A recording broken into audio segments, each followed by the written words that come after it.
But Levin could not help troubling and recalled Kitty's words at parting. Mind you don't shoot one another. The dogs came nearer and nearer, past each other, each pursuing its own scent. The expectation of snipe was so intense that to Levin the squelching sound of his own heel, as he drew it up out of the mire, seemed to be the call of a snipe, and he clutched and pressed the lock of his gun. Bang, bang, sounded almost in his ear. Vasinka had fired at a flock of ducks which was hovering over the marsh and flying at that moment towards the sportsman, far out of range. Before Levin had time to look round, there was the whir of one snipe, another, a third, and some 8 more rose one after another. Stepan Arkadyevitch hit one at the very moment when it was beginning its zigzag movements, and the snipe fell in a heap into the mud. Oblonsky aimed deliberately at another, still flying low in the reeds, and together with the report of the shot, that snipe too fell, and it could be seen fluttering out where the sedge had been cut, its unhurt wings showing white beneath. Levin was not so lucky. He aimed at his first bird too low and missed. He aimed at it again, just as it was rising, but at that instant another snipe flew up at his very feet, distracting him so that he missed again. While they were loading their guns, another snipe rose, and Veslovsky, who had had time to load again, sent 2 charges of small shot into the water. Stepan Arkadyevitch picked up his snipe, and with sparkling eyes looked at Levin. "Well, now let us separate," said Stepan Arkadyevitch, and limping on his left foot, holding his gun in readiness and whistling to his dog, he walked off in one direction. Levin and Veslovsky walked in the other. Always happened with Levin that when his first shots were a failure he got hot and out of temper, and shot badly the whole day. So it was that day. The snipes showed themselves in numbers. They kept flying up from just under the dogs, from under the sportsman's legs, and Levin might have retrieved his ill luck. But the more he shot, the more he felt disgraced in the eyes of Veslovsky, who kept popping away merrily and indiscriminately, killing nothing, and not in the slightest abashed by his ill success. Levin, in feverish haste, could not restrain himself, got more and more out of temper, and ended by shooting almost without a hope of hitting. Laska indeed seemed to understand this. She began looking more languidly, and gazed back at the sportsman, as it were, with perplexity or reproach in her eyes. Shots followed shots in rapid succession. The smoke of the powder hung about the sportsman, while in the great roomy net of the game bag there were only 3 light little snipe. And of these one had been killed by Veslovsky alone, and one by both of them together. Meanwhile from the other side of the marsh came the sound of Stepan Arkadyevitch's shots, not frequent, but as Levin fancied, well directed, for almost after each they heard crack, crack a port. This excited Levin still more. The snipe were floating continually in the air over the reeds. Their whirring wings close to the earth, and their harsh cries high in the air, could be heard on all sides. The snipe that had risen first and flown up into the air, settled again before the sportsman. Instead of 2 hawks, there were now dozens of them hovering with shrill cries over the marsh. After walking through the larger half of the marsh, Levin and Veslovsky reached the place where the peasants' mowing grass was divided into long strips reaching to the reeds, marked off in one place by the trampled grass, in another by a path mown through it. Half of these strips had already been mown. Though there was not so much hope of finding birds in the uncut part as the cut part, Levin had promised Stepan Arkadyevitch to meet him, and so he walked on with his companion through the cut and uncut patches. "Hi, sportsmen!" shouted one of a group of peasants sitting on an unharnessed cart. "Come and have some lunch with us, have a drop of wine." Levin looked round. "Come along, it's all right," shouted a good-humored-looking bearded peasant with a red face, showing his white teeth in a grin, and holding up a greenish bottle that flashed in the sunlight. "Qu'est-ce qu'ils descent?" asked Veslovsky. "They invite you to have some vodka. Most likely they've been dividing the meadow into lots." "I should have some," said Levin, not without some guile, hoping Veslovsky would be tempted by the vodka and would go away to them. "Why do they offer it?" "Oh, they're merry-making. Really, you should join them, you would be interested." "Allons, c'est curieux." You go, you'll find the way to the mill," cried Levin, and looking round he perceived with satisfaction that Veslovsky, bent and stumbling with weariness, holding his gun out at arm's length, was making his way out of the marsh towards the peasants. "You come too," the peasants shouted to Levin. "Never fear, you taste our cake." Levin felt a strong inclination to drink a little vodka and to eat some bread. He was exhausted and felt it a great effort to drag his staggering legs out of the mire and for a minute he hesitated, but Laska was setting, and immediately all his weariness vanished and he walked lightly through the swamp towards the dog. A snipe flew up at his feet, he fired and killed it. Laska still pointed. "Fetch it!" Another bird flew up close to the dog. Levin fired, but it was an unlucky day for him. He missed it, and when he went to look for the one he had shot, he could not find that either. He wandered all about the reeds, but Laska did not believe he had shot it, and when he sent her to find it, she pretended to hunt for it, but did not really. And in the absence of Vasenka, on whom Levin threw the blame of his failure, things went no better. There were plenty of snipes still, but Levin made one miss after another. The slanting rays of the sun were still hot. His clothes, soaked through with perspiration, stuck to his body. His left boot full of water weighed heavily on his leg and squeaked at every step. The sweat ran in drops down his powder-grimed face. His mouth was full of the bitter taste, his nose of the smell of powder and stagnant water. His ears were ringing with the incessant whir of the snipe. He could not touch the stock of his gun, it was so hot. His heart beat with short, rapid throbs. His hands shook with excitement, and his weary legs stumbled and staggered over the hillocks and in the swamp, but still he walked on and still he shot. At last, after a disgraceful miss, he flung his gun and his hat on the ground. "No, I must control myself," he said to himself. Picking up his gun and his hat, he called Laska and went out of the swamp. When he got on to dry ground, he sat down, pulled off his boot and emptied it, then walked to the marsh, drank some stagnant-tasting water, moistened his burning hot gun and washed his face and hands. Feeling refreshed, he went back to the spot where a snipe had settled, firmly resolved to keep cool. He tried to be calm, but it was the same again. His finger pressed the cock before he had taken a good aim at the bird. It got worse and worse. He had only 5 birds in his game bag when he walked out of the marsh, towards the alders where he was to rejoin Stepan Arkadyevitch. Before he caught sight of Stepan Arkadyevitch, he saw his dog. Crack darted out from behind the twisted root of an alder, black all over with the stinking mire of the marsh, and with the air of a conqueror sniffed at Laska. Behind Crack there came into view in the shade of the alder tree the shapely figure of Stepan Arkadyevitch. He came to meet him, red and perspiring, with unbuttoned neckband, still limping in the same way. "Well, you have been popping away," he said, smiling good-humoredly. "How have you got on?" queried Levin, but there was no need to ask, for he had already seen the full game bag. "Oh, pretty fair." He had 14 birds.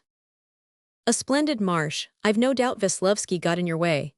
It's awkward too, shooting with one dog," said Stepan Arkadyevitch to soften his triumph. Chapter 11. When Levin and Stepan Arkadyevitch reached the peasant's hut where Levin always used to stay, Veslovsky was already there. He was sitting in the middle of the hut, clinging with both hands to the bench from which he was being pulled by a soldier, the brother of the peasant's wife, who was helping him off with his miry boots. Veslovsky was laughing his infectious, good-humored laugh. "I've only just come. Il's aunt eat charmants. Just fancy, they gave me drink, fed me, such bread, it was exquisite, delicia, and the vodka I never tasted any better, and they would not take a penny for anything. And they kept saying, 'Excuse our homely ways.'" "What should they take anything for? They were entertaining you, to be sure. Do you suppose they keep vodka for sale?" said the soldier, succeeding at last in pulling the soaked boot off the blackened stocking. In spite of the dirtiness of the hut, which was all mudded by their boots and the filthy dogs licking themselves clean, and the smell of marsh mud and powder that filled the room, and the absence of knives and forks, the party drank their tea and ate their supper with a relish only known to sportsmen. Washed and clean, they went into a hay barn swept ready for them, where the coachman had been making up beds for the gentlemen. Though it was dusk, not one of them wanted to go to sleep. After wavering among reminiscences and anecdotes of guns, of dogs, and of former shooting parties, the conversation rested on a topic that interested all of them. After Vasenka had several times over expressed his appreciation of this delightful sleeping place among the fragrant hay, this delightful broken cart, he supposed it to be broken because the shafts had been taken out, of the good nature of the peasants that had treated him to vodka, of the dogs who lay at the feet of their respective masters, Oblonsky began telling them of a delightful shooting party at Malthus's, where he had stayed the previous summer. Malthus was a well-known capitalist who had made his money by speculation in railway shares. Stepan Arkadyevitch described what grouse moors this Malthus had bought in the Tver province, and how they were preserved, and of the carriages and dog carts in which the shooting party had been driven, and the luncheon pavilion that had been rigged up at the marsh. "I don't understand you," said Levin, sitting up in the hay. "How is it such people don't disgust you? I can understand a lunch with Lafitte is all very pleasant, but don't you dislike just that very sumptuousness? All these people, just like our spirit monopolists in old days, get their money in a way that gains them the contempt of everyone. They don't care for their contempt, and then they use their dishonest gains to buy off the contempt they have deserved." "Perfectly true," chimed in Vasenka Veslevsky. "Perfectly. Oblonsky, of course, goes out of bonhomie, but other people say, well, Oblonsky stays with them." "Not a bit of it." Levin could hear that Oblonsky was smiling as he spoke. "I simply don't consider him more dishonest than any other wealthy merchant or nobleman. They've all made their money alike, by their work and their intelligence." "Oh, by what work? Do you call it work to get hold of concessions and speculate with them?" "Of course it's work. Work in the sense that if it were not for him and others like him, there would have been no railways. But that's not work, like the work of a peasant or a learned profession." "Granted, but it's work in the sense that his activity produces a result, the railways. But of course you think the railways useless." "No, that's another question. I am prepared to admit that they're useful. But all profit that is out of proportion to the labor expended is dishonest." "But who is to define what is proportionate?" "Making profit by dishonest means, by trickery," said Levin, conscious that he could not draw a distinct line between honesty and dishonesty. "Such as banking, for instance," he went on. "It's an evil, the amassing of huge fortunes without labor, just the same thing as with the spirit monopolies, it's only the form that's changed. Le roi est mort, vive le roi. No sooner were the spirit monopolies abolished than the railways came up, and banking companies, that too is profit without work." "Yes, that may all be very true and clever. Lie down, crack." Stepan Arkadyevitch called to his dog, who was scratching and turning over all the hay. He was obviously convinced of the correctness of his position, and so talked serenely and without haste. "But you have not drawn the line between honest and dishonest work. That I receive a bigger salary than my chief clerk, though he knows more about the work than I do, that's dishonest, I suppose." "I can't say." "Well, but I can tell you.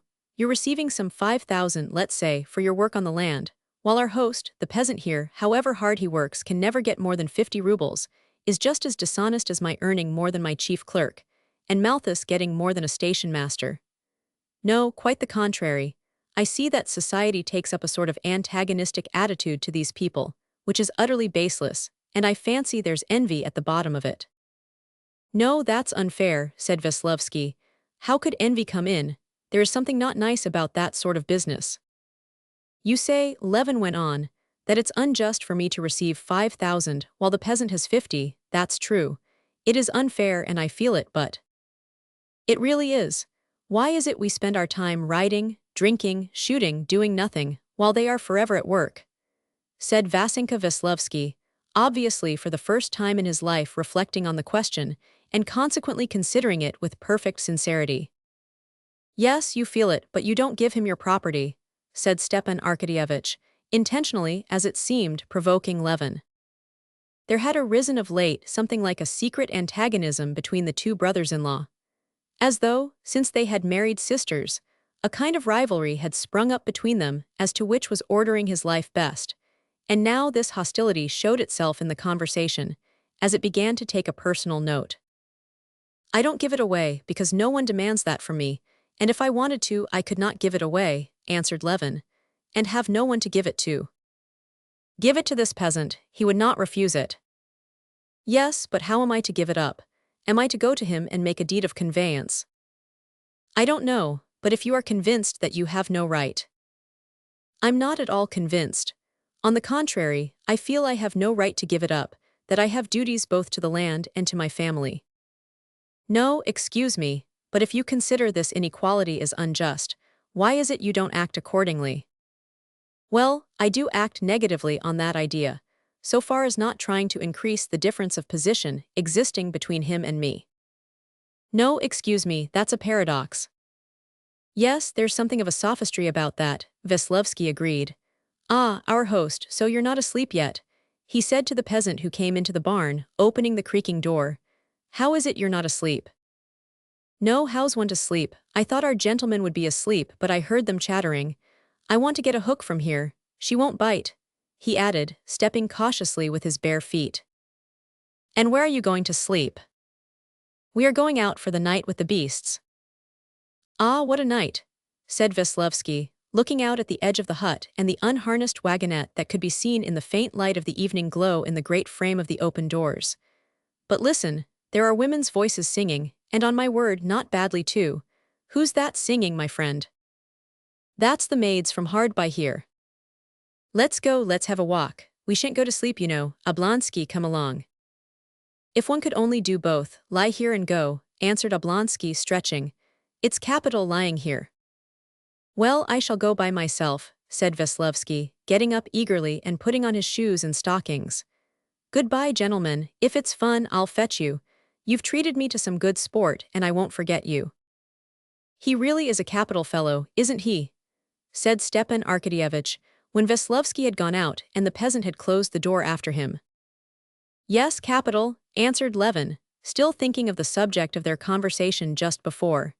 It seemed to him that he had clearly expressed his thoughts and feelings to the best of his capacity, and yet both of them, straightforward men and not fools, had said with one voice that he was comforting himself with sophistries. This disconcerted him. "It's just this, my dear boy. One must do one of two things. Either admit that the existing order of society is just, and then stick up for one's rights in it, or acknowledge that you are enjoying unjust privileges, as I do, and then enjoy them and be satisfied. No, if it were unjust, you could not enjoy these advantages and be satisfied, at least I could not. The great thing for me is to feel that I'm not to blame." "What do you say, why not go after all?" said Stepan Arkadyevitch, evidently weary of the strain of thought. "We shan't go to sleep, you know, come let's go." Levin did not answer. What they had said in the conversation, that he acted justly only in a negative sense, absorbed his thoughts. Can it be that it's only possible to be just negatively? He was asking himself. "How strong the smell of the fresh hay is, though," said Stepan Arkadyevitch, getting up. "There's not a chance of sleeping. Vasenka has been getting up some fun there. Do you hear the laughing and his voice? Hadn't we better go? Come along." "No, I'm not coming," answered Levin. "Surely that's not a matter of principle too," said Stepan Arkadyevitch, smiling, as he felt about in the dark for his cap. "It's not a matter of principle, but why should I go?" "But do you know you are preparing trouble for yourself?" said Stepan Arkadyevitch, finding his cap and getting up. "How so?" "Do you suppose I don't see the line you've taken up with your wife? I heard how it's a question of the greatest consequence, whether or not you're to be away for a couple of days shooting. That's all very well as an idyllic episode, but for your whole life that won't answer. A man must be independent, he has his masculine interests. A man has to be manly," said Oblonsky, opening the door. "In what way, to go running after servant girls?" said Levin. "Why not, if it amuses him? Ka ni tire pa consequence. It won't do my wife any harm and it'll amuse me. The great thing is to respect the sanctity of the home. There should be nothing in the home, but don't tie your own hands." "Perhaps so," said Levin dryly, and he turned on his side. "Tomorrow early I want to go shooting, and I won't wake anyone and shall set off at daybreak." "Messieurs, venez vite." They heard the voice of Veslovsky coming back. "Charmante, I've made such a discovery, Charmante, a perfect Gretchen, and I've already made friends with her. Really, exceedingly pretty," he declared in a tone of approval, as though she had been made pretty entirely on his account, and he was expressing his satisfaction with the entertainment that had been provided for him. Levin pretended to be asleep, while Oblonsky, putting on his slippers and lighting a cigar, walked out of the barn, and soon their voices were lost. For a long while Levin could not get to sleep.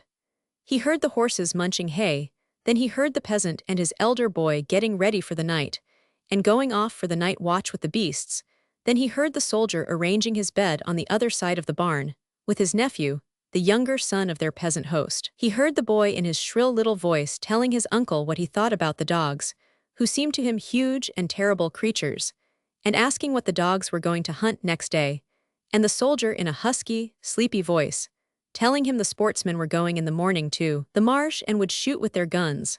And then, to check the boy's questions, he said, "Go to sleep, Vaska, go to sleep or you'll catch it." And soon after he began snoring himself and everything was still.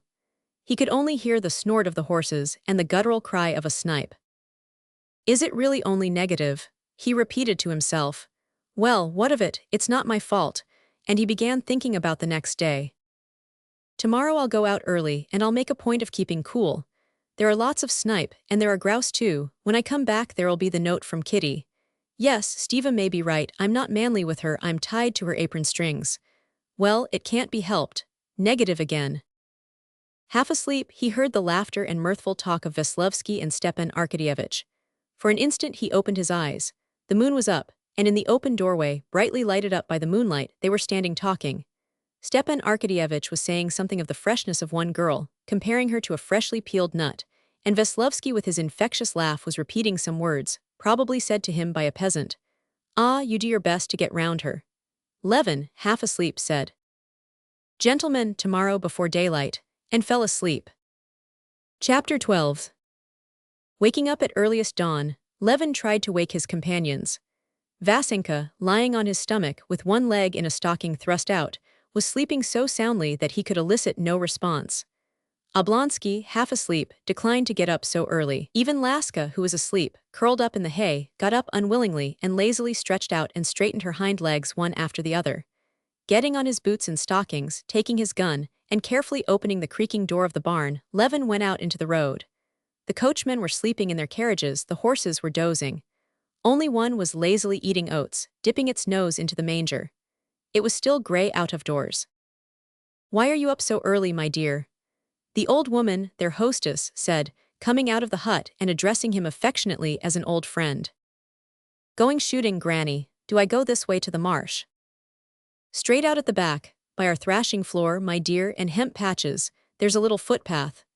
Stepping carefully with her sunburnt, bare feet, the old woman conducted Levin and moved back the fence for him by the thrashing floor. "Straight on, and you'll come to the marsh.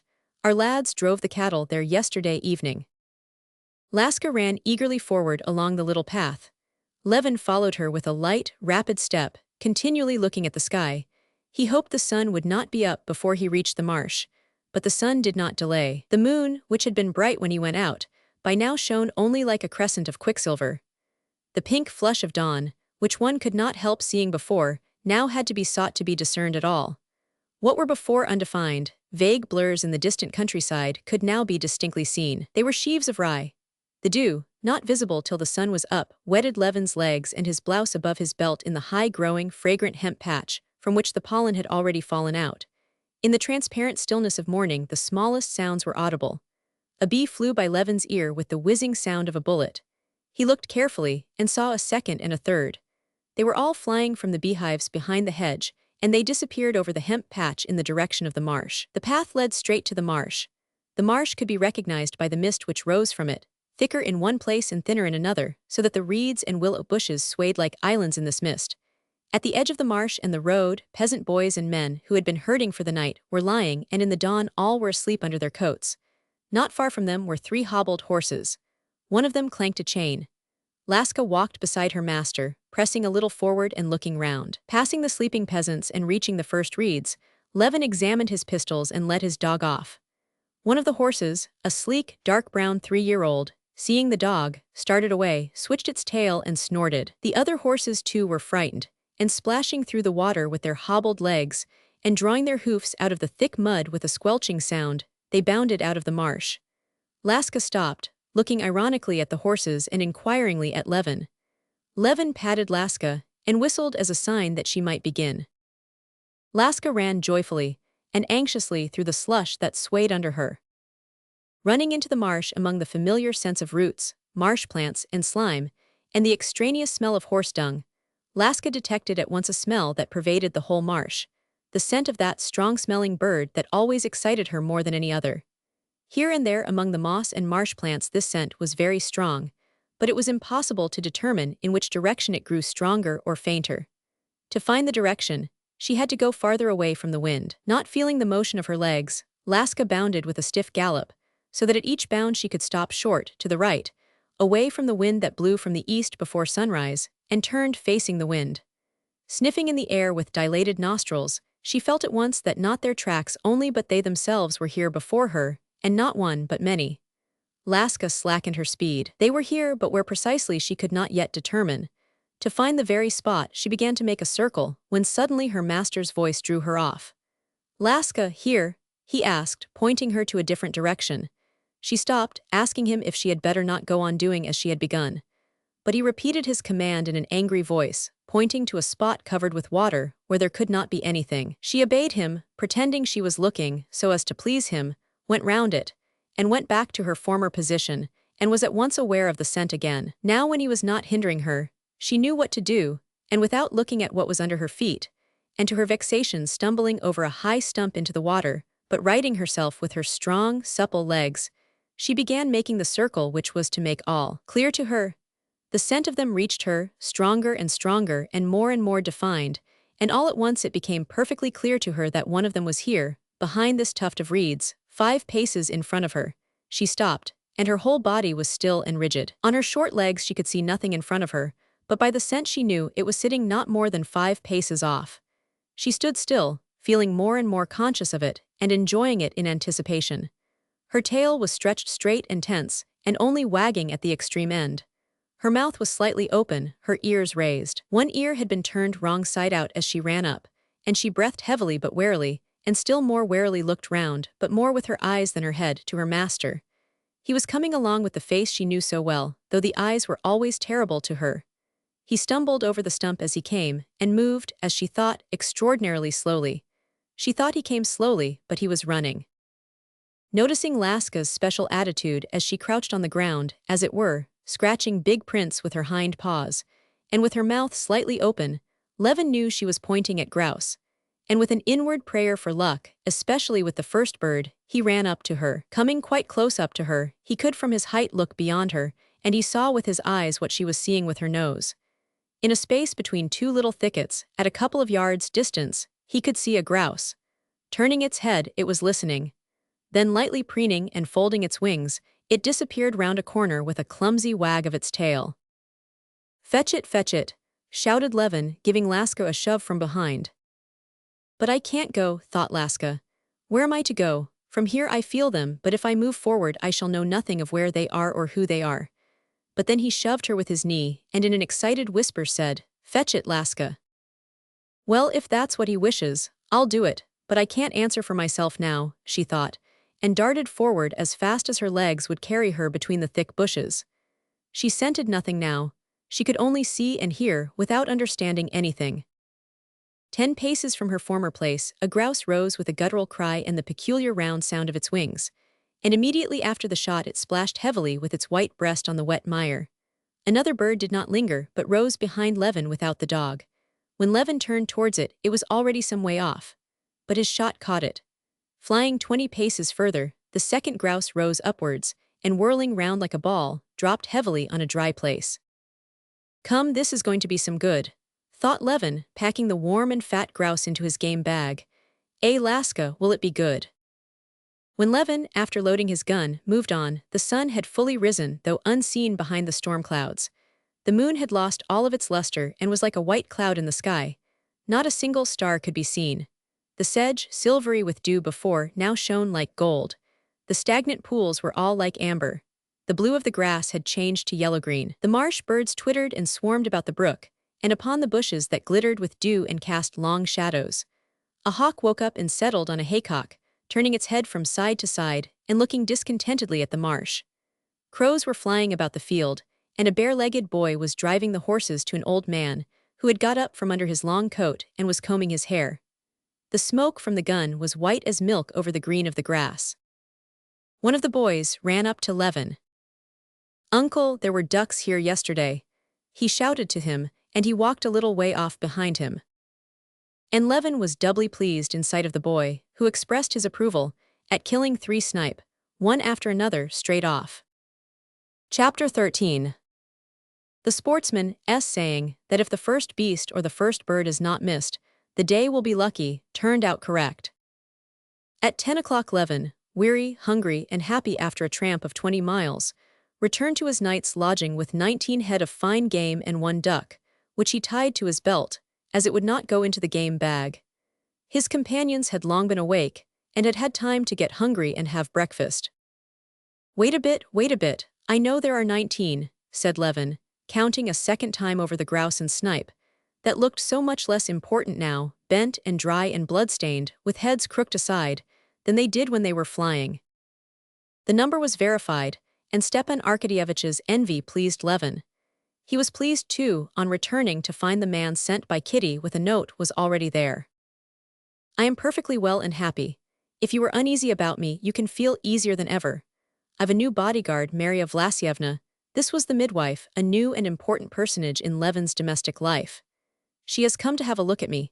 She found me perfectly well, and we have kept her till you are back. All are happy and well, and please, don't be in a hurry to come back, but if the sport is good, stay another day. These two pleasures, his lucky shooting and the letter from his wife, were so great that two slightly disagreeable incidents passed lightly over Levin. One was that the chestnut trace horse, who had been unmistakably overworked on the previous day, was off his feed and out of sorts. The coachman said he was overdriven yesterday, Konstantin Dmitrievich. Yes, indeed, driven 10 miles with no sense. The other unpleasant incident, which for the first minute destroyed his good humor, though later he laughed at it a great deal, was to find that of all the provisions Kitty had provided in such abundance that one would have thought there was enough for a week, nothing was left. On his way back, tired and hungry from shooting, Levin had so distinct a vision of meat pies that as he approached the hut he seemed to smell and taste them, as Laska had smelt the game, and he immediately told Philip to give him some. It appeared that there were no pies left, nor even any chicken. Well, this fellow's appetite, said Stepan Arkadyevitch, laughing and pointing at Vasenka Veslovsky. I never suffer from loss of appetite, but he's really marvelous. Well, it can't be helped, said Levin, looking gloomily at Veslovsky. Well, Philip, give me some beef then. The beef's been eaten, and the bones given to the dogs, answered Philip. Levin was so hurt that he said, in a tone of vexation, You might have left me something, and he felt ready to cry. Then put away the game, he said in a shaking voice to Philip, trying not to look at Vasenka, and cover them with some nettles, and you might at least ask for some milk for me. But when he had drunk some milk, he felt ashamed immediately at having shown his annoyance to a stranger, and he began to laugh at his hungry mortification. In the evening they went shooting again, and Veslovsky had several successful shots, and in the night they drove home. Their homeward journey was as lively as their drive out had been. Veslovsky sang songs and related with enjoyment his adventures with the peasants, who had regaled him with vodka and said to him, Excuse our homely ways, and his night's adventures with Kissin the Ring and the servant girl and the peasant, who had asked him was he married, and on learning that he was not, said to him, Well, mind you don't run after other men's wives, you'd better get one of your own. These words had particularly amused Veslovsky. Altogether, I've enjoyed our outing awfully, and you, Levin? I have, very much, Levin said quite sincerely. It was particularly delightful to him to have got rid of the hostility he had been feeling towards Vasenka Veslovsky at home, and to feel instead the most friendly disposition to him. Chapter 14. Next day at 10 o'clock Levin, who had already gone his rounds, knocked at the room where Vasenka had been put for the night. Entrez, Veslovsky called to him. Excuse me, I've only just finished my ablutions, he said, smiling, standing before him in his underclothes only. Don't mind me, please. Levin sat down in the window. Have you slept well? Like the dead. What sort of day is it for shooting? What will you take, tea or coffee? Neither, I'll wait till lunch. I'm really ashamed. I suppose the ladies are down. A walk now would be capital. You show me your horses. After walking about the garden, visiting the stable, and even doing some gymnastic exercises together on the parallel bars, Levin returned to the house with his guest, and went with him into the drawing-room. We had splendid shooting, and so many delightful experiences, said Veslovsky, going up to Kitty, who was sitting at the samovar. What a pity ladies are cut off from these delights. Well, I suppose he must say something to the lady of the house, Levin said to himself. Again he fancied something in the smile, in the all-conquering air with which their guest addressed Kitty. The princess, sitting on the other side of the table with Marya Vlasyevna and Stepan Arkadyevitch, called Levin to her side, and began to talk to him about moving to Moscow for Kitty's confinement, and getting ready rooms for them. Just as Levin had disliked all the trivial preparations for his wedding, as derogatory to the grandeur of the event, now he felt still more offensive the preparations for the approaching birth, the date of which they reckoned, it seemed, on their fingers. He tried to turn a deaf ear to these discussions of the best patterns of long clothes for the coming baby, tried to turn away and avoid seeing the mysterious, endless strips of knitting, the triangles of linen, and so on, to which Dolly attached special importance. The birth of a son, he was certain it would be a son which was promised him, but which he still could not believe in. So marvelous it seemed, presented itself to his mind on one hand as a happiness so immense and therefore so incredible, on the other as an event so mysterious that this assumption of a definite knowledge of what would be, and consequent preparation for it, as for something ordinary that did happen to people, jarred on him as confusing and humiliating. But the princess did not understand his feelings, and put down his reluctance to think and talk about it to carelessness and indifference, and so she gave him no peace. She had commissioned Stepan Arkadyevitch to look at a flat, and now she called Levin up. "I know nothing about it, princess. Do as you think fit," he said. "You must decide when you will move."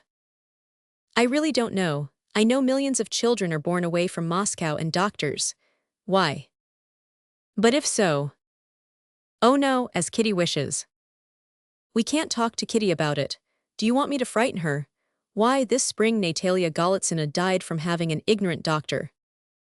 "I will do just what you say," he said gloomily. The princess began talking to him, but he did not hear her. Though the conversation with the princess had indeed jarred upon him, he was gloomy, not on account of that conversation, but from what he saw at the samovar. "No, it's impossible," he thought, glancing now and then at Vasenka bending over Kitty, telling her something with his charming smile, and at her, flushed and disturbed. There was something not nice in Vasenka's attitude, in his eyes, in his smile. Levin even saw something not nice in Kitty's attitude and look. And again the light died away in his eyes. Again, as before, all of a sudden, without the slightest transition, he felt cast down from a pinnacle of happiness, peace, and dignity into an abyss of despair, rage, and humiliation. Again everything and everyone had become hateful to him. "You do just as you think best, princess," he said again, looking round. "Heavy is the cap of monomatch," Stepan Arkadyevitch said playfully, hinting, evidently, not simply at the princess's conversation, but at the cause of Levin's agitation, which he had noticed. "How late you are today, Dolly." Everyone got up to greet Darya Alexandrovna. Vasenka only rose for an instant, and with the lack of courtesy to ladies characteristic of the modern young man, he scarcely bowed, and resumed his conversation again, laughing at something. "I've been worried about Masha. She did not sleep well and is dreadfully tiresome today," said Dolly. The conversation Vasenka had started with Kitty was running on the same lines as on the previous evening, discussing Anna, and whether love is to be put higher than worldly considerations. Kitty disliked the conversation, and she was disturbed both by the subject and the tone in which it was conducted, and also by the knowledge of the effect it would have on her husband. But she was too simple and innocent to know how to cut short this conversation, or even to conceal the superficial pleasure afforded her by the young man's very obvious admiration. She wanted to stop it, but she did not know what to do. Whatever she did she knew would be observed by her husband, and the worst interpretation put on it. And in fact, when she asked Dolly what was wrong with Masha, and Vasenka, waiting till this uninteresting conversation was over, began to gaze indifferently at Dolly, the question struck Levin as an unnatural and disgusting piece of hypocrisy. "What do you say, shall we go and look for mushrooms today?" said Dolly. "By all means, please, and I shall come too," said Kitty, and she blushed. She wanted from politeness to ask Vasenka whether he would come, and she did not ask him. "Where are you going, Kostya?" she asked her husband with a guilty face, as he passed by her with a resolute step. This guilty air confirmed all his suspicions. "The mechanician came when I was away. I haven't seen him yet," he said, not looking at her. He went downstairs, but before he had time to leave his study, he heard his wife's familiar footsteps running with reckless speed to him. "What do you want?" he said to her shortly. "We are busy." "I beg your pardon," she said to the German mechanician. "I want a few words with my husband." The German would have left the room, but Levin said to him, Don't disturb yourself. The train is at 3, queried the German. I mustn't be late. Levin did not answer him, but walked out himself with his wife. Well, what have you to say to me? He said to her in French. He did not look her in the face, and did not care to see that she in her condition was trembling all over, and had a piteous, crushed look. I want to say that we can't go on like this, that this is misery, she said. The servants are here at the sideboard, he said angrily. Don't make a scene. Well, let's go in here. They were standing in the passage. Kitty would have gone into the next room, but there the English governess was giving Tanya a lesson. Well, come into the garden. In the garden they came upon a peasant weeding the path, and no longer considering that the peasant could see her tear-stained and his agitated face, that they looked like people fleeing from some disaster, they went on with rapid steps, feeling that they must speak out and clear up misunderstandings, must be alone together, and so get rid of the misery they were both feeling. We can't go on like this. It's misery. I am wretched, you are wretched. What for? She said, when they had at last reached a solitary garden seat at a turn in the lime tree avenue. But tell me one thing, was there in his tone anything unseemly, not nice, humiliatingly horrible? He said, standing before her again in the same position with his clenched fists on his chest, as he had stood before her that night. Yes, she said in a shaking voice, but Kostya, surely you see I'm not to blame. All the morning I've been trying to take a tone, but such people, why did he come, how happy we were, she said, breathless with the sobs that shook her. Although nothing had been pursuing them, and there was nothing to run away from, and they could not possibly have found anything very delightful on that garden seat, the gardener saw with astonishment that they passed him on their way home with comforted and radiant faces. Chapter 15. After escorting his wife upstairs, Levin went to Dolly's part of the house. Darya Alexandrovna, for her part, was in great distress too that day. She was walking about the room, talking angrily to a little girl who stood in the corner roaring. And you shall stand all day in the corner, and have your dinner all alone, and not see one of your dolls, and I won't make you a new frock, she said, not knowing how to punish her. Oh, she is a disgusting child. She turned to Levin. Where does she get such wicked propensities? Why, what has she done? Levin said without much interest, for he had wanted to ask her advice, and so was annoyed that he had come at an unlucky moment. Grisha and she went into the raspberries and there. I can't tell you really what she did. It's 1,000 pities Miss Elliot's not with us. This one sees to nothing, she's a machine. Figurez-vous quelle petite. And Darya Alexandrovna described Masha's crime. That proves nothing. It's not a question of evil propensities at all, it's simply mischief, Levin assured her. But you are upset about something. What have you come for? Asked Dolly. What's going on there? And in the tone of her question Levin heard that it would be easy for him to say what he had meant to say. I've not been in there, I've been alone in the garden with Kitty. We've had a quarrel for the second time since Stiva came. Dolly looked at him with her shrewd, comprehending eyes. Come, tell me, honor bright, has there been, not in Kitty but in that gentleman's behavior, a tone which might be unpleasant, not unpleasant, but horrible, offensive to a husband? You mean, how shall I say, stay in the corner, she said to Masha, who, detecting a faint smile in her mother's face, had been turning round. The opinion of the world would be that he is behaving as young men do behave. Il fait la cour à une jeune et jolie femme, and a husband who's a man of the world should only be flattered by it. Yes, said Levin gloomily, but you noticed it. Not only I, but Stephen noticed it. Just after breakfast he said to me in so many words, Je crois que Veslovsky fait un petit brin de cour à Kitty. Well, that's all right then, now I'm satisfied. I'll send him away, said Levin. What do you mean, are you crazy? Dolly cried in horror. Nonsense, Kostya, only think, she said laughing. You can go now to Fanny, she said to Masha. No, if you wish it, I'll speak to Stiva, he'll take him away. He can say you're expecting visitors. Altogether he doesn't fit into the house. No, I'll do it myself. But you'll quarrel with him. Not a bit, I shall so enjoy it, Levin said, his eyes flashing with real enjoyment. Come, forgive her, Dolly, she won't do it again, he said of the little sinner who had not gone to Fanny, but was standing irresolutely before her mother, waiting and looking up from under her brows to catch her mother's eye. The mother glanced at her. The child broke into sobs, hid her face on her mother's lap, and Dolly laid her thin, tender hand on her head. "And what is there in common between us and him?" thought Levin, and he went off to look for Vasilevsky. As he passed through the passage, he gave orders for the carriage to be got ready to drive to the station. "The spring was broken yesterday," said the footman. "Well, the covered trap then, and make haste. Where's the visitor?" "The gentleman's gone to his room."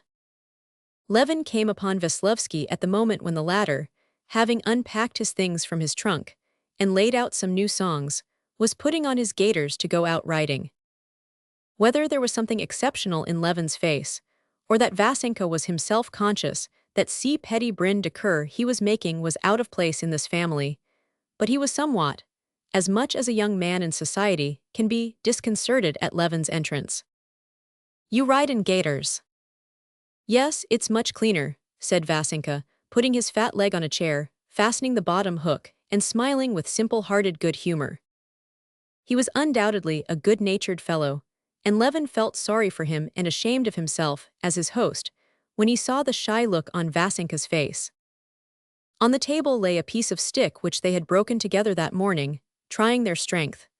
Levin took the fragment in his hands and began smashing it up, breaking bits off the stick, not knowing how to begin. "I wanted—" He paused, but suddenly, remembering Kitty and everything that had happened, he said, looking him resolutely in the face, "I have ordered the horses to be put to for you." "How so?" Vasenka began in surprise. "To drive where?" "For you to drive to the station," Levin said gloomily. "Are you going away, or has something happened?" "It happens that I expect visitors," said Levin, his strong fingers more and more rapidly breaking off the ends of the split stick. "And I'm not expecting visitors, and nothing has happened, but I beg you to go away. You can explain my rudeness as you like." Vasenka drew himself up. "I beg you to explain," he said with dignity, understanding at last. "I can't explain," Levin said softly and deliberately, trying to control the trembling of his jaw, "and you'd better not ask." And as the split ends were all broken off, Levin clutched the thick ends in his finger, broke the stick in two, and carefully caught the end as it fell. Probably the sight of those nervous fingers, of the muscles he had proved that morning at gymnastics, of the glittering eyes, the soft voice, and quivering jaws, convinced Vasenka better than any words. He bowed, shrugging his shoulders and smiling contemptuously. "Can I not see Oblonsky?" The shrug and the smile did not irritate Levin. What else was there for him to do, he thought. "I'll send him to you at once." "What madness is this?" Stepan Arkadyevitch said when, after hearing from his friend that he was being turned out of the house, he found Levin in the garden where he was walking about waiting for his guest's departure. "Mais c'est ridicule, what fly has stung you? Mais c'est du dernier ridicule, what did you think if a young man?" But the place where Levin had been stung was evidently still sore, for he turned pale again, when Stepan Arkadyevitch would have enlarged on the reason, and he himself cut him short. "Please don't go into it, I can't help it. I feel ashamed of how I'm treating you and him. But it won't be, I imagine, a great grief to him to go, and his presence was distasteful to me and to my wife. But it's insulting to him, et puis c'est ridicule. And to me, it's both insulting and distressing, and I'm not at fault in any way, and there's no need for me to suffer. Well, this I didn't expect of you. En peut-être jaloux, mais à ce point, c'est du dernier ridicule." Levin turned quickly and walked away from him into the depths of the avenue, and he went on walking up and down alone. Soon he heard the rumble of the trap, and saw from behind the trees how Vasenka, sitting in the hay, unluckily there was no seat in the trap, in his Scotch cap, was driven along the avenue, jolting up and down over the ruts. "What's this?" Levin thought when a footman ran out of the house and stopped the trap. It was the mechanician, whom Levin had totally forgotten. The mechanician, bowing low, said something to Vasilevsky, then clambered into the trap, and they drove off together. Stepan Arkadyevitch and the princess were much upset by Levin's action, and he himself felt not only in the highest degree ridicule, but also utterly guilty and disgraced. But remembering what sufferings he and his wife had been through, When he asked himself how he should act another time, he answered that he should do just the same again. In spite of all this, towards the end of that day, everyone except the princess, who could not pardon Levin's action, became extraordinarily lively and good-humored, like children after a punishment or grown-up people after a dreary, ceremonious reception, so that by the evening Vasenka's dismissal was spoken of, in the absence of the princess, as though it were some remote event. And Dolly, who had inherited her father's gift of humorous storytelling, made Varenka helpless with laughter as she related for the third and fourth time, always with fresh humorous additions, how she had only just put on her new shoes for the benefit of the visitor, and on going into the drawing-room, heard suddenly the rumble of the trap. And who should be in the trap but Vasenka himself, with his Scotch cap, and his songs and his gaiters, and all sitting in the hay. If only you ordered out the carriage, but no, and then I hear, stop, oh, I thought they've relented. I look out, and behold a fat German being sat down by him and driving away, and my new shoes all for nothing. Chapter 16. Darya Alexandrovna carried out her intention and went to see Anna. She was sorry to annoy her sister and to do anything Levin disliked. She quite understood how right the Levins were in not wishing to have anything to do with Vronsky, but she felt she must go and see Anna and show her that her feelings could not be changed, in spite of the change in her position. That she might be independent of the Levins in this expedition, Darya Alexandrovna sent to the village to hire horses for the drive, but Levin, learning of it, went to her to protest. "What makes you suppose that I dislike your going? But even if I did dislike it, I should still more dislike your not taking my horses," he said. "You never told me that you were going for certain. Hiring horses in the village is disagreeable to me, and what's of more importance, they'll undertake the job and never get you there. I have horses, and if you don't want to wound me, you'll take mine."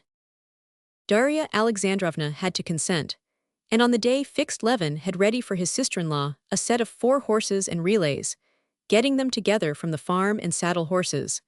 Not at all a smart-looking set, but capable of taking Darya Alexandrovna the whole distance in a single day. At that moment, when horses were wanted for the princess, who was going, and for the midwife, it was a difficult matter for Levin to make up the number.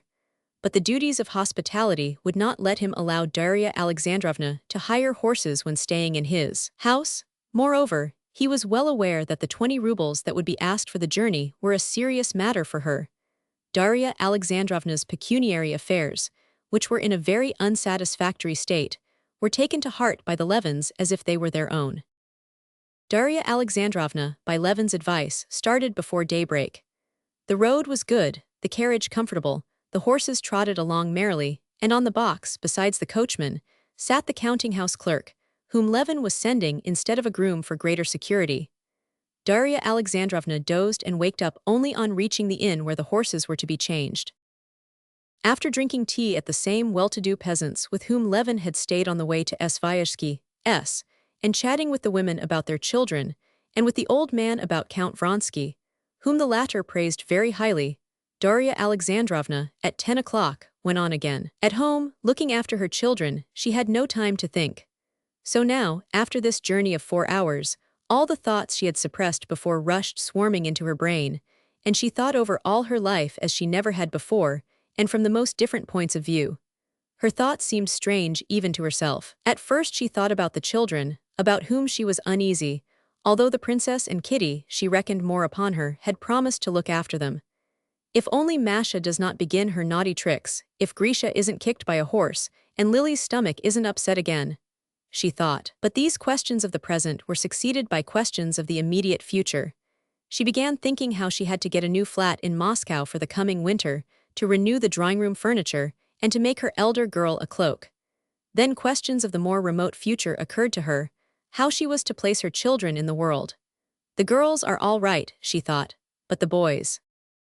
It's very well that I'm teaching Grisha, but of course that's only because I am free myself now, I'm not with child.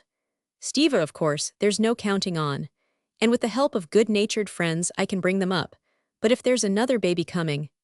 And the thought struck her how untruly it was said that the curse laid on woman was that in sorrow she should bring forth children.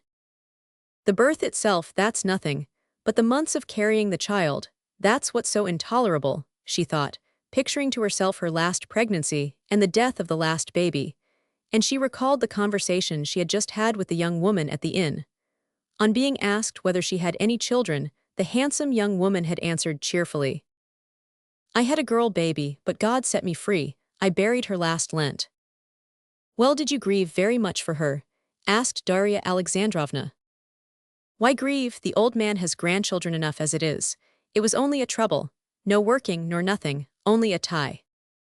This answer had struck Darya Alexandrovna as revolting in spite of the good-natured and pleasing face of the young woman, but now she could not help recalling these words.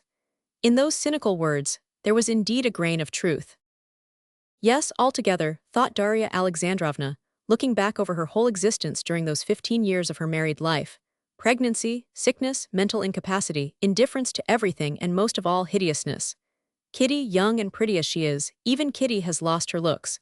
And when I'm with child become hideous, I know it. The birth, the agony, the hideous agonies, that last moment. Then the nursing, the sleepless nights, the fearful pains. Darya Alexandrovna shuddered at the mere recollection of the pain from sore breasts which she had suffered with almost every child. Then the children's illnesses, that everlasting apprehension, then bringing them up, evil propensities. She thought of little Masha's crime among the raspberries. Education, Latin, it's all so incomprehensible and difficult. And on the top of it all, the death of these children. And there rose again before her imagination the cruel memory that always tore her mother's heart, of the death of her last little baby, who had died of croup. His funeral, the callous indifference of all at the little pink coffin, and her own torn heart, and her lonely anguish at the sight of the pale little brow with its projecting temples, and the open, wondering little mouth seen in the coffin at the moment, when it was being covered with the little pink lid with a cross braided on it. And all this, what's it for? What is to come of it all? That I'm wasting my life, never having a moment's peace, either with child or nursing a child, forever irritable, peevish, wretched myself and worrying others, repulsive to my husband, while the children are growing up unhappy, badly educated, and penniless. Even now, if it weren't for spending the summer at the Levins, I don't know how we should be managing to live. Of course Kostya and Kitty have so much tact that we don't feel it, but it can't go on. They'll have children, they won't be able to keep us. It's a drag on them as it is. How is Papa, who has hardly anything left for himself, to help us? So that I can't even bring the children up by myself, and may find it hard with the help of other people, at the cost of humiliation. Why, even if we suppose the greatest good luck, that the children don't die, and I bring them up somehow, at the very best they'll simply be decent people. That's all I can hope for. And to gain simply that, what agonies, what toil, one's whole life ruined. Again she recalled what the young peasant woman had said, and again she was revolted at the thought, but she could not help admitting that there was a grain of brutal truth in the words. "Is it far now, Mihail?" Darya Alexandrovna asked the counting-house clerk to turn her mind from thoughts that were frightening her. "From this village, they say, it's 5 miles. The carriage drove along the village street and onto a bridge. On the bridge was a crowd of peasant women with coils of ties for the sheaves on their shoulders, gaily and noisily chattering. They stood still on the bridge, staring inquisitively at the carriage. All the faces turned to Darya Alexandrovna looked to her healthy and happy, making her envious of their enjoyment of life. They're all living, they're all enjoying life. Darya Alexandrovna still mused when she had passed the peasant women and was driving uphill again at a trot, seated comfortably on the soft springs of the old carriage. While I let out as it were from prison from the world of worries that fret me to death, am only looking about me now for an instant. They all live, those peasant women and my sister Natalia and Varenka and Anna, whom I am going to see, all but not I. And they attack Anna. What for? Am I any better? I have anyway a husband I love, not as I should like to love him, still I do love him, while Anna never loved hers. How is she to blame? She wants to live. God has put that in our hearts. Very likely I should have done the same. Even to this day, I don't feel sure I did right in listening to her at that terrible time when she came to me in Moscow. I ought then to have cast off my husband and have begun my life fresh. I might have loved and have been loved in reality. And is it any better as it is? I don't respect him. He's necessary to me, she thought about her husband, and I put up with him. Is that any better?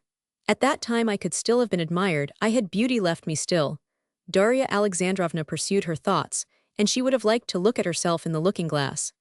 She had a traveling looking-glass in her handbag, and she wanted to take it out. But looking at the backs of the coachman and the swaying counting-house clerk, She felt that she would be ashamed if either of them were to look round, and she did not take out the glass. But without looking in the glass, she thought that even now it was not too late. And she thought of Sergei Ivanovich, who was always particularly attentive to her, of Steva's good-hearted friend, Turovsin, who had helped her nurse her children through the scarlatina and was in love with her. And there was someone else, a quite young man, who, her husband had told her it as a joke, thought her more beautiful than either of her sisters. And the most passionate and impossible romances rose before Darya Alexandrovna's imagination. Anna did quite right, and certainly I shall never reproach her for it. She is happy, she makes another person happy, and she's not broken down as I am, but most likely just as she always was, bright, clever, open to every impression, thought Darya Alexandrovna, and a sly smile curved her lips.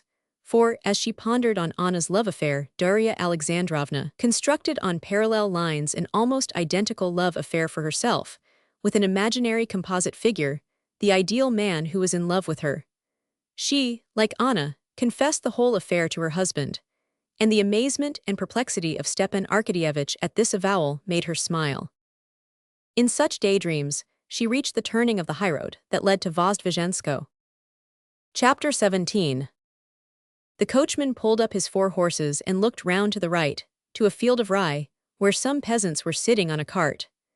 The counting-house clerk was just going to jump down, but on second thoughts he shouted peremptorily to the peasants instead, and beckoned to them to come up. The wind, that seemed to blow as they drove, dropped when the carriage stood still. Gadflies settled on the steaming horses that angrily shook them off. The metallic clank of a whetstone against a scythe, that came to them from the cart, ceased. One of the peasants got up and came towards the carriage. "Well, you are slow," the counting-house clerk shouted angrily to the peasant who was stepping slowly with his bare feet over the ruts of the rough, dry road. "Come along, do." A curly-headed old man with a bit of bast tied round his hair, and his bent back dark with perspiration, came towards the carriage, quickening his steps, and took hold of the mud-guard with his sunburnt hand. "Vozdvizhensko, the manor house, the Countess," he repeated. "Go on to the end of this track, then turn to the left, straight along the avenue and you'll come right upon it. But whom do you want?" "The Count himself." "Well, are they at home, my good man?" Darya Alexandrovna said vaguely, not knowing how to ask about Anna, even of this peasant. "At home for sure," said the peasant, shifting from one bare foot to the other, and leaving a distinct print of 5 toes and a heel in the dust. "Sure to be at home," he repeated, evidently eager to talk. "Only yesterday visitors arrived. There's a sight of visitors come. What do you want?" He turned round and called to a lad who was shouting something to him from the cart. "Oh, they all rode by here not long since to look at a reaping machine. They'll be home by now. And who will you be belonging to?" "We've come a long way," said the coachman, climbing onto the box. "So it's not far." "I tell you it's just here, as soon as you get out," he said, keeping hold all the while of the carriage. A healthy-looking, broad-shouldered young fellow came up too. "What is it laborers they want for the harvest?" he asked. "I don't know, my boy."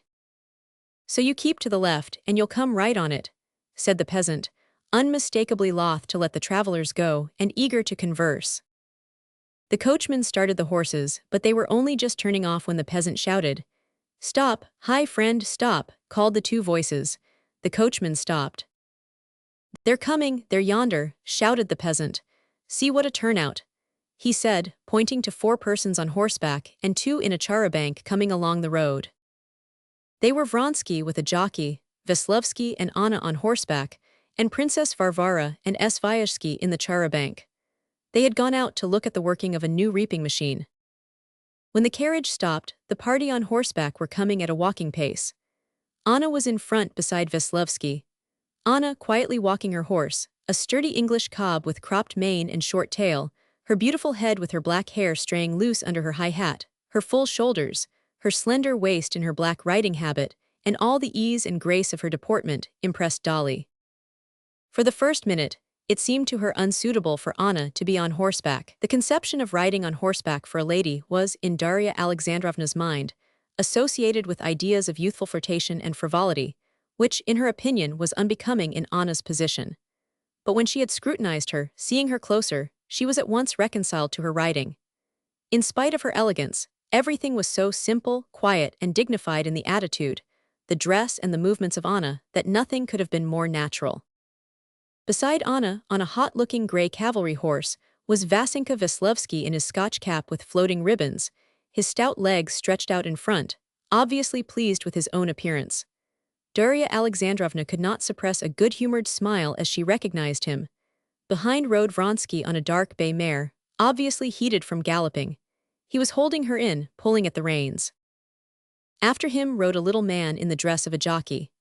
Svyazhsky and Princess Varvara, in a new charabanc with a big, raven-black trotting horse, overtook the party on horseback. Anna's face suddenly beamed with a joyful smile at the instant when, in the little figure huddled in a corner of the old carriage, she recognized Dolly. She uttered a cry, started in the saddle, and set her horse into a gallop. On reaching the carriage, she jumped off without assistance, and holding up her riding habit, she ran up to greet Dolly. "I thought it was you and dared not think it. How delightful, you can't fancy how glad I am," she said, at one moment pressing her face against Dolly and kissing her, and at the next holding her off and examining her with a smile.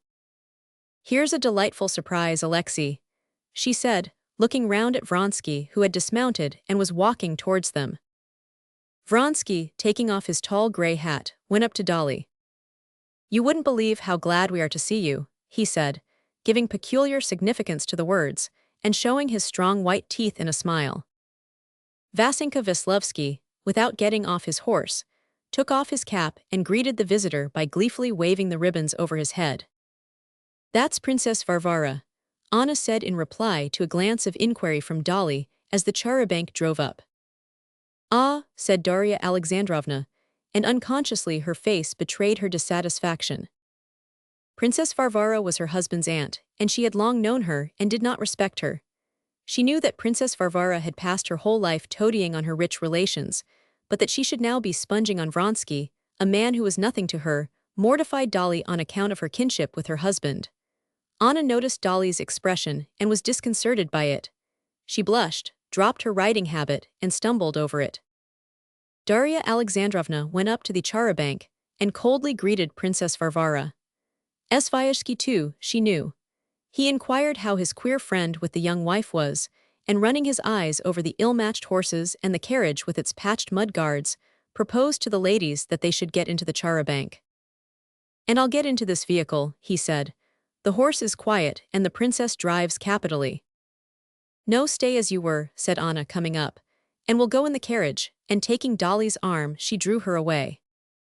Darya Alexandrovna's eyes were fairly dazzled by the elegant carriage of a pattern she had never seen before, the splendid horses, and the elegant and gorgeous people surrounding her. But what struck her most of all was the change that had taken place in Anna, whom she knew so well and loved. Any other woman, a less close observer, not knowing Anna before, or not having thought as Darya Alexandrovna had been thinking on the road, would not have noticed anything special in Anna. But now Dolly was struck by that temporary beauty, which is only found in women during the moments of love, and which she saw now in Anna's face. Everything in her face, the clearly marked dimples in her cheeks and chin, the line of her lips, the smile which, as it were, fluttered about her face, the brilliance of her eyes, the grace and rapidity of her movements, the fullness of the notes of her voice, even the manner in which, with a sort of angry friendliness, she answered Veslovsky when he asked permission to get on her cob, so as to teach it to gallop with the right leg foremost. It was all peculiarly fascinating, and it seemed as if she were herself aware of it and rejoicing in it. When both the women were seated in the carriage, a sudden embarrassment came over both of them. Anna was disconcerted by the intent look of inquiry Dolly fixed upon her. Dolly was embarrassed, because after Svyazhsky's phrase about this vehicle, she could not help feeling ashamed of the dirty old carriage in which Anna was sitting with her. Coachman Philip and the counting-house clerk were experiencing the same sensation. The counting-house clerk, to conceal his confusion, busied himself settling the ladies, but Philip the coachman became sullen, and was bracing himself not to be overawed in future by this external superiority. He smiled ironically, looking at the raven horse, and was already deciding in his own mind that this smart trotter in the charabanc was only good for promenage, and wouldn't do 30 miles straight off in the heat. The peasants had all got up from the cart, and were inquisitively and mirthfully staring at the meeting of the friends, making their comments on it. They're pleased, too. Haven't seen each other for a long while, said the curly-headed old man with the bast round his hair. I say, Uncle Gerasim, if we could take that raven horse now, to cart the corn, that 'ud be quick work. Look, is that a woman in breeches? Said one of them, pointing to Vasenka Veslovsky sitting in a side saddle. Nay, a man, see how smartly he's going it. Lads, seems we're not going to sleep then. What chance of sleep today, said the old man with a sidelong look at the sun. Midday's past, looky, get your hooks and come along. Chapter 18. Anna looked at Dolly's thin, careworn face, with its wrinkles filled with dust from the road, and she was on the point of saying what she was thinking, that is, that Dolly had got thinner. But conscious that she herself had grown handsomer, and that Dolly's eyes were telling her so, she sighed and began to speak about herself. You are looking at me, she said, and wondering how I can be happy in my position. Well, it's shameful to confess, but I'm inexcusably happy. Something magical has happened to me, like a dream when you're frightened, panic-stricken, and all of a sudden you wake up and all the horrors are no more. I have waked up. I have lived through the misery, the dread, and now for a long while past, especially since we've been here, I've been so happy, she said with a timid smile of inquiry looking at Dolly. How glad I am, said Dolly smiling, involuntarily speaking more coldly than she wanted to. I'm very glad for you. Why haven't you written to me? Why, because I hadn't the courage. You forget my position. To me, hadn't the courage, if you knew how I look at. Darya Alexandrovna wanted to express her thoughts of the morning, but for some reason, it seemed to her now out of place to do so. But of that we'll talk later. What's this? What are all these buildings? She asked, wanting to change the conversation and pointing to the red and green roofs that came into view behind the green hedges of acacia and lilac. Quite a little town. But Anna did not answer. No, how do you look at my position? What do you think of it? She asked. I consider, Darya Alexandrovna was beginning, but at that instant Vasenka Veslovsky, having brought the cob to gallop with the right leg foremost, galloped past them, bumping heavily up and down in his short jacket on the chamois leather of the side saddle. He's doing it, Anna Arkadyevna, he shouted. Anna did not even glance at him. But again, it seemed to Darya Alexandrovna out of place to enter upon such a long conversation in the carriage, and so she cut short her thought. I don't think anything, she said. But I always loved you, and if one loves anyone, one loves the whole person, just as they are and not as one would like them to be. Anna, taking her eyes off her friend's face and dropping her eyelids, this was a new habit Dolly had not seen in her before, pondered, trying to penetrate the full significance of the words. And obviously interpreting them as she would have wished, she glanced at Dolly. If you had any sins, she said, they would all be forgiven you for your coming to see me and these words. And Dolly saw that tears stood in her eyes. She pressed Anna's hand in silence. Well, what are these buildings? How many there are of them? After a moment's silence, she repeated her question. These are the servants' houses, barns, and stables, answered Anna. And there the park begins. It had all gone to ruin, but Alexei had everything renewed. He is very fond of this place, and what I never expected, he has become intensely interested in looking after it. But his is such a rich nature. Whatever he takes up, he does splendidly. So far from being bored by it, he works with passionate interest. He, with his temperament as I know it, he has become careful and businesslike, a first-rate manager. He positively reckons every penny in his management of the land. But only in that. When it's a question of tens of thousands, he doesn't think of money. She spoke with that gleefully sly smile with which women often talk of the secret characteristics only known to them, of those they love. Do you see that big building? That's the new hospital. I believe it will cost over 100,000. That's his hobby just now. And do you know how it all came about?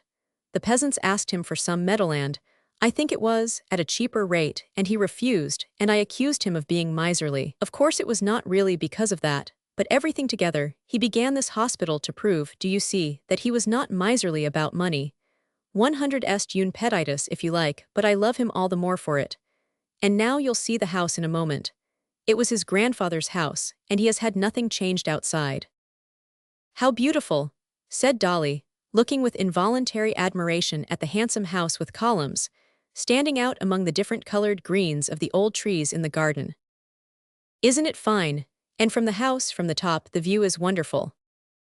They drove into a courtyard strewn with gravel and bright with flowers, in which two laborers were at work, putting an edging of stones round the light mold of a flower bed, and drew up in a covered entry. "Ah, they're here already," said Anna, looking at the saddle horses which were just being led away from the steps. "It is a nice horse, isn't it? It's my cob, my favorite. Lead him here and bring me some sugar. Where is the Count?" she inquired of two smart footmen who darted out. "Ah, there he is," she said, seeing Vronsky coming to meet her with Veslovsky. "Where are you going to put the princess?" said Vronsky in French, addressing Anna, and without waiting for a reply, he once more greeted Darya Alexandrovna, and this time he kissed her hand. "I think the big balcony room." "Oh no, that's too far off. Better in the corner room, we shall see each other more." "Come, let's go up," said Anna, as she gave her favorite horse the sugar the footman had brought her. "Et vous oubliez votre devoir," she said to Veslovsky, who came out too on the steps. "Pardon, Jnai tout plein les poches," he answered, smiling, putting his fingers in his waistcoat pocket. "Mais vous venez trop tard," she said, rubbing her handkerchief on her hand, which the horse had made wet in taking the sugar. Anna turned to Dolly. "You can stay some time, for one day only, that's impossible." "I promise to be back, and the children," said Dolly, feeling embarrassed both because she had to get her bag out of the carriage, and because she knew her face must be covered with dust.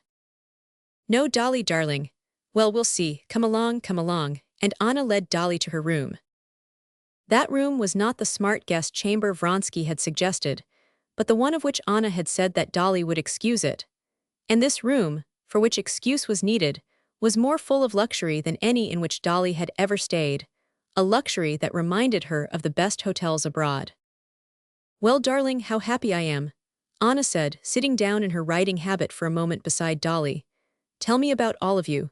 Steva I had only a glimpse of, and he cannot tell one about the children. How is my favorite Tanya? Quite a big girl, I expect."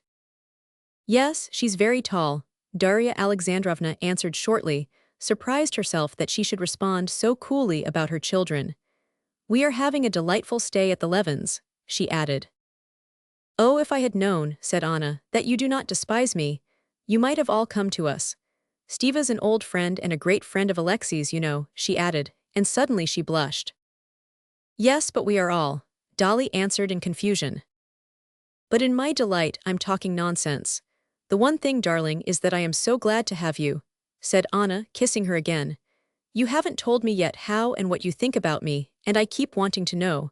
But I'm glad you will see me as I am. The chief thing I shouldn't like would be for people to imagine I want to prove anything. I don't want to prove anything. I merely want to live, to do no one harm but myself. I have the right to do that, haven't I? But it is a big subject, and we'll talk over everything properly later. Now I'll go and dress and send a maid to you." Chapter 19. Left alone, Darya Alexandrovna, with a good housewife's eye, scanned her room. All she had seen in entering the house and walking through it, and all she saw now in her room, gave her an impression of wealth and sumptuousness, and of that modern European luxury of which she had only read in English novels, but had never seen in Russia and in the country. Everything was new, from the new French hangings on the walls to the carpet which covered the whole floor. The bed had a spring mattress, and a special sort of bolster and silk pillowcases on the little pillows.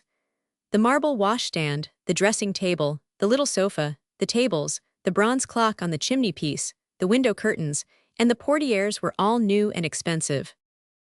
The smart maid, who came in to offer her services, with her hair done up high, and a gown more fashionable than Dolly's, was as new and expensive as the whole room. Darya Alexandrovna liked her neatness, her deferential and obliging manners, but she felt ill at ease with her. She felt ashamed of her seeing the patched dressing jacket that had unluckily been packed by mistake for her. She was ashamed of the very patches and darned places of which she had been so proud at home. At home, it had been so clear that for 6 dressing jackets, there would be needed 24 yards of nainsook at 16 pence the yard, which was a matter of 30 shillings besides the cutting out and making, and these 30 shillings had been saved. But before the maid she felt, if not exactly ashamed, at least uncomfortable. Darya Alexandrovna had a great sense of relief when Annushka, whom she had known for years, walked in. The smart maid was sent for to go to her mistress, and Annushka remained with Darya Alexandrovna. Anushka was obviously much pleased at that lady's arrival, and began to chatter away without a pause. Dolly observed that she was longing to express her opinion in regard to her mistress's position, especially as to the love and devotion of the Count to Anna Arkadyevna, but Dolly carefully interrupted her whenever she began to speak about this. "I grew up with Anna Arkadyevna, my lady's dearer to me than anything. Well, it's not for us to judge, and to be sure there seems so much love. Kindly pour out the water for me to wash now, please." Darya Alexandrovna cut her short. "Certainly, we've 2 women kept specially for washing small things, but most of the linen done by machinery. The Count goes into everything himself. Ah, what a husband." Dolly was glad when Anna came in, and by her entrance put a stop to Anushka's gossip. Anna had put on a very simple batiste gown. Dolly scrutinized that simple gown attentively. She knew what it meant, and the price at which such simplicity was obtained. "An old friend," said Anna of Anushka. Anna was not embarrassed now. She was perfectly composed and at ease. Dolly saw that she had now completely recovered from the impression her arrival had made on her, and had assumed that superficial, careless tone which, as it were, closed the door on that compartment in which her deeper feelings and ideas were kept. "Well, Anna, and how is your little girl?" asked Dolly. Annie, this was what she called her little daughter Anna. "Very well, she has got on wonderfully. Would you like to see her? Come, I'll show her to you. We had a terrible bother," she began telling her, "over nurses. We had an Italian wet nurse. A good creature, but so stupid. We wanted to get rid of her, but the baby is so used to her that we've gone on keeping her still." "But how have you managed?" Dolly was beginning a question as to what name the little girl would have, but noticing a sudden frown on Anna's face, she changed the drift of her question. "How did you manage? Have you weaned her yet?" But Anna had understood. "You didn't mean to ask that, you meant to ask about her surname." "Yes, that worries Alexei. She has no name, that is, she's a Karenina," said Anna, dropping her eyelids till nothing could be seen but the eyelashes meeting. "But we'll talk about all that later," her face suddenly brightening. "Come, I'll show you her. Ls très gentle, she crawls now." In the nursery, the luxury which had impressed Dolly in the whole house struck her still more. There were little go-karts ordered from England, and appliances for learning to walk, and a sofa after the fashion of a billiard table, purposely constructed for crawling, and swings and baths, all of special pattern and modern. They were all English, solid, and of good make, and obviously very expensive. The room was large, and very light and lofty. When they went in, the baby, with nothing on but her little smock, was sitting in a little elbow chair at the table, having her dinner of broth, which she was spilling all over her little chest. The baby was being fed, and the Russian nursery maid was evidently sharing her meal. Neither the wet nurse nor the head nurse were there. They were in the next room, from which came the sound of their conversation in the queer French which was their only means of communication. Hearing Anna's voice, a smart, tall English nurse with a disagreeable face and a dissolute expression walked in at the door, hurriedly shaking her fair curls, and immediately began to defend herself, though Anna had not found fault with her. At every word Anna said, the English nurse said hurriedly several times, "Yes, my lady." The rosy baby with her black eyebrows and hair, her sturdy red little body with tight goose-flesh skin, delighted Darya Alexandrovna, in spite of the cross expression with which she stared at the stranger. She positively envied the baby's healthy appearance. She was delighted, too, at the baby's crawling.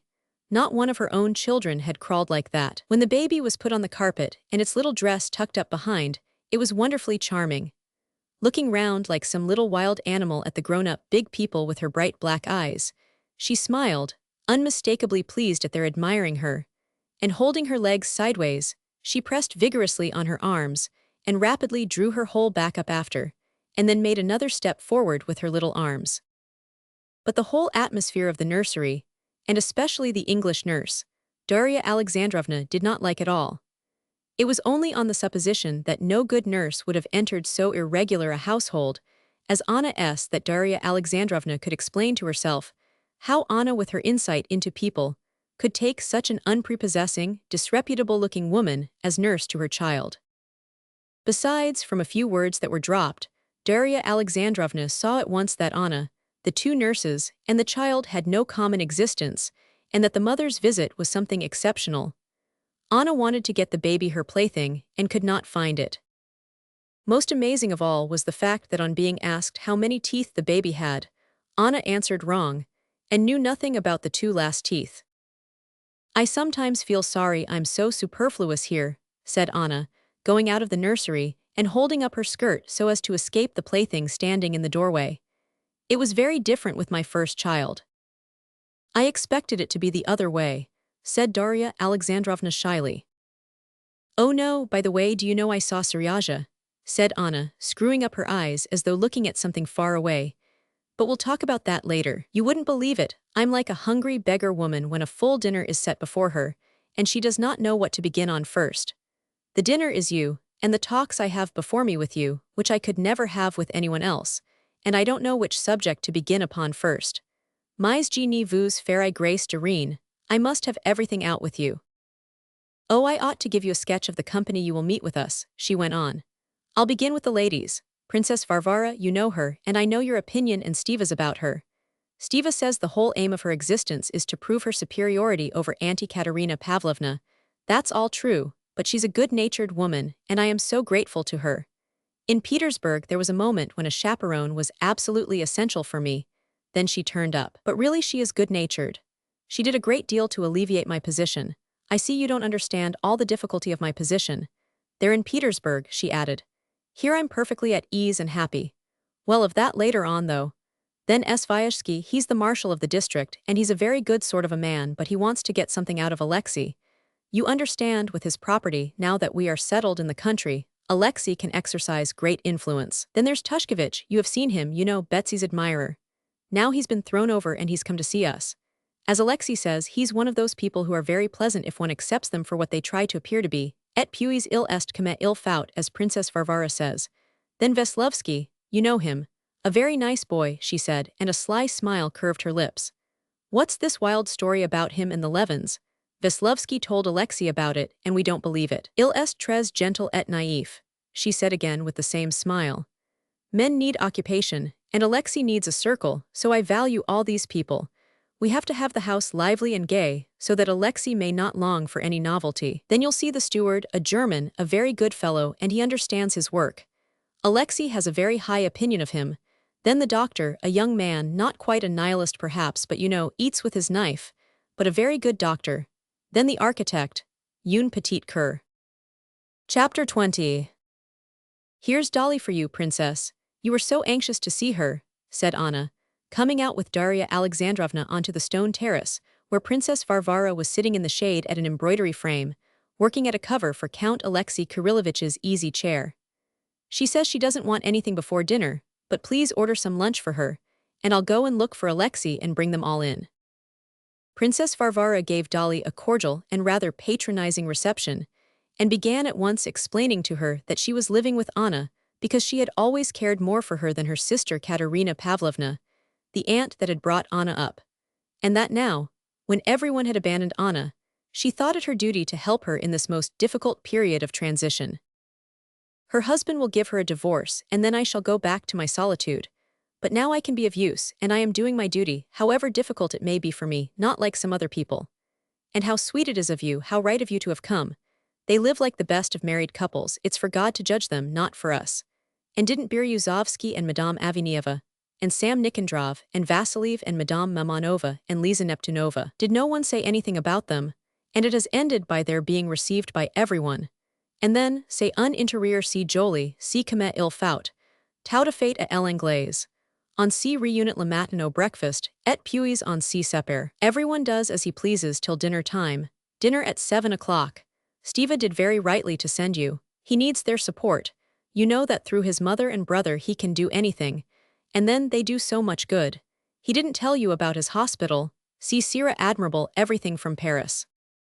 Their conversation was interrupted by Anna, who had found the men of the party in the billiard room, and returned with them to the terrace. There was still a long time before the dinner hour. It was exquisite weather, and so several different methods of spending the next 2 hours were proposed. There were very many methods of passing the time at Vozdvizhensko, and these were all unlike those in use at Pokrovsko. Une partie de l'antennis, Veslovsky proposed with his handsome smile. We'll be partners again, Anna Arkadyevna. No, it's too hot, better stroll about the garden and have a row in the boat, show Daria Alexandrovna the river banks. Vronsky proposed. I agree to anything, said Svyazhsky. I imagine that what Dolly would like best would be a stroll, wouldn't you? And then the boat, perhaps, said Anna. So it was decided. Veslovsky and Tushkevich went off to the bathing place, promising to get the boat ready and to wait there for them. They walked along the path in two couples, Anna with Svyazhsky and Dolly with Vronsky. Dolly was a little embarrassed and anxious in the new surroundings in which she found herself. Abstractly, theoretically, she did not merely justify, she positively approved of Anna's conduct, as is indeed not unfrequent with women of unimpeachable virtue, weary of the monotony of respectable existence. At a distance, she not only excused illicit love, she positively envied it. Besides, she loved Anna with all her heart, but seeing Anna in actual life among these strangers, with this fashionable tone that was so new to Daria Alexandrovna, she felt ill at ease. What she disliked particularly was seeing Princess Varvara ready to overlook everything for the sake of the comforts she enjoyed. As a general principle, abstractly, Dolly approved of Anna's action, but to see the man for whose sake her action had been taken was disagreeable to her. Moreover, she had never liked Vronsky. She thought him very proud, and saw nothing in him of which he could be proud except his wealth. But against her own will, here in his own house, he overawed her more than ever, and she could not be at ease with him. She felt with him the same feeling she had had with the maid about her dressing jacket. Just as with the maid she had felt not exactly ashamed, but embarrassed at her darns, so she felt with him not exactly ashamed, but embarrassed at herself. Dolly was ill at ease, and tried to find a subject of conversation. Even though she supposed that, through his pride, praise of his house and garden would be sure to be disagreeable to him, she did all the same tell him how much she liked his house. Yes, it's a very fine building, and in the good old-fashioned style, he said. I like so much the court in front of the steps. Was that always so? Oh no, he said, and his face beamed with pleasure. If you could only have seen that court last spring. And he began, at first rather diffidently, but more and more carried away by the subject as he went on, to draw her attention to the various details of the decoration of his house and garden. It was evident that, having devoted a great deal of trouble to improve and beautify his home, Vronsky felt a need to show off the improvements to a new person, and was genuinely delighted at Daria Alexandrovna's praise. If you would care to look at the hospital and are not tired, indeed it's not far, shall we go? He said, glancing into her face to convince himself that she was not bored. Are you coming, Anna? He turned to her. We will come, won't we? She said, addressing Svyazhsky. My zilny faut palais sur le pauvre Veslovsky et Tushkevich si morfonder la dans le bateau. We must send and tell them. Yes, this is a monument he is setting up here, said Anna, turning to Dolly with that sly smile of comprehension with which she had previously talked about the hospital.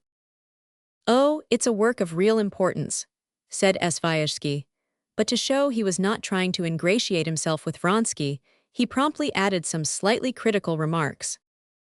I wonder, though, Count, he said, that while you do so much for the health of the peasants, you take so little interest in the schools. 100 est devenu tellement commune les écoles, said Vronsky. You understand it's not on that account, but it just happens so, my interest has been diverted elsewhere. This way then to the hospital, he said to Daria Alexandrovna, pointing to a turning out of the avenue. The ladies put up their parasols and turned into the side path.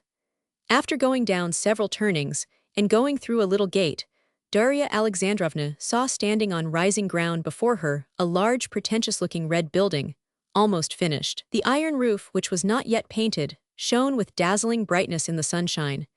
Beside the finished building another had been begun, surrounded by scaffolding. Workmen in aprons, standing on scaffolds, were laying bricks, pouring mortar out of vats and smoothing it with trowels. How quickly work gets done with you, said Svyazhsky. When I was here last time the roof was not on. By the autumn it will all be ready. Inside almost everything is done, said Anna. And what's this new building? That's the house for the doctor and the dispensary, answered Vronsky, seeing the architect in a short jacket coming towards him, and excusing himself to the ladies, he went to meet him.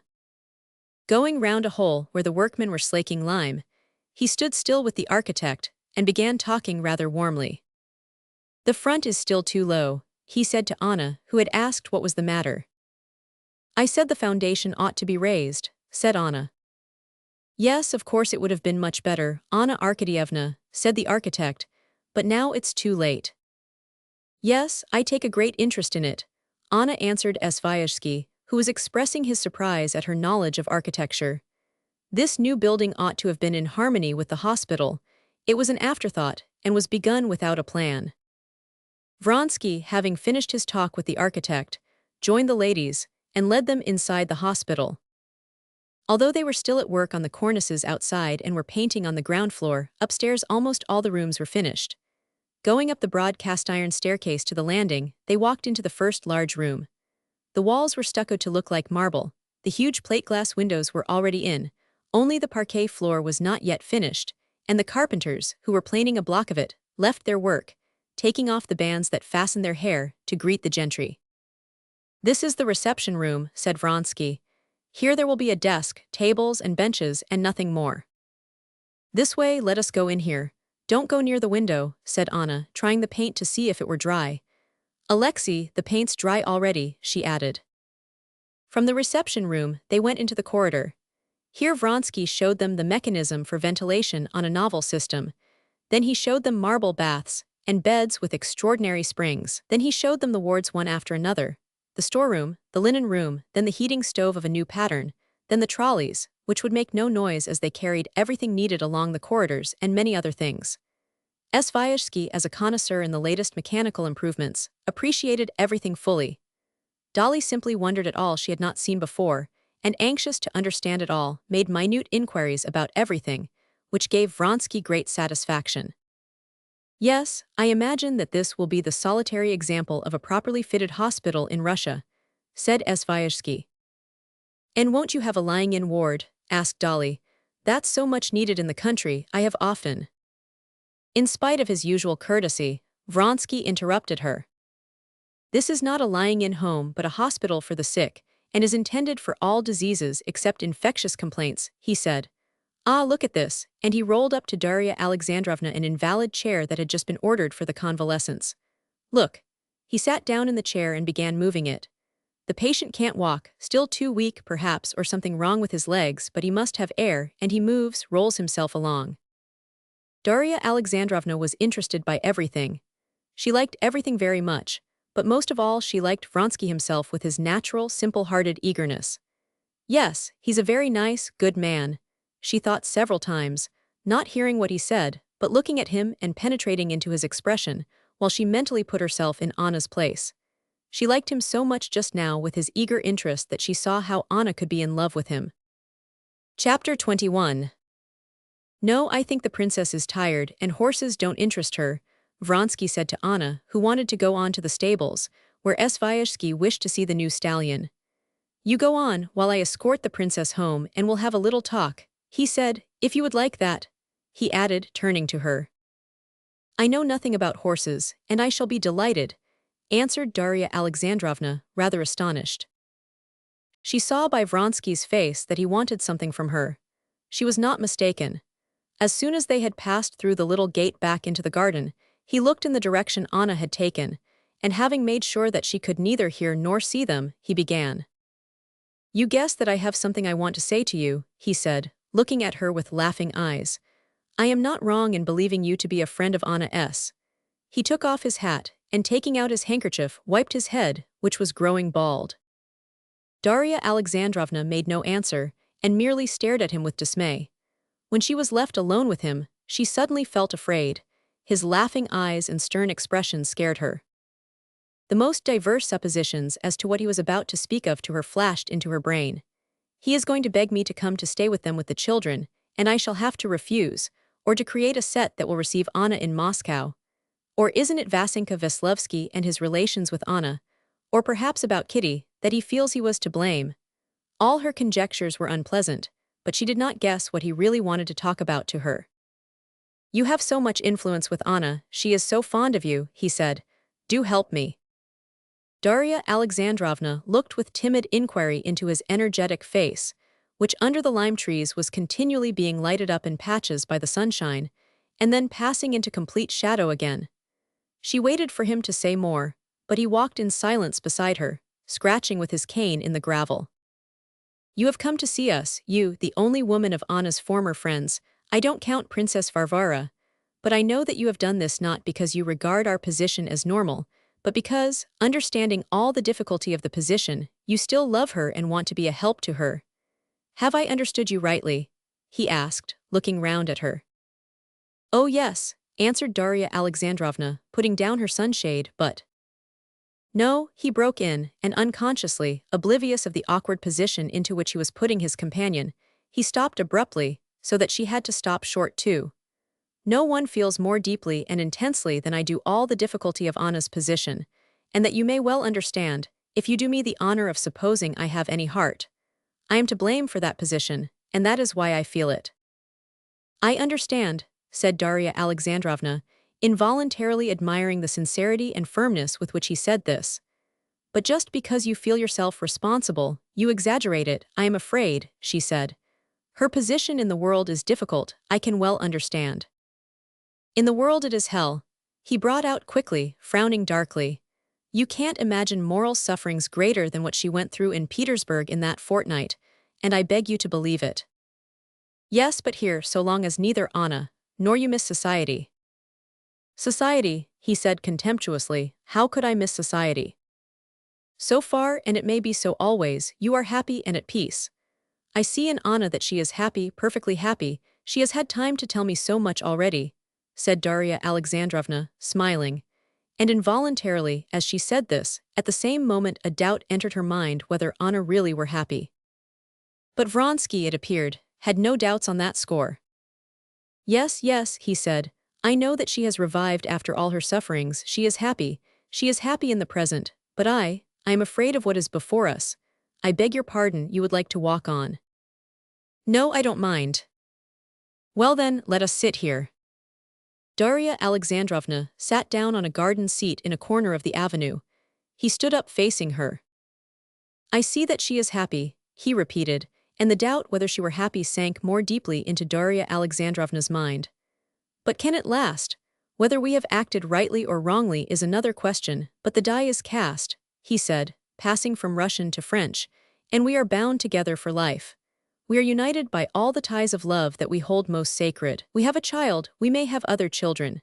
But the law and all the conditions of our position are such that thousands of complications arise which she does not see and does not want to see, and that one can well understand.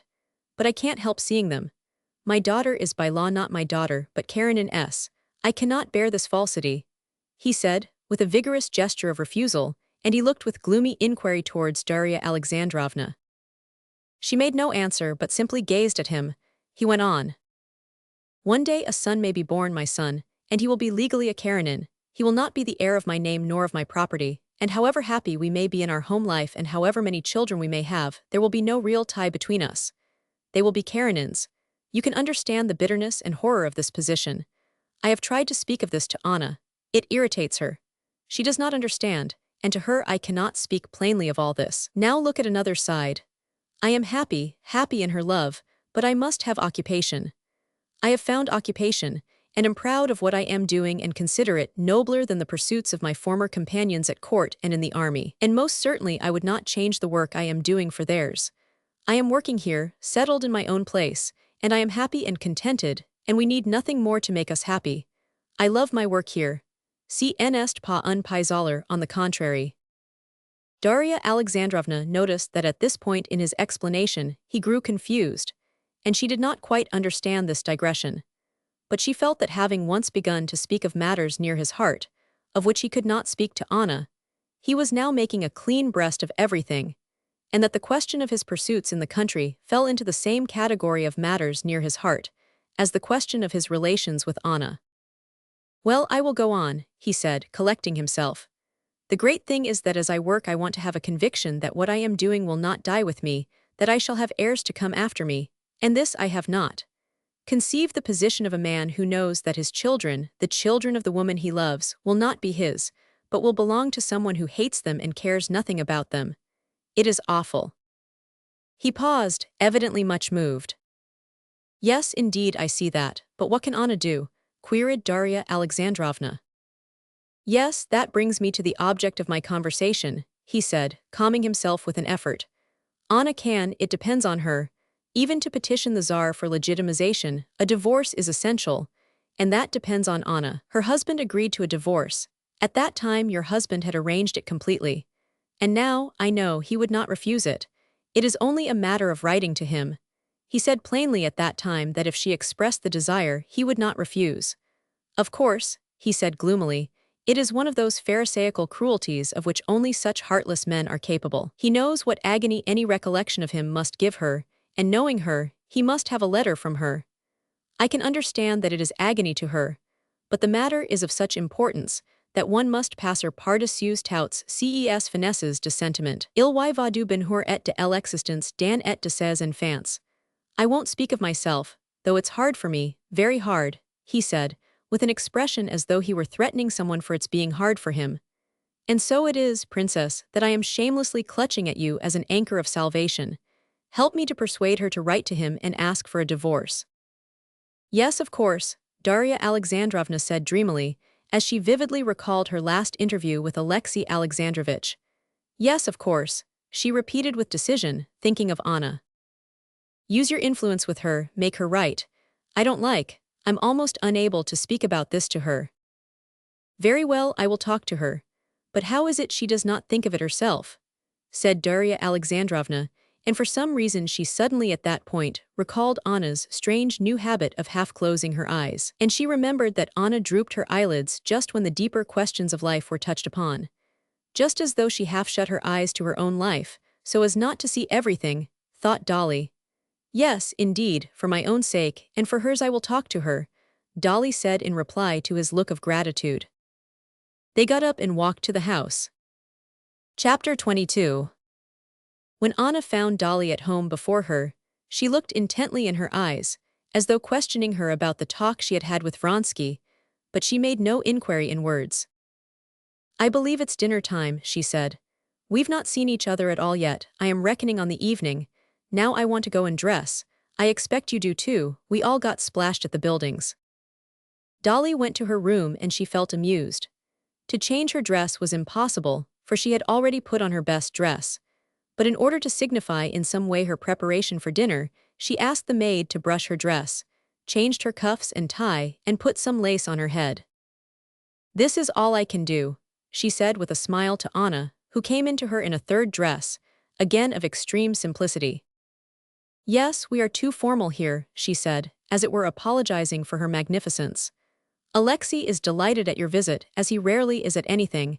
He has completely lost his heart to you, she added. You're not tired. There was no time for talking about anything before dinner. Going into the drawing room, they found Princess Varvara already there, and the gentlemen of the party in black frock coats. The architect wore a swallowtail coat. Vronsky presented the doctor and the steward to his guest. The architect he had already introduced to her at the hospital. A stout butler, resplendent with a smoothly shaven round chin and a starched white cravat, announced that dinner was ready, and the ladies got up. Vronsky asked Svyazhsky to take in Anna Arkadyevna, and himself offered his arm to Dolly. Veslovsky was before Tushkevich in offering his arm to Princess Varvara, so that Tushkevich with the steward and the doctor walked in alone.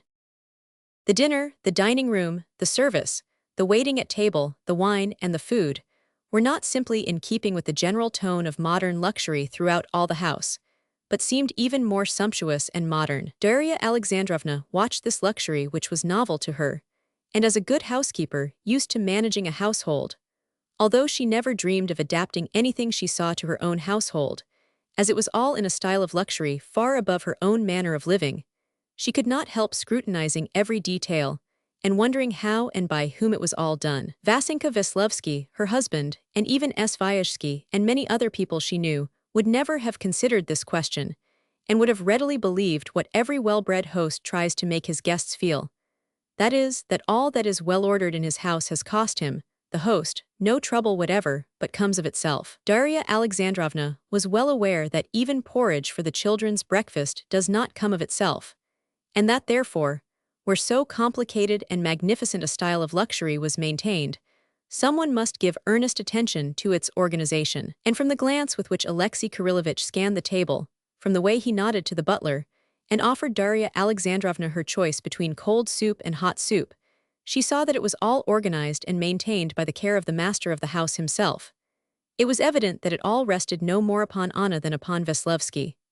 She, Svyazhsky, the princess, and Veslovsky were equally guests, with light hearts enjoying what had been arranged for them. Anna was the hostess only in conducting the conversation. The conversation was a difficult one for the lady of the house at a small table with persons present, like the steward and the architect, belonging to a completely different world, struggling not to be overawed by an elegance to which they were unaccustomed, and unable to sustain a large share in the general conversation. But this difficult conversation Anna directed with her usual tact and naturalness, and indeed she did so with actual enjoyment, as Darya Alexandrovna observed. The conversation began about the row Tushkevich and Veslovsky had taken alone together in the boat, and Tushkevich began describing the last boat races in Petersburg at the yacht club. But Anna, seizing the first pause, at once turned to the architect to draw him out of his silence. Nikolai Ivanitch was struck, she said, meaning Svyazhsky, at the progress the new building had made since he was here last. But I am there every day, and every day I wonder at the rate at which it grows. It's first-rate working with His Excellency, said the architect with a smile. He was respectful and composed, though with a sense of his own dignity. It's a very different matter to have to do with the district authorities, where one would have to write out sheaves of papers. Here I call upon the Count, and in 3 words we settle the business. The American way of doing business, said Svyazhsky with a smile. Yes, there they build in a rational fashion. The conversation passed to the misuse of political power in the United States, but Anna quickly brought it round to another topic, so as to draw the steward into talk. Have you ever seen a reaping machine? She said, addressing Darya Alexandrovna. We had just ridden over to look at one when we met. It's the first time I ever saw one. How do they work? Asked Dolly. Exactly like little scissors. A plank and a lot of little scissors, like this. Anna took a knife and fork in her beautiful white hands covered with rings, and began showing how the machine worked. It was clear that she saw nothing would be understood from her explanation, but aware that her talk was pleasant, and her hands beautiful, she went on explaining. More like little penknives, Veslovsky said playfully, never taking his eyes off her. Anna gave a just perceptible smile, but made no answer. Isn't it true, Karl Fedorovich, that it's just like little scissors? She said to the steward. Oh ja, answered the German.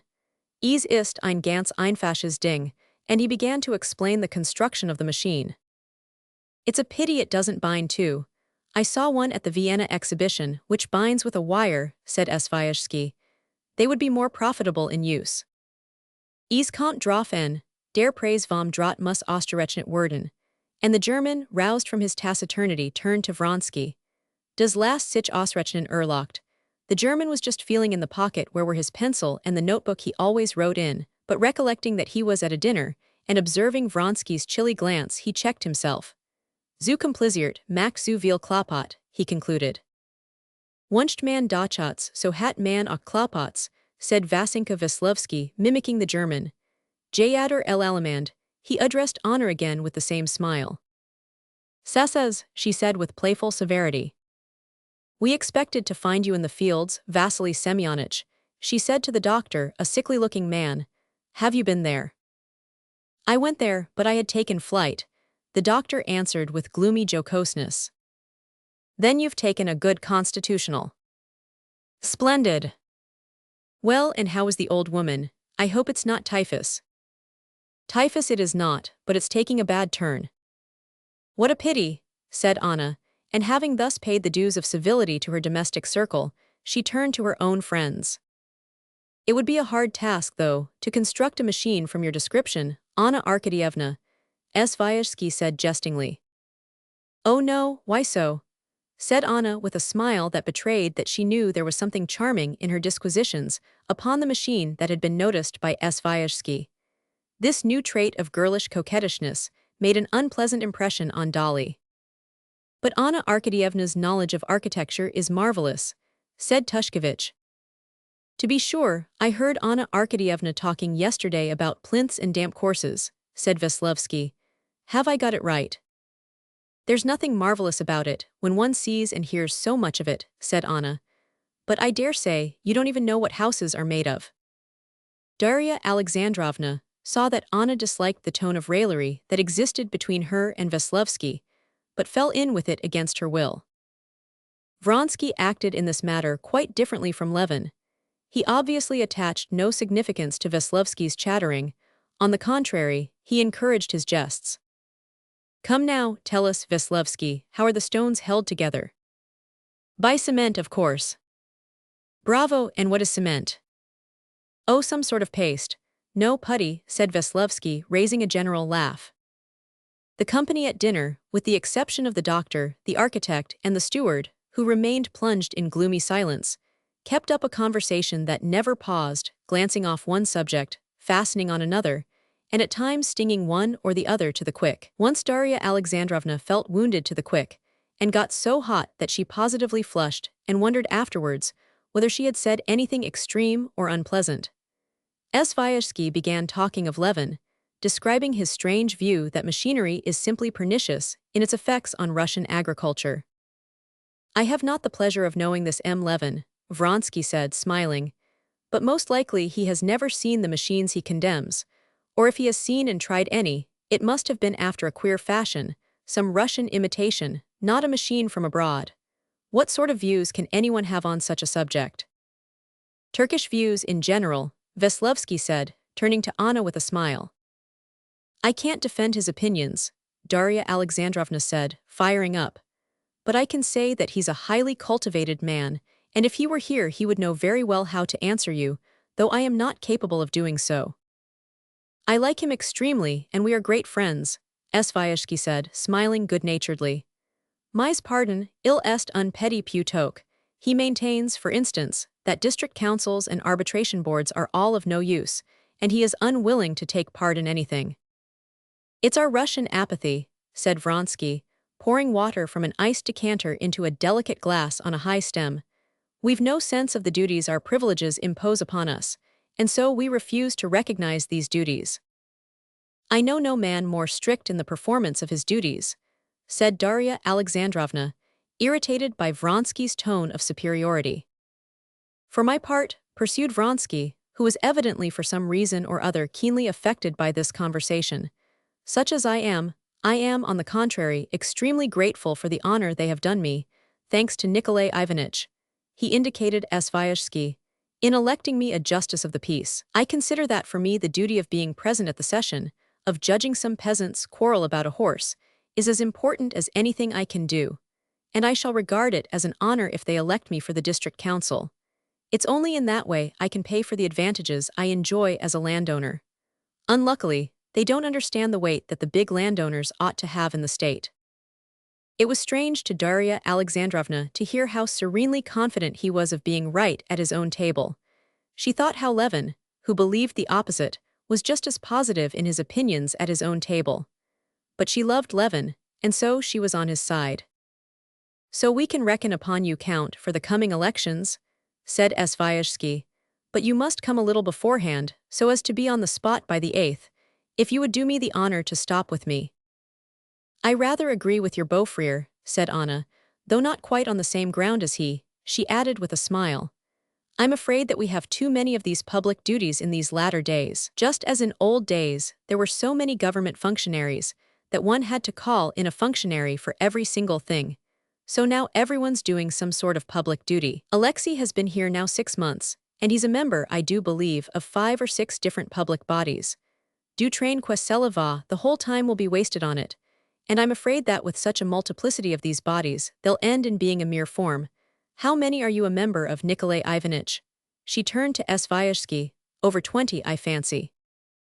Anna spoke lightly, but irritation could be discerned in her tone. Darya Alexandrovna, watching Anna and Vronsky attentively, detected it instantly. She noticed, too, that as she spoke Vronsky's face had immediately taken a serious and obstinate expression. Noticing this, And that Princess Varvara at once made haste to change the conversation by talking of Petersburg acquaintances, and remembering what Vronsky had without apparent connection said in the garden of his work in the country. Dolly surmised that this question of public activity was connected with some deep private disagreement between Anna and Vronsky. The dinner, the wine, the decoration of the table were all very good, but it was all like what Darya Alexandrovna had seen at formal dinners and balls, which of late years had become quite unfamiliar to her. It all had the same impersonal and constrained character, and so, on an ordinary day, and in a little circle of friends, it made a disagreeable impression on her. After dinner they sat on the terrace, then they proceeded to play lawn tennis. The players, divided into two parties, stood on opposite sides of a tightly drawn net, with gilt poles on the carefully leveled and rolled croquet ground. Darya Alexandrovna made an attempt to play, but it was a long time before she could understand the game, and by the time she did understand it, she was so tired that she sat down with Princess Varvara and simply looked on at the players. Her partner, Tushkevich, gave up playing too, but the others kept the game up for a long time. Sviazhsky and Vronsky both played very well and seriously. They kept a sharp lookout on the balls served to them, and without haste or getting in each other's way, they ran adroitly up to them, waited for the rebound, and neatly and accurately returned them over the net. Veslovsky played worse than the others. He was too eager, but he kept the players lively with his high spirits. His laughter and outcries never paused. Like the other men of the party, with the ladies' permission, he took off his coat, and his solid, comely figure in his white shirt sleeves, with his red perspiring face and his impulsive movements, made a picture that imprinted itself vividly on the memory. When Darya Alexandrovna lay in bed that night, as soon as she closed her eyes, she saw Vasenka Veslovsky flying about the croquet ground. During the game, Darya Alexandrovna was not enjoying herself. She did not like the light tone of raillery that was kept up all the time between Vasenka Veslovsky and Anna, and the unnaturalness altogether of grown-up people, all alone without children, playing at a child's game. But to avoid breaking up the party and to get through the time somehow, after a rest she joined the game again, and pretended to be enjoying it. All that day it seemed to her as though she were acting in a theater with actors cleverer than she, and that her bad acting was spoiling the whole performance. She had come with the intention of staying 2 days, if all went well. But in the evening, during the game, she made up her mind that she would go home next day. The maternal cares and worries, which she had so hated on the way, now, after a day spent without them, struck her in quite another light and tempted her back to them. When after evening tea and a row by night in the boat, Darya Alexandrovna went alone to her room, took off her dress, and began arranging her thin hair for the night, she had a great sense of relief. It was positively disagreeable to her to think that Anna was coming to see her immediately. She longed to be alone with her own thoughts. Chapter 23. Dolly was wanting to go to bed when Anna came in to see her, attired for the night. In the course of the day, Anna had several times begun to speak of matters near her heart, and every time after a few words she had stopped. "Afterwards, by ourselves, we'll talk about everything. I've got so much I want to tell you," she said. Now they were by themselves, and Anna did not know what to talk about. She sat in the window looking at Dolly, and going over in her own mind all the stores of intimate talk which had seemed so inexhaustible beforehand, and she found nothing. At that moment, it seemed to her that everything had been said already. "Well, what of Kitty?" she said with a heavy sigh, looking penitently at Dolly. "Tell me the truth, Dolly, isn't she angry with me?" "Angry? Oh no," said Darya Alexandrovna, smiling. "But she hates me, despises me." "Oh no, but you know that sort of thing isn't forgiven." "Yes, yes," said Anna, turning away and looking out of the open window. "But I was not to blame. And who is to blame? What's the meaning of being to blame? Could it have been otherwise? What do you think? Could it possibly have happened that you didn't become the wife of Stiva?" "Really, I don't know, but this is what I want you to tell me." "Yes, yes, but we've not finished about Kitty. Is she happy? He's a very nice man, they say." "He's much more than very nice. I don't know a better man." "Ah, how glad I am, I'm so glad. Much more than very nice," she repeated. Dolly smiled. "But tell me about yourself. We've a great deal to talk about, and I've had a talk with—" Dolly did not know what to call him. She felt it awkward to call him either the Count or Alexei Kirillovich. With Alexei, said Anna, I know what you talked about, but I wanted to ask you directly what you think of me, of my life. How am I to say like that straight off? I really don't know. No, tell me all the same. You see my life. But you mustn't forget that you're seeing us in the summer when you have come to us and we are not alone. But we came here early in the spring, lived quite alone, and shall be alone again, and I desire nothing better. But imagine me living alone without him, alone, and that will be. I see by everything that it will often be repeated, that he will be half the time away from home, she said, getting up and sitting down close by Dolly. Of course, she interrupted Dolly, who would have answered, of course I won't try to keep him by force. I don't keep him indeed. The races are just coming, his horses are running, he will go, I'm very glad. But think of me, fancy my position. But what's the use of talking about it? She smiled. Well, what did he talk about with you?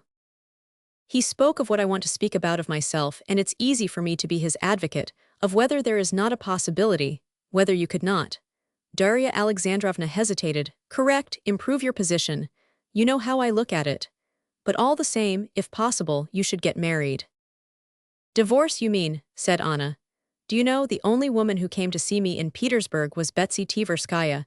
You know her, of course. Au fond, c'est la femme la plus dépravée qui existe. She had an intrigue with Tushkevich, deceiving her husband in the basest way. And she told me that she did not care to know me so long as my position was irregular. Don't imagine I would compare. I know you, darling, but I could not help remembering. Well, so what did he say to you? She repeated. He said that he was unhappy on your account and his own. Perhaps you will say that it's egoism, but what a legitimate and noble egoism. He wants first of all to legitimize his daughter, and to be your husband, to have a legal right to you. What wife, what slave can be so utterly a slave as I in my position? She put in gloomily. The chief thing he desires that you should not suffer. That's impossible, well, and the most legitimate desire, he wishes that your children should have a name. What children? Anna said, not looking at Dolly and half closing her eyes. Annie and those to come. He need not trouble on that score, I shall have no more children. How can you tell that you woe? I shall not because I don't wish it. And in spite of all her emotion, Anna smiled as she caught the naive expression of curiosity, wonder, and horror on Dolly's face. The doctor told me after my illness. Impossible, said Dolly, opening her eyes wide. For her this was one of those discoveries, the consequences and deductions from which are so immense that all that one feels for the first instant is that it is impossible to take it all in, and that one will have to reflect a great deal upon it. This discovery, suddenly throwing light on all those families of one or two children, which had hitherto been so incomprehensible to her, aroused so many ideas, reflections, and contradictory emotions, that she had nothing to say, and simply gazed with wide-open eyes of wonder at Anna. This was the very thing she had been dreaming of, but now learning that it was possible, she was horrified. She felt that it was too simple a solution of too complicated a problem. N'est-ce pas immoral, was all she said after a brief pause. Why so? Think I have a choice between two alternatives. Either to be with child, that is an invalid, or to be the friend and companion of my husband, practically my husband, Anna said in a tone intentionally superficial and frivolous. Yes, said Darya Alexandrovna, hearing the very arguments she had used to herself, and not finding the same force in them as before. For you, for other people, said Anna, as though divining her thoughts, there may be reason to hesitate, but for me, you must consider I am not his wife, he loves me as long as he loves me, and how am I to keep his love, not like this? She moved her white hands in a curve before her waist with extraordinary rapidity, as happens during moments of excitement. Ideas and memories rushed into Darya Alexandrovna's head. I, she thought, did not keep my attraction for Stiva.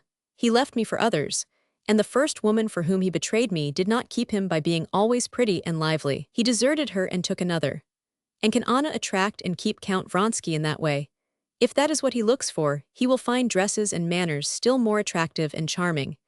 And however white and beautiful her bare arms are, however beautiful her full figure and her eager face under her black curls, he will find something better still, just as my disgusting, pitiful, and charming husband does.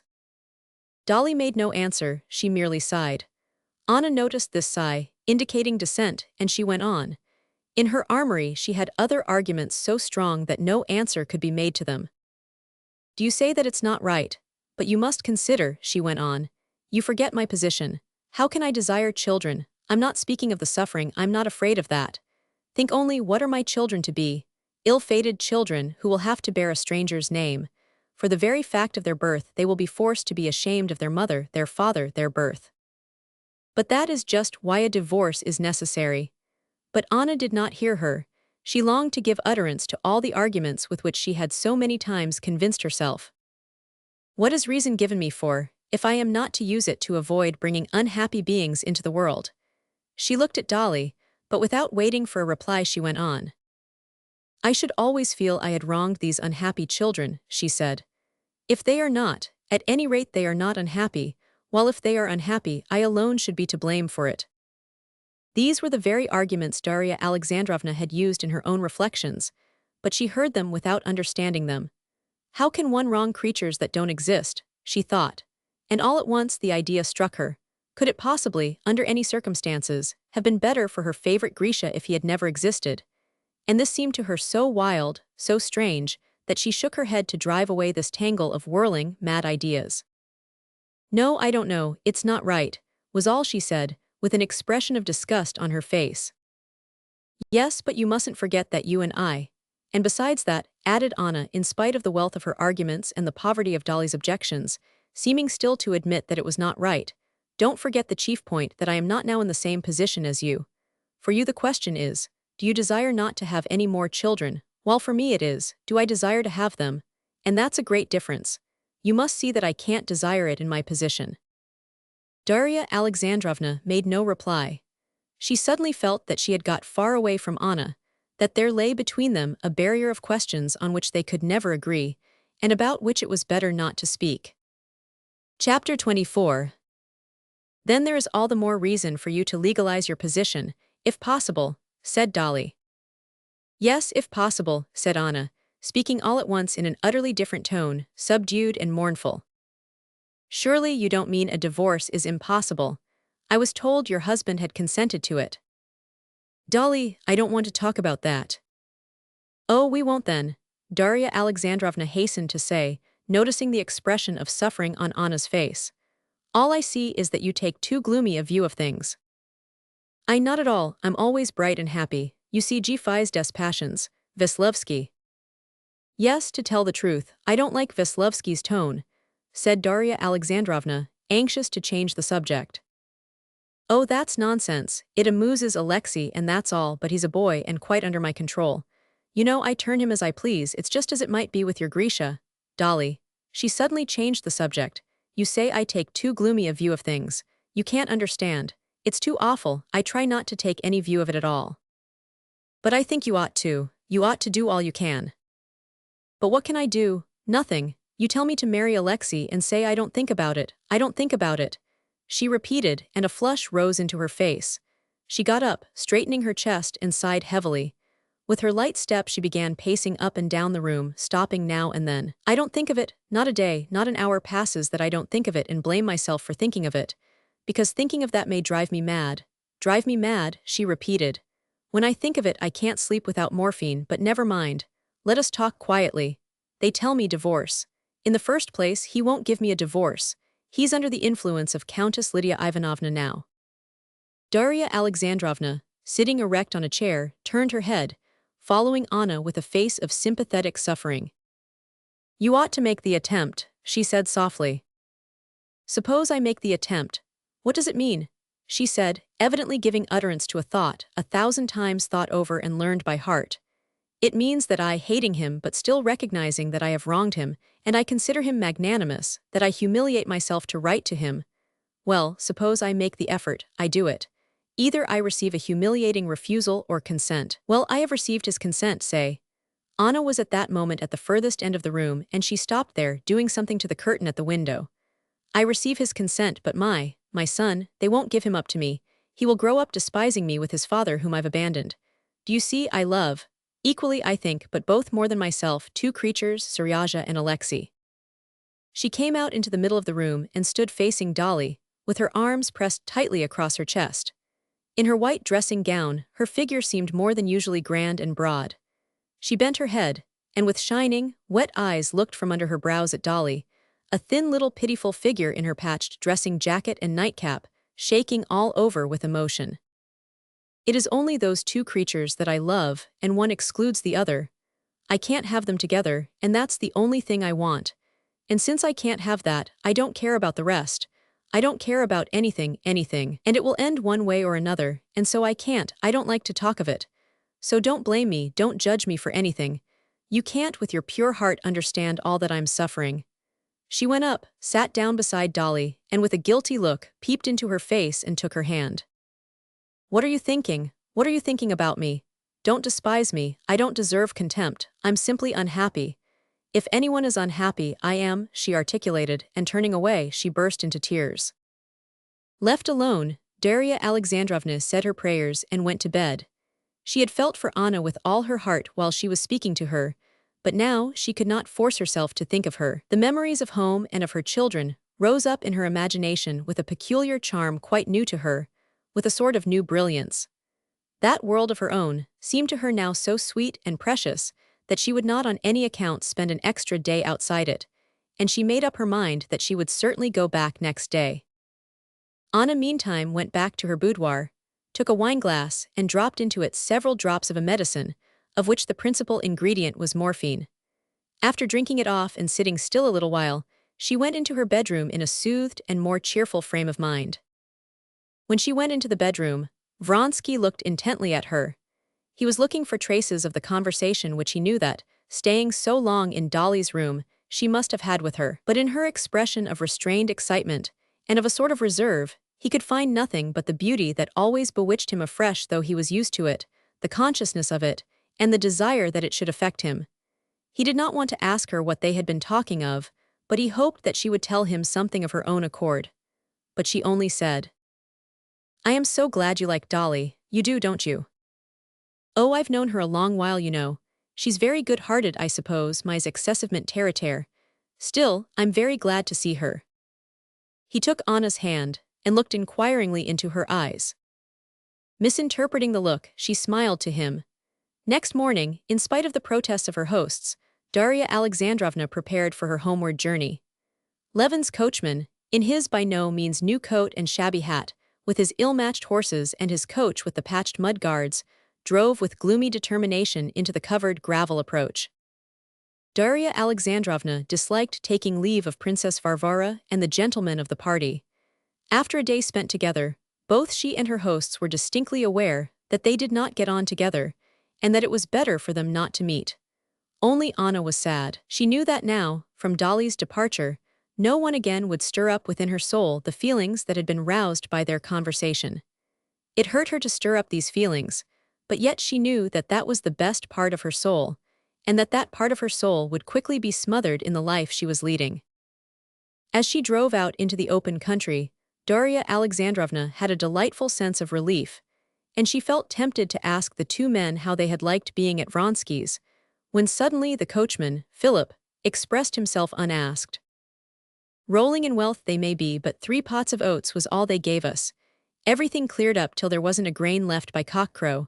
What are 3 pots? A mere mouthful, and oats now down to 45 kopecks. At our place, no fear, all comers may have as much as they can eat. The master's a screw," put in the counting-house clerk. "Well, did you like their horses?" asked Dolly. "The horses, there's no two opinions about them, and the food was good. But it seemed to me sort of dreary there, Darya Alexandrovna. I don't know what you thought," he said, turning his handsome, good-natured face to her. "I thought so too. Well, shall we get home by evening?" We must." On reaching home and finding everyone entirely satisfactory and particularly charming, Darya Alexandrovna began with great liveliness telling them how she had arrived, how warmly they had received her, of the luxury and good taste in which the Vronskys lived, and of their recreations, and she would not allow a word to be said against them. "One has to know Anna and Vronsky. I have got to know him better now, to see how nice they are and how touching," she said, speaking now with perfect sincerity, and forgetting the vague feeling of dissatisfaction and awkwardness she had experienced there. Chapter 25. Vronsky and Anna spent the whole summer and part of the winter in the country, living in just the same condition, and still taking no steps to obtain a divorce. It was an understood thing between them that they should not go away anywhere, but both felt, the longer they lived alone, especially in the autumn, without guests in the house, that they could not stand this existence, and that they would have to alter it. Their life was apparently such that nothing better could be desired. They had the fullest abundance of everything, they had a child, and both had occupation. Anna devoted just as much care to her appearance when they had no visitors, and she did a great deal of reading, both of novels and of what serious literature was in fashion. She ordered all the books that were praised in the foreign papers and reviews she received, and read them with that concentrated attention which is only given to what is read in seclusion. Moreover, every subject that was of interest to Vronsky, she studied in books and special journals, so that he often went straight to her with questions relating to agriculture or architecture, sometimes even with questions relating to horse breeding or sport. He was amazed at her knowledge, her memory, and at first was disposed to doubt it, to ask for confirmation of her facts, and she would find what he asked for in some book and show it to him. The building of the hospital, too, interested her. She did not merely assist, but planned and suggested a great deal herself. But her chief thought was still of herself, how far she was dear to Vronsky, how far she could make up to him for all he had given up. Vronsky appreciated this desire not only to please, but to serve him, which had become the sole aim of her existence, but at the same time he wearied of the loving snares in which she tried to hold him fast. As time went on, and he saw himself more and more often held fast in these snares, he had an ever-growing desire, not so much to escape from them, as to try whether they hindered his freedom. Had it not been for this growing desire to be free, not to have scenes every time he wanted to go to the town to a meeting or a race, Vronsky would have been perfectly satisfied with his life. The role he had taken up, the role of a wealthy landowner, one of that class which ought to be the very heart of the Russian aristocracy, was entirely to his taste. And now, after spending 6 months in that character, he derived even greater satisfaction from it. And his management of his estate, which occupied and absorbed him more and more, was most successful. In spite of the immense sums cost him by the hospital, by machinery, by cows ordered from Switzerland, and many other things, he was convinced that he was not wasting, but increasing his substance. In all matters affecting income, the sales of timber, wheat, and wool, the letting of lands, Vronsky was hard as a rock, and knew well how to keep up prices. In all operations on a large scale on this and his other estates, he kept to the simplest methods involving no risk, and in trifling details he was careful and exacting to an extreme degree. In spite of all the cunning and ingenuity of the German steward, who would try to tempt him into purchases by making his original estimate always far larger than really required, and then representing to Vronsky that he might get the thing cheaper, and so make a profit, Vronsky did not give in. He listened to his steward, cross-examined him, and only agreed to his suggestions when the implement to be ordered or constructed was the very newest, not yet known in Russia, and likely to excite wonder. Apart from such exceptions, he resolved upon an increased outlay only where there was a surplus, and in making such an outlay he went into the minutest details, and insisted on getting the very best for his money, so that by the method on which he managed his affairs, it was clear that he was not wasting, but increasing his substance. In October there were the provincial elections in the Kashinsky province, where were the estates of Vronsky, Svyazhsky, Koznishev, Oblonsky, and a small part of Levin's land. These elections were attracting public attention from several circumstances connected with them, and also from the people taking part in them.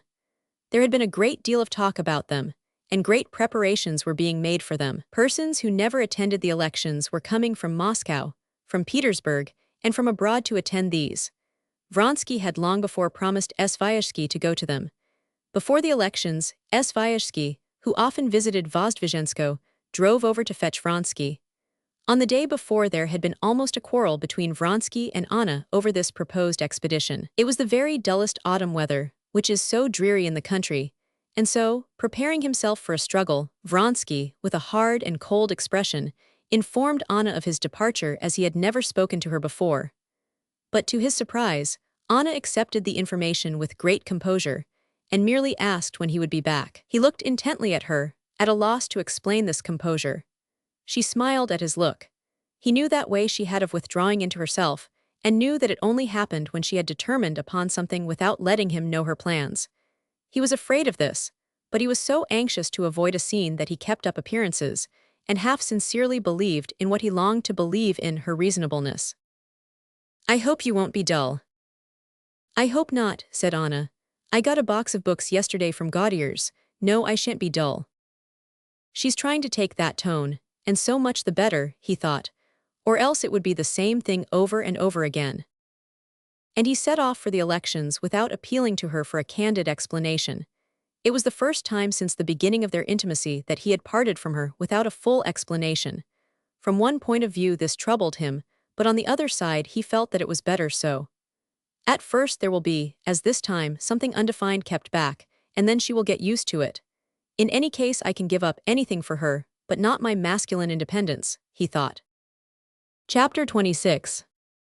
In September, Levin moved to Moscow for Kitty's confinement. He had spent a whole month in Moscow with nothing to do, when Sergei Ivanovich, who had property in the Kashinsky province, and took great interest in the question of the approaching elections, made ready to set off to the elections. He invited his brother, who had a vote in the Seleznevsky district, to come with him.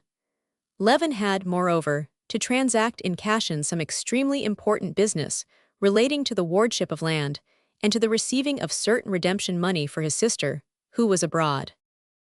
Levin still hesitated, but Kitty, who saw that he was bored in Moscow and urged him to go, on her own authority ordered him the proper nobleman's uniform, costing £7. And that £7 paid for the uniform was the chief cause that finally decided Levin to go. He went to Kashin. Levin had been 6 days in Kashin, visiting the assembly each day, and busily engaged about his sister's business, which still dragged on. The district marshals of nobility were all occupied with the elections, and it was impossible to get the simplest thing done that depended upon the court of wardship. The other matter, the payment of the sums due, was met too by difficulties. After long negotiations over the legal details, the money was at last ready to be paid. But the notary, a most obliging person, could not hand over the order, because it must have the signature of the president, and the president, though he had not given over his duties to a deputy, was at the elections. All these worrying negotiations, this endless going from place to place, and talking with pleasant and excellent people, who quite saw the unpleasantness of the petitioner's position, but were powerless to assist him, all these efforts that yielded no result, led to a feeling of misery in Levin akin to the mortifying helplessness one experiences in dreams when one tries to use physical force. He felt this frequently as he talked to his most good-natured solicitor. This solicitor did, it seemed, everything possible and strained every nerve to get him out of his difficulties. "I tell you what you might try," he said more than once. "Go to so-and-so and so-and-so," and the solicitor drew up a regular plan for getting round the fatal point that hindered everything. But he would add immediately, "It'll mean some delay anyway, but you might try it." And Levin did try and did go. Everyone was kind and civil, but the point evaded seemed to crop up again in the end, and again to bar the way. What was particularly trying was that Levin could not make out with whom he was struggling, to whose interest it was that his business should not be done. That no one seemed to know, the solicitor certainly did not know. If Levin could have understood why, just as he saw why one can only approach the booking office of a railway station in single file, it would not have been so vexatious and tiresome to him. But with the hindrances that confronted him in his business, no one could explain why they existed. But Levin had changed a good deal since his marriage. He was patient, and if he could not see why it was all arranged like this, he told himself that he could not judge without knowing all about it, and that most likely it must be so, and he tried not to fret. In attending the elections, too, and taking part in them, he tried now not to judge, not to fall foul of them, but to comprehend as fully as he could the question which was so earnestly and ardently absorbing honest and excellent men whom he respected. Since his marriage there had been revealed to Levin so many new and serious aspects of life that had previously, through his frivolous attitude to them, seemed of no importance, that in the question of the elections too, he assumed and tried to find some serious significance. Sergei Ivanovich explained to him the meaning and object of the proposed revolution at the elections. The marshal of the province, in whose hands the law had placed the control of so many important public functions, the guardianship of wards, the very department which was giving Levin so much trouble just now, the disposal of large sums subscribed by the nobility of the province, the high schools, female, male, and military and popular instruction on the new model, and finally the district council. The marshal of the province, Snetkov, was a nobleman of the old school, dissipating an immense fortune, a good-hearted man, honest after his own fashion, but utterly without any comprehension of the needs of modern days. He always took, in every question, the side of the nobility. He was positively antagonistic to the spread of popular education, and he succeeded in giving a purely party character to the district council, which ought by rights to be of such an immense importance. What was needed was to put in his place a fresh, capable, perfectly modern man, of contemporary ideas, and to frame their policy so as from the rights conferred upon the nobles, not as the nobility, but as an element of the district council, to extract all the powers of self-government that could possibly be derived from them. In the wealthy Kashinsky province, which always took the lead of other provinces in everything, there was now such a preponderance of forces that this policy, once carried through properly there, might serve as a model for other provinces for all Russia. And hence the whole question was of the greatest importance. It was proposed to elect as marshal in place of Snetkov either Svyazhsky, or, better still, Nevyadovsky, a former university professor, a man of remarkable intelligence and a great friend of Sergei Ivanovich.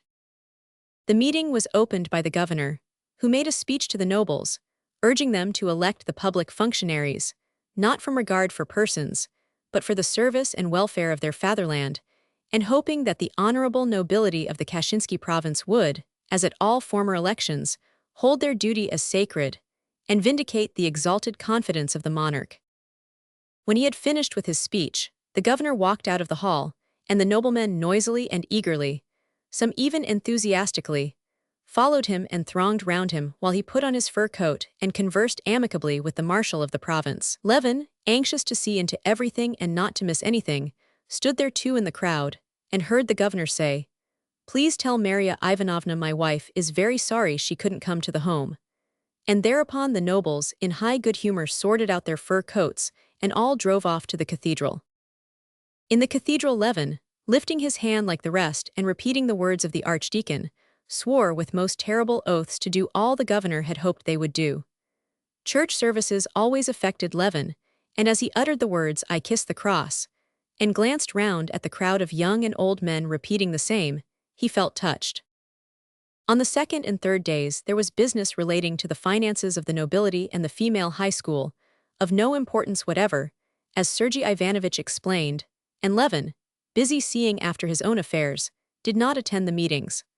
On the fourth day the auditing of the marshal's accounts took place at the high table of the marshal of the province, and then there occurred the first skirmish between the new party and the old. The committee who had been deputed to verify the accounts reported to the meeting that all was in order. The marshal of the province got up, thanked the nobility for their confidence, and shed tears. The nobles gave him a loud welcome, and shook hands with him. But at that instant, a nobleman of Sergei Ivanovich's party said that he had heard that the committee had not verified the accounts, considering such a verification an insult to the marshal of the province. One of the members of the committee incautiously admitted this. Then a small gentleman, very young-looking but very malignant, began to say that it would probably be agreeable to the marshal of the province to give an account of his expenditures of the public moneys, and that the misplaced delicacy of the members of the committee was depriving him of this moral satisfaction. Then the members of the committee tried to withdraw their admission, and Sergei Ivanovich began to prove that they must logically admit either that they had verified the accounts or that they had not, and he developed this dilemma in detail. Sergei Ivanovich was answered by the spokesman of the opposite party. Then Svyazhsky spoke, and then the malignant gentleman again. The discussion lasted a long time and ended in nothing. Levin was surprised that they should dispute upon this subject so long, especially as, when he asked Sergei Ivanovich whether he supposed that money had been misappropriated, Sergei Ivanovich answered, "Oh no, he's an honest man. But those old-fashioned methods of paternal family arrangements in the management of provincial affairs must be broken down." On the fifth day came the elections of the district marshals. It was rather a stormy day in several districts.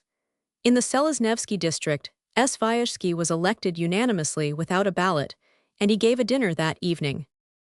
Chapter 27. The sixth day was fixed for the election of the marshal of the province.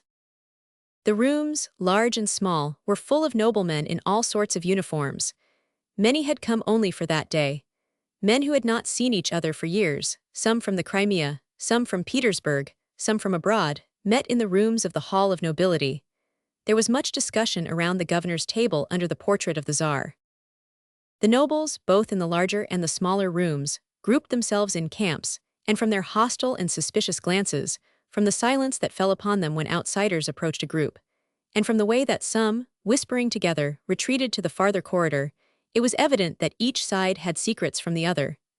In appearance, the noblemen were sharply divided into two classes, the old and the new. The old were for the most part either in old uniforms of the nobility, buttoned up closely, with spurs and hats, or in their own special naval, cavalry, infantry, or official uniforms. The uniforms of the older men were embroidered in the old-fashioned way with epaulets on their shoulders.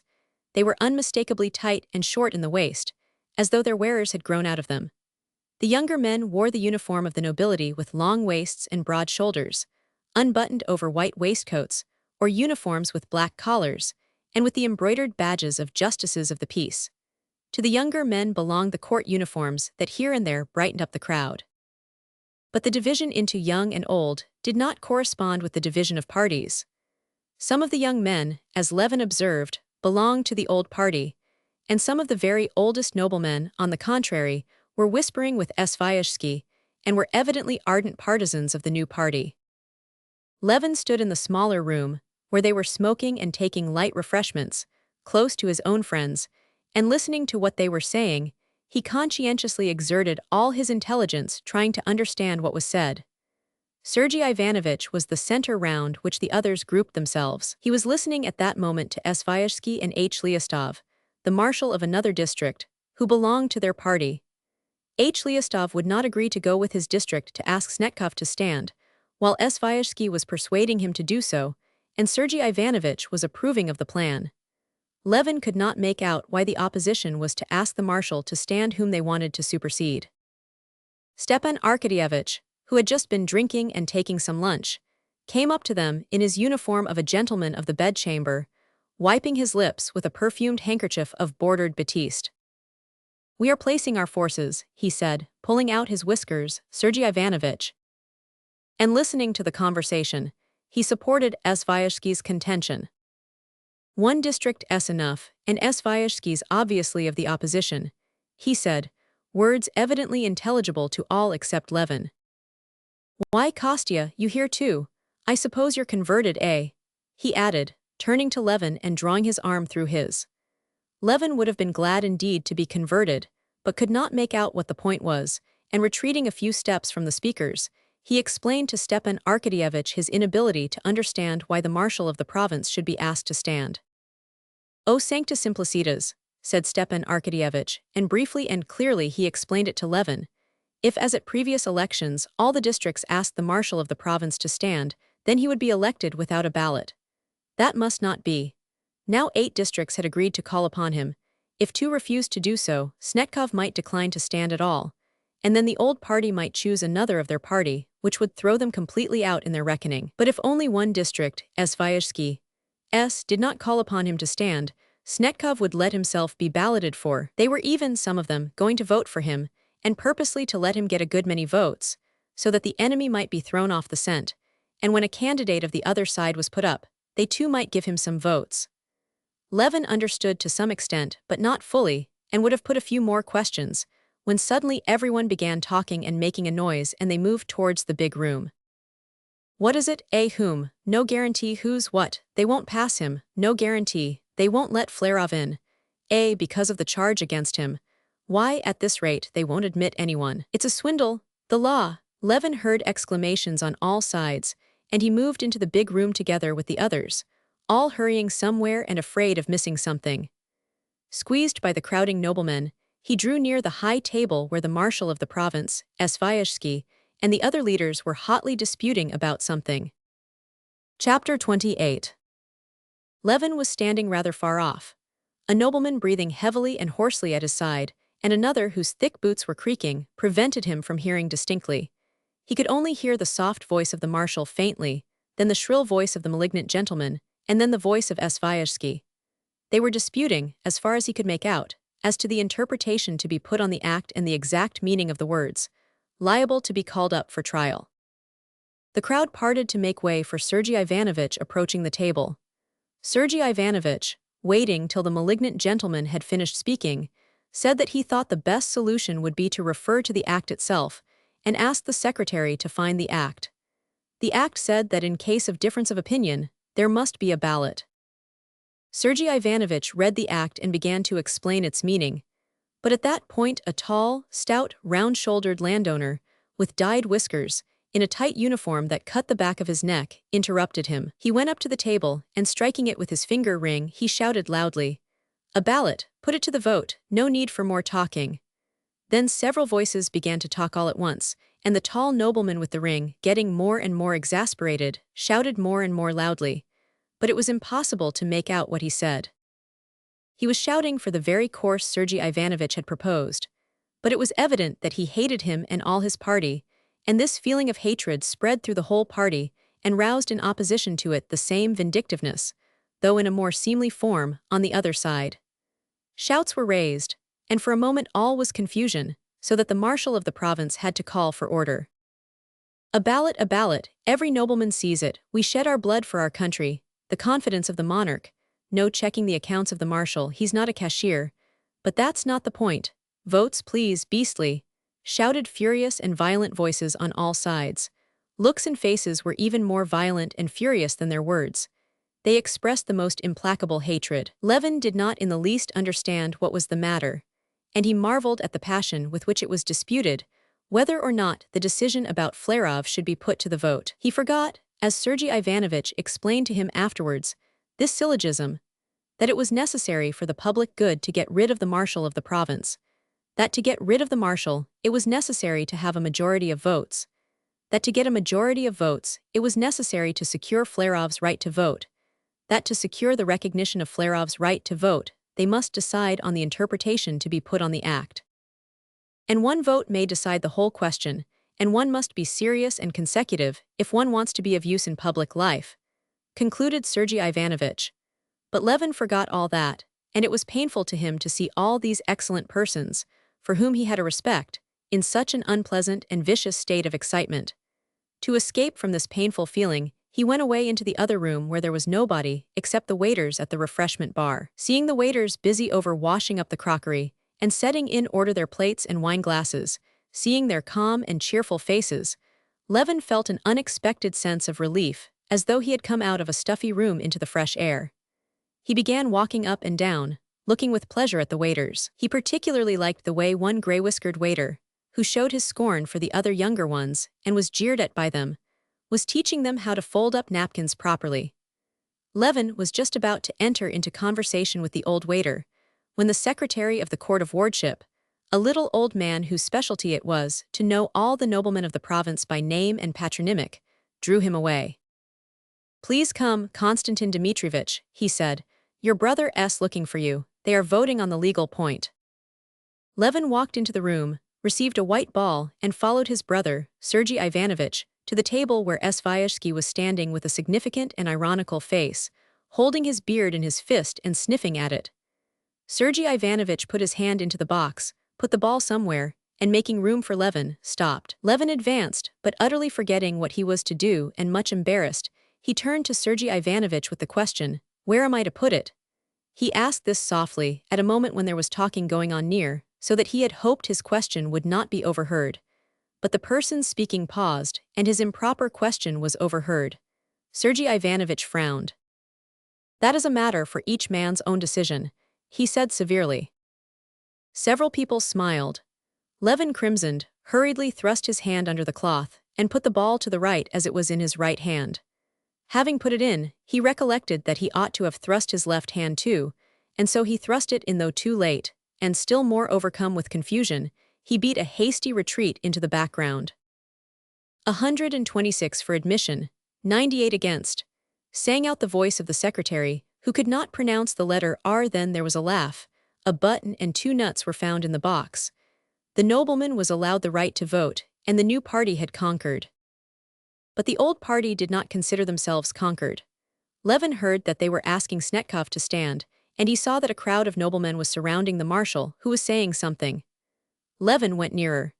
In reply, Snetkov spoke of the trust the noblemen of the province had placed in him, the affection they had shown him, which he did not deserve, as his only merit had been his attachment to the nobility, to whom he had devoted 12 years of service. Several times he repeated the words, "I have served to the best of my powers with truth and good faith. I value your goodness and thank you." And suddenly he stopped short from the tears that choked him and went out of the room. Whether these tears came from a sense of the injustice being done him, from his love for the nobility, or from the strain of the position he was placed in, feeling himself surrounded by enemies, his emotion infected the assembly, the majority were touched, and Levin felt a tenderness for Snetkov. In the doorway, the marshal of the province jostled against Levin. "Beg pardon, excuse me please," he said as to a stranger, but recognizing Levin, he smiled timidly. It seemed to Levin that he would have liked to say something, but could not speak for emotion. His face and his whole figure in his uniform with the crosses, and white trousers striped with braid, as he moved hurriedly along, reminded Levin of some hunted beast who sees that he is in evil case.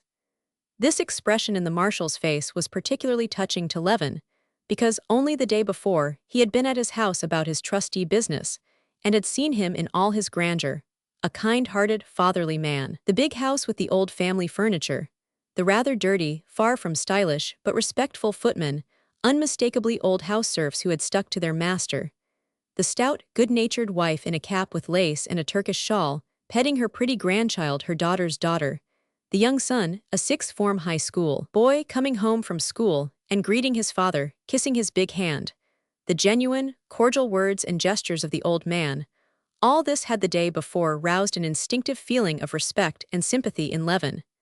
This old man was a touching and pathetic figure to Levin now, and he longed to say something pleasant to him. "So you're sure to be our marshal again," he said. "It's not likely," said the marshal, looking round with a scared expression. "I'm worn out, I'm old. If there are men younger and more deserving than I, let them serve." And the marshal disappeared through a side door. The most solemn moment was at hand. They were to proceed immediately to the election. The leaders of both parties were reckoning white and black on their fingers. The discussion upon Flerov had given the new party not only Flerov's vote, but it also gained time for them, so that they could send to fetch 3 noblemen who had been rendered unable to take part in the elections by the wiles of the other party. 2 noble gentlemen, who had a weakness for strong drink, had been made drunk by the partisans of Snetkov, and a third had been robbed of his uniform. On learning this, the new party had made haste, during the dispute about Flerov, to send some of their men in a sledge to clothe the stripped gentleman, and to bring along one of the intoxicated to the meeting. "I've brought one, drenched him with water," said the landowner who had gone on this errand to Svyazhsky. "He's all right, he'll do." "Not too drunk he won't fall down," said Svyazhsky, shaking his head. "No, he's first-rate, if only they don't give him any more here. I've told the waiter not to give him anything on any account." Chapter 29. The narrow room, in which they were smoking and taking refreshments, was full of noblemen. The excitement grew more intense, and every face betrayed some uneasiness.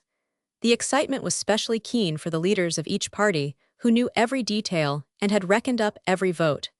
They were the generals organizing the approaching battle. The rest, like the rank and file before an engagement, though they were getting ready for the fight, sought for other distractions in the interval. Some were lunching, standing at the bar or sitting at the table.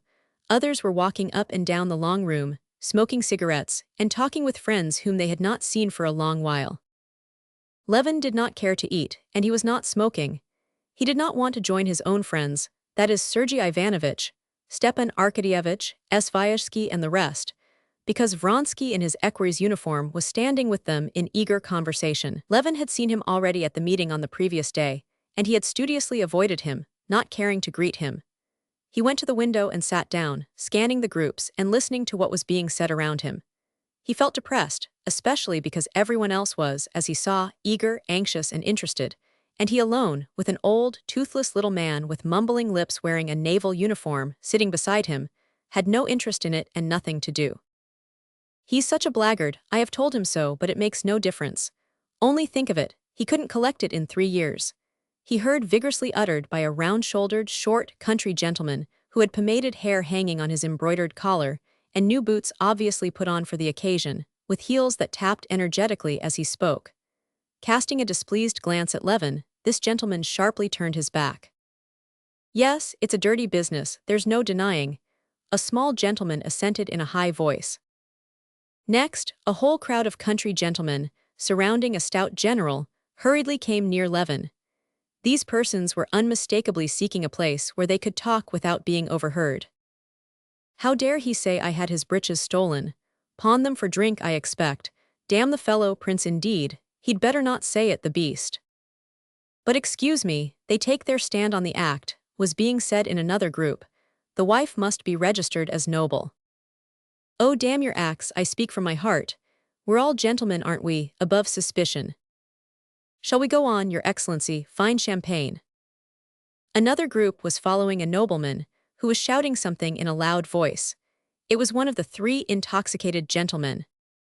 I always advised Maria Semyonovna to let for a fair rent, for she can never save a profit, he heard a pleasant voice say. The speaker was a country gentleman with grey whiskers, wearing the regimental uniform of an old general staff officer. It was the very landowner Levin had met at Svyazhsky's. He knew him at once. The landowner too stared at Levin, and they exchanged greetings. Very glad to see you, to be sure, I remember you very well. Last year at our district marshal, Nikolai Ivanovich's. Well, and how is your land doing? Asked Levin.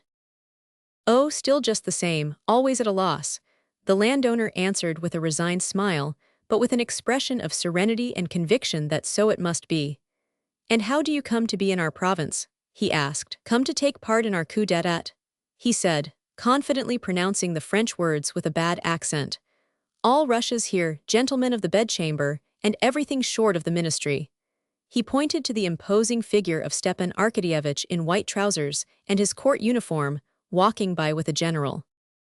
I ought to own that I don't very well understand the drift of the provincial elections, said Levin. The landowner looked at him. Why, what is there to understand?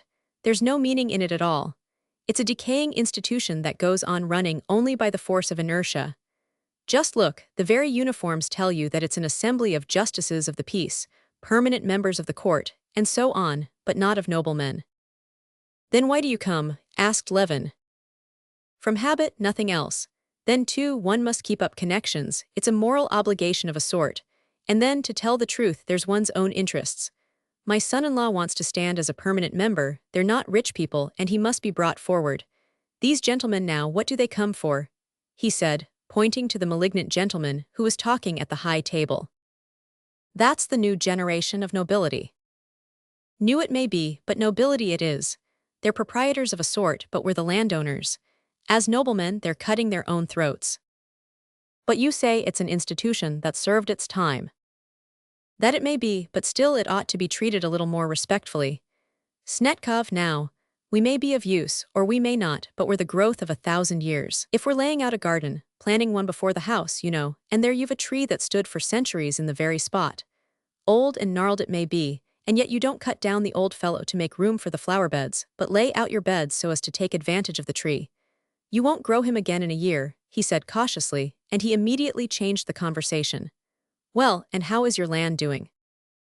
Oh, not very well, I make 5%. Yes, but you don't reckon your own work. Aren't you worth something too? I'll tell you my own case. Before I took to seeing after the land, I had a salary of £300 from the service. Now I do more work than I did in the service, and like you I get 5% on the land, and thank God for that. But one's work is thrown in for nothing. Then why do you do it, if it's a clear loss? Oh well, one does it. What would you have? It's habit, and one knows it's how it should be. And what's more, the landowner went on, leaning his elbows on the window and chatting on, my son, I must tell you, has no taste for it. There's no doubt he'll be a scientific man, so there'll be no one to keep it up. And yet one does it. Here this year I've planted an orchard. Yes, yes, said Levin, that's perfectly true. I always feel there's no real balance of gain in my work on the land, and yet one does it. It's a sort of duty one feels to the land. But I tell you what, the landowner pursued. A neighbor of mine, a merchant, was at my place. We walked about the fields and the garden. No, said he, Stepan Vasilievich, everything's well looked after but your garden's neglected. But as a fact it's well kept up. To my thinking I'd cut down that lime tree. Here you've thousands of limes and each would make 2 good bundles of bark. And nowadays that bark's worth something. I'd cut down the lot. And with what he made he'd increase his stock, or buy some land for a trifle, and let it out in lots to the peasants. Levin added, smiling. He had evidently more than once come across those commercial calculations. And he'd make his fortune, but you and I must thank God if we keep what we've got and leave it to our children. You're married, I've heard, said the landowner. Yes, Levin answered with proud satisfaction. Yes, it's rather strange, he went on. So we live without making anything, as though we were ancient vestals set to keep in a fire. The landowner chuckled under his white mustaches. There are some among us too, like our friend Nikolai Ivanovich, or Count Vronsky, that's settled here lately, who try to carry on their husbandry as though it were a factory. But so far it leads to nothing but making away with capital on it. But why is it we don't do like the merchants? Why don't we cut down our parks for timber? Said Levin, returning to a thought that had struck him. Why, as you said, to keep the fire in. Besides, that's not work for a nobleman. And our work as noblemen isn't done here at the elections, but yonder, each in our corner. There's a class instinct, too, of what one ought and oughtn't to do. There's the peasants, too, I wonder at them sometimes. Any good peasant tries to take all the land he can. However bad the land is, he'll work it, without a return too, at a simple loss. Just as we do, said Levin. Very, very glad to have met you, he added, seeing Svyazhsky approaching him. And here we've met for the first time since we met at your place, said the landowner to Svyazhsky, and we've had a good talk too. Well, have you been attacking the new order of things? Said Svyazhsky with a smile. That we're bound to do. You've relieved your feelings. Chapter 30. Svyazhsky took Levin's arm and went with him to his own friends. This time there was no avoiding Vronsky. He was standing with Stepan Arkadyevitch and Sergei Ivanovich and looking straight at Levin as he drew near. Delighted, I believe I've had the pleasure of meeting you. At Princess Sht Cherbatskaya, he said, giving Levin his hand. Yes, I quite remember our meeting, said Levin, and blushing crimson, he turned away immediately and began talking to his brother. With a slight smile Vronsky went on talking to Svyazhsky, obviously without the slightest inclination to enter into conversation with Levin. But Levin, as he talked to his brother, was continually looking round at Vronsky, trying to think of something to say to him to gloss over his rudeness. What are we waiting for now? Asked Levin, looking at Svyazhsky and Vronsky. For Snetkov, he has to refuse or to consent to stand, answered Svyazhsky. Well, and what has he done, consented or not?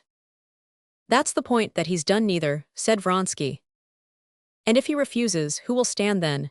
Asked Levin, looking at Vronsky. Whoever chooses to, said Svyazhsky. Shall you? Asked Levin. Certainly not I, said Svyazhsky, looking confused, and turning an alarmed glance at the malignant gentleman, who was standing beside Sergei Ivanovich. Who then, Nevyedovsky? Said Levin, feeling he was putting his foot into it. But this was worse still. Nevyedovsky and Svyazhsky were the two candidates. I certainly shall not, under any circumstances, answered the malignant gentleman. This was Nevyedovsky himself. Svyazhsky introduced him to Levin. Well, you find it exciting too, said Stepan Arkadyevitch, winking at Vronsky. It's something like a race, one might bet on it. Yes, it is keenly exciting, said Vronsky. And once taking the thing up, one's eager to see it through. It's a fight, he said, scowling and setting his powerful jaws. What a capable fellow Svyazhsky is, sees it all so clearly. Oh yes, Vronsky assented indifferently. A silence followed, during which Vronsky, since he had to look at something, looked at Levin, at his feet, at his uniform, then at his face, and noticing his gloomy eyes fixed upon him, he said, in order to say something. How is it that you, living constantly in the country, are not a justice of the peace? You are not in the uniform of one. It's because I consider that the justice of the peace is a silly institution, Levin answered gloomily. He had been all the time looking for an opportunity to enter into conversation with Vronsky, so as to smooth over his rudeness at their first meeting. I don't think so, quite the contrary, Vronsky said with quiet surprise. It's a plaything, Levin cut him short. We don't want justices of the peace. I've never had a single thing to do with them during 8 years, and what I have had was decided wrongly by them. The justice of the peace is over 30 miles from me. For some matter of 2 rubles I should have to send a lawyer, who costs me 15. And he related how a peasant had stolen some flour from the miller, and when the miller told him of it, had lodged a complaint for slander. All this was utterly uncalled for and stupid, and Levin felt it himself as he said it. "Oh, this is such an original fellow," said Stepan Arkadyevitch with his most soothing, almond oil smile. "But come along, I think they're voting." And they separated. "I can't understand," said Sergei Ivanovitch, who had observed his brother's clumsiness. "I can't understand how anyone can be so absolutely devoid of political tact. That's where we Russians are so deficient. The marshal of the province is our opponent, and with him you're Ami Kachan and you beg him to stand.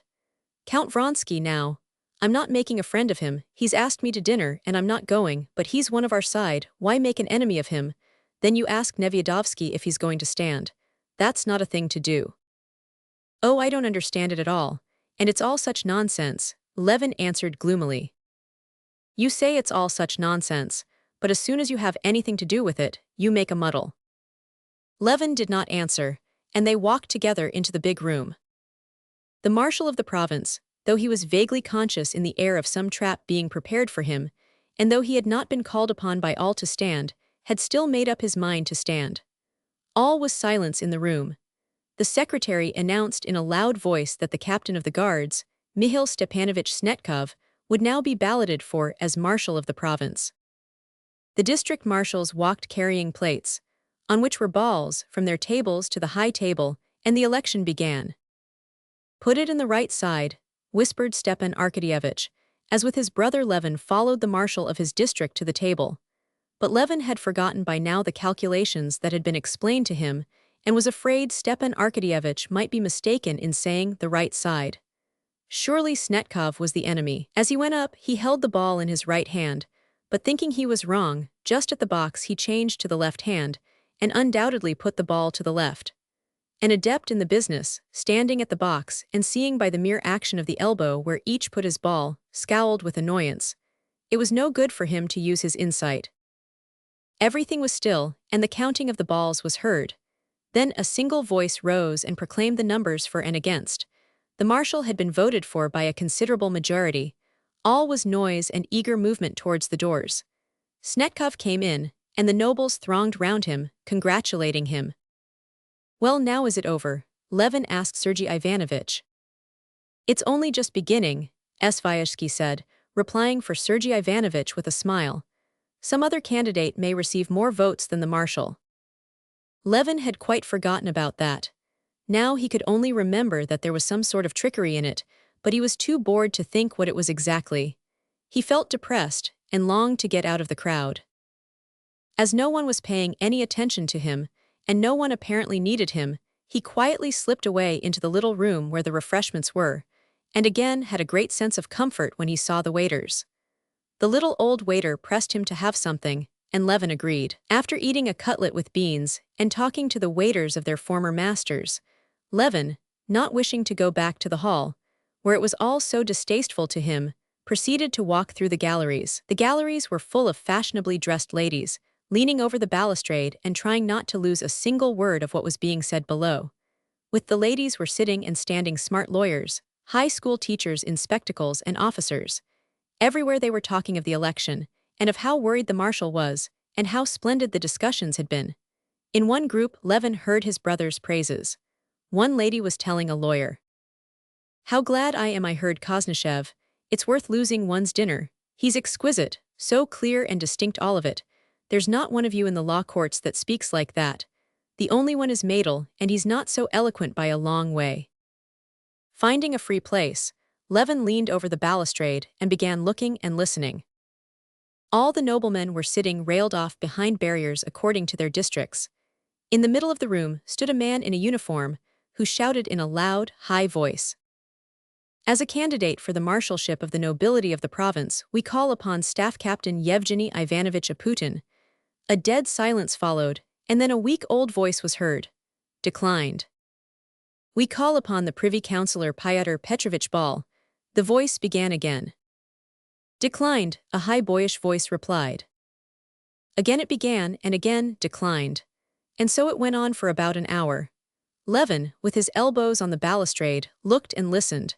At first he wondered and wanted to know what it meant. Then, feeling sure that he could not make it out, he began to be bored. Then, recalling all the excitement and vindictiveness he had seen on all the faces, he felt sad. He made up his mind to go and went downstairs. As he passed through the entry to the galleries, he met a dejected high school boy walking up and down with tired-looking eyes. On the stairs he met a couple, a lady running quickly on her high heels, and the jaunty deputy prosecutor.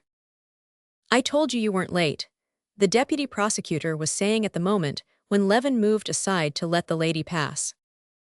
Levin was on the stairs to the way out, and was just feeling in his waistcoat pocket for the number of his overcoat, when the secretary overtook him. "This way, please, Konstantin Dmitrovich, they are voting." The candidate who was being voted on was Nevyedovsky, who had so stoutly denied all idea of standing. Levin went up to the door of the room. It was locked. The secretary knocked, the door opened, and Levin was met by two red-faced gentlemen who darted out. "I can't stand any more of it," said one red-faced gentleman. After them, the face of the marshal of the province was poked out. His face was dreadful-looking from exhaustion and dismay. "I told you not to let anyone out," he cried to the doorkeeper. "I let someone in, Your Excellency." "Mercy on us." And with a heavy sigh, the marshal of the province walked with downcast head to the high table in the middle of the room, his legs staggering in his white trousers. Nevyedovsky had scored a higher majority, as they had planned, and he was the new marshal of the province. Many people were amused, many were pleased and happy, many were in ecstasies, many were disgusted and unhappy. The former marshal of the province was in a state of despair, which he could not conceal. When Nevyedovsky went out of the room, the crowd thronged round him and followed him enthusiastically, just as they had followed the governor who had opened the meetings, and just as they had followed Snetkov when he was elected. Chapter 31. The newly elected marshal, and many of the successful party, dined that day with Vronsky. Vronsky had come to the elections partly because he was bored in the country and wanted to show Anna his right to independence, and also to repay Svyazhsky by his support at the election for all the trouble he had taken for Vronsky at the district council election, but chiefly in order strictly to perform all those duties of a nobleman and landowner which he had taken upon himself. But he had not in the least expected that the election would so interest him, so keenly excite him, and that he would be so good at this kind of thing. He was quite a new man in the circle of the nobility of the province, but his success was unmistakable, and he was not wrong in supposing that he had already obtained a certain influence. This influence was due to his wealth and reputation. The capital house in the town lent him by his old friend Shirkov, who had a post in the Department of Finances and was director of a flourishing bank in Kashin. The excellent cook Vronsky had brought from the country, and his friendship with the governor, who was a schoolfellow of Vronsky's, a schoolfellow he had patronized and protected indeed.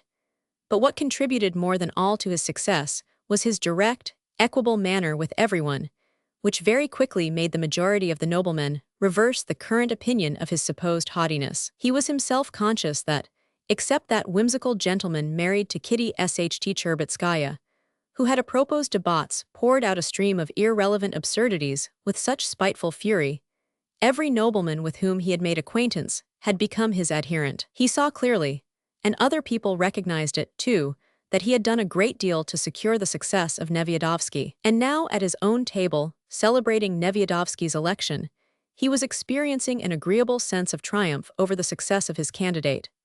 The election itself had so fascinated him that, if he could succeed in getting married during the next 3 years, he began to think of standing himself, much as after winning a race ridden by a jockey, he had longed to ride a race himself. Today he was celebrating the success of his jockey. Vronsky sat at the head of the table. On his right hand sat the young governor, a general of high rank. To all the rest he was the chief man in the province, who had solemnly opened the elections with his speech, and aroused a feeling of respect and even of awe in many people, as Vronsky saw. To Vronsky he was little Katka Maslev, that had been his nickname in the page's corps, whom he felt to be shy and tried to metter a son A's. On the left hand sat Nevyedovsky with his youthful, stubborn, and malignant face. With him Vronsky was simple and deferential. Svyazhsky took his failure very light-heartedly. It was indeed no failure in his eyes, as he said himself, turning, glass in hand, to Nevyedovsky. They could not have found a better representative of the new movement, which the nobility ought to follow. And so every honest person, as he said, was on the side of today's success and was rejoicing over it. Stepan Arkadyevitch was glad, too, that he was having a good time, and that everyone was pleased. The episode of the elections served as a good occasion for a capital dinner. Svyazhsky comically imitated the tearful discourse of the marshal, and observed, addressing Nevyedovsky, that His Excellency would have to select another more complicated method of auditing the accounts than tears. Another nobleman jocosely described how footmen in stockings had been ordered for the marshal's ball, and how now they would have to be sent back, unless the new marshal would give a ball with footmen in stockings. Continually during dinner they said of Nevyedovsky, "Our marshal, and Your Excellency." This was said with the same pleasure with which a bride is called, Madame, and her husband's name. Nevyedovsky affected to be not merely indifferent but scornful of this appellation, but it was obvious that he was highly delighted, and had to keep a curb on himself not to betray the triumph, which was unsuitable to their new liberal tone. After dinner several telegrams were sent to people interested in the result of the election, and Stepan Arkadyevitch, who was in high good humor, sent Darya Alexandrovna a telegram, "Nevyedovsky elected by 20 votes. Congratulations. Tell people." He dictated it aloud, saying, "We must let them share our rejoicing." Darya Alexandrovna, getting the message, simply sighed over the ruble wasted on it, and understood that it was an after-dinner affair. She knew Stiva had a weakness after dining for fair Jower Le Telegraph.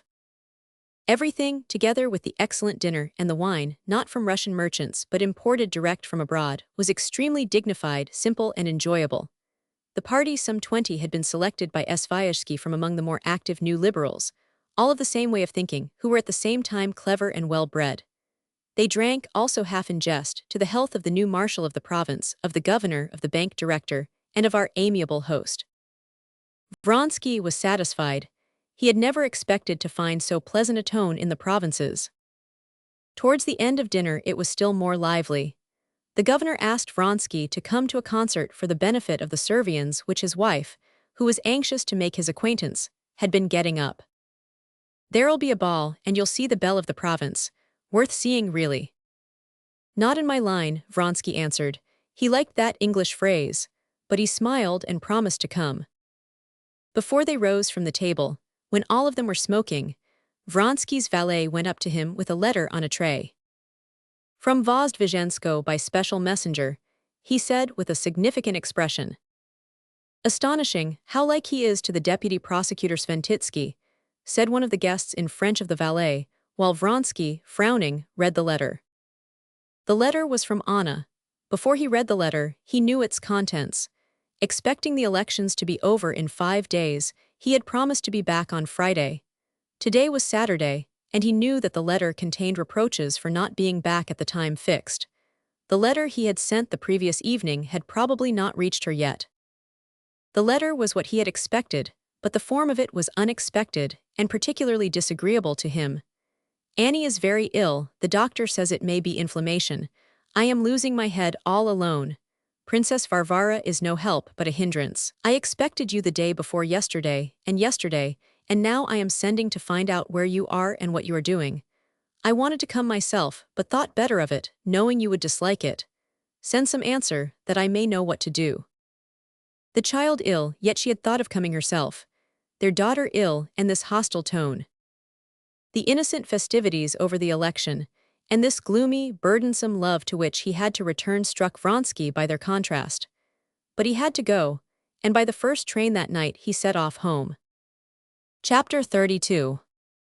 Before Vronsky's departure for the elections, Anna had reflected that the scenes constantly repeated between them each time he left home might only make him cold to her instead of attaching him to her, and resolved to do all she could to control herself so as to bear the parting with composure. But the cold, severe glance with which he had looked at her when he came to tell her he was going had wounded her, and before he had started her peace of mind was destroyed. In solitude afterwards, thinking over that glance which had expressed his right to freedom, she came, as she always did, to the same point, the sense of her own humiliation. He has the right to go away when and where he chooses, not simply to go away but to leave me. He has every right and I have none. But knowing that, he ought not to do it. What has he done, though? He looked at me with a cold, severe expression. Of course that is something indefinable, impalpable, but it has never been so before, and that glance means a great deal, she thought. That glance shows the beginning of indifference. And though she felt sure that a coldness was beginning, there was nothing she could do. She could not in any way alter her relations to him. Just as before, only by love and by charm could she keep him. And so, just as before, only by occupation in the day, by morphine at night, could she stifle the fearful thought of what would be if he ceased to love her.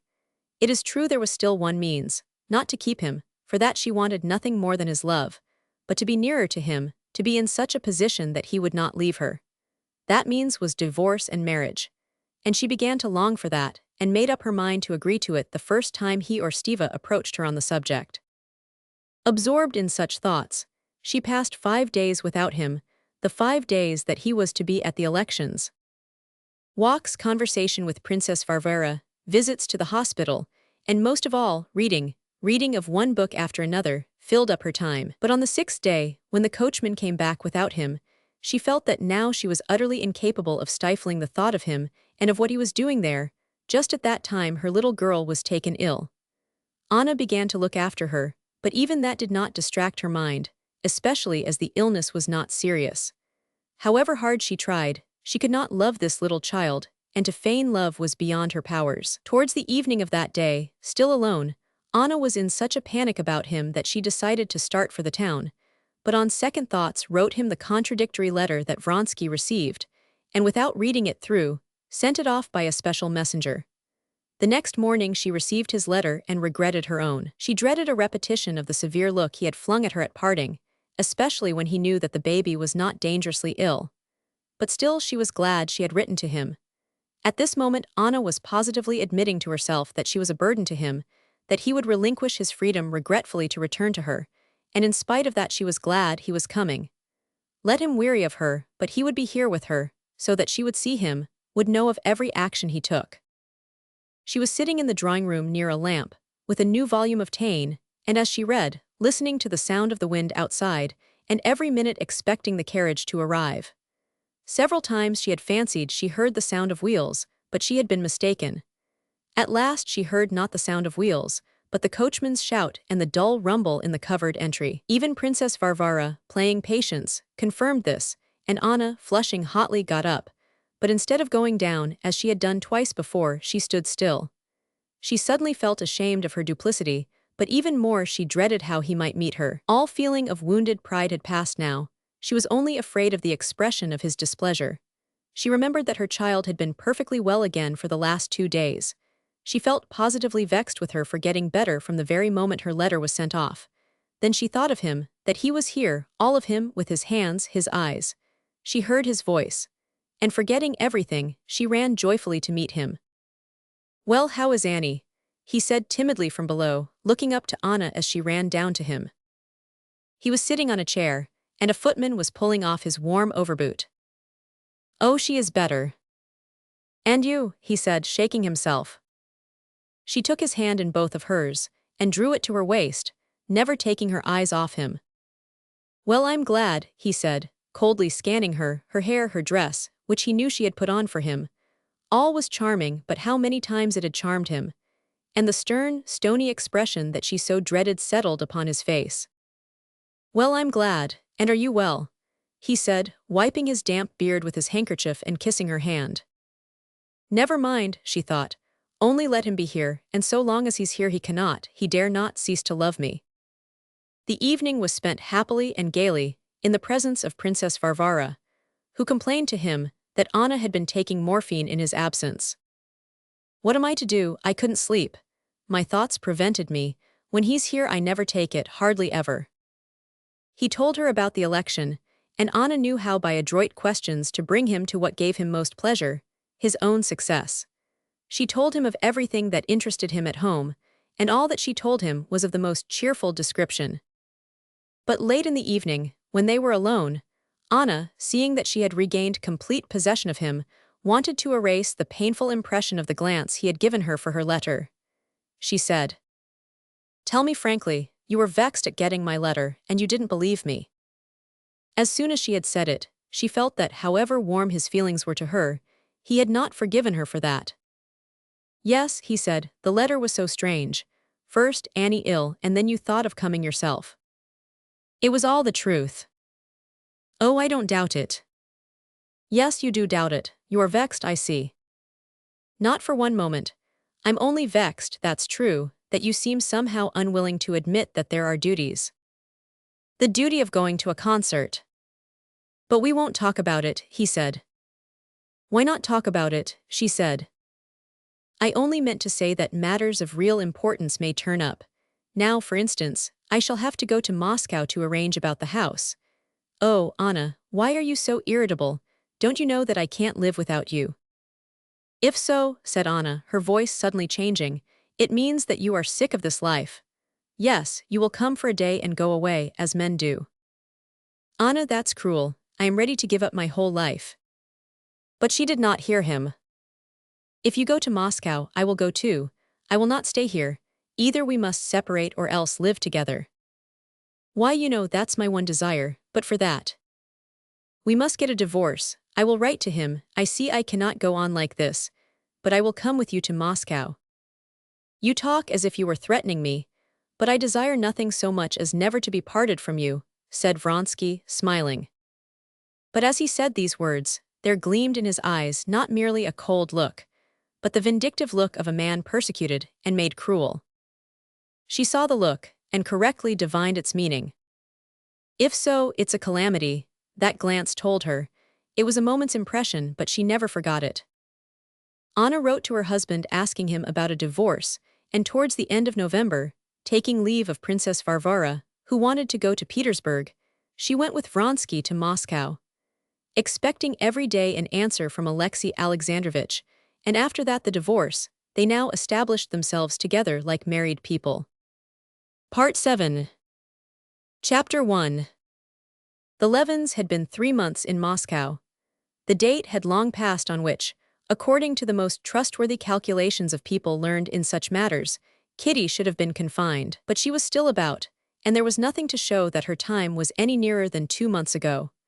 The doctor, the monthly nurse, and Dolly and her mother, and most of all Levin, who could not think of the approaching event without terror, began to be impatient and uneasy. Kitty was the only person who felt perfectly calm and happy. She was distinctly conscious now of the birth of a new feeling of love for the future child, for her to some extent actually existing already, and she brooded blissfully over this feeling.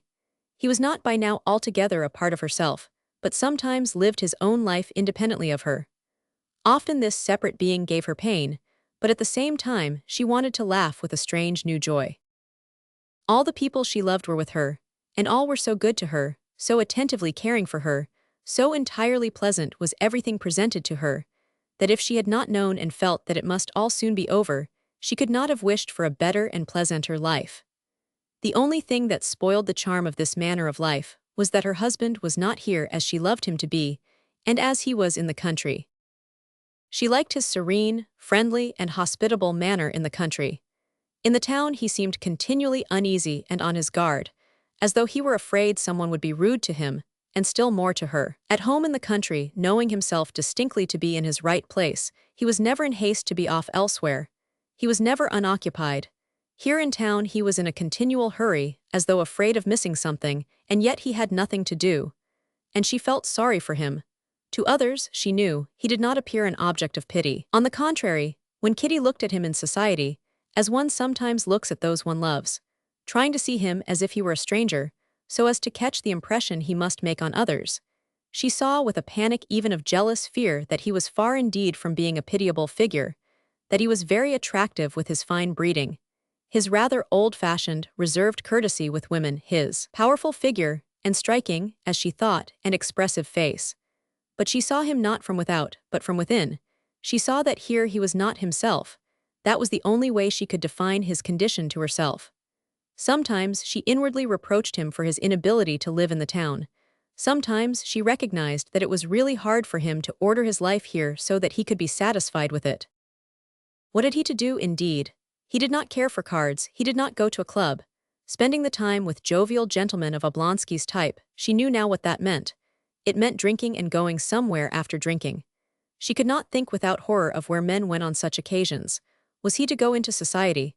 But she knew he could only find satisfaction in that if he took pleasure in the society of young women, and that she could not wish for. Should he stay at home with her, her mother and her sisters? But much as she liked and enjoyed their conversations forever on the same subjects, Aleinadine, as the old prince called the sisters' talks, she knew it must bore him. What was there left for him to do? To go on writing at his book he had indeed attempted, and at first he used to go to the library and make extracts and look up references for his book. But as he told her, the more he did nothing, the less time he had to do anything. And besides, he complained that he had talked too much about his book here, and that consequently all his ideas about it were muddled and had lost their interest for him. One advantage in this town life was that quarrels hardly ever happened between them here in town. Whether it was that their conditions were different, or that they had both become more careful and sensible in that respect, they had no quarrels in Moscow from jealousy, which they had so dreaded when they moved from the country. One event, an event of great importance to both from that point of view, did indeed happen. That was Kitty's meeting with Vronsky. The old Princess Maria Borisovna, Kitty's godmother, who had always been very fond of her, had insisted on seeing her. Kitty, though she did not go into society at all on account of her condition, went with her father to see the venerable old lady, and there met Vronsky. The only thing Kitty could reproach herself for at this meeting was that at the instant when she recognized in his civilian dress the features once so familiar to her, her breath failed her, the blood rushed to her heart, and a vivid blush, she felt it, overspread her face. But this lasted only a few seconds. Before her father, who purposely began talking in a loud voice to Vronsky, had finished, she was perfectly ready to look at Vronsky, to speak to him, if necessary, exactly as she spoke to Princess Maria Borisovna, and more than that, to do so in such a way that everything to the faintest intonation and smile would have been approved by her husband, whose unseen presence she seemed to feel about her at that instant. She said a few words to him, even smiled serenely at his joke about the elections, which he called our parliament. She had to smile to show she saw the joke. But she turned away immediately to Princess Maria Borisovna and did not once glance at him till he got up to go. Then she looked at him, but evidently only because it would be uncivil not to look at a man when he is saying goodbye. She was grateful to her father for saying nothing to her about their meeting Vronsky, but she saw by his special warmth to her after the visit during their usual walk that he was pleased with her. She was pleased with herself. She had not expected she would have had the power, while keeping somewhere in the bottom of her heart all the memories of her old feeling for Vronsky, not only to seem but to be perfectly indifferent and composed with him. Levin flushed a great deal more than she when she told him she had met Vronsky at Princess Maria Borisovna's. It was very hard for her to tell him this, but still harder to go on speaking of the details of the meeting, as he did not question her, but simply gazed at her with a frown. "I am very sorry you weren't there," she said. "Not that you weren't in the room. I couldn't have been so natural in your presence. I am blushing now much more, much more," she said, blushing till the tears came into her eyes. "But that you couldn't see through a crack." The truthful eyes told Levin that she was satisfied with herself, and in spite of her blushing, he was quickly reassured and began questioning her, which was all she wanted. When he had heard everything, even to the detail that for the first second she could not help flushing, but that afterwards she was just as direct and as much at her ease as with any chance acquaintance, Levin was quite happy again, and said he was glad of it, and would not now behave as stupidly as he had done at the election, but would try the first time he met Vronsky to be as friendly as possible. "It's so wretched to feel that there's a man almost an enemy whom it's painful to meet," said Levin. "I'm very, very glad." Chapter 2. "Go please, go then and call on the balls," Kitty said to her husband when he came in to see her at 11 o'clock before going out. I know you are dining at the club, Papa put down your name, but what are you going to do in the morning? I am only going to Katavasov, answered Levin. Why so early? He promised to introduce me to Metrov. I wanted to talk to him about my work. He's a distinguished scientific man from Petersburg, said Levin. Yes, wasn't it his article you were praising so? Well, and after that, said Kitty. I shall go to the court, perhaps, about my sister's business. And the concert, she queried. I shan't go there all alone. No, do go, there are going to be some new things. That interested you so, I should certainly go. Well, anyway, I shall come home before dinner, he said, looking at his watch. Put on your frock coat, so that you can go straight to call on Countess Bolis. But is it absolutely necessary? Oh, absolutely, he has been to see us. Come, what is it? You go in, sit down, talk for 5 minutes of the weather, get up and go away. Oh, you wouldn't believe it. I've got so out of the way of all this that it makes me feel positively ashamed. It's such a horrible thing to do. A complete outsider walks in, sits down, stays on with nothing to do, wastes their time and worries himself and walks away. Kitty laughed. Why, I suppose you used to pay calls before you were married, didn't you? Yes, I did, but I always felt ashamed, and now I'm so out of the way of it that, by Jove, I'd sooner go 2 days running without my dinner than pay this call. One's so ashamed.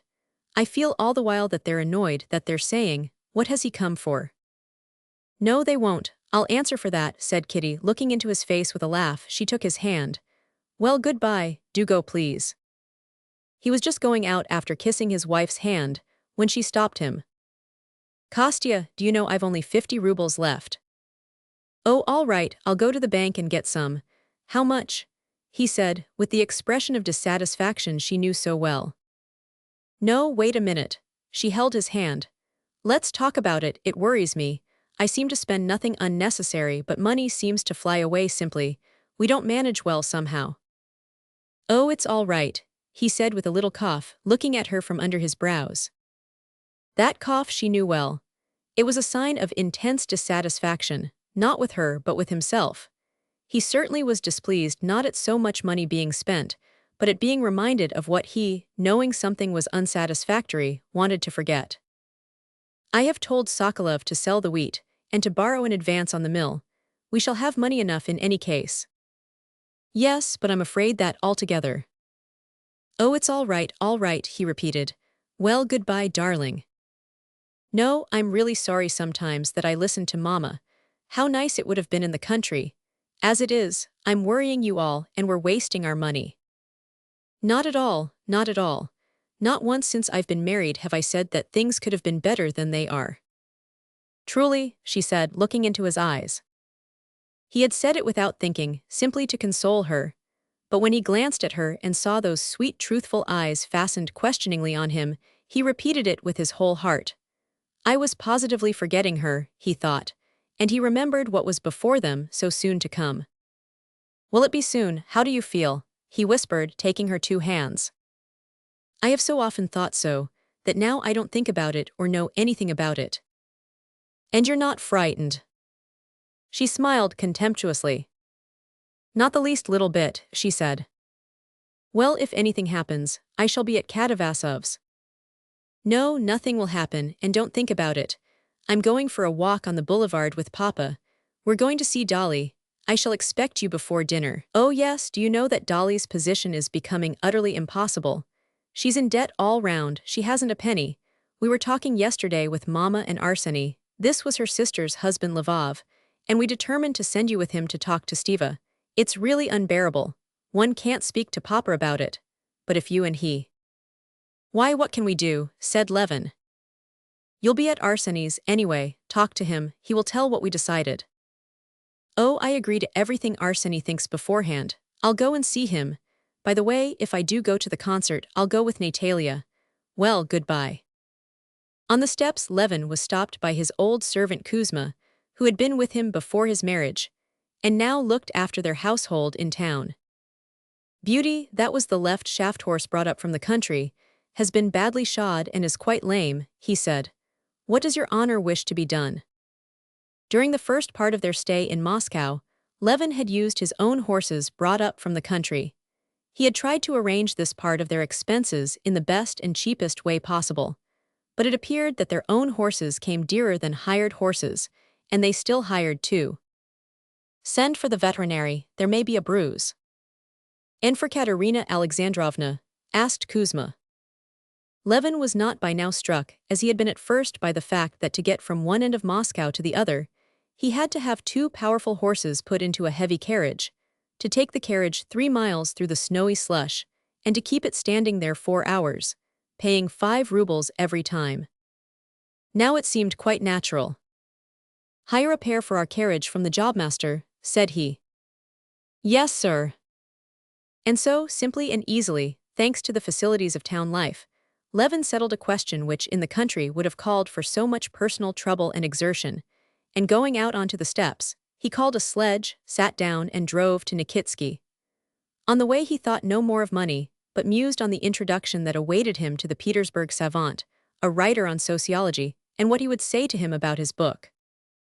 Only during the first days of his stay in Moscow Levin had been struck by the expenditure, strange to one living in the country, unproductive but inevitable, that was expected of him on every side. But by now he had grown used to it. That had happened to him in this matter which is said to happen to drunkards. The first glass sticks in the throat, the second flies down like a hawk, but after the third they're like tiny little birds. When Levin had changed his first 100-ruble note to pay for liveries for his footman and hall porter, he could not help reflecting that these liveries were of no use to anyone. But they were indubitably necessary, to judge by the amazement of the princess and Kitty, when he suggested that they might do without liveries, that these liveries would cost the wages of 2 laborers for the summer, that is, would pay for about 300 working days from Easter to Ash Wednesday, and each a day of hard work from early morning to late evening, and that 100-ruble note did stick in his throat. But the next note, changed to pay for providing a dinner for their relations, that cost 28 rubles, though it did excite in Levin the reflection that 28 rubles meant 9 measures of oats, which men would with groans and sweat have reaped and bound and thrashed and winnowed and sifted and sown.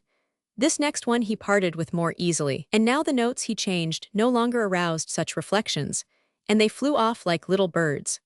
Whether the labor devoted to obtaining the money corresponded to the pleasure given by what was bought with it, was a consideration he had long ago dismissed. His business calculation that there was a certain price below which he could not sell certain grain was forgotten too. The rye, for the price of which he had so long held out, had been sold for 50 kopecks, a measure cheaper than it had been fetching a month ago. Even the consideration that with such an expenditure he could not go on living for a year without debt, that even had no force. Only one thing was essential: to have money in the bank, without inquiring where it came from, so as to know that one had the wherewithal to buy meat for tomorrow. And this condition had hitherto been fulfilled.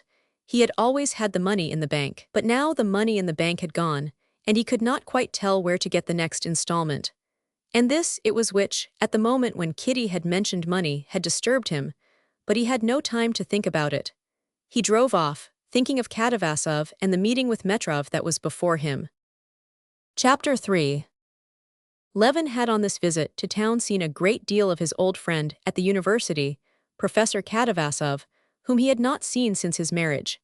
He liked in Katavasov the clearness and simplicity of his conception of life. Levin thought that the clearness of Katavasov's conception of life was due to the poverty of his nature. Katavasov thought that the disconnectedness of Levin's ideas was due to his lack of intellectual discipline. But Levin enjoyed Katavasov's clearness, and Katavasov enjoyed the abundance of Levin's untrained ideas, and they liked to meet and to discuss. Levin had read Katavasov some parts of his book, and he had liked them. On the previous day, Katavasov had met Levin at a public lecture and told him that the celebrated Metrov, whose article Levin had so much liked, was in Moscow, that he had been much interested by what Katavasov had told him about Levin's work, and that he was coming to see him tomorrow at 11, and would be very glad to make Levin's acquaintance. "You're positively a reformed character, I'm glad to see," said Katavasov, meeting Levin in the little drawing-room. "I heard the bell and thought, impossible that it can be he at the exact time. Well, what do you say to the Montenegrins now? They're a race of warriors." "Why, what has happened?" asked Levin. Katavasov in a few words told him the last piece of news from the war, and going into his study, introduced Levin to a short, thick-set man of pleasant appearance. This was Metrov. The conversation touched for a brief space on politics and on how recent events were looked at in the higher spheres in Petersburg. Metrov repeated a saying that had reached him through a most trustworthy source, reported as having been uttered on this subject by the Tsar and one of the ministers. Katavasov had heard also on excellent authority that the Tsar had said something quite different. Levin tried to imagine circumstances in which both sayings might have been uttered, and the conversation on that topic dropped. Yes, here he's written almost a book on the natural conditions of the laborer in relation to the land, said Katavasov. I'm not a specialist, but I, as a natural science man, was pleased at his not taking mankind as something outside biological laws, but on the contrary, seeing his dependence on his surroundings, and in that dependence seeking the laws of his development. That's very interesting, said Metrov. What I began precisely was to write a book on agriculture, but studying the chief instrument of agriculture, the laborer, said Levin, reddening, I could not help coming to quite unexpected results. And Levin began carefully, as it were, feeling his ground, to expound his views. He knew Metrov had written an article against the generally accepted theory of political economy, but to what extent he could reckon on his sympathy with his own new views he did not know, and could not guess from the clever and serene face of the learned man. But in what do you see the special characteristics of the Russian laborer? Said Metrov. In his biological characteristics, so to speak, or in the condition in which he is placed? Levin saw that there was an idea underlying this question with which he did not agree. But he went on explaining his own idea that the Russian laborer has a quite special view of the land, different from that of other people. And to support this proposition, he made haste to add that in his opinion, this attitude of the Russian peasant was due to the consciousness of his vocation to people vast unoccupied expanses in the East. One may easily be led into error in basing any conclusion on the general vocation of a people, said Metrov, interrupting Levin. The condition of the laborer will always depend on his relation to the land and to capital. And without letting Levin finish explaining his idea, Metrov began expounding to him the special point of his own theory. In what the point of his theory lay, Levin did not understand, because he did not take the trouble to understand. He saw that Metrov, like other people, in spite of his own article, in which he had attacked the current theory of political economy, looked at the position of the Russian peasant simply from the point of view of capital, wages, and rent. He would indeed have been obliged to admit that in the eastern, much the larger, part of Russia rent was as yet nil, that for 9/10 of the 80 millions of the Russian peasants' wages took the form simply of food provided for themselves, and that capital does not so far exist except in the form of the most primitive tools. Yet it was only from that point of view that he considered every laborer, though in many points he differed from the economists and had his own theory of the wage fund, which he expounded to Levin. Levin listened reluctantly and at first made objections. He would have liked to interrupt Metrov, to explain his own thought, which in his opinion would have rendered further exposition of Metrov's theories superfluous. But later on, feeling convinced that they looked at the matter so differently that they could never understand one another, he did not even oppose his statements, but simply listened. Although what Metrov was saying was by now utterly devoid of interest for him, he yet experienced a certain satisfaction in listening to him. It flattered his vanity that such a learned man should explain his ideas to him so eagerly, with such intensity and confidence in Levin's understanding of the subject, sometimes with a mere hint referring him to a whole aspect of the subject. He put this down to his own credit, unaware that Metrov, who had already discussed his theory over and over again with all his intimate friends, talked of it with special eagerness to every new person, and in general was eager to talk to anyone of any subject that interested him, even if still obscure to himself. "We are late, though," said Katavasov, looking at his watch directly Metrov had finished his discourse. "Yes, there's a meeting of the Society of Amateurs today in commemoration of the Jubilee of S. Vintage," said Katavasov in answer to Levin's inquiry. "Pyotr Ivanovitch and I were going. I've promised to deliver an address on his labors in zoology. Come along with us, it's very interesting." "Yes, and indeed it's time to start," said Metrov. "Come with us, and from there, if you care to, come to my place. I should very much like to hear your work." "Oh no, it's no good yet, it's unfinished. But I shall be very glad to go to the meeting." "I say, friends, have you heard? He has handed in the separate report," Katavasov called from the other room, where he was putting on his frock coat. And a conversation sprang up upon the university question, which was a very important event that winter in Moscow. 3 old professors in the council had not accepted the opinion of the younger professors. The young ones had registered a separate resolution. This, in the judgment of some people, was monstrous. In the judgment of others, it was the simplest and most just thing to do, and the professors were split up into 2 parties. One party, to which Katavasov belonged, saw in the opposite party a scoundrelly betrayal and treachery, while the opposite party saw in them childishness and lack of respect for the authorities. Levin, though he did not belong to the university, had several times already during his stay in Moscow heard and talked about this matter, and had his own opinion on the subject. He took part in the conversation that was continued in the street, as they all 3 walked to the buildings of the old university. The meeting had already begun. Round the cloth-covered table, at which Katavasov and Metrov seated themselves, there were some half-dozen persons, and one of these was bending close over a manuscript, reading something aloud.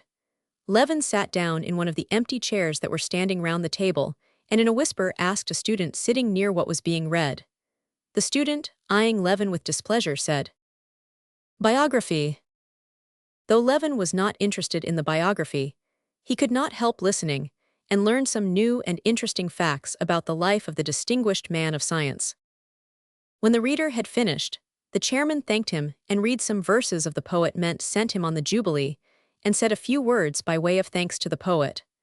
Then Katavasov in his loud, ringing voice read his address on the scientific labors of the man whose Jubilee was being kept. When Katavasov had finished, Levin looked at his watch, saw it was past 1, and thought that there would not be time before the concert to read Metrov his book, and indeed, he did not now care to do so. During the reading he had thought over their conversation. He saw distinctly now that though Metrov's ideas might perhaps have value, his own ideas had a value too, and their ideas could only be made clear and lead to something if each worked separately in his chosen path, and that nothing would be gained by putting their ideas together. And having made up his mind to refuse Metrov's invitation, Levin went up to him at the end of the meeting. Metrov introduced Levin to the chairman, with whom he was talking of the political news. Metrov told the chairman what he had already told Levin, and Levin made the same remarks on his news that he had already made that morning, but for the sake of variety he expressed also a new opinion which had only just struck him. After that the conversation turned again on the university question. As Levin had already heard it all, he made haste to tell Metrov that he was sorry he could not take advantage of his invitation, took leave, and drove to Lvov's. Chapter 4. Lvov, the husband of Natalia, Kitty's sister, had spent all his life in foreign capitals, where he had been educated, and had been in the diplomatic service. During the previous year, he had left the diplomatic service, not owing to any unpleasantness. He never had any unpleasantness with anyone, and was transferred to the department of the court of the palace in Moscow in order to give his 2 boys the best education possible. In spite of the striking contrast in their habits and views, and the fact that Lvov was older than Levin, they had seen a great deal of one another that winter, and had taken a great liking to each other. Lvov was at home, and Levin went into him unannounced. Lvov, in a house coat with a belt and in chamois leather shoes, was sitting in an armchair, and with a pince-nez with blue glasses, he was reading a book that stood on a reading desk, while in his beautiful hand he held a half-burned cigarette daintily away from him. His handsome, delicate, and still youthful-looking face, to which his curly, glistening silvery hair gave a still more aristocratic air, lighted up with a smile when he saw Levin. "Capital, I was meaning to send to you. How's Kitty? Sit here, it's more comfortable." He got up and pushed up a rocking chair. "Have you read the last circular in the Journal de St. Petersburg? I think it's excellent," he said, with a slight French accent. Levin told him what he had heard from Katavasov was being said in Petersburg, and after talking a little about politics, he told him of his interview with Metrov and the Learned Society's meeting.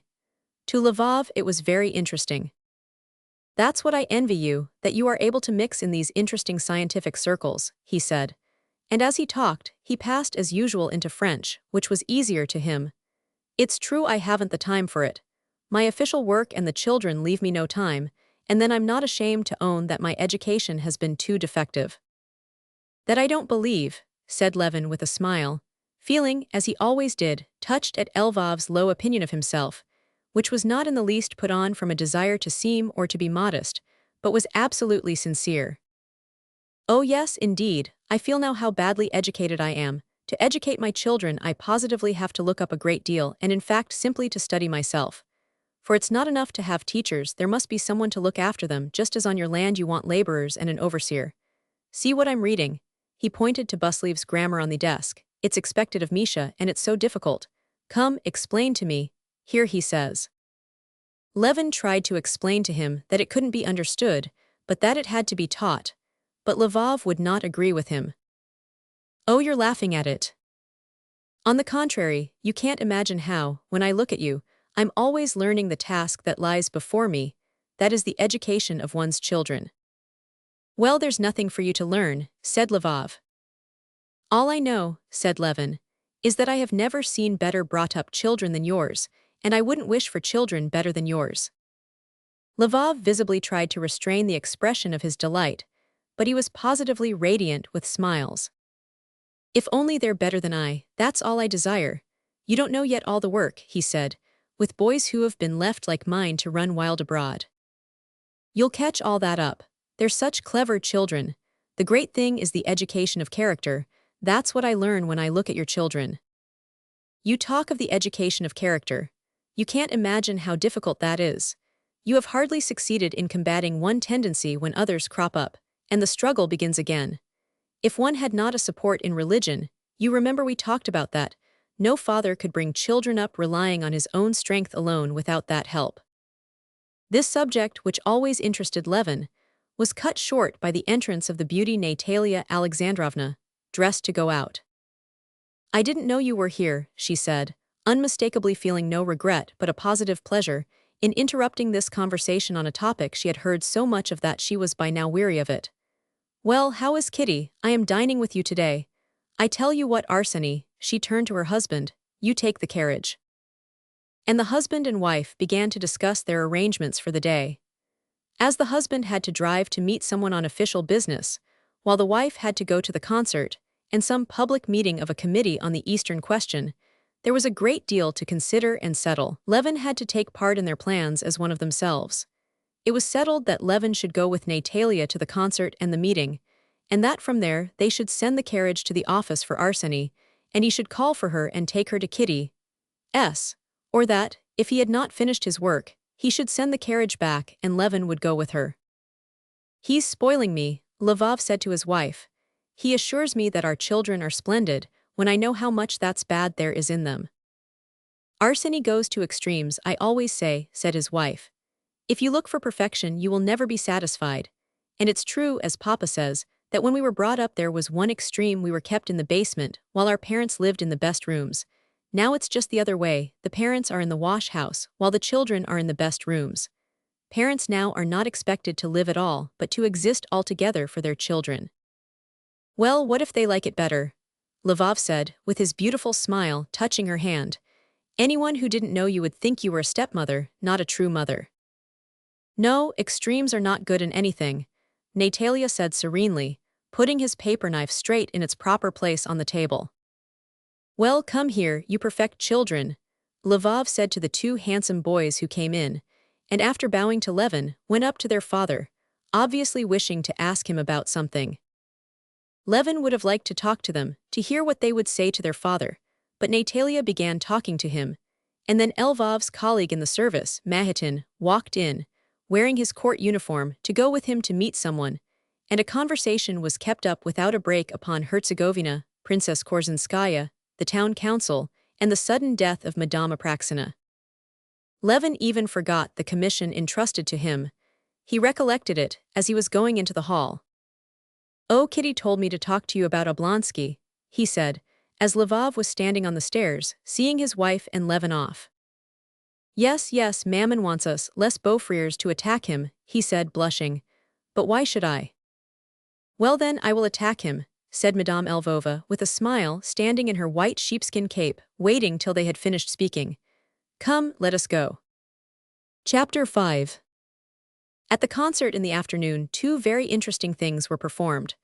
One was a fantasia, King Lear, the other was a quartet dedicated to the memory of Bach. Both were new and in the new style, and Levin was eager to form an opinion of them.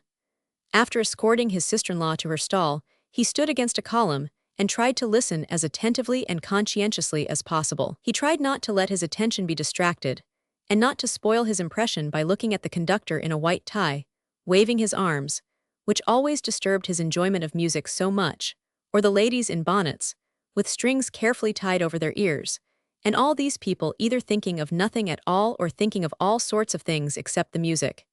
He tried to avoid meeting musical connoisseurs or talkative acquaintances, and stood looking at the floor straight before him, listening.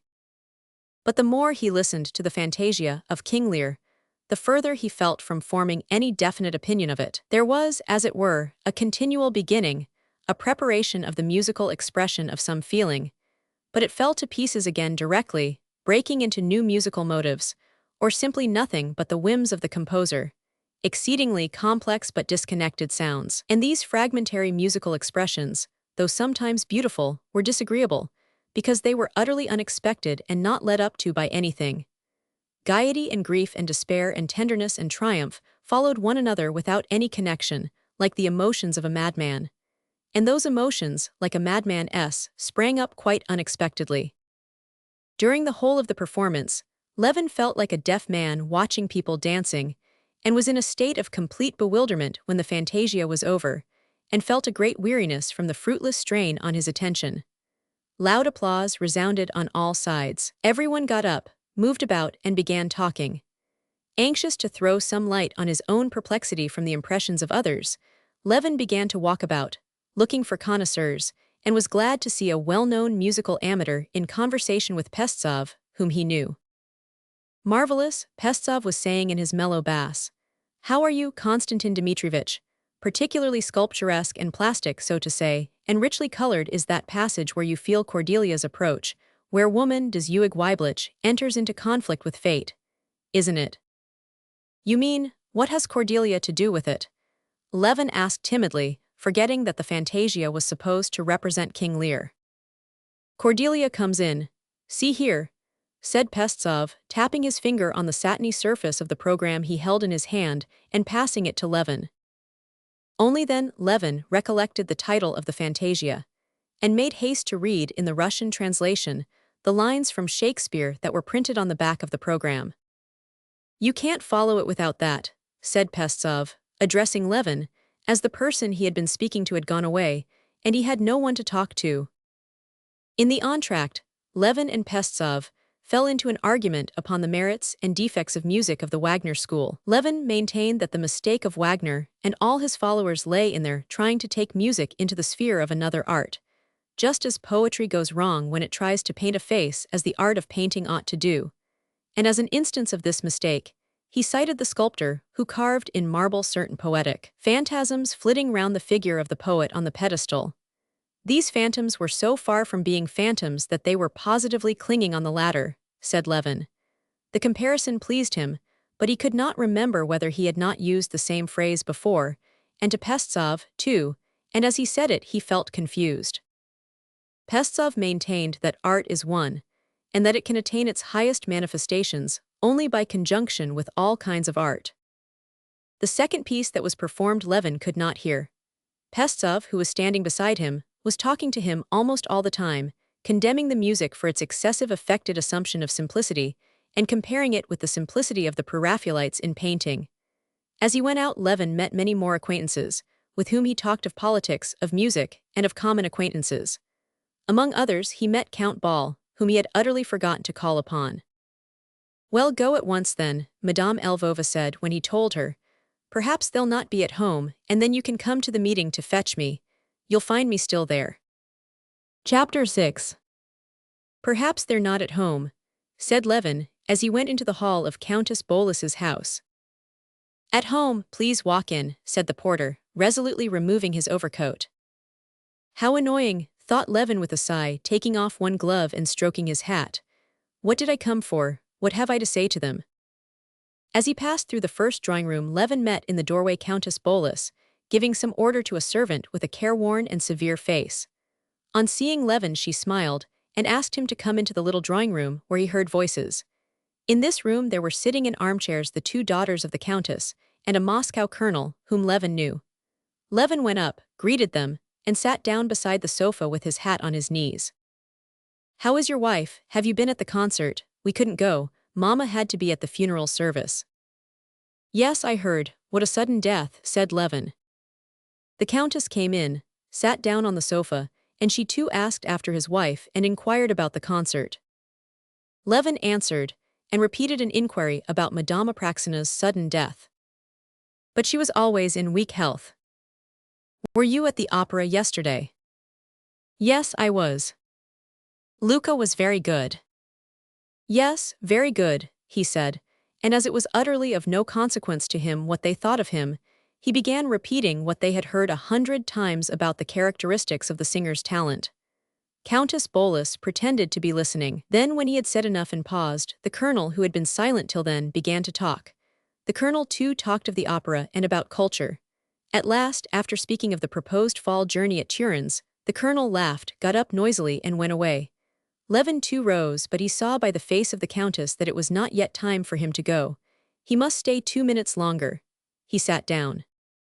But as he was thinking all the while how stupid it was, he could not find a subject for conversation, and sat silent. "You are not going to the public meeting. They say it will be very interesting," began the countess. "No, I promised my bell-sewer to fetch her from it," said Levin. A silence followed. The mother once more exchanged glances with the daughter. "Well, now I think the time has come," thought Levin, and he got up. The ladies shook hands with him and begged him to say mille choses to his wife for them. The porter asked him, as he gave him his coat, "Where is your honor staying?" and immediately wrote down his address in a big handsomely bound book. "Of course I don't care, but still I feel ashamed and awfully stupid," thought Levin, consoling himself with the reflection that everyone does it. He drove to the public meeting, where he was to find his sister-in-law so as to drive home with her. At the public meeting of the committee there were a great many people, and almost all the highest society. Levin was in time for the report which, as everyone said, was very interesting. When the reading of the report was over, people moved about, and Levin met Sviazhsky, who invited him very pressingly to come that evening to a meeting of the Society of Agriculture, where a celebrated lecture was to be delivered, and Stepan Arkadyevitch, who had only just come from the races, and many other acquaintances. And Levin heard and uttered various criticisms on the meeting, on the new fantasia, and on a public trial. But probably from the mental fatigue he was beginning to feel, he made a blunder in speaking of the trial, and this blunder he recalled several times with vexation. Speaking of the sentence upon a foreigner who had been condemned in Russia, and of how unfair it would be to punish him by exile abroad, Levin repeated what he had heard the day before in conversation from an acquaintance. "I think sending him abroad is much the same as punishing a carp by putting it into the water," said Levin. Then he recollected that this idea, which he had heard from an acquaintance and uttered as his own, came from a fable of Krylov's, and that the acquaintance had picked it up from a newspaper article. After driving home with his sister-in-law, and finding Kitty in good spirits and quite well, Levin drove to the club. Chapter 7. Levin reached the club just at the right time. Members and visitors were driving up as he arrived. Levin had not been at the club for a very long while, not since he lived in Moscow, when he was leaving the university and going into society. He remembered the club, the external details of its arrangement, but he had completely forgotten the impression it had made on him in old days. But as soon as, driving into the wide semicircular court and getting out of the sledge, he mounted the steps, and the hall porter, adorned with a crossway scarf, noiselessly opened the door to him with a bow. As soon as he saw in the porter's room the cloaks and galoshes of members who thought it less trouble to take them off downstairs, as soon as he heard the mysterious ringing bell that preceded him as he ascended the easy, carpeted staircase, and saw the statue on the landing, and the third porter at the top doors, a familiar figure grown older in the club livery, opening the door without haste or delay, and scanning the visitors as they passed in, Levin felt the old impression of the club come back in a rush, an impression of repose, comfort, and propriety. Your hat, please, the porter said to Levin, who forgot the club rule to leave his hat in the porter's room. Long time since you've been. The prince put your name down yesterday. Prince Stepan Arkadyevich is not here yet. The porter did not only know Levin, but also all his ties and relationships, and so immediately mentioned his intimate friends. Passing through the outer hall, divided up by screens, and the room partitioned on the right, where a man sits at the fruit buffet, Levin overtook an old man walking slowly in, and entered the dining room full of noise and people.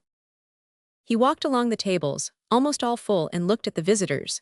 He saw people of all sorts, old and young, some he knew a little, some intimate friends. There was not a single cross or worried-looking face. All seemed to have left their cares and anxieties in the porter's room with their hats, and were all deliberately getting ready to enjoy the material blessings of life. Vyashky was here, and Sh Cherbatsky, Nevyadovsky and the old prince, and Vronsky and Sergei Ivanovich. "Ah, why are you late?" the prince said, smiling and giving him his hand over his own shoulder. "How's Kitty?" he added, smoothing out the napkin he had tucked in at his waistcoat buttons. "All right, they are dining at home, all the three of them." "Ah, Aline Nadine, to be sure, there's no room with us. Go to that table and make haste and take a seat," said the prince, and turning away he carefully took a plate of eel soup. "Levin, this way," a good-natured voice shouted a little farther on. It was Turovtsin. He was sitting with a young officer, and beside them were two chairs turned upside down. Levin gladly went up to them. He had always liked the good-hearted rake, Turovtsin. He was associated in his mind with memories of his courtship. And at that moment, after the strain of intellectual conversation, the sight of Turovtsin's good-natured face was particularly welcome. "For you and Oblonsky, he'll be here directly." The young man, holding himself very erect, with eyes forever twinkling with enjoyment, was an officer from Petersburg, Gagin. Turovtsin introduced them. "Oblonsky's always late." "Ah, here he is." "Have you only just come?" said Oblonsky, coming quickly towards them. "Good day, had some vodka, well, come along then." Levin got up, and went with him to the big table spread with spirits and appetizers of the most various kinds. One would have thought that out of 24 delicacies, one might find something to one's taste, but Stepan Arkadyevich asked for something special, and one of the liveried waiters standing by immediately brought what was required. They drank a wineglassful and returned to their table. At once, while they were still at the soup, Gagin was served with champagne and told the waiter to fill 4 glasses. Levin did not refuse the wine and asked for a second bottle. He was very hungry, and ate and drank with great enjoyment, and with still greater enjoyment took part in the lively and simple conversation of his companions. Gagin, dropping his voice, told the last good story from Petersburg, and the story, though improper and stupid, was so ludicrous that Levin broke into roars of laughter so loud that those near looked round. "That's in the same style as, 'That's a thing I can't endure.' You know the story," said Stepan Arkadyevich. "Ah, that's exquisite. Another bottle," he said to the waiter, and he began to relate his good story. "Pyotr Ilyich Vinovsky invites you to drink with him." A little old waiter interrupted Stepan Arkadyevich, bringing 2 delicate glasses of sparkling champagne, and addressing Stepan Arkadyevich and Levin. Stepan Arkadyevich took the glass, and looking towards a bald man with red mustaches at the other end of the table, he nodded to him, smiling. "Who's that?" asked Levin. "You met him once at my place, don't you remember? A good-natured fellow." Levin did the same as Stepan Arkadyevich, and took the glass. Stepan Arkadyevich's anecdote too was very amusing. Levin told his story, and that too was successful. Then they talked of horses, of the races, of what they had been doing that day, and of how smartly Vronsky's atlas had won the first prize. Levin did not notice how the time passed at dinner. "Ah, and here they are," Stepan Arkadyevich said towards the end of dinner, leaning over the back of his chair and holding out his hand to Vronsky, who came up with a tall officer of the guards. Vronsky's face too beamed with the look of good-humored enjoyment that was general in the club. He propped his elbow playfully on Stepan Arkadyevich's shoulder, whispering something to him, and he held out his hand to Levin with the same good-humored smile. "Very glad to meet you," he said. "I looked out for you at the election, but I was told you had gone away." "Yes, I left the same day. We've just been talking of your horse.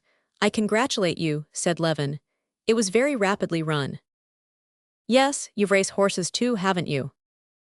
No, my father had, but I remember and know something about it. Where have you dined? Asked Stepan Arkadyevitch. We were at the second table, behind the columns. We've been celebrating his success, said the tall colonel. It's his second imperial prize. I wish I might have the luck at cards he has with horses. Well, why waste the precious time?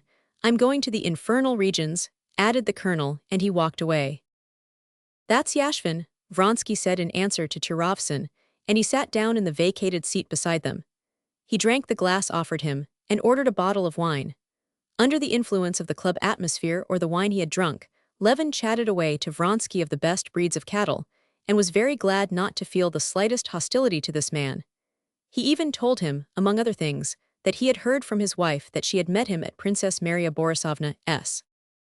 Ah, Princess Maria Borisovna, she's exquisite, said Stepan Arkadyevitch, and he told an anecdote about her which set them all laughing. Vronsky particularly laughed with such simply-hearted amusement that Levin felt quite reconciled to him. Well, have we finished? Said Stepan Arkadyevitch, getting up with a smile. Let us go. Chapter 8. Getting up from the table, Levin walked with Gadgen through the lofty room to the billiard room, feeling his arms swing as he walked with a peculiar lightness and ease. As he crossed the big room, he came upon his father-in-law. Well, how do you like our temple of indolence? Said the prince, taking his arm. Come along, come along. Yes, I wanted to walk about and look at everything. It's interesting. Yes, it's interesting for you, but its interest for me is quite different. You look at those little old men now, he said, pointing to a club member with bent back and projecting lip, shuffling towards them in his soft boots, and imagine that they were schlupiks like that from their birth up. How schlupiks? I see you don't know that name, that's our club designation.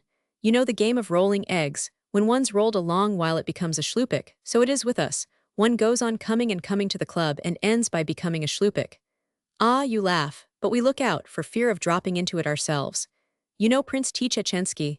Inquired the prince, and Levin saw by his face that he was just going to relate something funny. No, I don't know him. You don't say so. Well, Prince Tchechensky is a well-known figure. No matter, though, he's always playing billiards here. Only 3 years ago he was not a schlupik and kept up his spirits and even used to call other people schlupiks. But one day he turns up and our porter, you know Vasily, why that fat one, he's famous for his bon mots. And so Prince Tchechensky asks him, come, Vasily, who's here, any schlupiks here yet? And he says, you're the third. Yes, my dear boy, that he did. Talking and greeting the friends they met, Levin and the prince walked through all the rooms.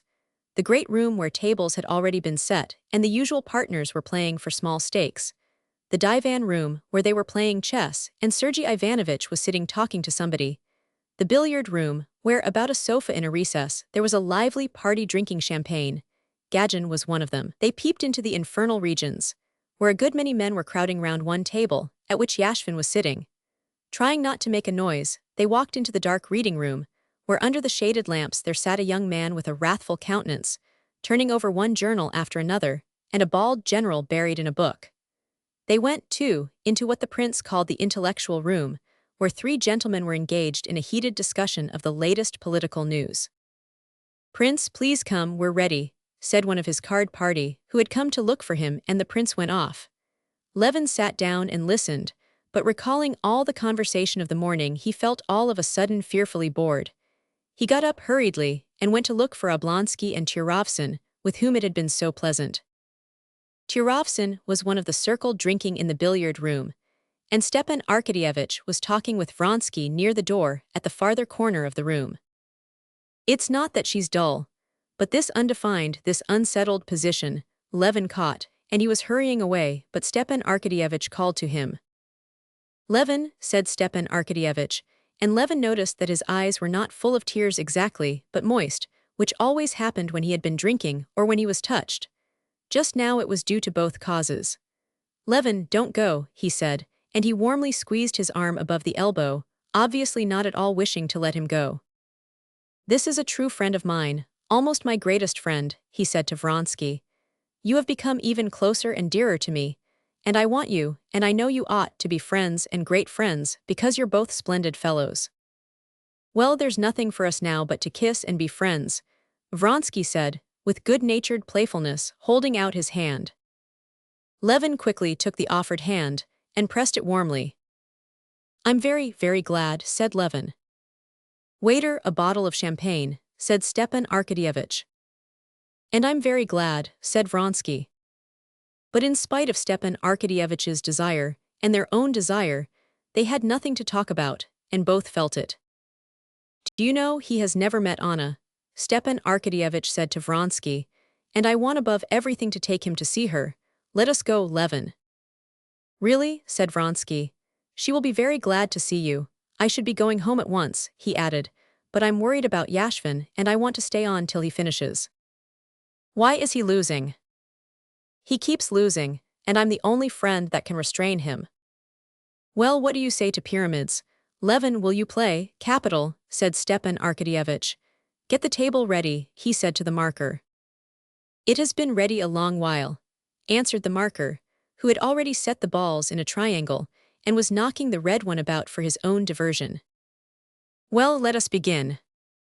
After the game, Vronsky and Levin sat down at Gadzin's table, and at Stepan Arkadyevitch's suggestion, Levin took a hand in the game. Vronsky sat down at the table, surrounded by friends, who were incessantly coming up to him. Every now and then he went to the infernal to keep an eye on Yashvin.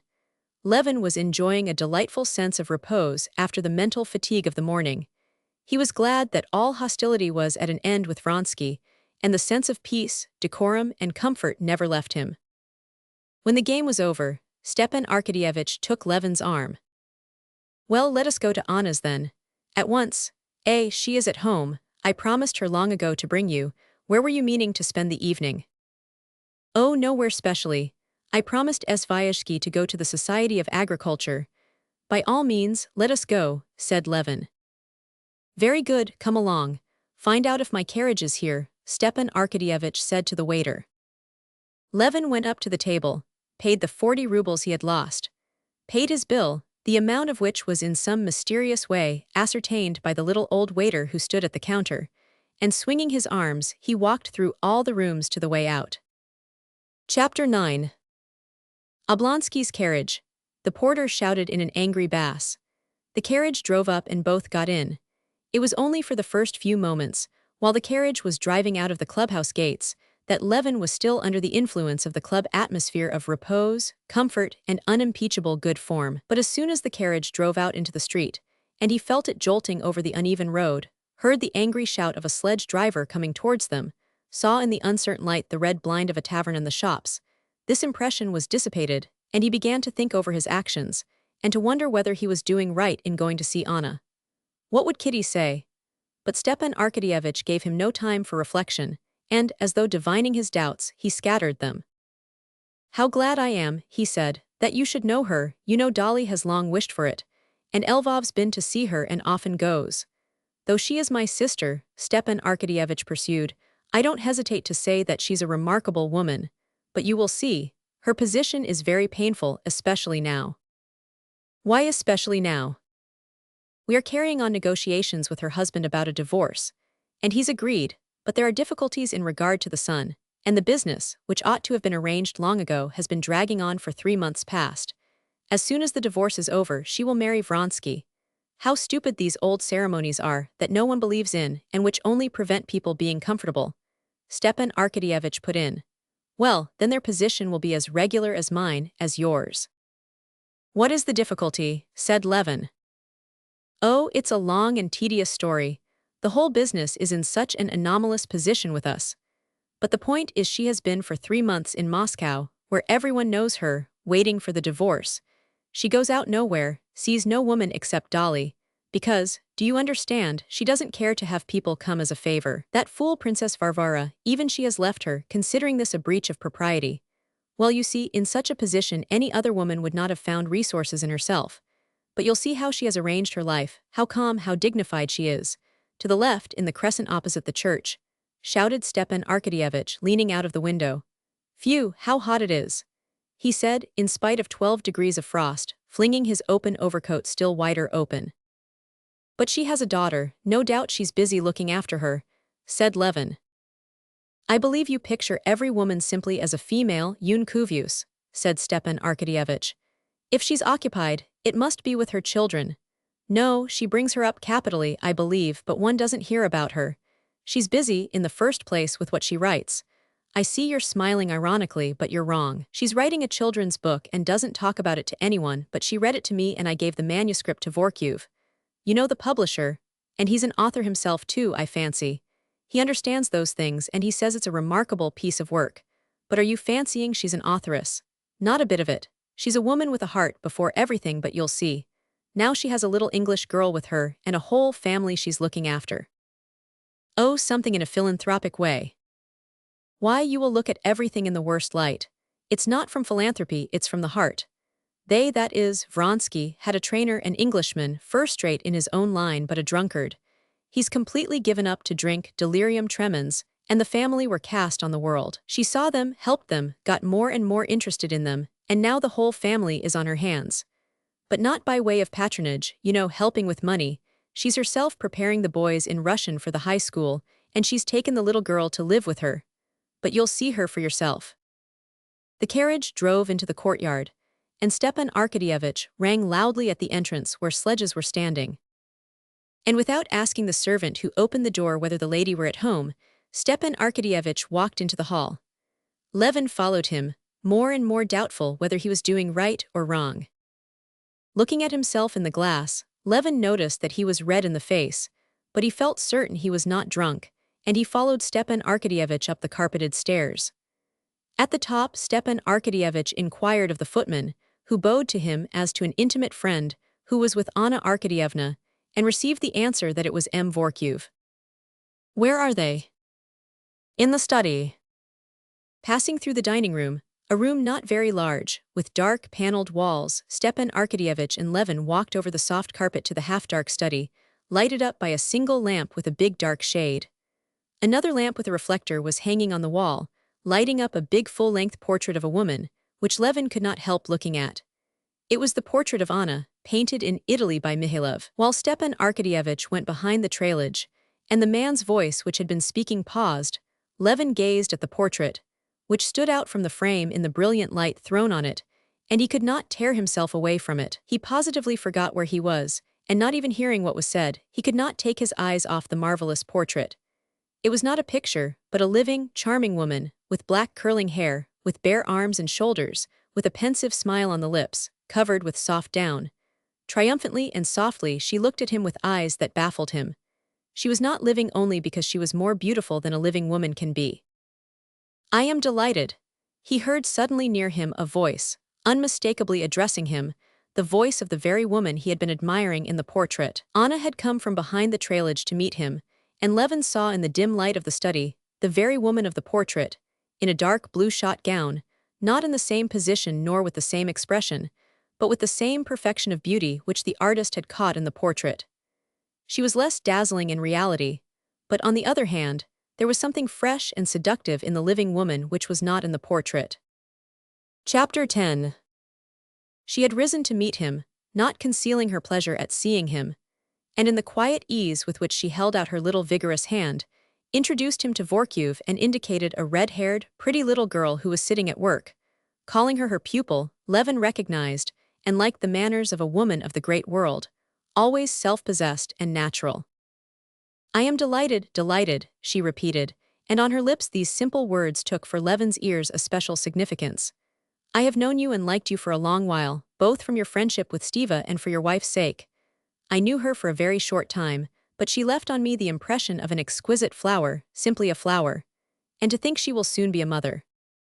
She spoke easily and without haste, looking now and then from Levin to her brother, and Levin felt that the impression he was making was good, and he felt immediately at home, simple and happy with her, as though he had known her from childhood. Ivan Petrovitch and I settled in Alexei's study, she said in answer to Stepan Arkadyevich's question whether he might smoke, just so as to be able to smoke, and glancing at Levin, instead of asking whether he would smoke, she pulled closer a tortoiseshell cigar case and took a cigarette. How are you feeling today? Her brother asked her. Oh, nothing, nerves as usual. Yes, isn't it extraordinarily fine? said Stepan Arkadyevich, noticing that Levin was scrutinizing the picture. "I have never seen a better portrait." "And extraordinarily like, isn't it?" said Vorkyov. Levin looked from the portrait to the original. A peculiar brilliance lighted up Anna's face when she felt his eyes on her. Levin flushed, and to cover his confusion would have asked whether she had seen Darya Alexandrovna lately, but at that moment Anna spoke. "We were just talking, Ivan Petrovich and I, of Vashchenkov's last pictures. Have you seen them?" "Yes, I have seen them," answered Levin. "But I beg your pardon, I interrupted you. You were saying." Levin asked if she had seen Dolly lately. "She was here yesterday. She was very indignant with the high school people on Grisha's account. The Latin teacher, it seems, had been unfair to him." "Yes, I have seen his pictures. I didn't care for them very much." Levin went back to the subject she had started. Levin talked now not at all with that purely businesslike attitude to the subject with which he had been talking all the morning. Every word in his conversation with her had a special significance. And talking to her was pleasant. Still pleasanter it was to listen to her. Anna talked not merely naturally and cleverly, but cleverly and carelessly, attaching no value to her own ideas, and giving great weight to the ideas of the person she was talking to. The conversation turned on the new movement in art, on the new illustrations of the Bible by a French artist. Vorkyov attacked the artist for a realism carried to the point of coarseness. Levin said that the French had carried conventionality further than anyone, and that consequently they see a great merit in the return to realism. In the fact of not lying they see poetry. Never had anything clever said by Levin given him so much pleasure as this remark. Anna's face lighted up at once she appreciated the thought. She laughed. "I laugh," she said, "as one laughs when one sees a very true portrait. What you said so perfectly hits off French art now, painting and literature too, indeed, Zola dotted. But perhaps it is always so, that men form their conceptions from fictitious, conventional types, and then all the combinations made, they are tired of the fictitious figures and begin to invent more natural, true figures." "That's perfectly true," said Vorknev. "So you've been at the club," she said to her brother. Yes, this is a woman," Levin thought, forgetting himself and staring persistently at her lovely, mobile face, which at that moment was all at once completely transformed. Levin did not hear what she was talking of as she leaned over to her brother, but he was struck by the change of her expression. Her face, so handsome a moment before in its repose, suddenly wore a look of strange curiosity, anger, and pride. But this lasted only an instant. She dropped her eyelids, as though recollecting something. "Oh well, but that's of no interest to anyone," she said, and she turned to the English girl. "Please order the tea in the drawing room," she said in English. The girl got up and went out. "Well, how did she get through her examination?" asked Stepan Arkadyevich. "Splendidly, she's a very gifted child and a sweet character. It will end in your loving her more than your own. There a man speaks, in love there's no more nor less. I love my daughter with one love and her with another." "I was just telling Anna Arkadyevna," said Vorkyov, "that if she were to put 100th part of the energy she devotes to this English girl to the public question of the education of Russian children, she would be doing a great and useful work." "Yes, but I can't help it, I couldn't do it. Count Alexei Kirillovich urged me very much." As she uttered the words Count Alexei Kirillovich, she glanced with appealing timidity at Levin, and he unconsciously responded with a respectful and reassuring look. "He urged me to take up the school in the village. I visited it several times. The children were very nice, but I could not feel drawn to the work. You speak of energy. Energy rests upon love, and come as it will, there's no forcing it. I took to this child, I could not myself say why." And she glanced again at Levin. And her smile and her glance, all told him that it was to him only she was addressing her words, valuing his good opinion, and at the same time sure beforehand that they understood each other. "I quite understand that," Levin answered. "It's impossible to give one's heart to a school or such institutions in general, and I believe that's just why philanthropic institutions always give such poor results." She was silent for a while, then she smiled. Yes, she agreed. "I never could. Gni pas le cœur assez large to love a whole asylum of horrid little girls. Cela n'est jamais Russie. There are so many women who have made themselves une position social in that way. And now more than ever, she said with a mournful, confiding expression, ostensibly addressing her brother, but unmistakably intending her words only for Levin, now when I have such need of some occupation I cannot. And suddenly frowning, Levin saw that she was frowning at herself for talking about herself. She changed the subject. I know about you, she said to Levin, that you're not a public-spirited citizen, and I have defended you to the best of my ability. How have you defended me? Oh, according to the attacks made on you, but won't you have some tea? She rose and took up a book bound in morocco. Give it to me, Anna Arkadyevna, said Vorkyov, indicating the book. It's well worth taking up. Oh no, it's all so sketchy. I told him about it, Stepan Arkadyevich said to his sister, nodding at Levin. You shouldn't have. My writing is something after the fashion of those little baskets and carving which Liza Mertzalova used to sell me from the prisons. She had the direction of the prison department in that society. She turned to Levin.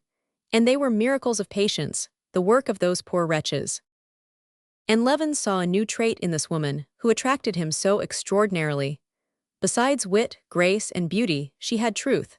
She had no wish to hide from him all the bitterness of her position.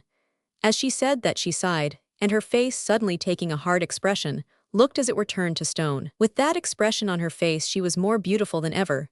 But the expression was new. It was utterly unlike that expression, radiant with happiness and creating happiness, which had been caught by the painter in her portrait.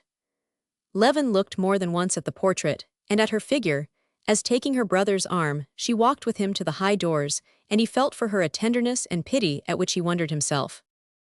She asked Levin and Vorkyov to go into the drawing-room, while she stayed behind to say a few words to her brother. About her divorce, about Vronsky, and what he's doing at the club about me, wondered Levin, and he was so keenly interested by the question of what she was saying to Stepan Arkadyevich, that he scarcely heard what Vorkyov was telling him of the qualities of the story for children Anna Arkadyevna had written. At tea the same pleasant sort of talk, full of interesting matter, continued. There was not a single instant when a subject for conversation was to seek. On the contrary, it was felt that one had hardly time to say what one had to say, and eagerly held back to hear what the others were saying. And all that was said, not only by her, but by Vorkyov and Stepan Arkadyevich. All, so it seemed to Levin, gained peculiar significance from her appreciation and her criticism. While he followed this interesting conversation, Levin was all the time admiring her beauty, her intelligence, her culture, and at the same time her directness and genuine depth of feeling. He listened and talked, and all the while he was thinking of her inner life, trying to divine her feelings. And though he had judged her so severely hitherto, now by some strange chain of reasoning he was justifying her and was also sorry for her, and afraid that Vronsky did not fully understand her. At 11 o'clock, when Stepan Arkadyevich got up to go, Vorkyov had left earlier. It seemed to Levin that he had only just come. Regretfully, Levin too rose. Goodbye, she said, holding his hand and glancing into his face with a winning look. I am very glad que la glace est rompue. She dropped his hand and half closed her eyes. Tell your wife that I love her as before, and that if she cannot pardon me my position, then my wish for her is that she may never pardon it. To pardon it, one must go through what I have gone through, and may God spare her that. Certainly, yes, I will tell her, Levin said, blushing. Chapter 11. What a marvelous, sweet, and unhappy woman, he was thinking, as he stepped out into the frosty air with Stepan Arkadyevich. Well, didn't I tell you, said Stepan Arkadyevich, seeing that Levin had been completely won over. Yes, said Levin dreamily, an extraordinary woman. It's not her cleverness, but she has such wonderful depth of feeling. I'm awfully sorry for her. Now please God, everything will soon be settled. Well, well, don't be hard on people in future, said Stepan Arkadyevich, opening the carriage door. Goodbye, we don't go the same way. Still thinking of Anna, of everything, even the simplest phrase in their conversation with her, and recalling the minutest changes in her expression, entering more and more into her position, and feeling sympathy for her, Levin reached home. At home Kuzma told Levin that Katerina Alexandrovna was quite well, and that her sisters had not long been gone, and he handed him 2 letters. Levin read them at once in the hall, that he might not overlook them later. One was from Sokolov, his bailiff. Sokolov wrote that the corn could not be sold, that it was fetching only 5.5 rubles, and that more than that could not be got for it. The other letter was from his sister. She scolded him for her business being still unsettled. Well, we must sell it at 5.5 if we can't get more. Levin decided the first question, which had always before seemed such a weighty one, with extraordinary facility on the spot. It's extraordinary how all one's time is taken up here, he thought, considering the second letter. He felt himself to blame for not having got done what his sister had asked him to do for her.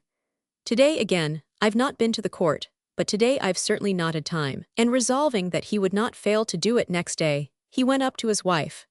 As he went in, Levin rapidly ran through mentally the day he had spent. All the events of the day were conversations he had heard and taken part in. All the conversations were upon subjects which, if he had been alone at home, he would never have taken up, but here they were very interesting. And all these conversations were right enough, only in two places there was something not quite right. One was what he had said about the carp, the other was something not quite the thing, in the tender sympathy he was feeling for Anna. Levin found his wife low-spirited and dull. The dinner of the three sisters had gone off very well, but then they had waited and waited for him. All of them had felt dull. The sisters had departed, and she had been left alone. "Well, and what have you been doing?" she asked him, looking straight into his eyes, which shone with rather a suspicious brightness. But that she might not prevent his telling her everything, she concealed her close scrutiny of him, and with an approving smile listened to his account of how he had spent the evening. "Well, I'm very glad I met Vronsky. I felt quite at ease and natural with him. You understand, I shall try not to see him, but I'm glad that this awkwardness is all over," he said, and remembering that by way of trying not to see him, he had immediately gone to call on Anna, he blushed. "We talk about the peasants drinking. I don't know which drinks most, the peasantry or our own class. The peasants do on holidays, but Kitty took not the slightest interest in discussing the drinking habits of the peasants. She saw that he blushed, and she wanted to know why. "Well, and then where did you go?" "Stiva urged me awfully to go and see Anna Arkadyevna." And as he said this, Levin blushed even more, and his doubts as to whether he had done right in going to see Anna were settled once for all. He knew now that he ought not to have done so. Kitty's eyes opened in a curious way and gleamed at Anna's name, but controlling herself with an effort, she concealed her emotion and deceived him. "Oh," was all she said. "I'm sure you won't be angry at my going. Stiva begged me to and Dolly wished it," Levin went on. "Oh no," she said, but he saw in her eyes a constraint that boded him no good. "She is a very sweet, very, very unhappy good woman," he said, telling her about Anna, her occupations, and what she had told him to say to her. "Yes, of course, she is very much to be pitied," said Kitty when he had finished. "Whom was your letter from?" He told her, and believing in her calm tone, he went to change his coat. Coming back, he found Kitty in the same easy chair. When he went up to her, she glanced at him and broke into sobs. What is it?" he asked, knowing beforehand what. "You're in love with that hateful woman, she has bewitched you. I saw it in your eyes. Yes, yes. What can it all lead to? You were drinking at the club, drinking and gambling, and then you went. To her of all people. No, we must go away. I shall go away tomorrow." It was a long while before Levin could soothe his wife. At last he succeeded in calming her, only by confessing that a feeling of pity, in conjunction with the wine he had drunk, had been too much for him, that he had succumbed to Anna's artful influence, and that he would avoid her. One thing he did with more sincerity confess to was that living so long in Moscow, a life of nothing but conversation, eating and drinking, he was degenerating. They talked till 3 o'clock in the morning. Only at 3 o'clock were they sufficiently reconciled to be able to go to sleep. Chapter 12. After taking leave of her guests, Anna did not sit down, but began walking up and down the room. She had unconsciously the whole evening done her utmost to arouse in Levin a feeling of love.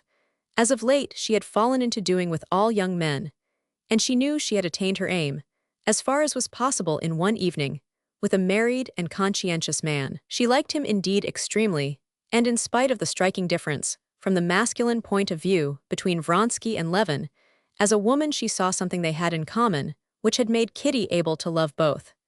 Yet as soon as he was out of the room, she ceased to think of him. One thought, and one only, pursued her in different forms and refused to be shaken off. If I have so much effect on others, on this man, who loves his home and his wife, Why is it he is so cold to me? Not cold exactly, he loves me, I know that. But something new is drawing us apart now. Why wasn't he here all the evening? He told Stiva to say he could not leave Yashvin and must watch over his play. Is Yashvin a child? But supposing it's true. He never tells a lie. But there's something else in it if it's true. He is glad of an opportunity of showing me that he has other duties. I know that, I submit to that. But why prove that to me? He wants to show me that his love for me is not to interfere with his freedom. But I need no proofs, I need love. He ought to understand all the bitterness of this life for me here in Moscow. Is this life? I am not living, but waiting for an event, which is continually put off and put off. No answer again.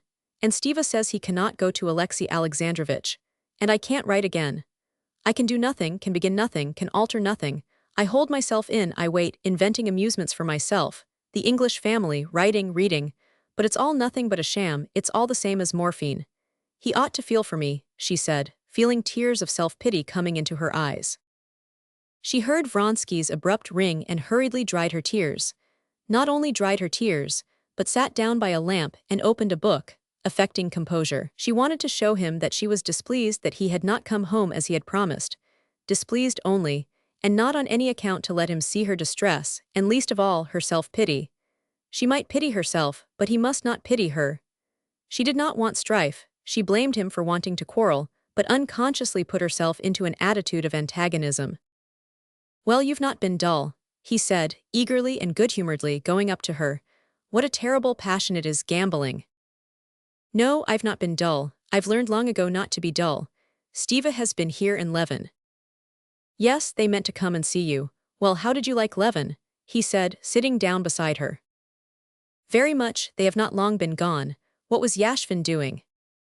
He was winning 17,000. I got him away. He had really started home, but he went back again and now he's losing. Then what did you stay for? She asked, suddenly lifting her eyes to him. The expression of her face was cold and ungracious. You told Stiva you were staying on to get Yashvin away, and you have left him there. The same expression of cold readiness for the conflict appeared on his face too.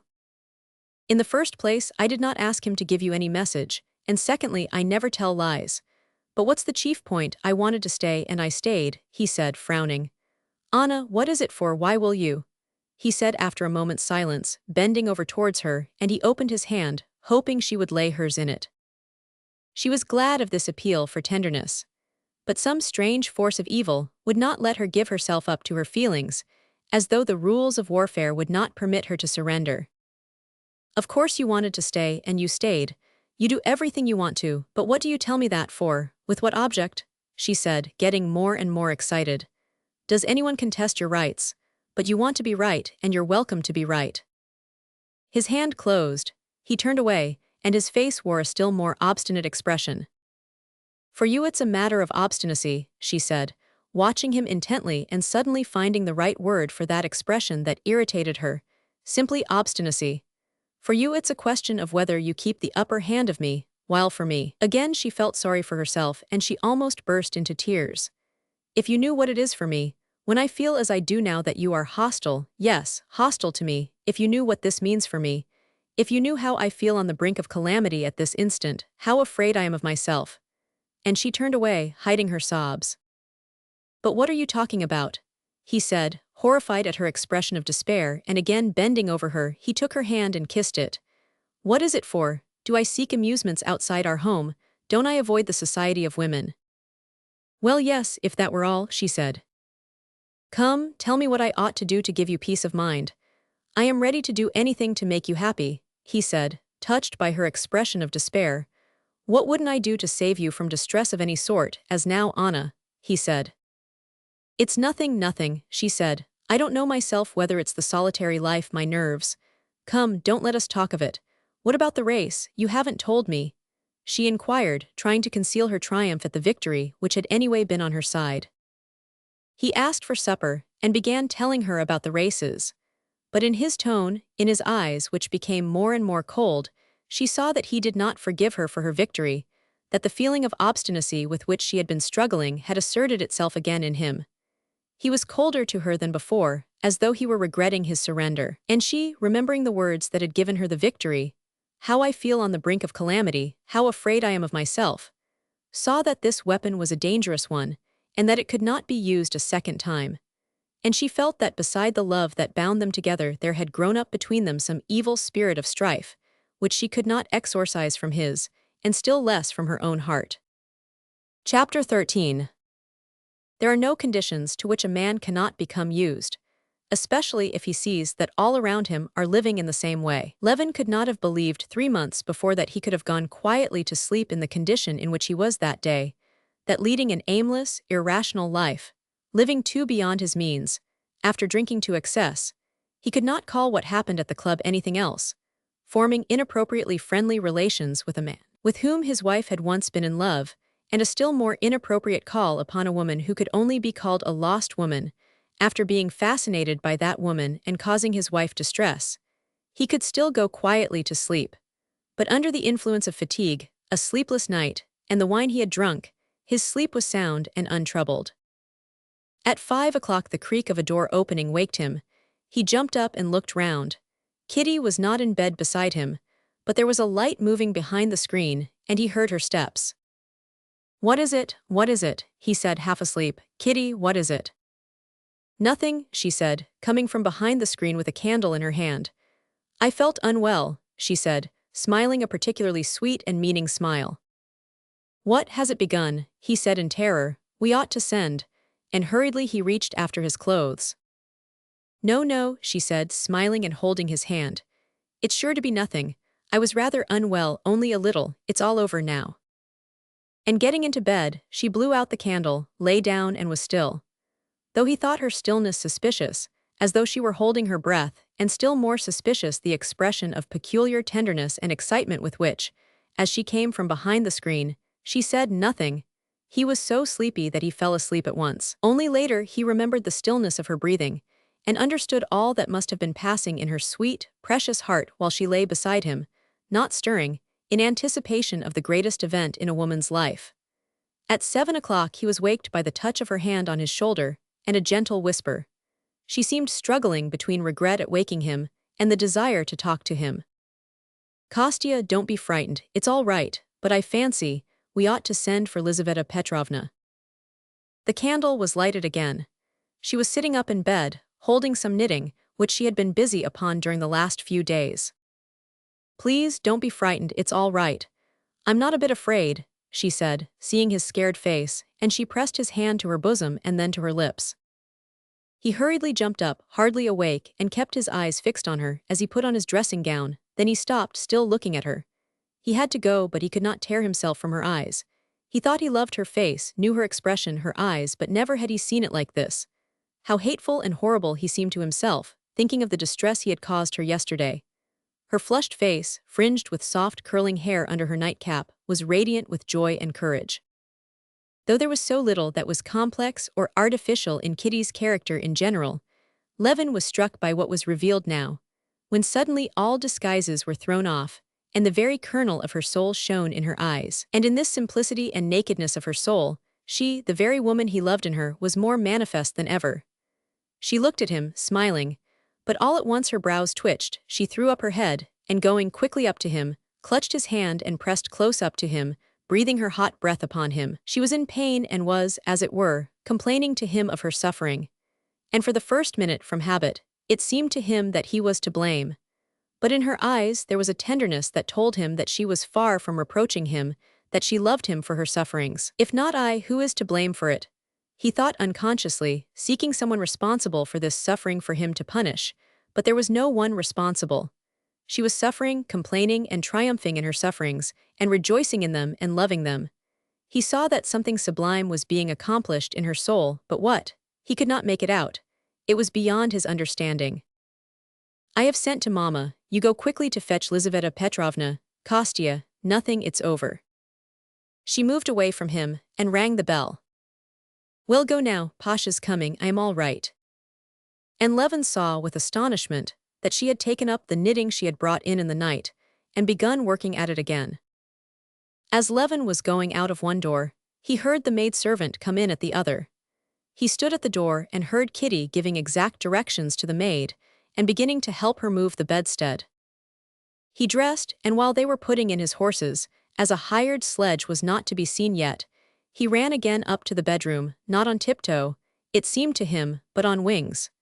Two maidservants were carefully moving something in the bedroom. Kitty was walking about knitting rapidly and giving directions.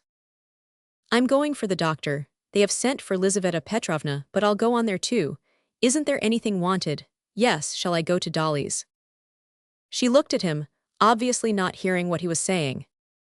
"Yes, yes, do go," she said quickly, frowning and waving her hand to him. He had just gone into the drawing room, when suddenly a plaintive moan sounded from the bedroom, smothered instantly. He stood still, and for a long while he could not understand. "Yes, that is she," he said to himself, and clutching at his head he ran downstairs. "Lord have mercy on us, pardon us, aid us." He repeated the words that for some reason came suddenly to his lips, and he, an unbeliever, repeated these words not with his lips only. At that instant he knew that all his doubts, even the impossibility of believing with his reason, of which he was aware in himself, did not in the least hinder his turning to God. All of that now floated out of his soul like dust. To whom was he to turn if not to him in whose hands he felt himself, his soul, and his love? The horse was not yet ready, but feeling a peculiar concentration of his physical forces and his intellect on what he had to do, he started off on foot without waiting for the horse, and told Kuzma to overtake him. At the corner he met a night cabman driving hurriedly. In the little sledge, wrapped in a velvet cloak, sat Lizaveta Petrovna with a kerchief round her head. Thank God," he said, overjoyed to recognize her little fair face which wore a peculiarly serious, even stern expression. Telling the driver not to stop, he ran along beside her. "For 2 hours then, not more?" she inquired. "You should let Pyotr Dmitrievich know, but don't hurry him, and get some opium at the chemist's. So you think that it may go on well? Lord have mercy on us and help us," Levin said, seeing his own horse driving out of the gate. Jumping into the sledge beside Kuzma, he told him to drive to the doctor's. Chapter 14. The doctor was not yet up, and the footman said that he had been up late, and had given orders not to be waked, but would get up soon. The footman was cleaning the lamp chimneys, and seemed very busy about them. This concentration of the footman upon his lamps, and his indifference to what was passing in Levin, at first astounded him, but immediately on considering the question he realized that no one knew or was bound to know his feelings, and that it was all the more necessary to act calmly, sensibly, and resolutely to get through this wall of indifference and attain his aim. "Don't be in a hurry or let anything slip," Levin said to himself, feeling a greater and greater flow of physical energy and attention to all that lay before him to do. Having ascertained that the doctor was not getting up, Levin considered various plans and decided on the following one: that Kuzma should go for another doctor, while he himself should go to the chemist's for opium, and if when he came back the doctor had not yet begun to get up, he would either by tipping the footman, or by force, wake the doctor at all hazards. At the chemist's the lank shopman sealed up a packet of powders for a coachman who stood waiting, and refused him opium with the same callousness with which the doctor's footman had cleaned his lamp chimneys. Trying not to get flurried or out of temper, Levin mentioned the names of the doctor and midwife, and explaining what the opium was needed for, tried to persuade him. The assistant inquired in German whether he should give it, and receiving an affirmative reply from behind the partition, he took out a bottle and a funnel, deliberately poured the opium from a bigger bottle into a little one, stuck on a label, sealed it up, in spite of Levin's request that he would not do so, and was about to wrap it up too. This was more than Levin could stand. He took the bottle firmly out of his hands and ran to the big glass doors. The doctor was not even now getting up, and the footman, busy now in putting down the rugs, refused to wake him. Levin deliberately took out a 10-ruble note, and careful to speak slowly, though losing no time over the business, he handed him the note, and explained that Pyotr Dmitrievich, what a great and important personage he seemed to Levin now, this Pyotr Dmitrievich, who had been of so little consequence in his eyes before, had promised to come at any time, that he would certainly not be angry, and that he must therefore wake him at once. The footman agreed, and went upstairs, taking Levin into the waiting room.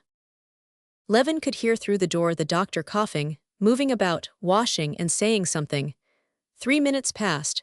It seemed to Levin that more than an hour had gone by. He could not wait any longer.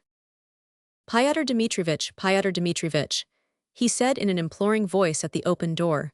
For God's sake, forgive me, see me as you are, it's been going on more than 2 hours already. In a minute, answered a voice, and to his amazement, Levin heard that the doctor was smiling as he spoke. For one instant.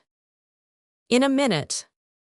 2 minutes more passed, while the doctor was putting on his boots, and 2 minutes more while the doctor put on his coat and combed his hair. Pyotr Dmitryevich, Levin was beginning again in a plaintive voice just as the doctor came in dressed and ready. These people have no conscience, thought Levin, combing his hair while we're dying. Good morning, the doctor said to him, shaking hands and as it were, teasing him with his composure. There's no hurry, well now.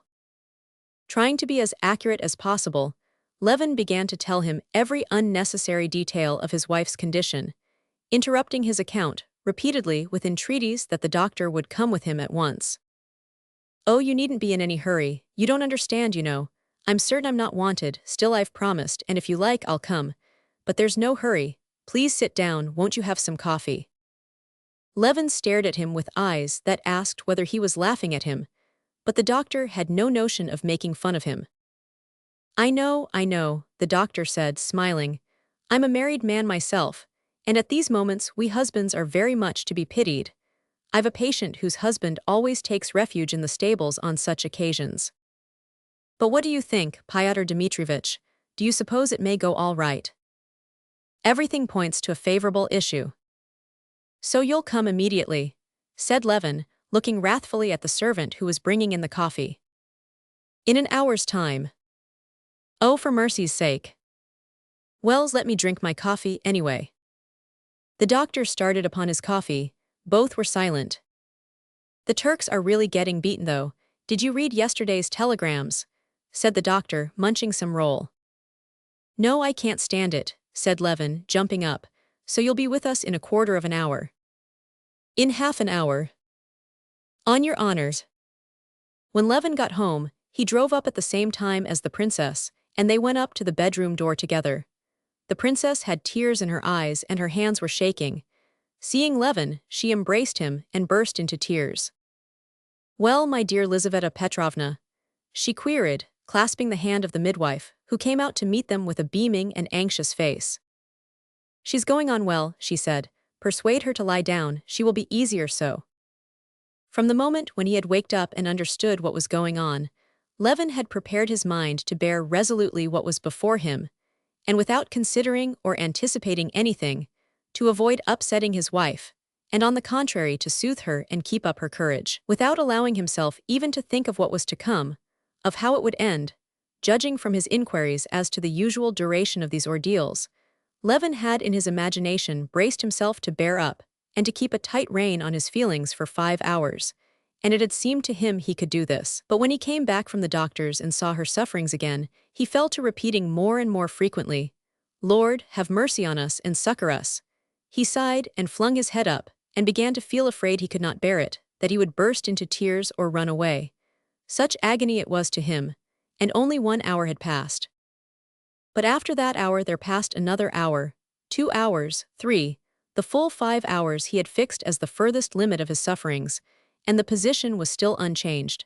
And he was still bearing it because there was nothing to be done but bear it, every instant feeling that he had reached the utmost limits of his endurance, and that his heart would break with sympathy and pain. But still the minutes passed by and the hours, and still hours more, and his misery and horror grew and were more and more intense. All the ordinary conditions of life, without which one can form no conception of anything, had ceased to exist for Levin. He lost all sense of time. Minutes, those minutes when she sent for him and he held her moist hand, that would squeeze his hand with extraordinary violence and then push it away, seemed to him hours, and hours seemed to him minutes. He was surprised when Lizaveta Petrovna asked him to light a candle behind a screen, and he found that it was 5 o'clock in the afternoon. If he had been told it was only 10 o'clock in the morning, he would not have been more surprised. Where he was all this time, he knew as little as the time of anything. He saw her swollen face, sometimes bewildered and in agony, sometimes smiling and trying to reassure him. He saw the old princess too, flushed and overwrought, with her gray curls in disorder, forcing herself to gulp down her tears, biting her lips.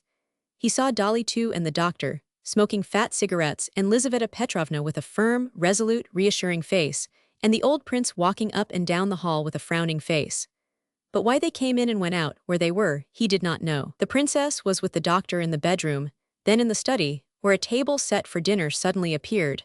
Then she was not there, but Dolly was. Then Levin remembered he had been sent somewhere. Once he had been sent to move a table and sofa. He had done this eagerly, thinking it had to be done for her sake, and only later on he found it was his own bed he had been getting ready. Then he had been sent to the study to ask the doctor something.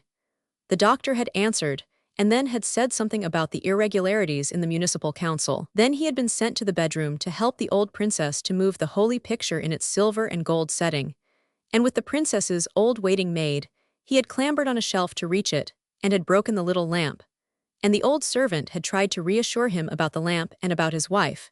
And he carried the holy picture and set it at Kitty's head, carefully tucking it in behind the pillow. But where, when, and why all this had happened, he could not tell. He did not understand why the old princess took his hand, and looking compassionately at him, begged him not to worry himself, and Dolly persuaded him to eat something and led him out of the room, and even the doctor looked seriously and with commiseration at him and offered him a drop of something. All he knew and felt was that what was happening was what had happened nearly a year before in the hotel of the country town at the deathbed of his brother Nikolai. But that had been grief. This was joy. Yet that grief and this joy were alike outside all the ordinary conditions of life.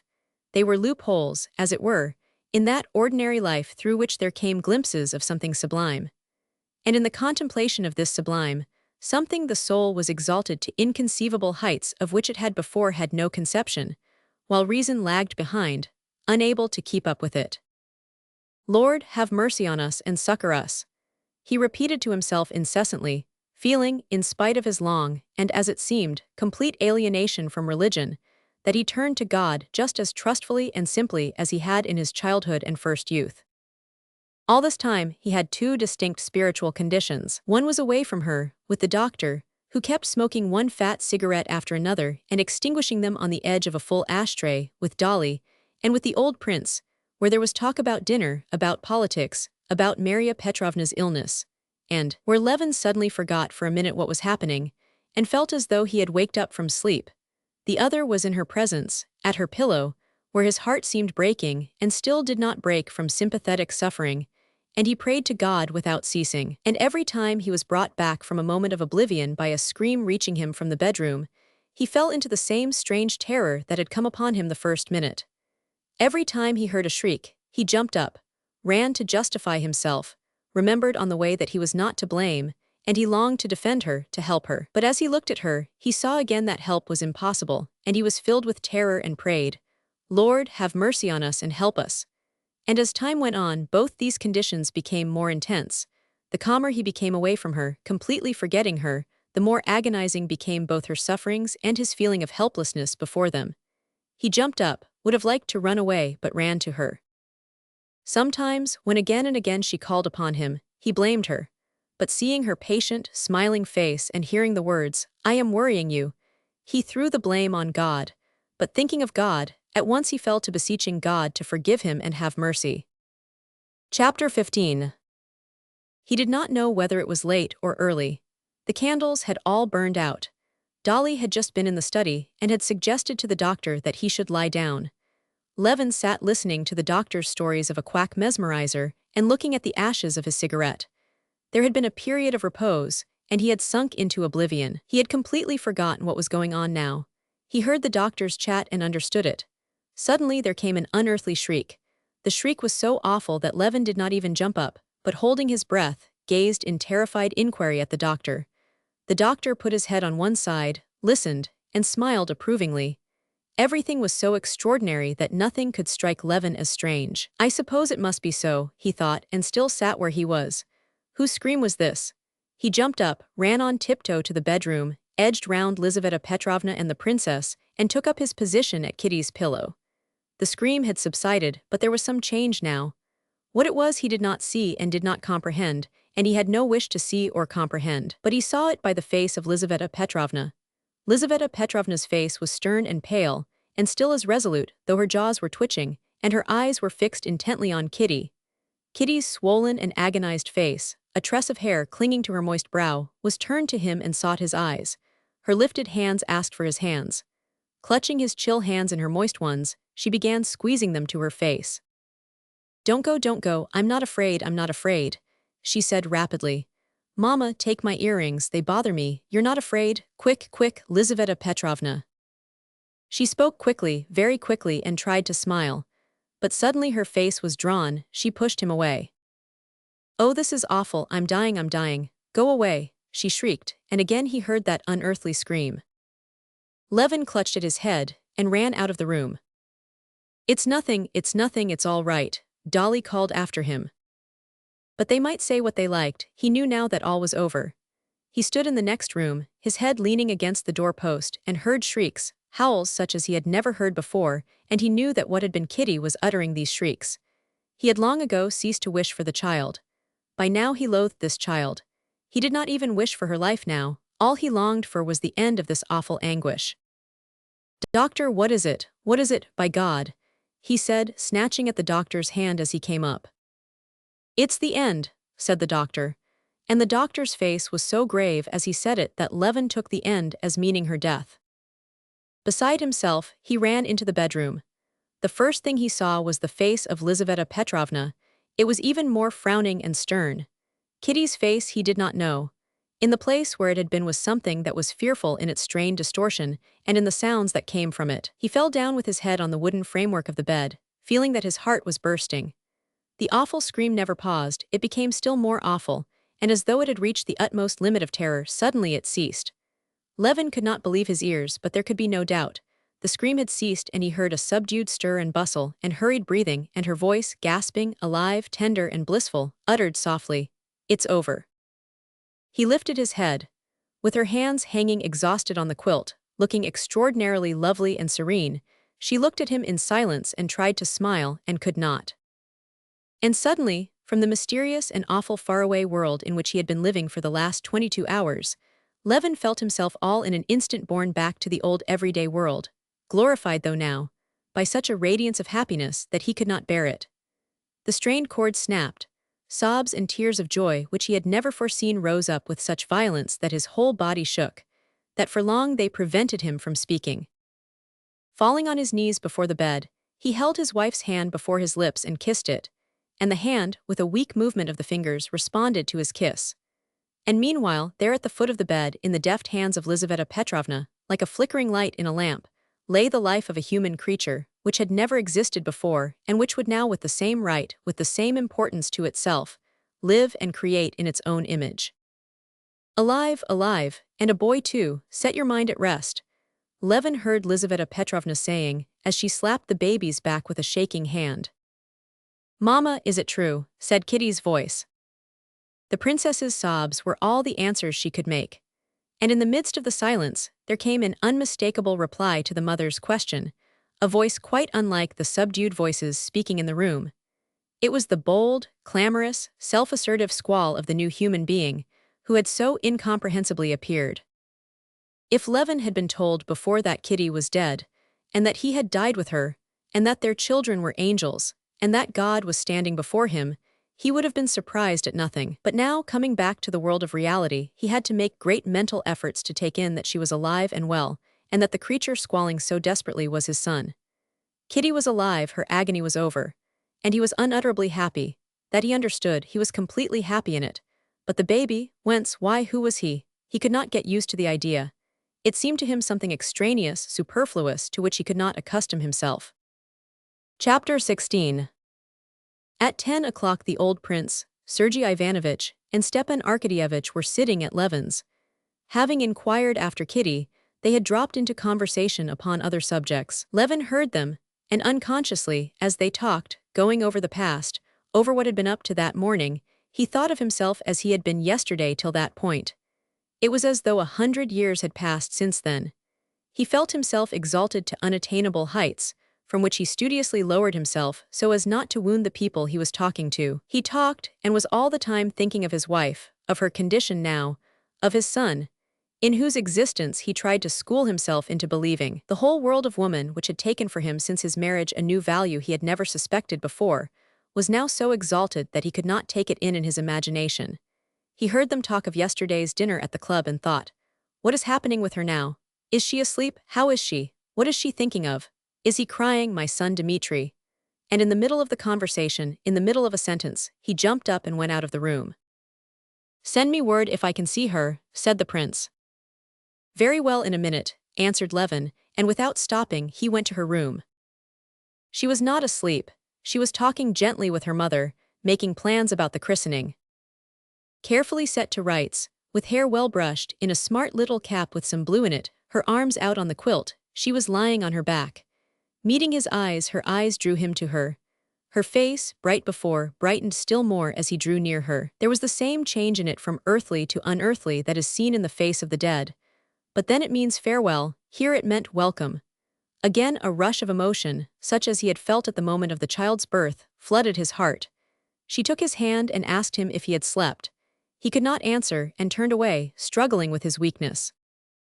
"I have had a nap, Kostya," she said to him, "and I am so comfortable now." She looked at him, but suddenly her expression changed. "Give him to me," she said, hearing the baby's cry. "Give him to me, Lizaveta Petrovna, and he shall look at him." "To be sure, his papa shall look at him," said Lizaveta Petrovna, getting up and bringing something red and queer and wriggling. "Wait a minute, we'll make him tidy first." And Lizaveta Petrovna laid the red wobbling thing on the bed, began untrussing and trussing up the baby, lifting it up and turning it over with one finger and powdering it with something. Levin, looking at the tiny, pitiful creature, made strenuous efforts to discover in his heart some traces of fatherly feeling for it. He felt nothing towards it but disgust. But when it was undressed and he caught a glimpse of wee, little hands, little feet, saffron-colored with little toes too, and positively with a little big toe different from the rest. And when he saw Lizaveta Petrovna closing the wide-open little hands, as though they were soft springs, and putting them into linen garments, such pity for the little creature came upon him, and such terror that she would hurt it, that he held her hand back. Lizaveta Petrovna laughed. Don't be frightened, don't be frightened." When the baby had been put to rights, and transformed into a firm doll, Lizaveta Petrovna dandled it as though proud of her handiwork, and stood a little away so that Levin might see his son in all his glory. Kitty looked sideways in the same direction, never taking her eyes off the baby. "Give him to me, give him to me," she said, and even made as though she would sit up. "What are you thinking of, Katerina Alexandrovna? You mustn't move like that. Wait a minute, I'll give him to you. Here we're showing Papa what a fine fellow we are." And Lizaveta Petrovna, with one hand supporting the wobbling head, lifted up on the other arm the strange, limp, red creature, whose head was lost in its swaddling clothes. But it had a nose, too, and slanting eyes and smacking lips. "A splendid baby," said Lizaveta Petrovna. Levin sighed with mortification. This splendid baby excited in him no feeling but disgust and compassion. It was not at all the feeling he had looked forward to. He turned away, while Lizaveta Petrovna put the baby to the unaccustomed breast. Suddenly laughter made him look round. The baby had taken the breast. "Come, that's enough," said Lizaveta Petrovna, but Kitty would not let the baby go. He fell asleep in her arms. "Look now," said Kitty, turning the baby so that he could see it. The aged-looking little face suddenly puckered up still more and the baby sneezed. Smiling, hardly able to restrain his tears, Levin kissed his wife and went out of the dark room. What he felt towards this little creature was utterly unlike what he had expected. There was nothing cheerful and joyous in the feeling. On the contrary, it was a new torture of apprehension. It was the consciousness of a new sphere of liability to pain. And this sense was so painful at first, the apprehension lest this helpless creature should suffer was so intense, that it prevented him from noticing the strange thrill of senseless joy, and even pride that he had felt when the baby sneezed. Chapter 17. Stepan Arkadyevitch's affairs were in a very bad way. The money for 2/3 of the forest had all been spent already, and he had borrowed from the merchant in advance at 10% discount, almost all the remaining third. The merchant would not give more, especially as Darya Alexandrovna, for the first time that winter insisting on her right to her own property, had refused to sign the receipt for the payment of the last third of the forest. All his salary went on household expenses and in payment of petty debts that could not be put off. there was positively no money. This was unpleasant and awkward, and in Stepan Arkadyevitch's opinion things could not go on like this. The explanation of the position was, in his view, to be found in the fact that his salary was too small. The post he filled had been unmistakably very good 5 years ago, but it was so no longer. Petrov, the bank director, had 12,000. Sventitsky, a company director, had 17,000. Mitten, who had founded a bank, received 50,000. Clearly I've been napping, and they've overlooked me, Stepan Arkadyevitch thought about himself, and he began keeping his eyes and ears open. And towards the end of the winter he had discovered a very good berth and had formed a plan of attack upon it, at first from Moscow through aunts, uncles, and friends. And then, when the matter was well advanced, in the spring, he went himself to Petersburg. It was one of those snug, lucrative berths of which there are so many more nowadays than there used to be, with incomes ranging from 1,000 to 50,000 rubles.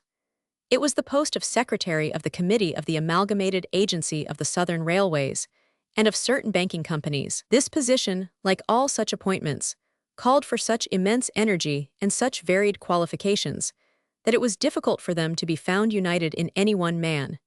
And since a man combining all the qualifications was not to be found, it was at least better that the post be filled by an honest than by a dishonest man. And Stepan Arkadyevitch was not merely an honest man, unemphatically. In the common acceptation of the words, he was an honest man emphatically, in that special sense which the word has in Moscow, when they talk of an honest politician, an honest writer, an honest newspaper, an honest institution, an honest tendency, meaning not simply that the man or the institution is not dishonest, but that they are capable on occasion of taking a line of their own in opposition to the authorities. Stepan Arkadyevitch moved in those circles in Moscow in which that expression had come into use, was regarded there as an honest man, and so had more right to this appointment than others.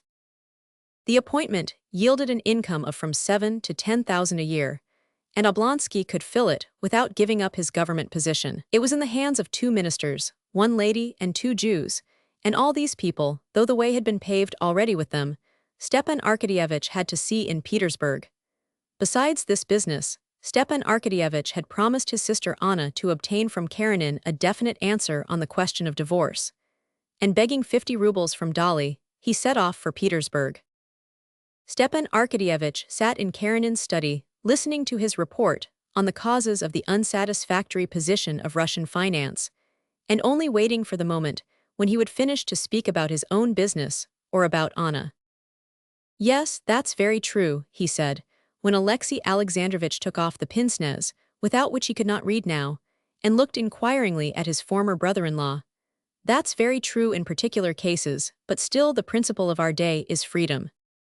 "Yes, but I lay down another principle, embracing the principle of freedom," said Alexei Alexandrovich, with emphasis on the word embracing, and he put on his pince-nez again, so as to read the passage in which this statement was made. And turning over the beautifully written, wide-margin manuscript, Alexei Alexandrovich read aloud over again the conclusive passage. "I don't advocate protection for the sake of private interests, but for the public weal, and for the lower and upper classes equally," he said, looking over his pince-nez at Oblonsky. "But they cannot grasp that, they are taken up now with personal interests and carried away by phrases." Stepan Arkadyevitch knew that when Karenin began to talk of what they were doing and thinking, the persons who would not accept his report and were the cause of everything wrong in Russia, that it was coming near the end. And so now he eagerly abandoned the principle of free trade, and fully agreed. Alexei Alexandrovich paused, thoughtfully turning over the pages of his manuscript. "Oh, by the way," said Stepan Arkadyevitch, "I wanted to ask you, some time when you see Pomorsky, to drop him a hint that I should be very glad to get that new appointment of secretary of the Committee of the Amalgamated Agency of the Southern Railways and Banking Companies." Stepan Arkadyevitch was familiar by now with the title of the post he coveted, and he brought it out rapidly without mistake. Alexei Alexandrovich questioned him as to the duties of this new committee, and pondered. He was considering whether the new committee would not be acting in some way contrary to the views he had been advocating. But as the influence of the new committee was of a very complex nature, and his views were of very wide application, he could not decide this straight off, and taking off his pince-nez he said, "Of course, I can mention it to him, But what is your reason precisely for wishing to obtain the appointment? It's a good salary, rising to 9,000 and my means. 9,000, repeated Alexei Alexandrovich, and he frowned. The high figure of the salary made him reflect that on that side, Stepan Arkadyevich's proposed position ran counter to the main tendency of his own projects of reform, which always leaned towards economy. I consider, and I have embodied my views in a note on the subject, that in our day these immense salaries are evidence of the unsound economic assiette of our finances. But what's to be done, said Stepan Arkadyevich. Suppose a bank director gets 10,000, well, he's worth it, or an engineer gets 20,000, after all, it's a growing thing, you know. I assume that a salary is the price paid for a commodity, and it ought to conform with the law of supply and demand. If the salary is fixed without any regard for that law, as, for instance, when I see two engineers leaving college together, both equally well trained and efficient, and one getting 40,000 while the other is satisfied with 2, or when I see lawyers and hussars, having no special qualifications, appointed directors of banking companies with immense salaries, I conclude that the salary is not fixed in accordance with the law of supply and demand, but simply through personal interest.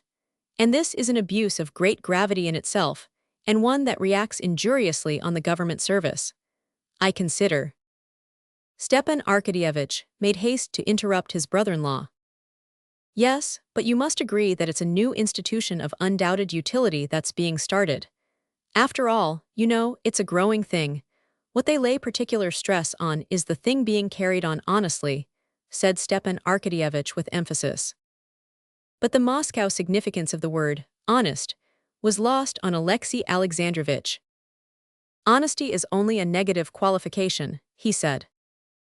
Well, you'll do me a great service anyway, said Stepan Arkadyevich, by putting in a word to Pomorsky, just in the way of conversation.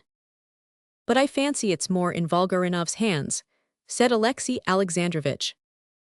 Volgarinov has fully assented as far as he's concerned, said Stepan Arkadyevich, turning red. Stepan Arkadyevich reddened at the mention of that name, because he had been that morning at the Jew Volgarinov's, and the visit had left an unpleasant recollection. Stepan Arkadyevich believed most positively that the committee in which he was trying to get an appointment was a new, genuine, and honest public body. But that morning when Volgarinov had, intentionally, beyond a doubt, kept him 2 hours waiting with other petitioners in his waiting room, he had suddenly felt uneasy. Whether he was uncomfortable that he, a descendant of Rurik, Prince Oblonsky, had been kept for 2 hours waiting to see a Jew, or that for the first time in his life, he was not following the example of his ancestors in serving the government, but was turning off into a new career. Anyway, he was very uncomfortable. During those 2 hours in Volgarinov's waiting room, Stepan Arkadyevich, stepping jauntily about the room, pulling his whiskers, entering into conversation with the other petitioners, and inventing an epigram on his position, assiduously concealed from others, and even from himself, the feeling he was experiencing. But all the time he was uncomfortable and angry, he could not have said why, whether because he could not get his epigram just right, or from some other reason. When at last Volgarinov had received him with exaggerated politeness and unmistakable triumph at his humiliation, and had all but refused the favor asked of him, Stepan Arkadyevich had made haste to forget it all as soon as possible. And now, at the mere recollection, he blushed. Chapter 18. Now there is something I want to talk about, and you know what it is. About Anna, Stepan Arkadyevich said, pausing for a brief space and shaking off the unpleasant impression. As soon as Oblonsky uttered Anna's name, the face of Alexei Alexandrovich was completely transformed. All the life was gone out of it, and it looked weary and dead. What is it exactly that you want from me?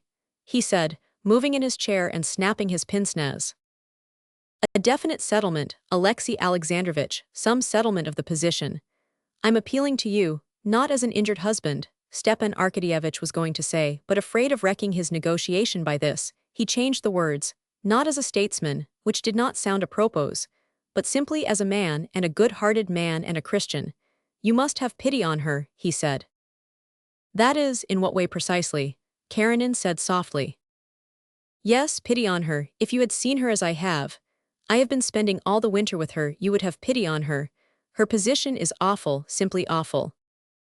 I had imagined, answered Alexei Alexandrovich in a higher, almost shrill voice, that Anna Arkadyevna had everything she had desired for herself. Oh, Alexei Alexandrovich, for heaven's sake, don't let us indulge in recriminations. What is past, and you know what she wants and is waiting for divorce. But I believe Anna Arkadyevna refuses a divorce if I make it a condition to leave me my son. I replied in that sense, and supposed that the matter was ended. I consider it at an end, shrieked Alexei Alexandrovich. But for heaven's sake, don't get hot, said Stepan Arkadyevich, touching his brother-in-law's knee. The matter is not ended. If you will allow me to recapitulate, it was like this. When you parted, you were as magnanimous as could possibly be. You were ready to give her everything, freedom, divorce even. She appreciated that. No, don't think that. She did appreciate it to such a degree that at the first moment, feeling how she had wronged you, she did not consider and could not consider everything. She gave up everything. But experience, time, have shown that her position is unbearable, impossible. The life of Anna Arkadyevna can have no interest for me, Alexei Alexandrovich put in, lifting his eyebrows. Allow me to disbelieve that, Stepan Arkadyevich replied gently. Her position is intolerable for her and of no benefit to anyone whatever. She has deserved it, you will say. She knows that and asks you for nothing. She says plainly that she dare not ask you. But all of us, her relatives, all who love her, beg you, entreat you. Why should she suffer? Who is any the better for it? Excuse me, you seem to put me in the position of the guilty party, observed Alexei Alexandrovich. Oh no, not at all. Please understand me, said Stepan Arkadyevich, touching his hand again, as though feeling sure this physical contact would soften his brother-in-law. All I say is this, her position is intolerable and it might be alleviated by you and you will lose nothing by it. I will arrange it all for you so that you'll not notice it. You did promise it, you know.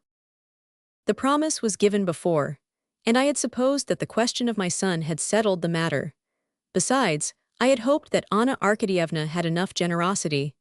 Alexei Alexandrovich articulated with difficulty, his lips twitching and his face white.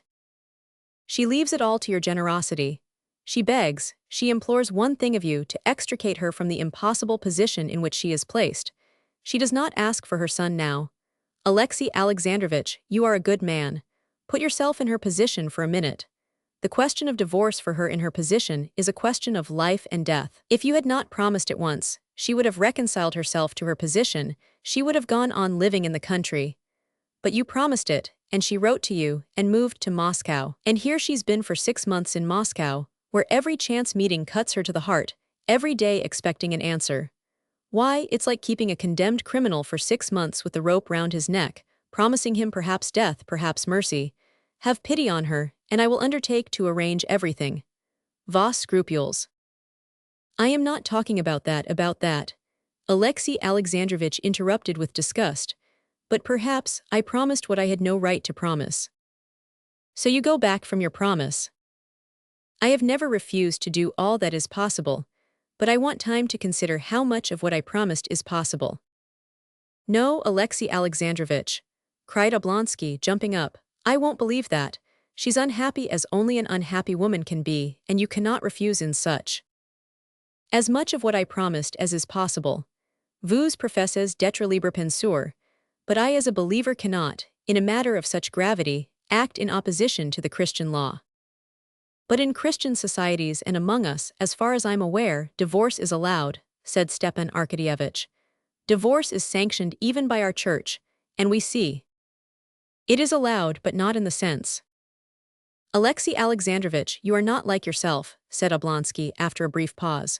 Wasn't it you, and didn't we all appreciate it in you, who forgave everything, and moved simply by Christian feeling was ready to make any sacrifice? You said yourself, if a man take thy coat, give him thy cloak also, and now. I beg, said Alexei Alexandrovich shrilly, getting suddenly onto his feet, his face white and his jaws twitching, I beg you to drop this subject. Oh no, oh forgive me if I have wounded you, said Stepan Arkadyevich, holding out his hand with a smile of embarrassment. But like a messenger, I have simply performed the commission given me. Alexei Alexandrovich gave him his hand, pondered a little, and said, I must think it over and seek for guidance, The day after tomorrow I will give you a final answer, he said, after considering a moment. Chapter 19. Stepan Arkadyevich was about to go away when Korny came in to announce. Sergei Alexeyevich. Who's Sergei Alexeyevich? Stepan Arkadyevich was beginning, but he remembered immediately. Ah, Seryaja, he said aloud. Sergei Alexeyevich, I thought it was the director of a department. Anna asked me to see him too, he thought. And he recalled the timid, piteous expression with which Anna had said to him at parting, Anyway, you will see him. Find out exactly where he is, who is looking after him. And Stiva, if it were possible, could it be possible? Stepan Arkadyevich knew what was meant by that, if it were possible to arrange the divorce so as to let her have her son. Stepan Arkadyevich saw now that it was no good to dream of that, but still he was glad to see his nephew. Alexei Alexandrovich reminded his brother-in-law that they never spoke to the boy of his mother, and he begged him not to mention a single word about her. He was very ill after that interview with his mother, which we had not foreseen, said Alexei Alexandrovich. Indeed, we feared for his life. But with rational treatment and sea bathing in the summer, he regained his strength, and now, by the doctor's advice, I have let him go to school. And certainly the companionship of school has had a good effect on him, and he is perfectly well and making good progress. What a fine fellow he's grown.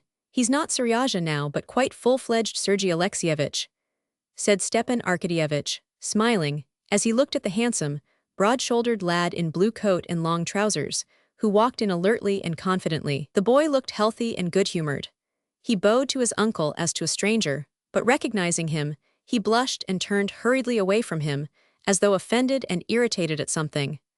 The boy went up to his father and handed him a note of the marks he had gained in school. Well, that's very fair, said his father, you can go. He's thinner and taller, and has grown out of being a child into a boy. I like that, said Stepan Arkadyevich. Do you remember me? The boy looked back quickly at his uncle. Yes, mon uncle, he answered, glancing at his father, and again he looked downcast. His uncle called him to him, and took his hand.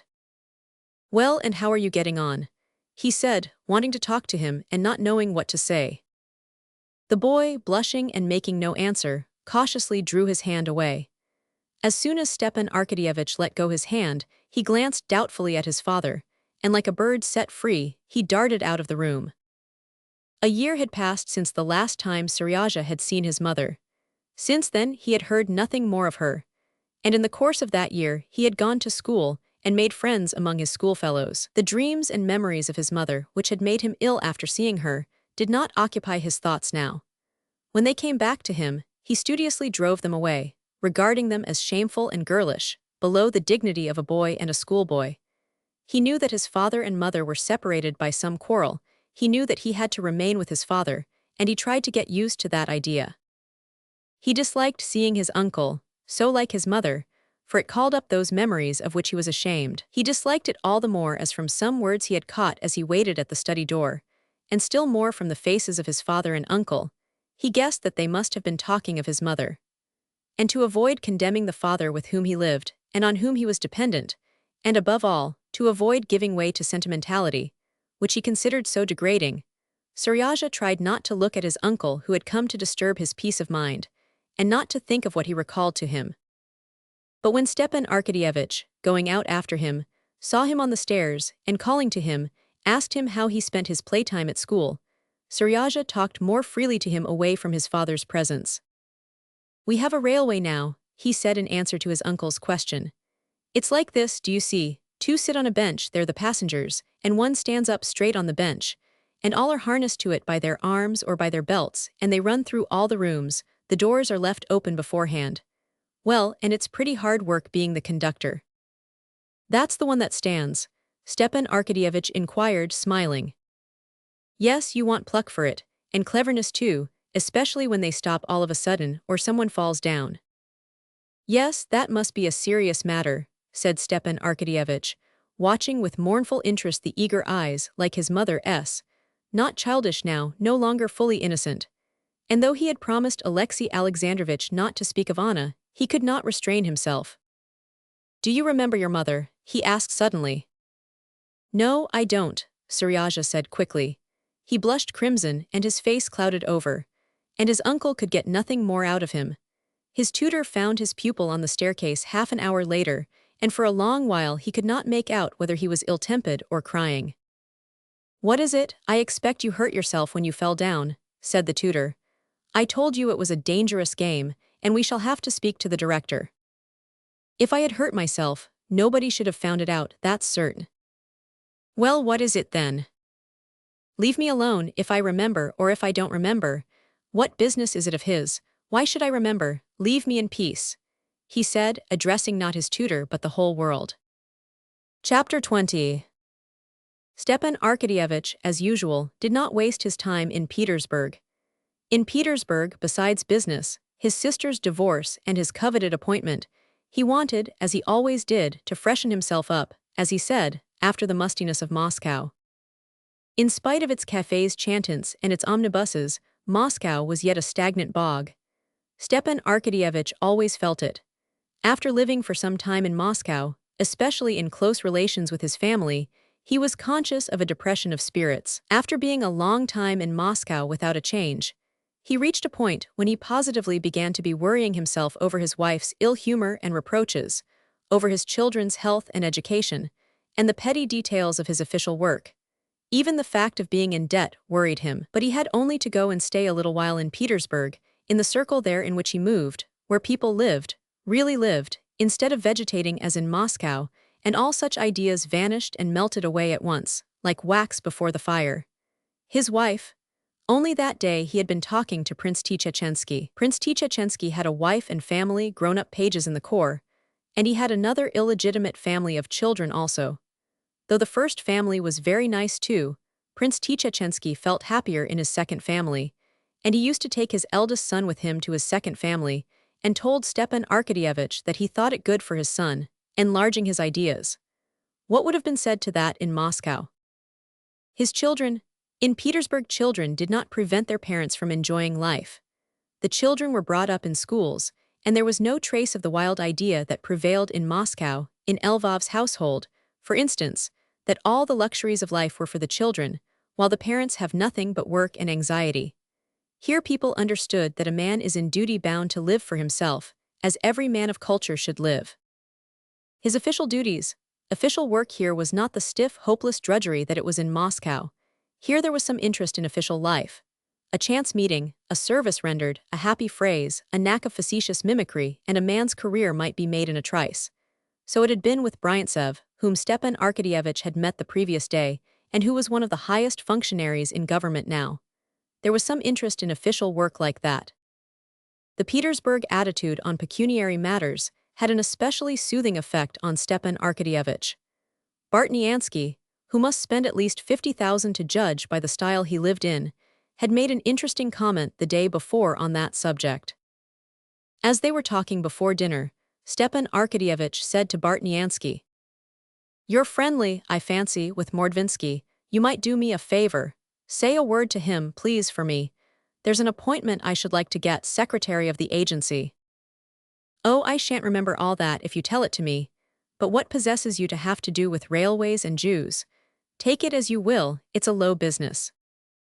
Stepan Arkadyevitch did not say to Bartniansky that it was a growing thing.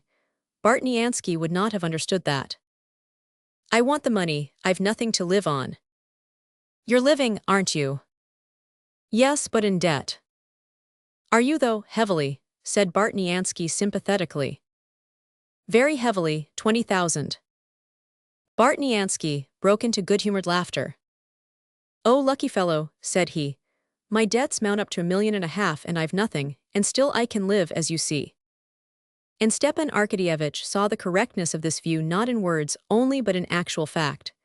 Zhivahov owed 300,000 and hadn't a farthing to bless himself with, and he lived, and in style too. Count Krivtsov was considered a hopeless case by everyone, and yet he kept 2 mistresses. Petrovsky had run through 5 millions, and still lived in just the same style, and was even a manager in the financial department with a salary of 20,000. But besides this, Petersburg had physically an agreeable effect on Stepan Arkadyevitch. It made him younger.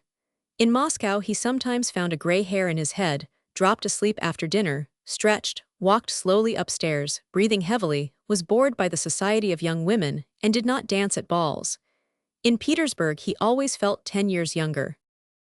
His experience in Petersburg was exactly what had been described to him on the previous day by Prince Pyotr Oblonsky, a man of 60, who had just come back from abroad.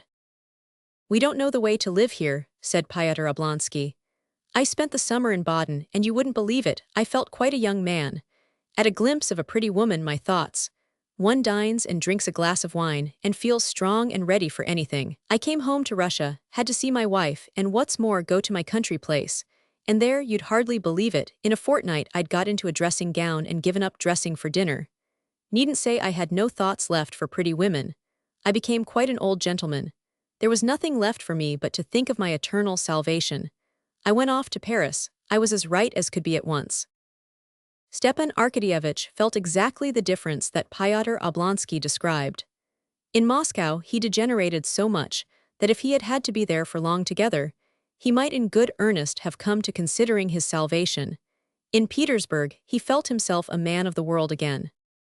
Between Princess Betsy Tverskaya and Stepan Arkadyevitch there had long existed rather curious relations.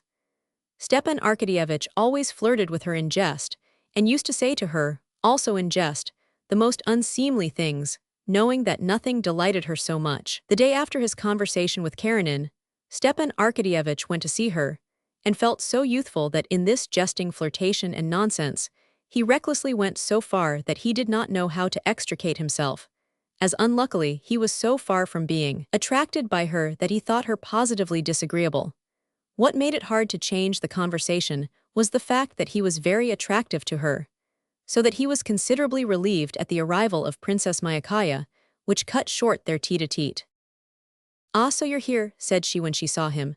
"Well, and what news of your poor sister? You needn't look at me like that," she added. "Ever since they've all turned against her, all those who ray 1,000 times worse than she, I've thought she did a very fine thing. I can't forgive Vronsky for not letting me know when she was in Petersburg. I'd have gone to see her and gone about with her everywhere. Please give her my love. Come, tell me about her." "Yes, her position is very difficult, began Stepan Arkadyevitch, in the simplicity of his heart accepting as sterling coin Princess Myakaya's words, "Tell me about her."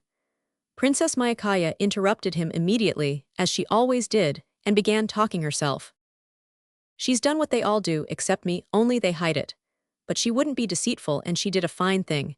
And she did better still in throwing up that crazy brother-in-law of yours. You must excuse me. Everybody used to say he was so clever, so very clever. I was the only one that said he was a fool. Now that he's so thick with Lydia Ivanovna and Landau, they all say he's crazy, and I should prefer not to agree with everybody, but this time I can't help it." "Oh, do please explain," said Stepan Arkadyevitch. "What does it mean? Yesterday I was seeing him on my sister's behalf, and I asked him to give me a final answer. He gave me no answer, and said he would think it over. But this morning, instead of an answer, I received an invitation from Countess Lydia Ivanovna for this evening." "Ah, so that's it, said Princess Myakaya gleefully. "They're going to ask Landau what he's to say." "Ask Landau, what for, who or what's Landau?" "What, you don't know Jules Landau, la fameux Jules Landau, la clairvoyante? He's crazy too, but on him your sister's fate depends. See what comes of living in the provinces, you know nothing about anything. Landau, do you see, was a commis in a shop in Paris, and he went to a doctor's, and in the doctor's waiting room he fell asleep, and in his sleep he began giving advice to all the patients. And wonderful advice it was. Then the wife of Yuri Melodinsky, you know, the invalid, heard of this Landau and had him to see her husband. And he cured her husband, though I can't say that I see he did him much good, for he's just as feeble a creature as ever he was, but they believed in him, and took him along with them and brought him to Russia. Here there's been a general rush to him, and he's begun doctoring everyone. He cured Countess Bezubova, and she took such a fancy to him that she adopted him." "Adopted him?" "Yes, as her son. He's not Landau any more now but Count Bezubov. That's neither here nor there though. But Lydia, I'm very fond of her, but she has a screw loose somewhere. Has lost her heart to this Landau now, and nothing is settled now in her house or Alexei Alexandrovich's without him, and so your sister's fate is now in the hands of Landau, alias Count Bezubov." Chapter 21. After a capital dinner and a great deal of cognac drunk at Bartnyansky's, Stepan Arkadyevich, only a little later than the appointed time, went in to Countess Lydia Ivanovna, S. Who else is with the Countess? A Frenchman? Stepan Arkadyevich asked the hall porter, as he glanced at the familiar overcoat of Alexei Alexandrovich and a queer, rather artless-looking overcoat with clasps. Alexei Alexandrovich Karenin and Count Bezubov, the porter answered severely. Princess Myakaya guessed right, thought Stepan Arkadyevich as he went upstairs. Curious, it would be quite as well, though, to get on friendly terms with her. She has immense influence. If she would say a word to Pomorsky, the thing would be a certainty. It was still quite light out of doors, but in Countess Lydia Ivanovna's little drawing-room the blinds were drawn and the lamps lighted. At a round table under a lamp sat the Countess and Alexei Alexandrovich, talking softly. A short, thinnish man, very pale and handsome, with feminine hips and knock-kneed legs, with fine brilliant eyes and long hair lying on the collar of his coat, was standing at the end of the room gazing at the portraits on the wall. After greeting the lady of the house and Alexei Alexandrovich, Stepan Arkadyevich could not resist glancing once more at the unknown man. Monsieur Landau, the Countess addressed him with a softness and caution that impressed Oblonsky, and she introduced them. Landau looked round hurriedly, came up, and smiling, laid his moist, lifeless hand in Stepan Arkadyevich's outstretched hand and immediately walked away and fell to gazing at the portraits again. The Countess and Alexei Alexandrovich looked at each other significantly. "I am very glad to see you, particularly today," said Countess Lydia Ivanovna, pointing Stepan Arkadyevich to a seat beside Karenin. "I introduced you to him as Landau," she said in a soft voice, glancing at the Frenchman and again, immediately after, at Alexei Alexandrovich. "But he is really Count Bezubov, as you're probably aware. Only he does not like the title." "Yes, I heard so," answered Stepan Arkadyevich. "They say he completely cured Countess Bezubova. She was here today, poor thing," the Countess said, turning to Alexei Alexandrovich. "This separation is awful for her, it's such a blow to her." "And he positively is going?" queried Alexei Alexandrovich. "Yes, he's going to Paris. He heard a voice yesterday," said Countess Lydia Ivanovna, looking at Stepan Arkadyevich. "Ah, a voice," repeated Oblonsky, feeling that he must be as circumspect as he possibly could in this society, where something peculiar was going on, or was to go on, to which he had not the key. A moment's silence followed, after which Countess Lydia Ivanovna, as though approaching the main topic of conversation, said with a fine smile to Oblonsky, "I've known you for a long while and am very glad to make a closer acquaintance with you. Les amis de nos amis sont nos amis. But to be a true friend, one must enter into the spiritual state of one's friend, and I fear that you are not doing so in the case of Alexei Alexandrovich. You understand what I mean," she said, lifting her fine pensive eyes. "In part, Countess, I understand the position of Alexei Alexandrovich," said Oblonsky. Having no clear idea what they were talking about, he wanted to confine himself to generalities. "The change is not in his external position," Countess Lydia Ivanovna said sternly, following with eyes of love the figure of Alexei Alexandrovich as he got up and crossed over to Landau. "His heart is changed. A new heart has been vouchsafed him, and I fear you don't fully apprehend the change that has taken place in him." "Oh well, in general outlines I can conceive the change. We have always been friendly, and now," said Stepan Arkadyevich, responding with a sympathetic glance to the expression of the Countess, and mentally balancing the question with which of the two ministers she was most intimate, so as to know about which to ask her to speak for him. "The change that has taken place in him cannot lessen his love for his neighbors. On the contrary, that change can only intensify love in his heart. But I am afraid you do not understand me. Won't you have some tea?" she said, with her eyes indicating the footman, who was handing round tea on a tray. "Not quite, Countess. Of course, his misfortune." "Yes, a misfortune which has proved the highest happiness, when his heart was made new, was filled full of it," she said, gazing with eyes full of love at Stepan Arkadyevich. "I do believe I might ask her to speak to both of them," thought Stepan Arkadyevich. "Oh, of course, Countess," he said. "But I imagine such changes are a matter so private that no one, even the most intimate friend, would care to speak of them."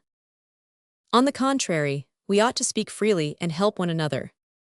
Yes, undoubtedly so, but there is such a difference of convictions, and besides, said Oblonsky with a soft smile. There can be no difference, where it is a question of holy truth. Oh no, of course, but, and Stepan Arkadyevitch paused in confusion. He understood at last that they were talking of religion. I fancy he will fall asleep immediately, said Alexei Alexandrovich in a whisper full of meaning, going up to Lydia Ivanovna. Stepan Arkadyevitch looked round. Landau was sitting at the window, leaning on his elbow and the back of his chair, his head drooping. Noticing that all eyes were turned on him, he raised his head and smiled a smile of childlike artlessness. Don't take any notice, said Lydia Ivanovna, and she lightly moved a chair up for Alexei Alexandrovich. I have observed. She was beginning when a footman came into the room with a letter. Lydia Ivanovna rapidly ran her eyes over the note and, excusing herself, wrote an answer with extraordinary rapidity, handed it to the man and came back to the table. I have observed, she went on, that Moscow people, especially the men, are more indifferent to religion than anyone. Oh no, Countess, I thought Moscow people had the reputation of being the firmest in the faith, answered Stepan Arkadyevitch. But as far as I can make out, you are unfortunately one of the indifferent ones, said Alexei Alexandrovich, turning to him with a weary smile. How anyone can be indifferent, said Lydia Ivanovna. I am not so much indifferent on that subject as I am waiting in suspense, said Stepan Arkadyevitch, with his most deprecating smile. I hardly think that the time for such questions has come yet for me. Alexei Alexandrovich and Lydia Ivanovna looked at each other. We can never tell whether the time has come for us or not, said Alexei Alexandrovich severely. We ought not to think whether we are ready or not ready. God's grace is not guided by human considerations. Sometimes it comes not to those that strive for it, and comes to those that are unprepared, like Saul. No, I believe it won't be just yet, said Lydia Ivanovna, who had been meanwhile watching the movements of the Frenchmen. Landau got up and came to them. Do you allow me to listen? He asked. Oh yes, I did not want to disturb you, said Lydia Ivanovna, gazing tenderly at him. Sit here with us. One has only not to close one's eyes to shut out the light, Alexei Alexandrovich went on. Ah, if you knew the happiness we know, feeling his presence ever in our hearts, said Countess Lydia Ivanovna with a rapturous smile. But a man may feel himself unworthy sometimes to rise to that height, said Stepan Arkadyevitch, conscious of hypocrisy in admitting this religious height, but at the same time unable to bring himself to acknowledge his free-thinking views before a person who, by a single word to Pomorsky, might procure him the coveted appointment. That is, you mean that sin keeps him back, said Lydia Ivanovna. But that is a false idea. There is no sin for believers, their sin has been atoned for. Pardon, she added, looking at the footman who came in again with another letter. She read it and gave a verbal answer. Tomorrow at the Grand Duchess's, say. For the believer sin is not, she went on. Yes, but faith without works is dead, said Stepan Arkadyevitch, recalling the phrase from the Catechism, and only by his smile clinging to his independence. There you have it from the Epistle of St. James, said Alexei Alexandrovich, addressing Lydia Ivanovna with a certain reproachfulness in his tone. It was unmistakably a subject they had discussed more than once before. What harm has been done by the false interpretation of that passage? Nothing holds men back from belief like that misinterpretation. I have not works, so I cannot believe, though all the while that is not said. But the very opposite is said. Striving for God, saving the soul by fasting, said Countess Lydia Ivanovna with disgusted contempt. Those are the crude ideas of our monks. Yet that is nowhere said. It is far simpler and easier, she added, looking at Oblonsky with the same encouraging smile with which at court she encouraged youthful maids of honor, disconcerted by the new surroundings of the court. We are saved by Christ who suffered for us. We are saved by faith, Alexei Alexandrovich chimed in, with a glance of approval at her words. Vous comprenez l'anglais? Asked Lydia Ivanovna, and receiving a reply in the affirmative, she got up and began looking through a shelf of books. I want to read him Safe and Happy, or Under the Wing, she said, looking inquiringly at Karenin. And finding the book and sitting down again in her place, she opened it. It's very short. In it is described the way by which faith can be reached and the happiness above all earthly bliss with which it fills the soul. The believer cannot be unhappy because he is not alone, but you will see. She was just settling herself to read when the footman came in again. Madame Borozdina, tell her tomorrow at 2 o'clock. Yes, she said, putting her finger in the place in the book and gazing before her with her fine pensive eyes. That is how true faith acts. You know Marie Sanina, you know about her trouble, she lost her only child, she was in despair. And what happened? She found this comforter and she thanks God now for the death of her child. Such is the happiness faith brings. Oh yes, that is most, said Stepan Arkadyevitch, glad they were going to read, and let him have a chance to collect his faculties. No, I see I'd better not ask her about anything today, he thought. If only I can get out of this without putting my foot in it. It will be dull for you, said Countess Lydia Ivanovna, addressing Landau. You don't know English, but it's short. Oh, I shall understand, said Landau, with the same smile, and he closed his eyes. Alexei Alexandrovich and Lydia Ivanovna exchanged meaningful glances, and the reading began. Chapter 22. Stepan Arkadyevitch felt completely nonplussed by the strange talk which he was hearing for the first time. The complexity of Petersburg, as a rule, had a stimulating effect on him, rousing him out of his Moscow stagnation. But he liked these complications, and understood them only in the circles he knew and was at home in. In these unfamiliar surroundings, he was puzzled and disconcerted, and could not get his bearings. As he listened to Countess Lydia Ivanovna, aware of the beautiful, artless, or perhaps artful, he could not decide which, eyes of Landau fixed upon him, Stepan Arkadyevitch began to be conscious of a peculiar heaviness in his head. The most incongruous ideas were in confusion in his head. Marie Sanina is glad her child's dead. How good a smoke would be now. To be saved, one need only believe, and the monks don't know how the thing's to be done, but Countess Lydia Ivanovna does know. And why is my head so heavy? Is it the cognac or all this being so queer? Anyway, I fancy I've done nothing unsuitable so far, but anyway, it won't do to ask her now. They say they make one say one's prayers. I only hope they won't make me, that'll be too imbecile. And what stuff it is she's reading. But she has a good accent. Landau Bezubov, what's he Bezubov for? All at once Stepan Arkadyevitch became aware that his lower jaw was uncontrollably forming a yawn. He pulled his whiskers to cover the yawn, and shook himself together. But soon after he became aware that he was dropping asleep, and on the very point of snoring. He recovered himself at the very moment when the voice of Countess Lydia Ivanovna was saying, "He's asleep." Stepan Arkadyevitch started with dismay, feeling guilty and caught. But he was reassured at once by seeing that the words, "He's asleep," referred not to him but to Landau. The Frenchman was asleep as well as Stepan Arkadyevitch. But Stepan Arkadyevitch's being asleep would have offended them, as he thought, though even this, he thought, might not be so, as everything seemed so queer, while Landau's being asleep delighted them extremely, especially Countess Lydia Ivanovna. "Mon ami," said Lydia Ivanovna, carefully holding the folds of her silk gown so as not to rustle, and in her excitement calling Karenin not Alexei Alexandrovich, but mon ami, dans lui la main. Vous voyez, sh, she hissed at the footman as he came in again. Not at home. The Frenchman was asleep, or pretending to be asleep with his head on the back of his chair, and his moist hand, as it lay on his knee, made faint movements, as though trying to catch something. Alexei Alexandrovich got up, tried to move carefully, but stumbled against the table, went up and laid his hand in the Frenchman's hand. Stepan Arkadyevitch got up too, and opening his eyes wide, trying to wake himself up if he were asleep, he looked first at one and then at the other. It was all real. Stepan Arkadyevitch felt that his head was getting worse and worse. Quella personne qui est arrivée la dernière, celle qui demande quelle sorte, articulated the Frenchman without opening his eyes. Vous m'excuserez, mais vous voyez, revenez vers dix heures, encore mia demain. Quelle sorte, repeated the Frenchman impatiently. 100 est moi, n'est-ce pas? And receiving an answer in the affirmative, Stepan Arkadyevitch, forgetting the favor he had meant to ask of Lydia Ivanovna, and forgetting his sister's affairs, caring for nothing, but filled with the sole desire to get away as soon as possible, went out on tiptoe and ran out into the street as though from a plague-stricken house. For a long while he chatted and joked with his cab driver, trying to recover his spirits. At the French theatre where he arrived for the last act, and afterwards at the Tatar restaurant after his champagne, Stepan Arkadyevitch felt a little refreshed in the atmosphere he was used to. But still, he felt quite unlike himself all that evening.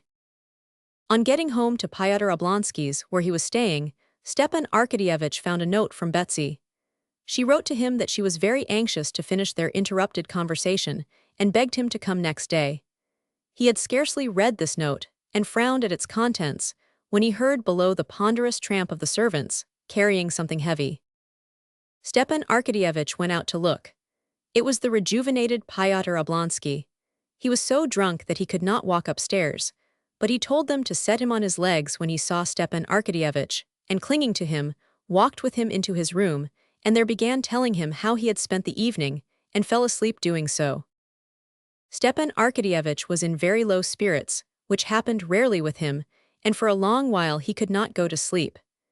Everything he could recall to his mind, everything was disgusting, but most disgusting of all, as if it were something shameful, was the memory of the evening he had spent at Countess Lydia Ivanovna's. Next day he received from Alexei Alexandrovich a final answer, refusing to grant Anna's divorce, and he understood that this decision was based on what the Frenchman had said in his real, or pretended trance. Chapter 23. In order to carry through any undertaking in family life, there must necessarily be either complete division between the husband and wife, or loving agreement. When the relations of a couple are vacillating, and neither one thing nor the other, no sort of enterprise can be undertaken. Many families remain for years in the same place, though both husband and wife are sick of it, simply because there is neither complete division nor agreement between them. Both Vronsky and Anna felt life in Moscow insupportable in the heat and dust, when the spring sunshine was followed by the glare of summer, and all the trees in the boulevards had long since been in full leaf, and the leaves were covered with dust. But they did not go back to Vozdvizhensko, as they had arranged to do long before. They went on staying in Moscow, though they both loathed it, because of late there had been no agreement between them.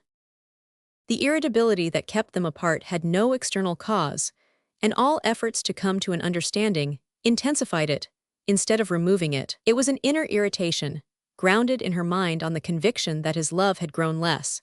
In his, on regret that he had put himself for her sake in a difficult position, which she, instead of lightening, made still more difficult. Neither of them gave full utterance to their sense of grievance, but they considered each other in the wrong, and tried on every pretext to prove this to one another.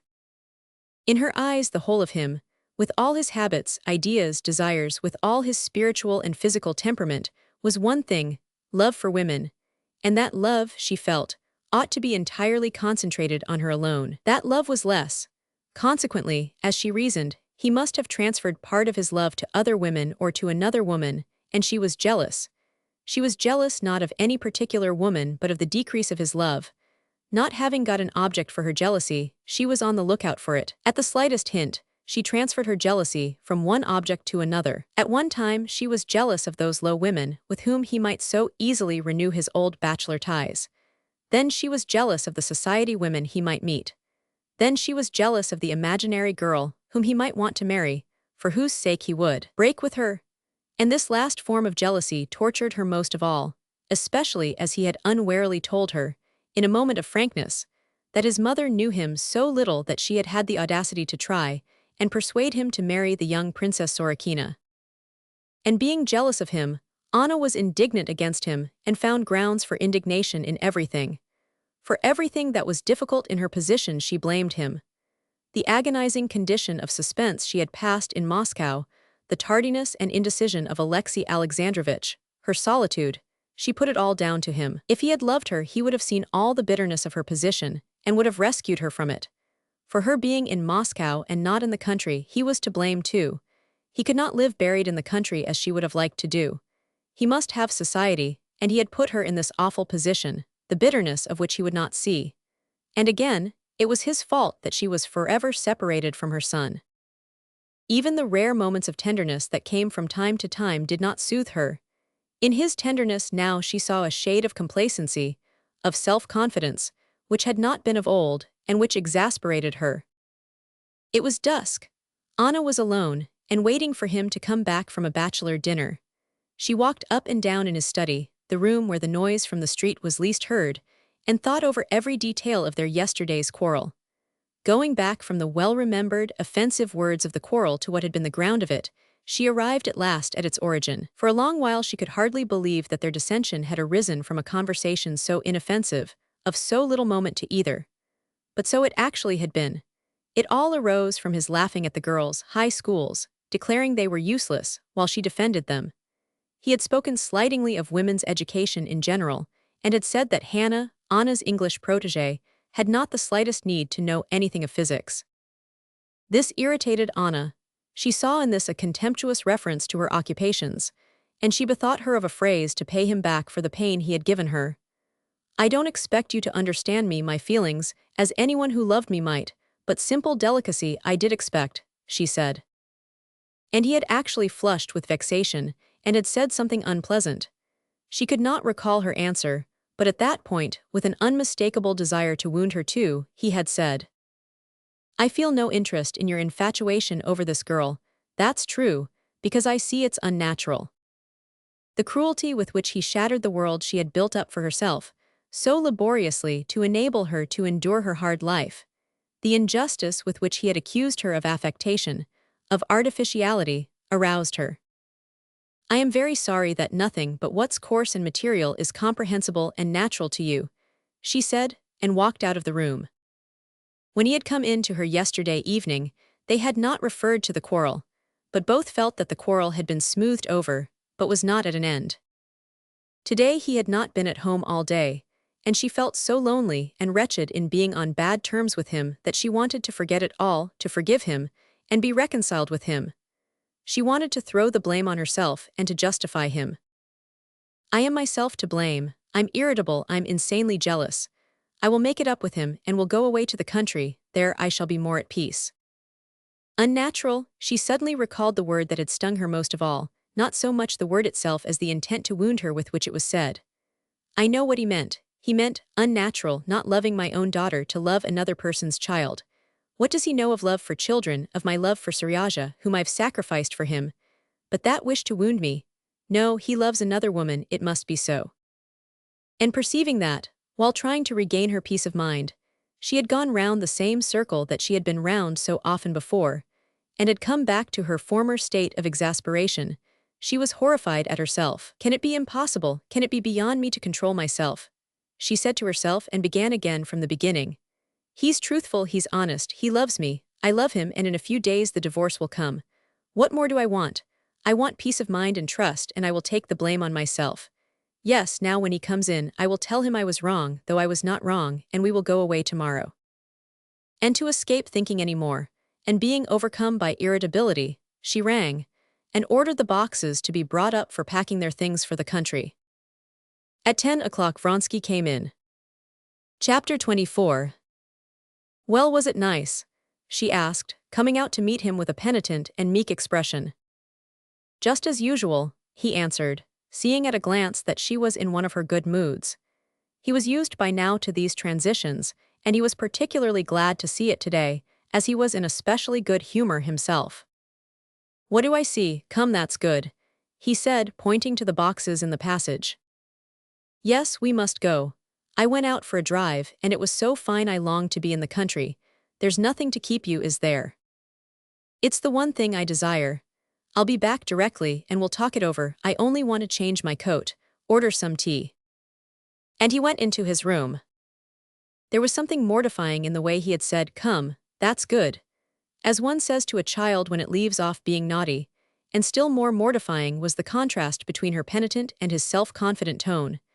And for one instant, she felt the lust of strife rising up in her again, but making an effort she conquered it, and met Vronsky as good-humoredly as before. When he came in she told him, partly repeating phrases she had prepared beforehand, how she had spent the day, and her plans for going away. "You know, it came to me almost like an inspiration," she said. "Why wait here for the divorce? Won't it be just the same in the country? I can't wait any longer. I don't want to go on hoping, I don't want to hear anything about the divorce. I have made up my mind it shall not have any more influence on my life. Do you agree?" "Oh yes," he said, glancing uneasily at her excited face. "What did you do? Who was there?" she said after a pause. Vronsky mentioned the names of the guests. The dinner was first-rate, and the boat race, and it was all pleasant enough, but in Moscow they can never do anything without something ridicule.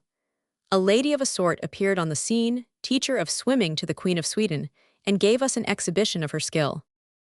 "How did she swim?" asked Anna, frowning. "In an absurd red costumed natation. She was old and hideous too, so when shall we go?" "What an absurd fancy, why did she swim in some special way then?" said Anna, not answering. "There was absolutely nothing in it. That's just what I say, it was awfully stupid. Well then, when do you think of going?" Anna shook her head, as though trying to drive away some unpleasant idea. "When's why the sooner the better. By tomorrow we shan't be ready, the day after tomorrow." "Yes, oh no, wait a minute. The day after tomorrow's Sunday, I have to be at Mammon S," said Vronsky, embarrassed, because as soon as he uttered his mother's name he was aware of her intent, suspicious eyes. His embarrassment confirmed her suspicion. She flushed hotly and drew away from him. It was now not the Queen of Sweden's swimming mistress who filled Anna's imagination, but the young Princess Sorokina. She was staying in a village near Moscow with Countess Vronskaya. "Can't you go tomorrow?" she said. "Well, no. The deeds and the money for the business I'm going there for I can't get by tomorrow," he answered. "If so, we won't go at all." "But why so?" "I shall not go later, Monday or never." "What for?" said Vronsky as though in amazement. "Why, there's no meaning in it."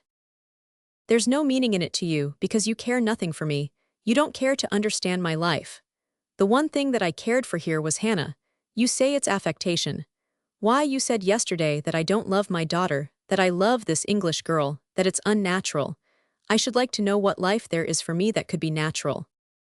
For an instant she had a clear vision of what she was doing, and was horrified at how she had fallen away from her resolution. But even though she knew it was her own ruin, she could not restrain herself, could not keep herself from proving to him that he was wrong, could not give way to him. "I never said that.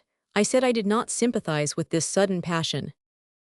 "How is it, though you boast of your straightforwardness, you don't tell the truth?" "I never boast, and I never tell lies," he said slowly, restraining his rising anger. "It's a great pity if you can't respect. Respect was invented to cover the empty place where love should be. And if you don't love me anymore, it would be better and more honest to say so." "No, this is becoming unbearable," cried Vronsky, getting up from his chair, and stopping short facing her he said, speaking deliberately, "What do you try my patience for?" looking as though he might have said much more but was restraining himself. "It has limits." "What do you mean by that?" she cried, looking with terror at the undisguised hatred in his whole face, and especially in his cruel, menacing eyes. "I mean to say," he was beginning but he checked himself, "I must ask what it is you want of me." "What can I want? All I can want is that you should not desert me, as you think of doing," she said, understanding all he had not uttered. "But that I don't want, that's secondary. I want love and there is none, so then all is over." She turned towards the door. "Stop, stow up," said Vronsky, with no change in the gloomy lines of his brows, though he held her by the hand. "What is it all about? I said that we must put off going for 3 days, and on that you told me I was lying, that I was not an honorable man." "Yes, and I repeat that the man who reproaches me with having sacrificed everything for me," she said, recalling the words of a still earlier quarrel, "that he's worse than a dishonorable man, he's a heartless man." "Oh, there are limits to endurance," he cried, and hastily let go her hand. "He hates me, that's clear," she thought, and in silence, without looking round, she walked with faltering steps out of the room. "He loves another woman, that's even clearer," she said to herself as she went into her own room. "I want love and there is none, so then all is over." She repeated the words she had said, and it must be ended. But how, she asked herself, and she sat down in a low chair before the looking-glass.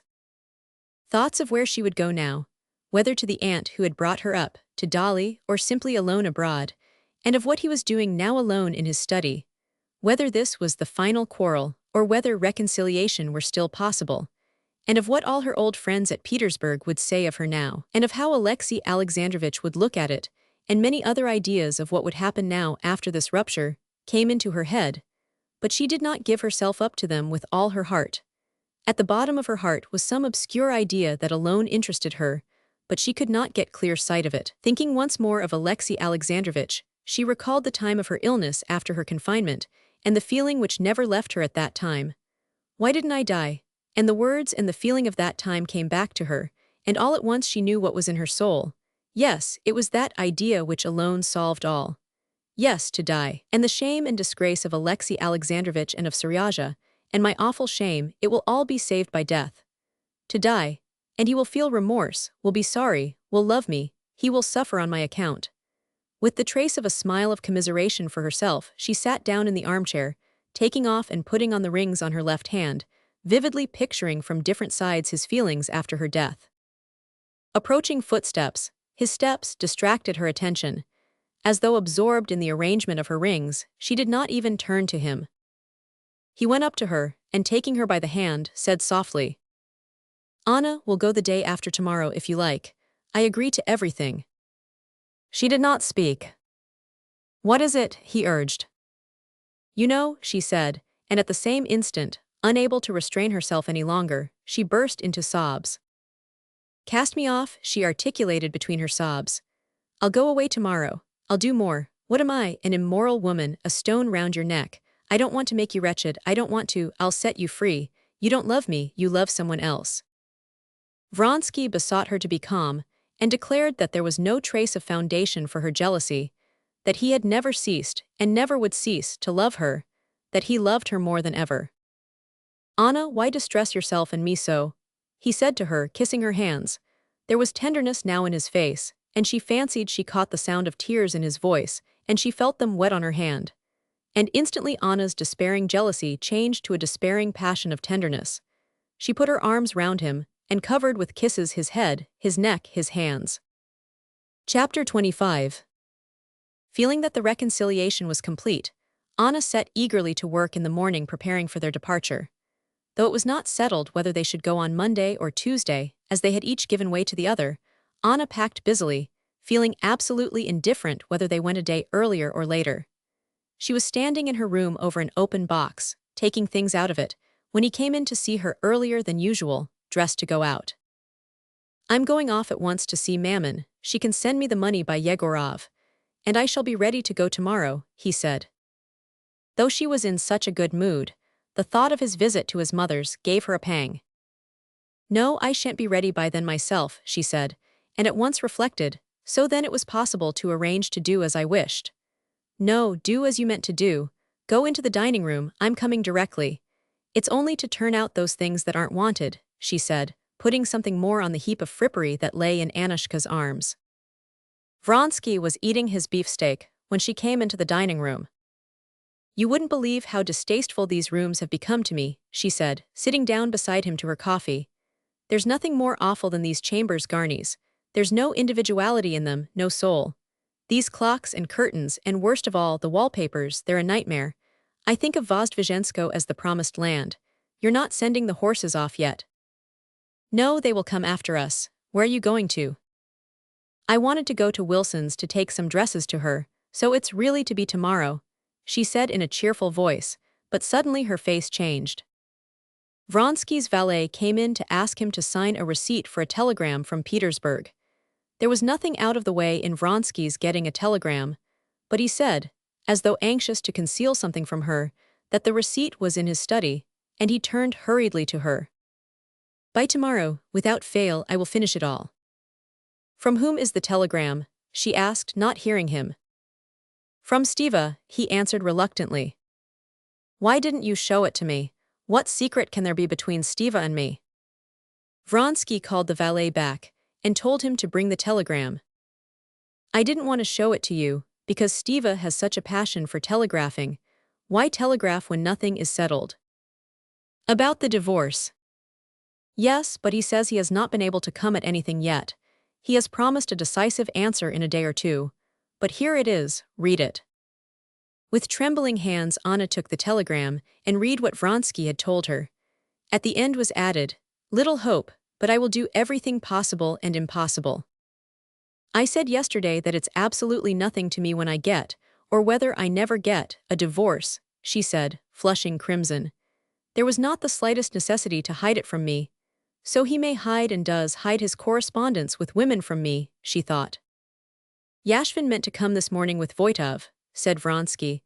I believe he's won from Pyevtsov all and more than he can pay, about 60,000.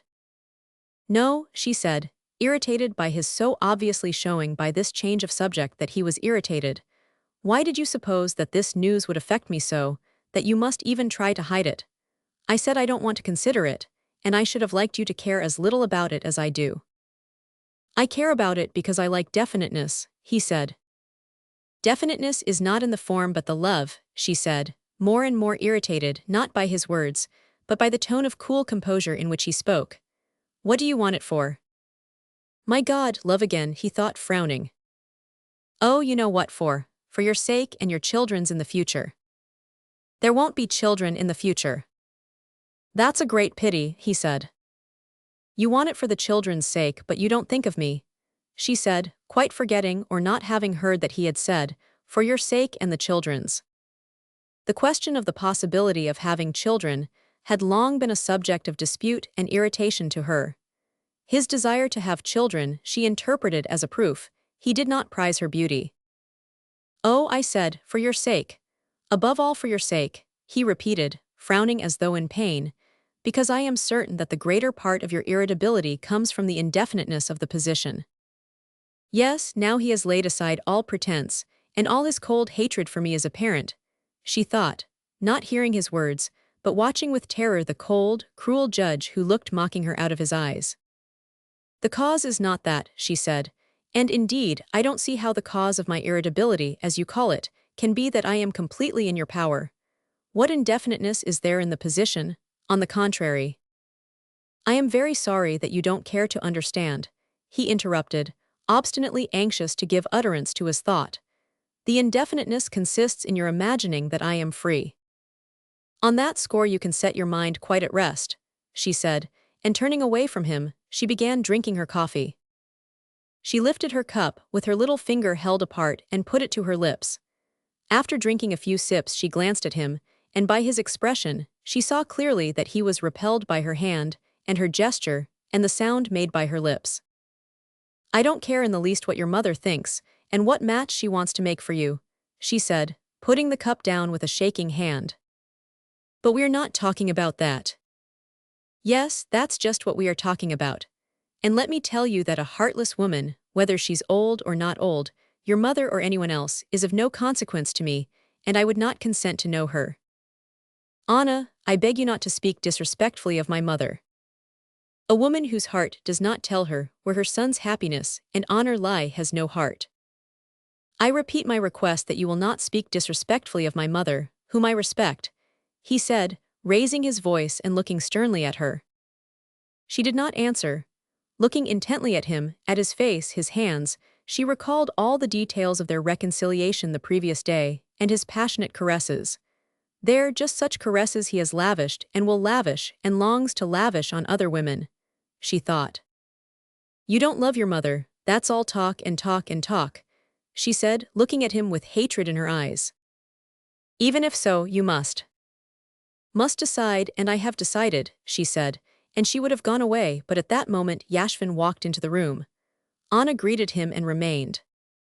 Why, when there was a tempest in her soul, and she felt she was standing at a turning point in her life, which might have fearful consequences. Why, at that minute, she had to keep up appearances before an outsider, who sooner or later must know it all she did not know. But at once quelling the storm within her, she sat down and began talking to their guest. Well, how are you getting on? Has your debt been paid you? She asked Yashvin. Oh, pretty fair. I fancy I shan't get it all, but I shall get a good half. And when are you off? Said Yashvin, looking at Vronsky and unmistakably guessing at a quarrel. The day after tomorrow, I think, said Vronsky. You've been meaning to go so long, though. But now it's quite decided, said Anna, looking Vronsky straight in the face with a look which told him not to dream of the possibility of reconciliation. Don't you feel sorry for that unlucky Pyevtsov? She went on, talking to Yashvin. I've never asked myself the question, Anna Arkadyevna, whether I'm sorry for him or not. You see, all my fortune's here, he touched his breast pocket, and just now I'm a wealthy man. But today I'm going to the club and I may come out a beggar. You see, whoever sits down to play with me, He wants to leave me without a shirt to my back, and so do I him. And so we fight it out, and that's the pleasure of it." "Well, but suppose you were married," said Anna. "How would it be for your wife?" Yashvin laughed. "That's why I'm not married, and never mean to be." "And Helsingfors," said Vronsky, entering into the conversation and glancing at Anna's smiling face. Meeting his eyes, Anna's face instantly took a coldly severe expression, as though she were saying to him, "It's not forgotten, it's all the same."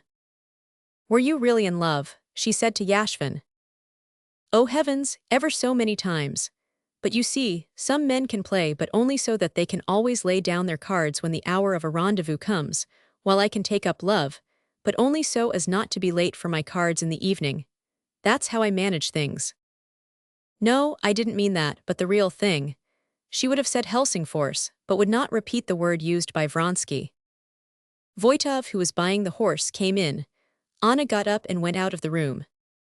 Before leaving the house, Vronsky went into her room. She would have pretended to be looking for something on the table, but ashamed of making a pretense, she looked straight in his face with cold eyes. "What do you want?" she asked in French. "To get the guarantee for Gambetta, I've sold him," he said, in a tone which said more clearly than words, "I've no time for discussing things, and it would lead to nothing." "I'm not to blame in any way," he thought. "If she will punish herself, tant pis pour elle." But as he was going, he fancied that she said something, and his heart suddenly ached with pity for her. "Eh, Anna?" he queried. "I said nothing," she answered just as coldly and calmly. "Oh, nothing, tant pis then," he thought, feeling cold again, and he turned and went out. As he was going out, he caught a glimpse in the looking-glass of her face, white, with quivering lips. He even wanted to stop, and to say some comforting word to her, but his legs carried him out of the room before he could think what to say. The whole of that day he spent away from home, and when he came in late in the evening, the maid told him that Anna Arkadyevna had a headache and begged him not to go into her. Chapter 26. Never before had a day been passed in quarrel. Today was the first time, and this was not a quarrel. It was the open acknowledgement of complete coldness. Was it possible to glance at her as he had glanced when he came into the room for the guarantee? To look at her, see her heart was breaking with despair, and go out without a word with that face of callous composure? He was not merely cold to her, he hated her because he loved another woman, that was clear. And remembering all the cruel words he had said, Anna supplied, too, the words that he had unmistakably wished to say and could have said to her, and she grew more and more exasperated. "I won't prevent you," he might say. "You can go where you like. You were unwilling to be divorced from your husband, no doubt so that you might go back to him. Go back to him. If you want money, I'll give it to you. How many rubles do you want?" All the most cruel words that a brutal man could say, he said to her in her imagination, and she could not forgive him for them, as though he had actually said them. "But didn't he only yesterday swear he loved me, he, a truthful and sincere man? Haven't I despaired for nothing many times already?" she said to herself afterwards. All that day, except for the visit to Wilson's, which occupied 2 hours, Anna spent in doubts whether everything were over or whether there were still hope of reconciliation, whether she should go away at once or see him once more. She was expecting him the whole day, and in the evening, as she went to her own room, leaving a message for him that her head ached, she said to herself, "If he comes in spite of what the maid says, it means that he loves me still. If not, it means that all is over, and then I will decide what I'm to do." In the evening she heard the rumbling of his carriage stop at the entrance, his ring, his steps, and his conversation with the servant. He believed what was told him, did not care to find out more, and went to his own room. So then everything was over.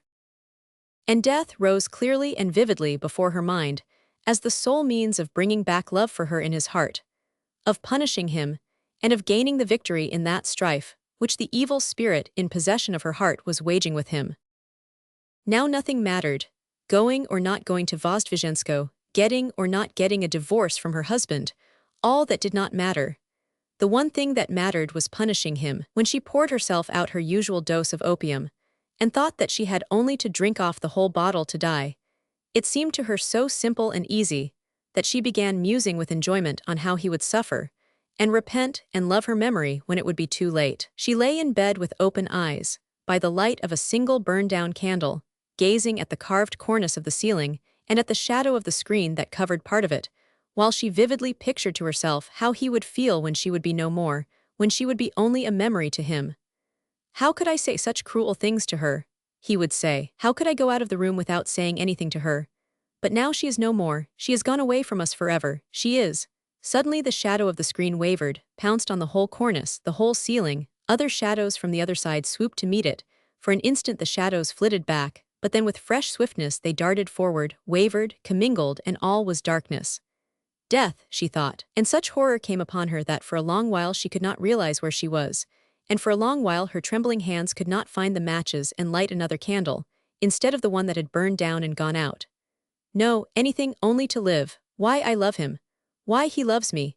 This has been before and will pass," she said, feeling that tears of joy at the return to life were trickling down her cheeks. And to escape from her panic she went hurriedly to his room. He was asleep there and sleeping soundly. She went up to him, and holding the light above his face, she gazed a long while at him. Now when he was asleep, she loved him so that at the sight of him she could not keep back tears of tenderness. But she knew that if he waked up he would look at her with cold eyes, convinced that he was right, and that before telling him of her love, she would have to prove to him that he had been wrong in his treatment of her. Without waking him, she went back, and after a second dose of opium she fell towards morning into a heavy, incomplete sleep, during which she never quite lost consciousness. In the morning she was waked by a horrible nightmare, which had recurred several times in her dreams, even before her connection with Vronsky. A little old man with unkempt beard was doing something bent down over some iron, muttering meaningless French words, and she, as she always did in this nightmare, it was what made the horror of it, felt that this peasant was taking no notice of her, but was doing something horrible with the iron over her. And she waked up in a cold sweat. When she got up, the previous day came back to her as though veiled in mist. "There was a quarrel, just what has happened several times. I said I had a headache, and he did not come in to see me. Tomorrow we're going away, I must see him and get ready for the journey," she said to herself. And learning that he was in his study, she went down to him. As she passed through the drawing room, she heard a carriage stop at the entrance, and looking out of the window she saw the carriage, from which a young girl in a lilac hat was leaning out, giving some direction to the footman ringing the bell. After a parley in the hall someone came upstairs, and Vronsky's steps could be heard passing the drawing room. He went rapidly downstairs. Anna went again to the window. She saw him come out onto the steps without his hat and go up to the carriage. The young girl in the lilac hat handed him a parcel. Vronsky, smiling, said something to her. The carriage drove away. He ran rapidly upstairs again. The mists that had shrouded everything in her soul parted suddenly. The feelings of yesterday pierced the sick heart with a fresh pang. She could not understand now how she could have lowered herself by spending a whole day with him in his house. She went into his room to announce her determination. "That was Madame Sorokina and her daughter. They came and brought me the money and the deeds from Mammon. I couldn't get them yesterday. How is your head better?" he said quietly, not wishing to see and to understand the gloomy and solemn expression of her face. She looked silently, intently at him, standing in the middle of the room. He glanced at her, frowned for a moment, and went on reading a letter. She turned and went deliberately out of the room. He still might have turned her back, but she had reached the door. He was still silent, and the only sound audible was the rustling of the note paper as he turned it. "Oh, by the way," he said at the very moment she was in the doorway, "we're going tomorrow for cert, aren't we?" "You but not I," she said, turning round to him. "Anna, we can't go on like this." "You but not I," she repeated. "This is getting unbearable." You will be sorry for this," she said and went out. Frightened by the desperate expression with which these words were uttered, he jumped up and would have run after her, but on second thoughts he sat down and scowled, setting his teeth. This vulgar, as he thought it, threat of something vague exasperated him. "I've tried everything," he thought. "The only thing left is not to pay attention," and he began to get ready to drive into town, and again to his mother's to get her signature to the deeds. She heard the sound of his steps about the study and the dining room. At the drawing room he stood still. But he did not turn in to see her, he merely gave an order that the horse should be given to Voitov if he came while he was away. Then she heard the carriage brought round, the door opened, and he came out again. But he went back into the porch again, and someone was running upstairs. It was the valet running up for his gloves that had been forgotten. She went to the window and saw him take the gloves without looking, and touching the coachman on the back he said something to him. Then, without looking up at the window, he settled himself in his usual attitude in the carriage, with his legs crossed, and drawing on his gloves he vanished round the corner. Chapter 27. He is gone, it is over, Anna said to herself, standing at the window, and in answer to this statement the impression of the darkness when the candle had flickered out, and of her fearful dream mingling into one, filled her heart with cold terror. No, that cannot be, she cried, and crossing the room she rang the bell. She was so afraid now of being alone, that without waiting for the servant to come in, she went out to meet him. "Inquire where the Count has gone," she said. The servant answered that the Count had gone to the stable. His Honor left word that if you cared to drive out, the carriage would be back immediately. Very good, wait a minute, I'll write a note at once. Send Mihail with the note to the stables, make haste. She sat down and wrote. I was wrong, come back home, I must explain. For God's sake come, I'm afraid. She sealed it up, and gave it to the servant. She was afraid of being left alone now. She followed the servant out of the room, and went to the nursery. Why, this isn't it, this isn't he. Where are his blue eyes, his sweet, shy smile? Was her first thought when she saw her chubby, rosy little girl with her black, curly hair instead of Seryaja, whom in the tangle of her ideas she had expected to see in the nursery. The little girl sitting at the table was obstinately and violently battering on it with a cork, and staring aimlessly at her mother with her pitch-black eyes, answering the English nurse that she was quite well, and that she was going to the country tomorrow. Anna sat down by the little girl and began spinning the cork to show her. But the child's loud, ringing laugh and the motion of her eyebrows recalled Vronsky so vividly that she got up hurriedly, restraining her sobs, and went away. Can it be all over? No, it cannot be, she thought. He will come back.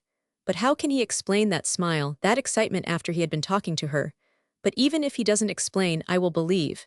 If I don't believe, there's only one thing left for me, and I can't. She looked at her watch. 20 minutes had passed. By now he has received the note and is coming back, not long, 10 minutes more. But what if he doesn't come? No, that cannot be. He mustn't see me with tear-stained eyes. I'll go and wash. Yes, did I do my hair or not? She asked herself. And she could not remember. She felt her head with her hand. Yes, my hair has been done, but when I did it I can't in the least remember. She could not believe the evidence of her hand, and went up to the pier glass to see whether she really had done her hair. She certainly had, but she could not think when she had done it. Who's that? She thought, looking in the looking-glass at the swollen face with strangely glittering eyes that looked in a scared way at her. Why, it's I. She suddenly understood, and looking round, she seemed all at once to feel his kisses on her and twitched her shoulders, shuddering. Then she lifted her hand to her lips and kissed it. What is it? Why, I'm going out of my mind. And she went into her bedroom, where Annushka was tidying the room. Annushka, she said, coming to a standstill before her, and she stared at the maid, not knowing what to say to her. You meant to go and see Darya Alexandrovna, said the girl, as though she understood. Darya Alexandrovna, yes, I'll go. 15 minutes there, 15 minutes back, he's coming, he'll be here soon. She took out her watch and looked at it. But how could he go away, leaving me in such a state? How can he live without making it up with me? She went to the window and began looking into the street. Judging by the time, he might be back now, but her calculations might be wrong, and she began once more to recall when he had started and to count the minutes. At the moment when she had moved away to the big clock to compare it with her watch, someone drove up. Glancing out of the window, she saw his carriage. But no one came upstairs, and voices could be heard below. It was the messenger who had come back in the carriage. She went down to him. We didn't catch the Count. The Count had driven off on the lower city road. What do you say, what? She said to the rosy, good-humored Mihail as he handed her back her note. Why then he has never received it, she thought. Go with this note to Countess Vronskaya's place, you know, and bring an answer back immediately, she said to the messenger. And what am I going to do, she thought. Yes, I'm going to Dolly's, that's true, or else I shall go out of my mind.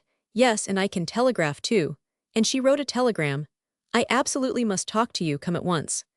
After sending off the telegram, she went to dress. When she was dressed and in her hat, she glanced again into the eyes of the plump, comfortable-looking Annushka. There was unmistakable sympathy in those good-natured little gray eyes. Annushka dear, what am I to do? said Anna, sobbing and sinking helplessly into a chair. Why fret yourself so, Anna Arkadyevna? Why, there's nothing out of the way. You drive out a little and it'll cheer you up, said the maid.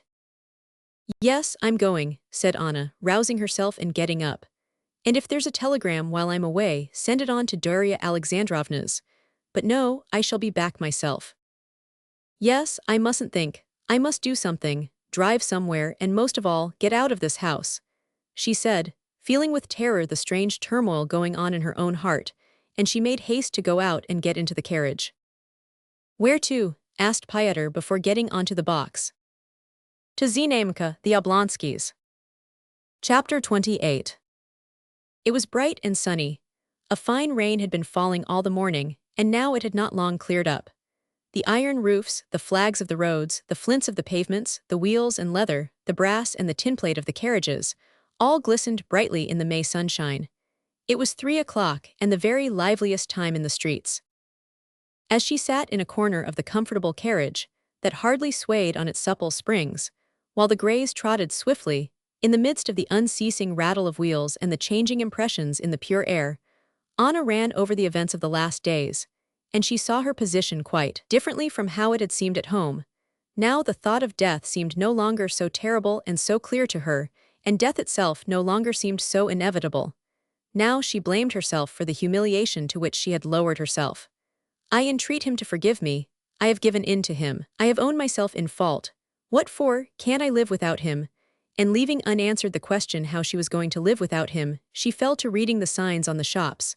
Office and warehouse. Dental surgeon. Yes, I'll tell Dolly all about it. She doesn't like Vronsky. I shall be sick and ashamed, but I'll tell her. She loves me and I'll follow her advice. I won't give in to him. I won't let him train me as he pleases.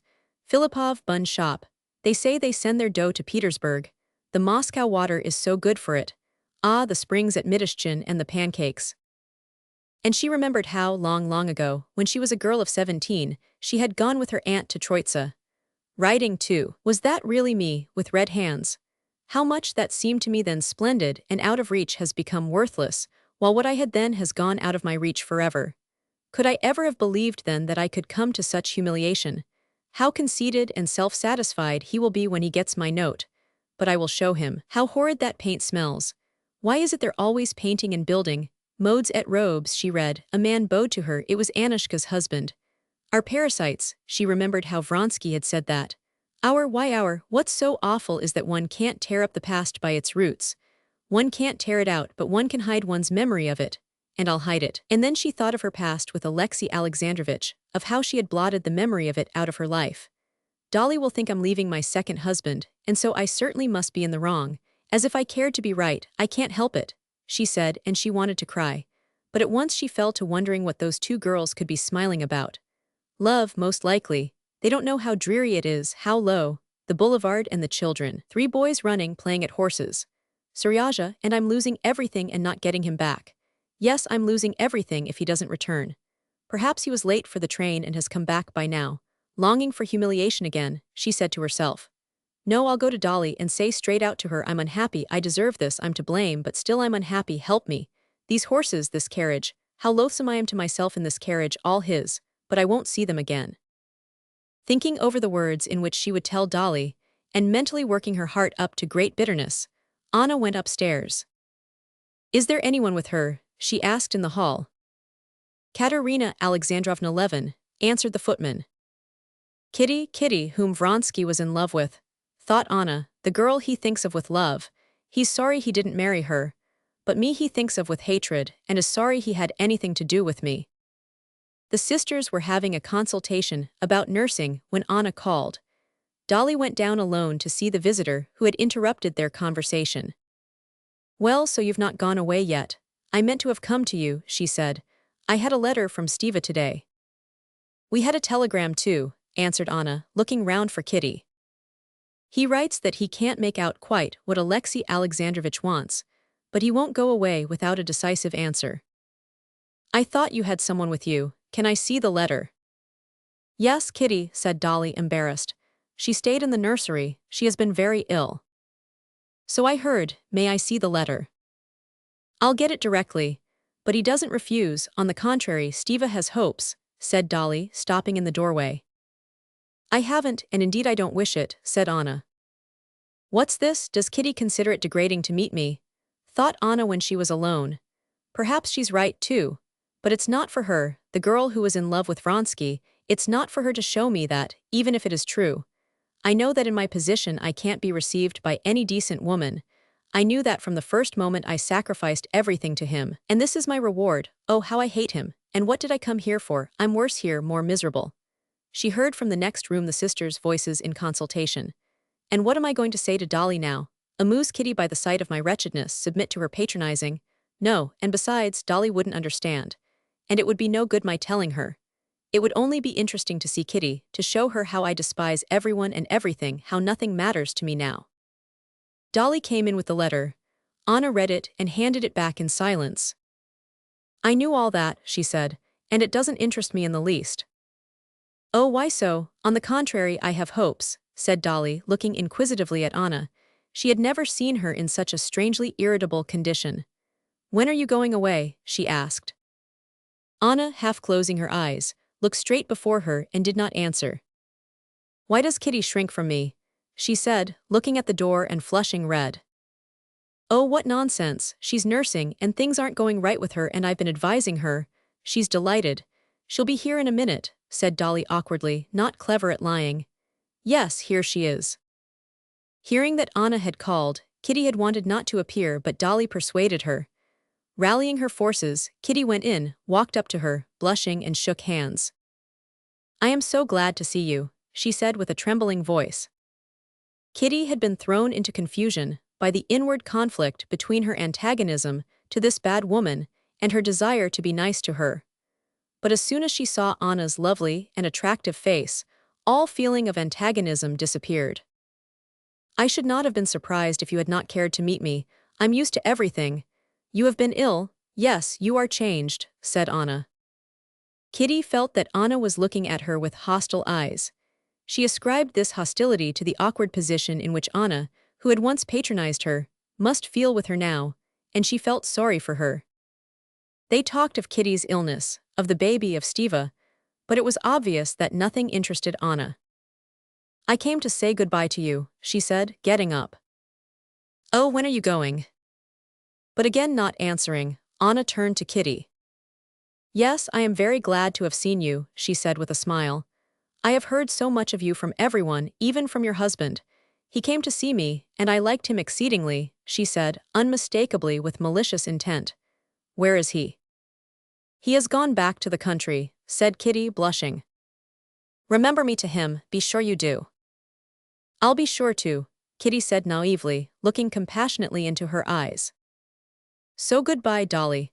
And kissing Dolly and shaking hands with Kitty, Anna went out hurriedly.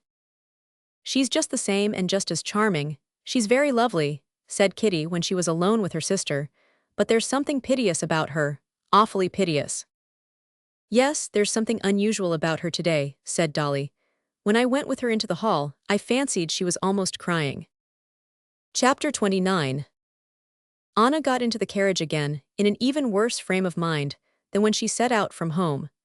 To her previous tortures was added now that sense of mortification, and of being an outcast which she had felt so distinctly on meeting Kitty. Where to home? Asked Pyotr. Yes, home, she said, not even thinking now where she was going. How they looked at me as something dreadful, incomprehensible, and curious. What can he be telling the other with such warmth? She thought, staring at two men who walked by. Can one ever tell anyone what one is feeling? I meant to tell Dolly, and it's a good thing I didn't tell her. How pleased she would have been at my misery. She would have concealed it, but her chief feeling would have been delight at my being punished for the happiness she envied me for. Kitty, she would have been even more pleased. How I can see through her. She knows I was more than usually sweet to her husband. And she's jealous and hates me. And she despises me. In her eyes I'm an immoral woman. If I were an immoral woman I could have made her husband fall in love with me, if I'd cared to. And indeed I did care to. There's someone who's pleased with himself, she thought, as she saw a fat, rubicund gentleman coming towards her. He took her for an acquaintance, and lifted his glossy hat above his bald, glossy head, and then perceived his mistake. He thought he knew me. Well, he knows me as well as anyone in the world knows me. I don't know myself. I know my appetites, as the French say. They want that dirty ice cream, that they do know for certain, she thought, looking at two boys stopping an ice cream seller who took a barrel off his head and began wiping his perspiring face with a towel. We all want what is sweet and nice. If not sweetmeats, then a dirty ice. And Kitty's the same, if not Vronsky, then Levin. And she envies me and hates me, and we all hate each other. I kitty me. Yes, that's the truth. Tietkin coiffeur. Jimmy fies coiffeur par Tietkin. I'll tell him that when he comes, she thought and smiled. But the same instant she remembered that she had no one now to tell anything amusing to. And there's nothing amusing, nothing mirthful really. It's all hateful. They're singing for Vespers, and how carefully that merchant crosses himself. As if he were afraid of missing something. Why these churches and this singing and this humbug? Simply to conceal that we all hate each other like these cab drivers who are abusing each other so angrily. Yashvin says, he wants to strip me of my shirt and I him of his. Yes, that's the truth. She was plunged in these thoughts, which so engrossed her that she left off thinking of her own position, when the carriage drew up at the steps of her house. It was only when she saw the porter running out to meet her that she remembered she had sent the note and the telegram. Is there an answer? She inquired. I'll see this minute, answered the porter, and glancing into his room, he took out and gave her the thin square envelope of a telegram. I can't come before 10 o'clock. Vronsky, she read. And hasn't the messenger come back? No, answered the porter. Then, since it's so, I know what I must do, she said, and feeling a vague fury and craving for revenge rising up within her, she ran upstairs. I'll go to him myself. Before going away forever, I'll tell him all. Never have I hated anyone as I hate that man, she thought. Seeing his hat on the rack, she shuddered with aversion. She did not consider that his telegram was an answer to her telegram, and that he had not yet received her note. She pictured him to herself as talking calmly to his mother and Princess Sorokina, and rejoicing at her sufferings. Yes, I must go quickly, she said, not knowing yet where she was going. She longed to get away as quickly as possible from the feelings she had gone through in that awful house. The servants, the walls, the things in that house, all aroused repulsion and hatred in her and lay like a weight upon her. Yes, I must go to the railway station, and if he's not there, then go there and catch him. Anna looked at the railway timetable in the newspapers. An evening train went at 8:02. Yes, I shall be in time. She gave orders for the other horses to be put in the carriage, and packed in a traveling bag the things needed for a few days.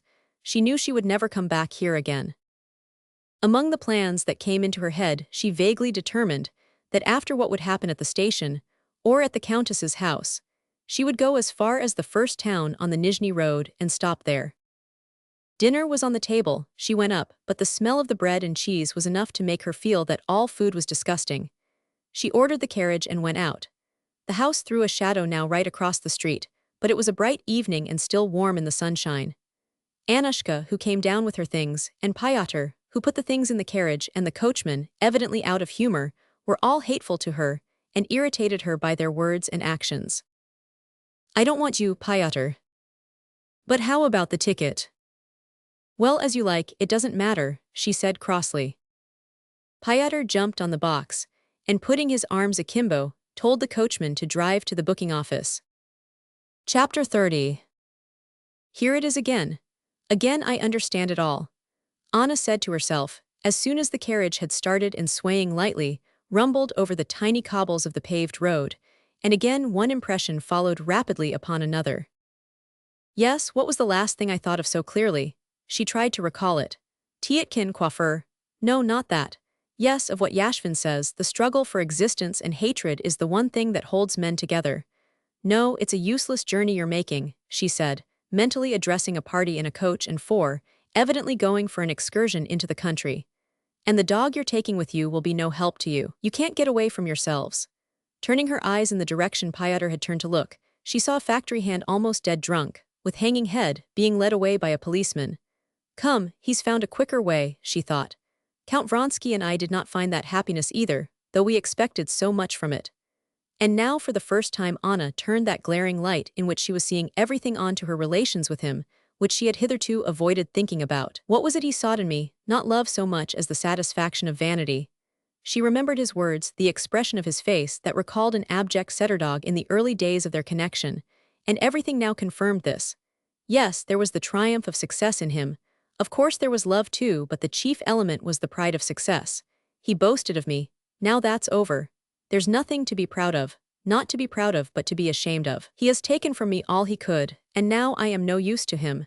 He is weary of me and is trying not to be dishonorable in his behavior to me. He let that out yesterday. He wants divorce and marriage so as to burn his ships. He loves me, but how? The zest is gone, as the English say. That fellow wants everyone to admire him and is very much pleased with himself, she thought, looking at a red-faced clerk, riding on a riding school horse. Yes, there's not the same flavor about me for him now.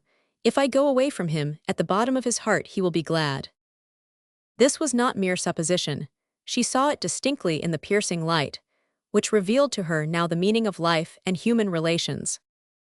My love keeps growing more passionate and egoistic, while his is waning, and that's why we're drifting apart. She went on musing. And there's no help for it. He is everything for me, and I want him more and more to give himself up to me entirely. And he wants more and more to get away from me. We walked to meet each other up to the time of our love, and then we have been irresistibly drifting in different directions. And there's no altering that. He tells me I'm insanely jealous, and I have told myself that I am insanely jealous, but it's not true. I'm not jealous, but I'm unsatisfied. But, she opened her lips and shifted her place in the carriage in the excitement, aroused by the thought that suddenly struck her. If I could be anything but a mistress, passionately caring for nothing but his caresses, but I can't and I don't care to be anything else. And by that desire I rouse aversion in him, and he rouses fury in me, and it cannot be different. Don't I know that he wouldn't deceive me, that he has no schemes about Princess Sorokina, that he's not in love with Kitty, that he won't desert me? I know all that, but it makes it no better for me. If without loving me from duty he'll be good and kind to me without what I want, that's 1,000 times worse than unkindness.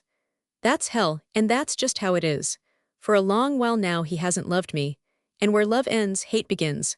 I don't know these streets at all. Hills it seems, and still houses, and in the houses always people and people. How many of them, no end, and all hating each other. Come, let me try and think what I want to make me happy.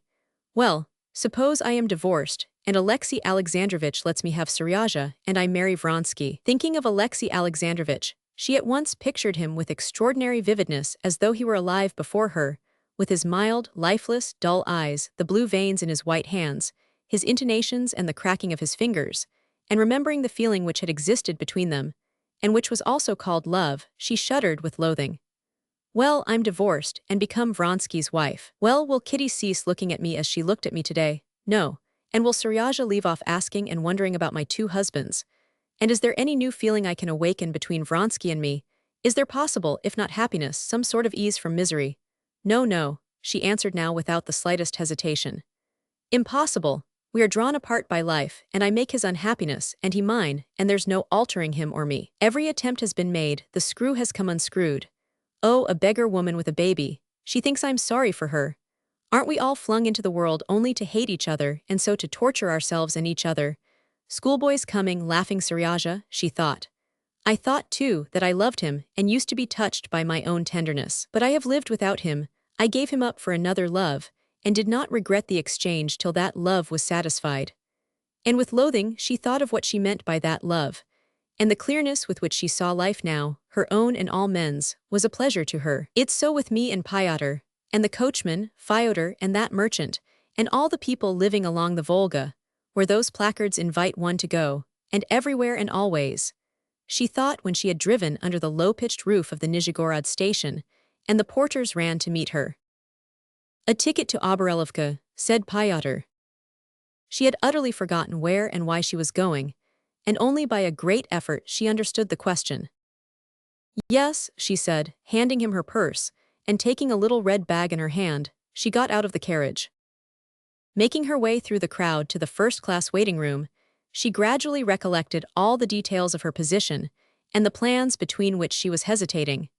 And again, at the old sore places, hope and then despair poisoned the wounds of her tortured, fearfully throbbing heart. As she sat on the star-shaped sofa waiting for the train, she gazed with aversion at the people coming and going. They were all hateful to her, and thought how she would arrive at the station, would write him a note, and what she would write to him, and how he was at this moment complaining to his mother of his position, not understanding her sufferings, and how she would go into the room, and what she would say to him. Then she thought that life might still be happy, and how miserably she loved and hated him, and how fearfully her heart was beating. Chapter 31. A bell rang. Some young men, ugly and impudent, and at the same time careful of the impression they were making, hurried by. Pyotr, too, crossed the room in his livery and top boots, with his dull, animal face, and came up to her to take her to the train. Some noisy men were quiet as she passed them on the platform, and one whispered something about her to another, something vile, no doubt. She stepped up on the high step, and sat down in a carriage by herself on a dirty seat that had been white. Her bag lay beside her, shaken up and down by the springiness of the seat. With a foolish smile Pyotr raised his hat, with its colored band, at the window, in token of farewell. An impudent conductor slammed the door and the latch. A grotesque-looking lady wearing a bustle, Anna, mentally undressed the woman, and was appalled at her hideousness, and a little girl laughing affectedly ran down the platform. "Katerina Andreevna, she's got them all, ma tante," cried the girl. "Even the child's hideous and affected," thought Anna. To avoid seeing anyone, she got up quickly and seated herself at the opposite window of the empty carriage. A misshapen-looking peasant covered with dirt, in a cap from which his tangled hair stuck out all round, passed by that window, stooping down to the carriage wheels. "There's something familiar about that hideous peasant," thought Anna, and remembering her dream, she moved away to the opposite door, shaking with terror. The conductor opened the door and let in a man and his wife. "Do you wish to get out?" Anna made no answer. The conductor and her two fellow passengers did not notice under her veil her panic-stricken face. She went back to her corner and sat down. The couple seated themselves on the opposite side, and intently but surreptitiously scrutinized her clothes. Both husband and wife seemed repulsive to Anna. The husband asked, would she allow him to smoke, obviously not with a view to smoking but to getting into conversation with her. Receiving her assent, he said to his wife in French something about caring less to smoke than to talk. They made inane and affected remarks to one another, entirely for her benefit. Anna saw clearly that they were sick of each other, and hated each other, and no one could have helped hating such miserable monstrosities. A second bell sounded, and was followed by moving of luggage, noise, shouting, and laughter. It was so clear to Anna that there was nothing for anyone to be glad of, that this laughter irritated her agonizingly, and she would have liked to stop up her ears not to hear it. At last the third bell rang, there was a whistle and a hiss of steam, and a clank of chains, and the man in her carriage crossed himself. It would be interesting to ask him what meaning he attaches to that, thought Anna, looking angrily at him. She looked past the lady out of the window, at the people who seemed whirling by, as they ran beside the train, or stood on the platform. The train, jerking at regular intervals at the junctions of the rails, rolled by the platform, past a stone wall, a signal box past other trains. The wheels, moving more smoothly and evenly, resounded with a slight clang on the rails. The window was lighted up by the bright evening sun, and a slight breeze fluttered the curtain. Anna forgot her fellow passengers, and to the light swaying of the train she fell to thinking again, as she breathed the fresh air. Yes, what did I stop at? That I couldn't conceive a position in which life would not be a misery, that we are all created to be miserable, and that we all know it, and all invent means of deceiving each other. And when one sees the truth, what is one to do? That's what reason is given man for, to escape from what worries him, said the lady in French, lisping affectedly, and obviously pleased with her phrase. The words seemed an answer to Anna's thoughts. To escape from what worries him, repeated Anna, and glancing at the red-cheeked husband and the thin wife, she saw that the sickly wife considered herself misunderstood, and the husband deceived her and encouraged her in that idea of herself.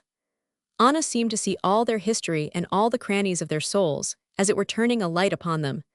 But there was nothing interesting in them, and she pursued her thought. Yes, I'm very much worried, and that's what reason was given me for, to escape. So then one must escape. Why not put out the light when there's nothing more to look at, when it's sickening to look at it all? But how? Why did the conductor run along the footboard? Why are they shrieking, those young men in that train? Why are they talking? Why are they laughing? It's all falsehood, all lying, all humbug, all cruelty. When the train came into the station, Anna got out into the crowd of passengers, and moving apart from them as if they were lepers, she stood on the platform, trying to think what she had come here for, and what she meant to do. Everything that had seemed to her possible before was now so difficult to consider, especially in this noisy crowd of hideous people who would not leave her alone. One moment porters ran up to her proffering their services, then young men, clacking their heels on the planks of the platform and talking loudly, stared at her. People meeting her dodged past on the wrong side. Remembering that she had meant to go on further if there were no answer, she stopped a porter and asked if her coachman were not here with a note from Count Vronsky. Count Vronsky, they sent up here from the Vronskys just this minute to meet Princess Sorokina and her daughter. And what is the coachman like? Just as she was talking to the porter, the coachman Mihail, red and cheerful in his smart blue coat and chain, evidently proud of having so successfully performed his commission, came up to her and gave her a letter. She broke it open, and her heart ached before she had read it. "I am very sorry your note did not reach me. I will be home at 10, Vronsky had written carelessly. "Yes, that's what I expected," she said to herself with an evil smile. "Very good, you can go home then," she said softly, addressing Mihail. She spoke softly because the rapidity of her heart's beating hindered her breathing. "No, I won't let you make me miserable," she thought menacingly, addressing not him, not herself, but the power that made her suffer, and she walked along the platform. Two maidservants walking along the platform turned their heads, staring at her and making some remarks about her dress. Real, they said of the lace she was wearing. The young men would not leave her in peace. Again they passed by, peering into her face, and with a laugh shouting something in an unnatural voice. The station master coming up asked her whether she was going by train. A boy selling kvass never took his eyes off her. "My God, where am I to go?" she thought, going farther and farther along the platform. At the end she stopped. Some ladies and children, who had come to meet a gentleman in spectacles, paused in their loud laughter and talking and stared at her as she reached them. She quickened her pace and walked away from them to the edge of the platform. A luggage train was coming in. The platform began to sway, and she fancied she was in the train again. And all at once, she thought of the man crushed by the train the day she had first met Vronsky, and she knew what she had to do.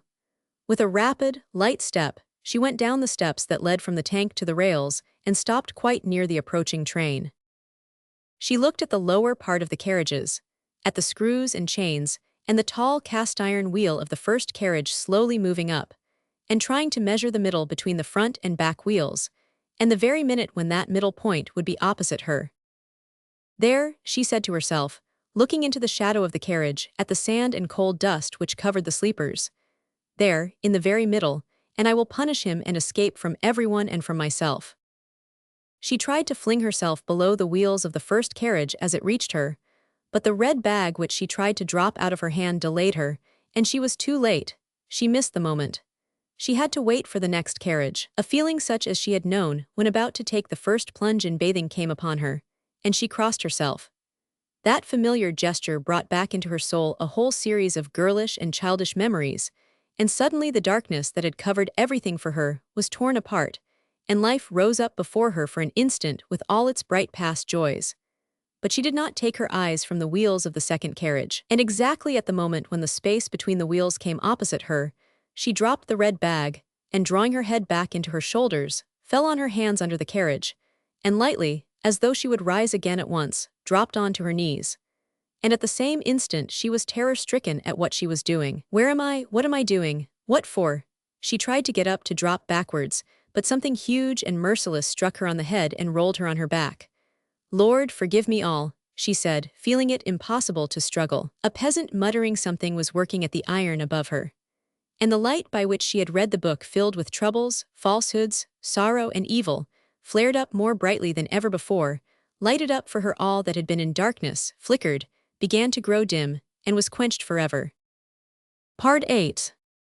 Chapter 1. Almost 2 months had passed.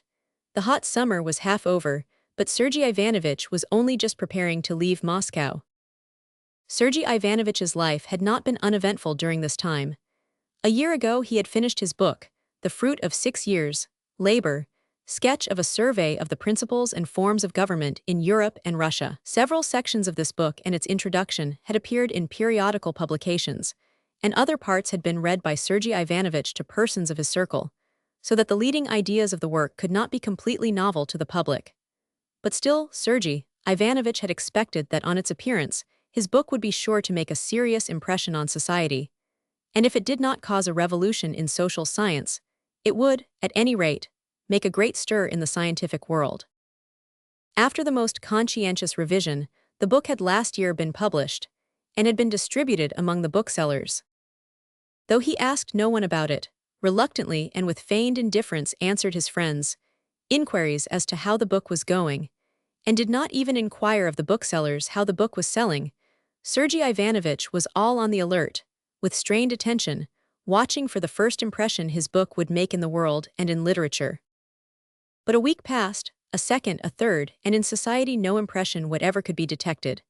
His friends who were specialists and savants, occasionally unmistakably from politeness, alluded to it. The rest of his acquaintances, not interested in a book on a learned subject, did not talk of it at all. And society generally, just now especially absorbed in other things, was absolutely indifferent. In the press, too, for a whole month there was not a word about his book. Sergei Ivanovich had calculated to a nicety the time necessary for writing a review, but a month passed, and a second, and still there was silence. Only in the Northern Beetle, in a comic article on the singer Drabanti, who had lost his voice, there was a contemptuous allusion to Kosnichev's book, suggesting that the book had been long ago seen through by everyone and was a subject of general ridicule. At last in the third month, a critical article appeared in a serious review. Sergei Ivanovich knew the author of the article. He had met him once at Golubtsov's. The author of the article was a young man, an invalid, very bold as a writer, but extremely deficient in breeding and shy in personal relations. In spite of his absolute contempt for the author, it was with complete respect that Sergei Ivanovich set about reading the article. The article was awful.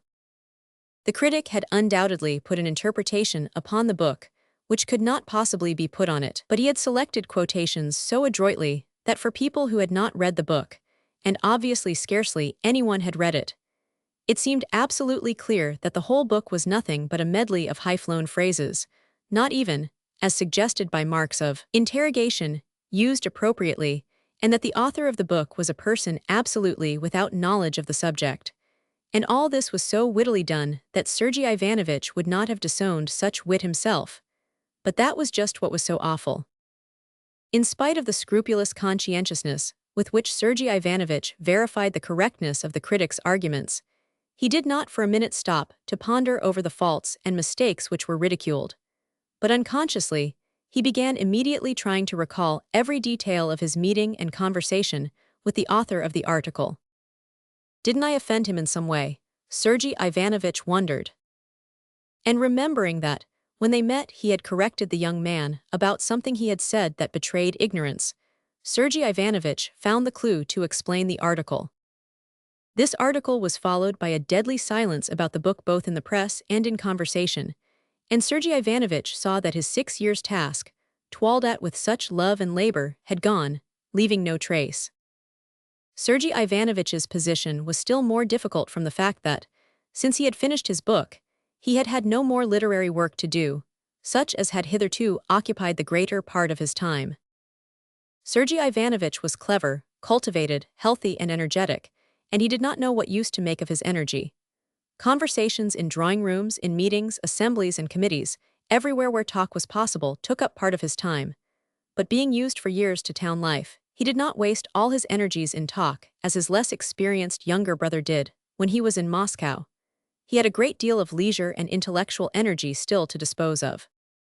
Fortunately for him, at this period so difficult for him from the failure of his book, the various public questions of the dissenting sects, of the American alliance, of the Samara famine, of exhibitions and of spiritualism, were definitely replaced in public interest by the Slavonic question, which had hitherto rather languidly interested society, and Sergei Ivanovich, who had been one of the first to raise this subject, threw himself into it heart and soul. In the circle to which Sergei Ivanovich belonged, nothing was talked of or written about just now but the Servian War. Everything that the idle crowd usually does to kill time was done now for the benefit of the Slavonic states. Balls, concerts, dinners, matchboxes, ladies' dresses, beer, restaurants, everything testified to sympathy with the Slavonic peoples. From much of what was spoken and written on the subject, Sergei Ivanovich differed on various points. He saw that the Slavonic question had become one of those fashionable distractions which succeed one another in providing society with an object and an occupation. He saw, too, that a great many people were taking up the subject from motives of self-interest and self-advertisement. He recognized that the newspapers published a great deal that was superfluous and exaggerated, with the sole aim of attracting attention and outbidding one another. He saw that in this general movement, those who thrust themselves most forward and shouted the loudest were men who had failed and were smarting under a sense of injury. Generals without armies, ministers not in the ministry, journalists not on any paper, party leaders without followers. He saw that there was a great deal in it that was frivolous and absurd, but he saw and recognized an unmistakable growing enthusiasm, uniting all classes, with which it was impossible not to sympathize. The massacre of men who were fellow Christians, and of the same Slavonic race, excited sympathy for the sufferers and indignation against the oppressors. And the heroism of the Servians and Montenegrins, struggling for a great cause, begot in the whole people a longing to help their brothers not in word, but in deed. But in this there was another aspect that rejoiced Sergei Ivanovich. That was the manifestation of public opinion. The public had definitely expressed its desire. The soul of the people had, as Sergei Ivanovich said, found expression. And the more he worked in this cause, the more incontestable it seemed to him that it was a cause destined to assume vast dimensions, to create an epoch. He threw himself heart and soul into the service of this great cause, and forgot to think about his book. His whole time now was engrossed by it, so that he could scarcely manage to answer all the letters and appeals addressed to him. He worked the whole spring and part of the summer, and it was only in July that he prepared to go away to his brother's in the country. He was going both to rest for a fortnight, and in the very heart of the people, in the farthest wilds of the country, to enjoy the sight of that uplifting of the spirit of the people, of which, like all residents in the capital and big towns, he was fully persuaded. Katavasov had long been meaning to carry out his promise to stay with Levin, and so he was going with him. Chapter 2. Sergei Ivanovich and Katavasov had only just reached the station of the Kursk line, which was particularly busy and full of people that day, when, looking round for the groom who was following with their things, they saw a party of volunteers driving up in 4 cabs. Ladies met them with bouquets of flowers, and followed by the rushing crowd they went into the station. One of the ladies, who had met the volunteers, came out of the hall and addressed Sergei Ivanovich. "You too come to see them off?" she asked in French. "No, I'm going away myself, princess, to my brother's for a holiday. Do you always see them off?" said Sergei Ivanovich with a hardly perceptible smile. "Oh, that would be impossible," answered the princess. "Is it true that 800 have been sent from us already? Malvinsky wouldn't believe me." "More than 800. If you reckon those who have been sent not directly from Moscow, over 1,000, answered Sergei Ivanovich. "There, that's just what I said," exclaimed the lady. "And it's true too, I suppose, that more than 1,000,000 has been subscribed." "Yes, princess." "What do you say to today's telegram? Beaten the Turks again." "Yes, so I saw," answered Sergei Ivanovich. They were speaking of the last telegram stating that the Turks had been for 3 days in succession beaten at all points and put to flight, and that tomorrow a decisive engagement was expected. "Ah, by the way, a splendid young fellow has asked leave to go, and they've made some difficulty, I don't know why. I meant to ask you, I know him, please write a note about his case. He's being sent by Countess Lydia Ivanovna." Sergei Ivanovich asked for all the details the princess knew about the young man, and going into the first-class waiting room, wrote a note to the person on whom the granting of leave of absence depended, and handed it to the princess. "You know Count Vronsky, the notorious one, is going by this train," said the princess with a smile full of triumph and meaning when he found her again and gave her the letter. "I had heard he was going, but I did not know when, by this train. I've seen him, he's here, there's only his mother seeing him off. It's the best thing anyway that he could do." "Oh yes, of course." While they were talking, the crowd streamed by them into the dining room. They went forward too, and heard a gentleman with a glass in his hand delivering a loud discourse to the volunteers. "In the service of religion, humanity, and our brothers," the gentleman said, his voice growing louder and louder, "to this great cause Mother Moscow dedicates you with her blessing. Jivio," he concluded, loudly and tearfully. Everyone shouted Jivio, and a fresh crowd dashed into the hall, almost carrying the princess off her legs. "Ah, princess, that was something like," said Stepan Arkadyevitch, suddenly appearing in the middle of the crowd and beaming upon them with a delighted smile. Capitally, warmly said, wasn't it? Bravo, and Sergei Ivanovitch. Why, you ought to have said something, just a few words, to encourage them. You do that so well, he added with a soft, respectful and discreet smile, moving Sergei Ivanovitch forward a little by the arm. No, I'm just off. Where to? To the country, to my brother S., answered Sergei Ivanovitch. Then you'll see my wife. I've written to her, but you'll see her first.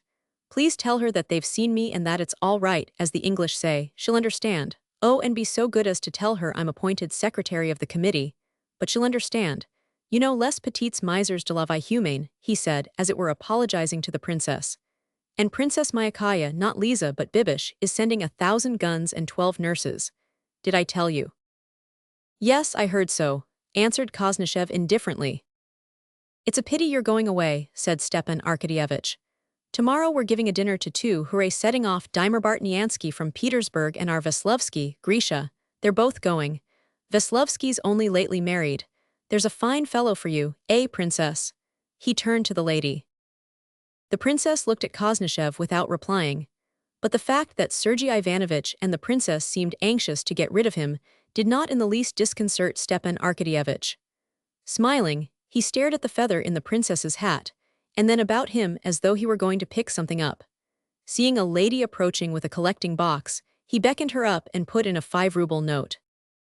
I can never see these collecting boxes unmoved while I've money in my pocket, he said. And how about today's telegram? Fine chaps those Montenegrins. You don't say so, he cried, when the princess told him that Vronsky was going by this train. For an instant Stepan Arkadyevitch's face looked sad, but a minute later, when, stroking his mustaches and swinging as he walked, he went into the hall where Vronsky was, he had completely forgotten his own despairing sobs over his sister's corpse, and he saw in Vronsky only a hero and an old friend.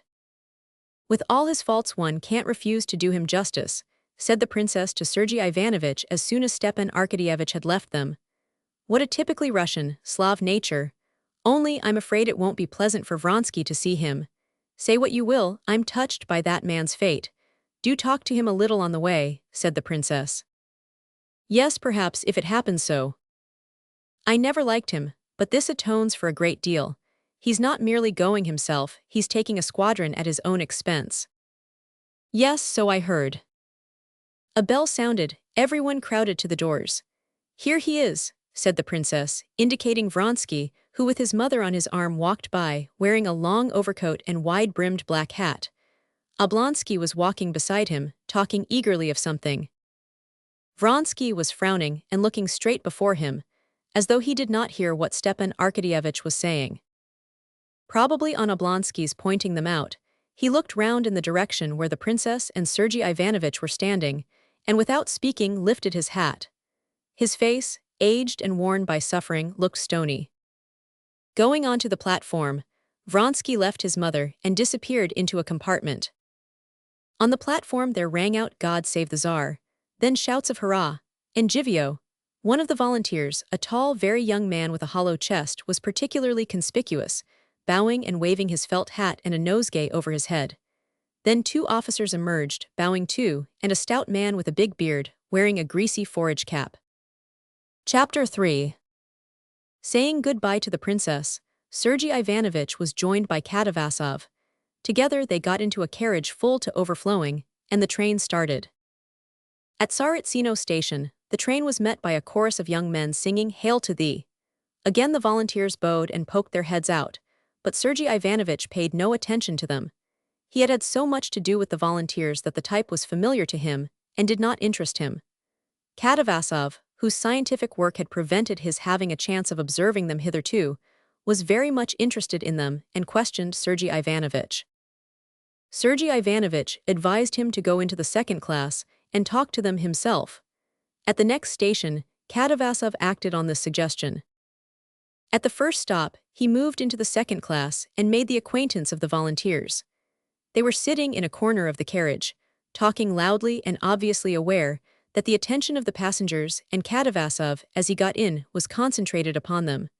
More loudly than all talked the tall, hollow-chested young man. He was unmistakably tipsy, and was relating some story that had occurred at his school. Facing him sat a middle-aged officer in the Austrian military jacket of the guard's uniform. He was listening with a smile to the hollow-chested youth, and occasionally pulling him up. The third, in an artillery uniform, was sitting on a box beside them. A fourth was asleep. Entering into conversation with the youth, Katavasov learned that he was a wealthy Moscow merchant who had run through a large fortune before he was 22. Katavasov did not like him because he was unmanly and effeminate and sickly. He was obviously convinced, especially now after drinking, that he was performing a heroic action, and he bragged of it in the most unpleasant way.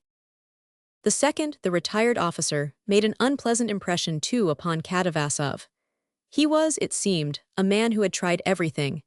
He had been on a railway, had been a land steward, and had started factories, and he talked, quite without necessity, of all he had done, and used learned expressions quite inappropriately.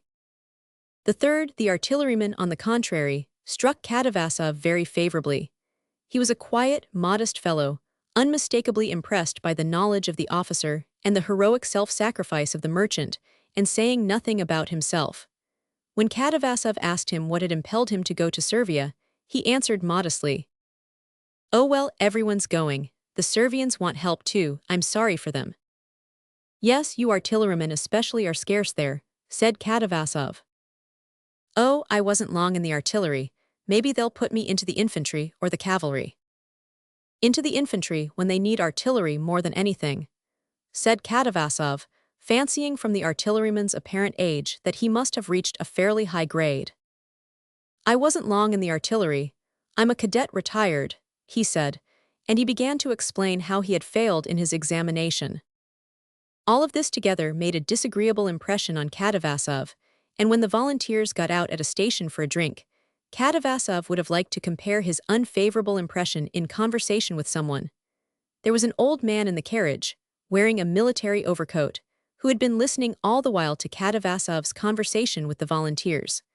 When they were left alone, Katavasov addressed him. "What different positions they come from, all those fellows who are going off there," Katavasov said vaguely, not wishing to express his own opinion, and at the same time anxious to find out the old man's views. The old man was an officer who had served on 2 campaigns. He knew what makes a soldier, and judging by the appearance and the talk of those persons, by the swagger with which they had recourse to the bottle on the journey, he considered them poor soldiers. Moreover, he lived in a district town, and he was longing to tell how one soldier had volunteered from his town, a drunkard and a thief whom no one would employ as a laborer. But knowing by experience that in the present condition of the public temper, it was dangerous to express an opinion opposed to the general one, and especially to criticize the volunteers unfavorably, he too watched Katavasov without committing himself.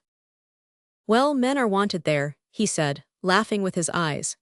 And they fell to talking of the last war news, and each concealed from the other his perplexity as to the engagement expected next day, since the Turks had been beaten, according to the latest news, at all points. And so they parted, neither giving expression to his opinion.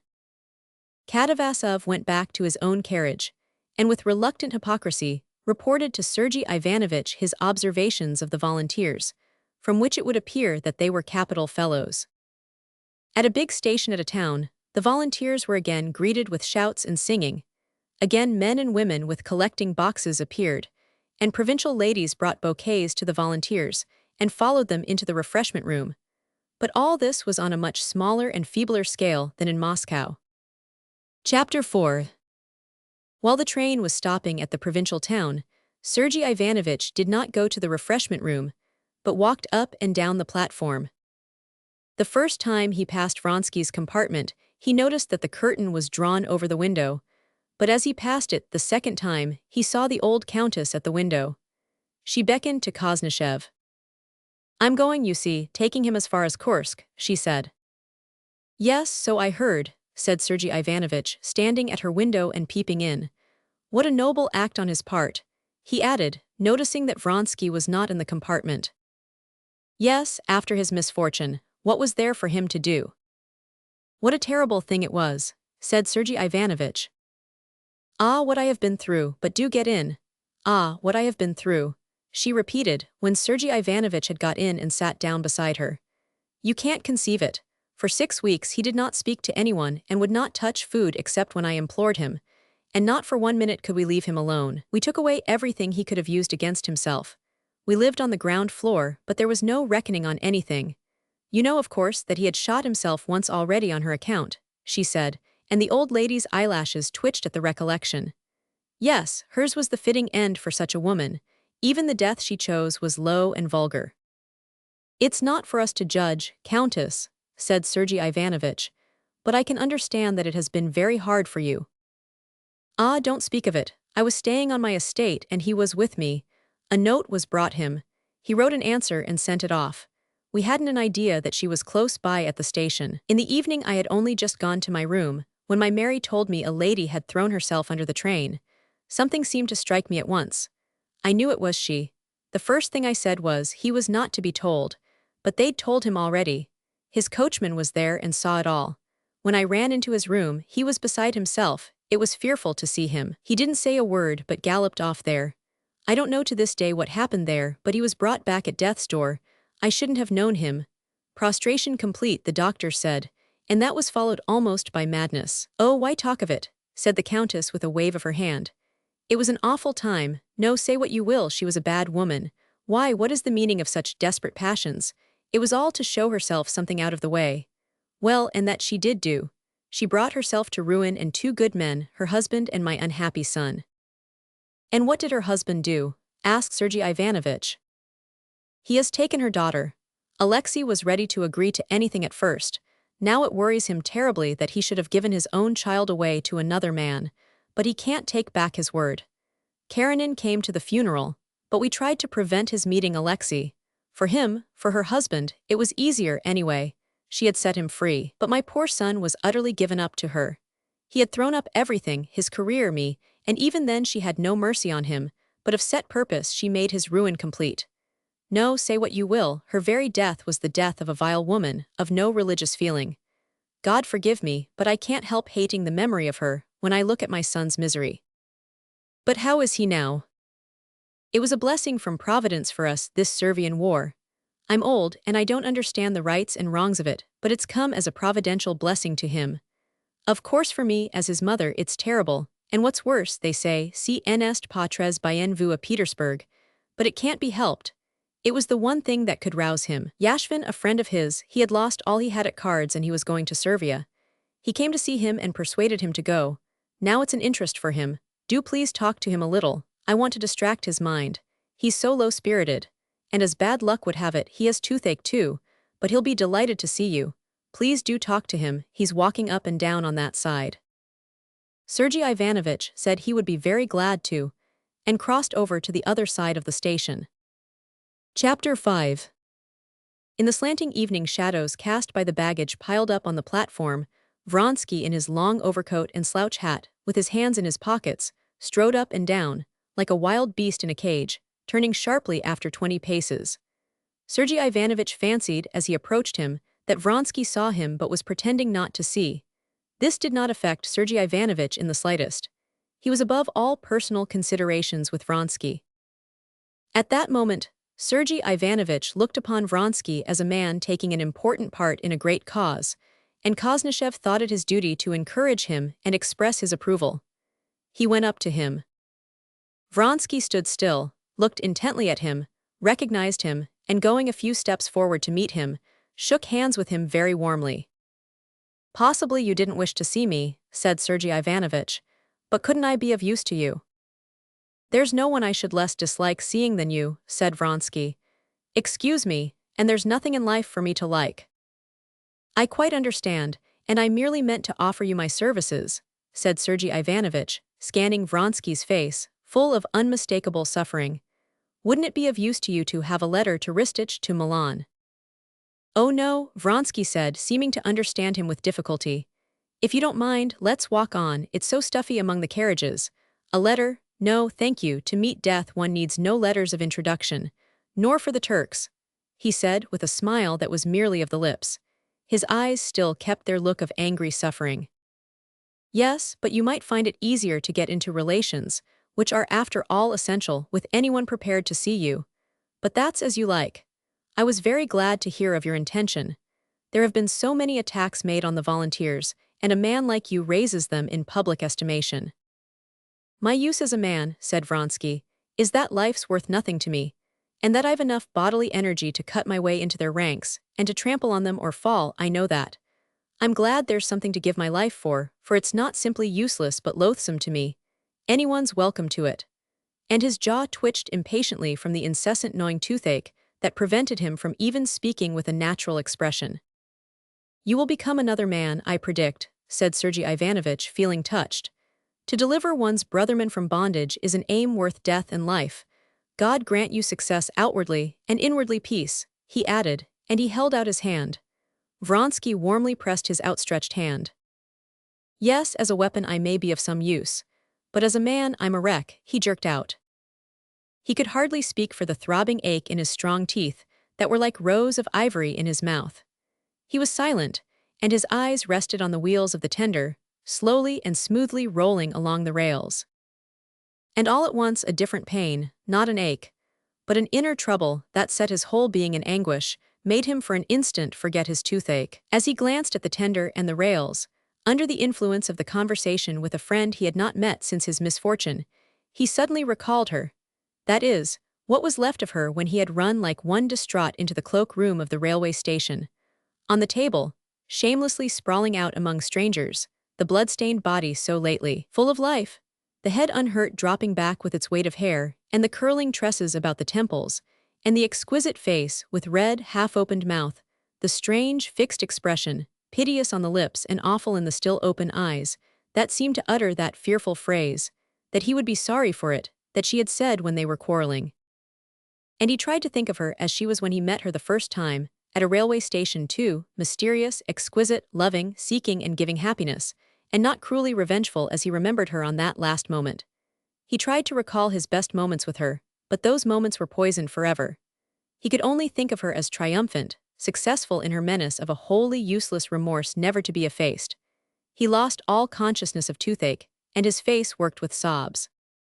Passing twice up and down beside the baggage in silence, and regaining his self-possession, he addressed Sergei Ivanovich calmly.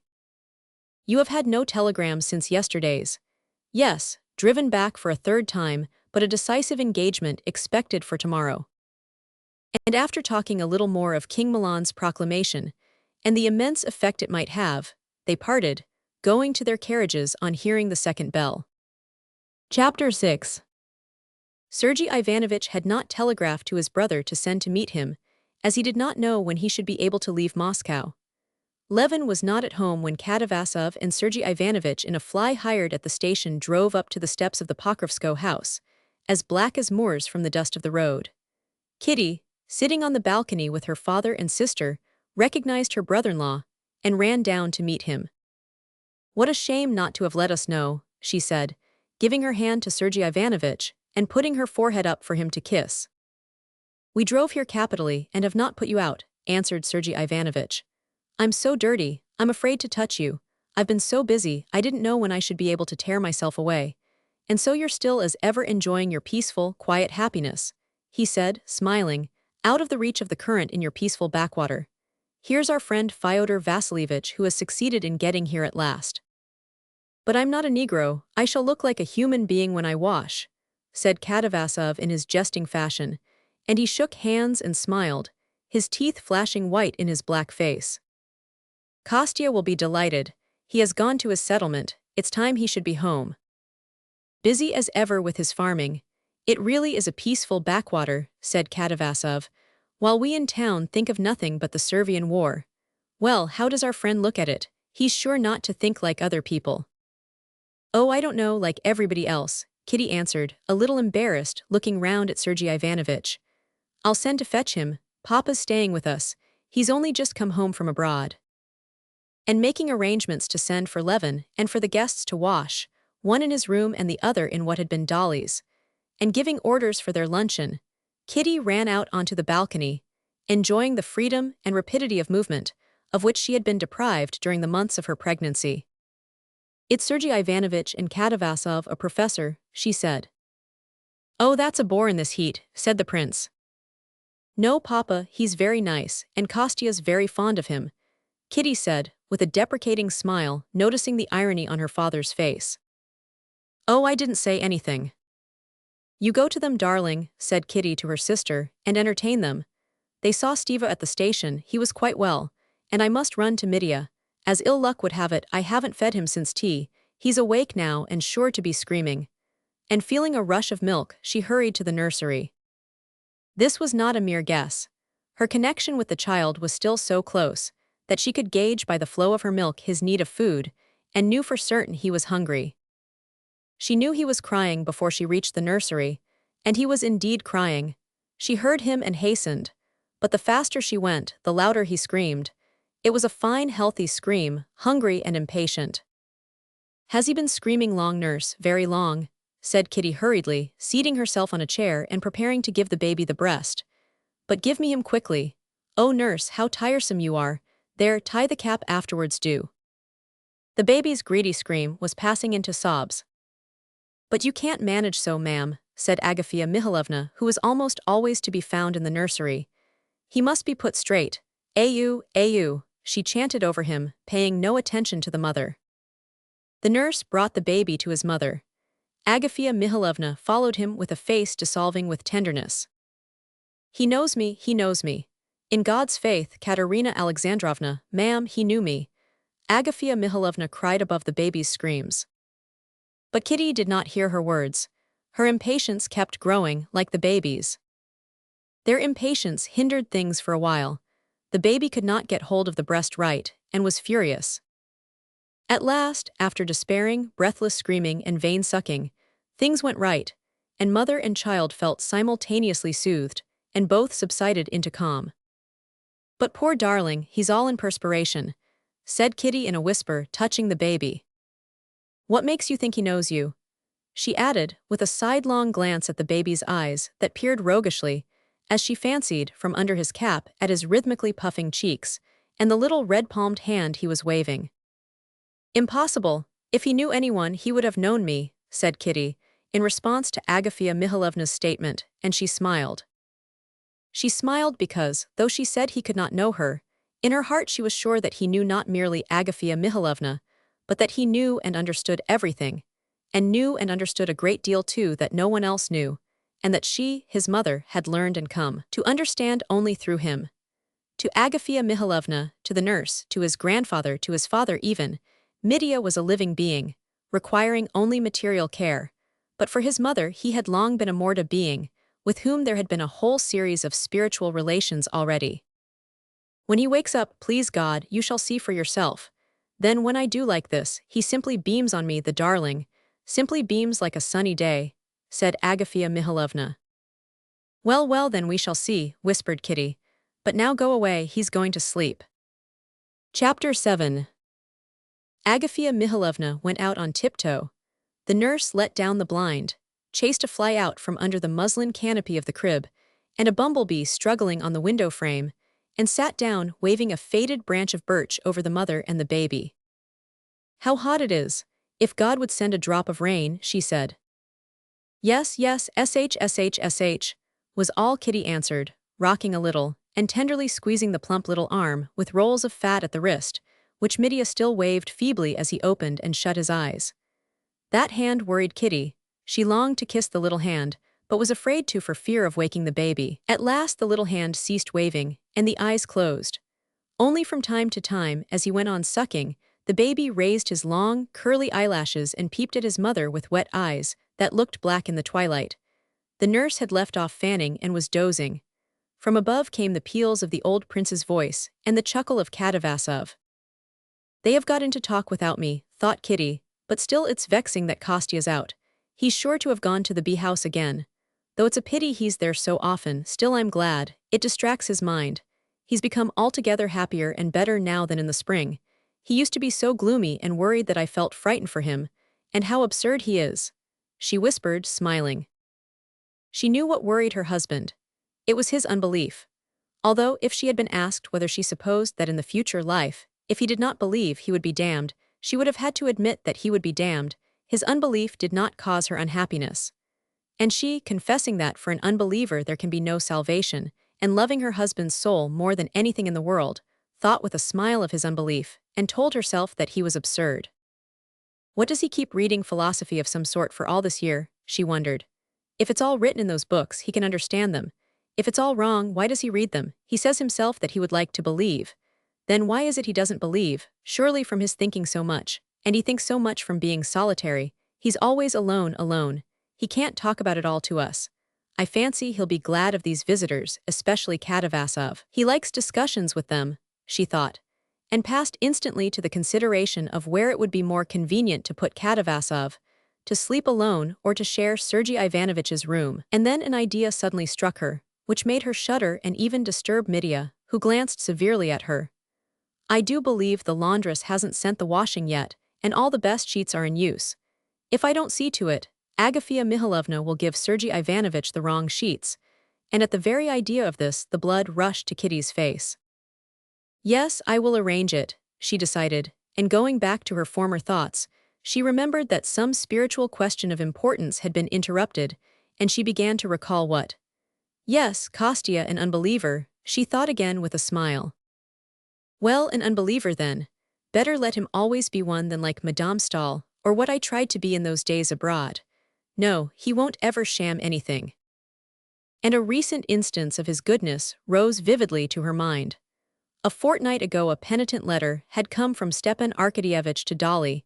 He besought her to save his honor, to sell her estate to pay his debts. Dolly was in despair. She detested her husband, despised him, pitied him, resolved on a separation, resolved to refuse, but ended by agreeing to sell part of her property. After that, with an irrepressible smile of tenderness, Kitty recalled her husband's shame-faced embarrassment, his repeated awkward efforts to approach the subject, and how at last, having thought of the one means of helping Dolly without wounding her pride, he had suggested to Kitty, what had not occurred to her before, that she should give up her share of the property. He an unbeliever indeed, with his heart, his dread of offending anyone, even a child, everything for others, nothing for himself. Sergei Ivanovich simply considers it as Kostya's duty to be his steward, and it's the same with his sister. Now Dolly and her children are under his guardianship, all these peasants who come to him every day, as though he were bound to be at their service. Yes, only be like your father, only like him, she said, handing Mitya over to the nurse and putting her lips to his cheek. Chapter 8. Ever since, by his beloved brother's deathbed, Levin had first glanced into the questions of life and death in the light of these new convictions, as he called them, which had during the period from his 20th to his 34th year imperceptibly replaced his childish and youthful beliefs. He had been stricken with horror, not so much of death, as of life, without any knowledge of whence, and why, and how, and what it was. The physical organization, its decay, the indestructibility of matter, the law of the conservation of energy, evolution, were the words which usurped the place of his old belief.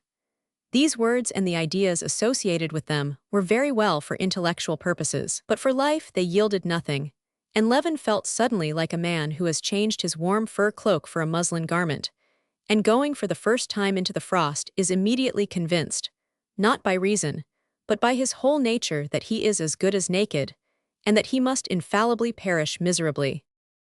From that moment, though he did not distinctly face it, and still went on living as before, Levin had never lost this sense of terror at his lack of knowledge. He vaguely felt, too, that what he called his new convictions were not merely lack of knowledge, but that they were part of a whole order of ideas, in which no knowledge of what he needed was possible.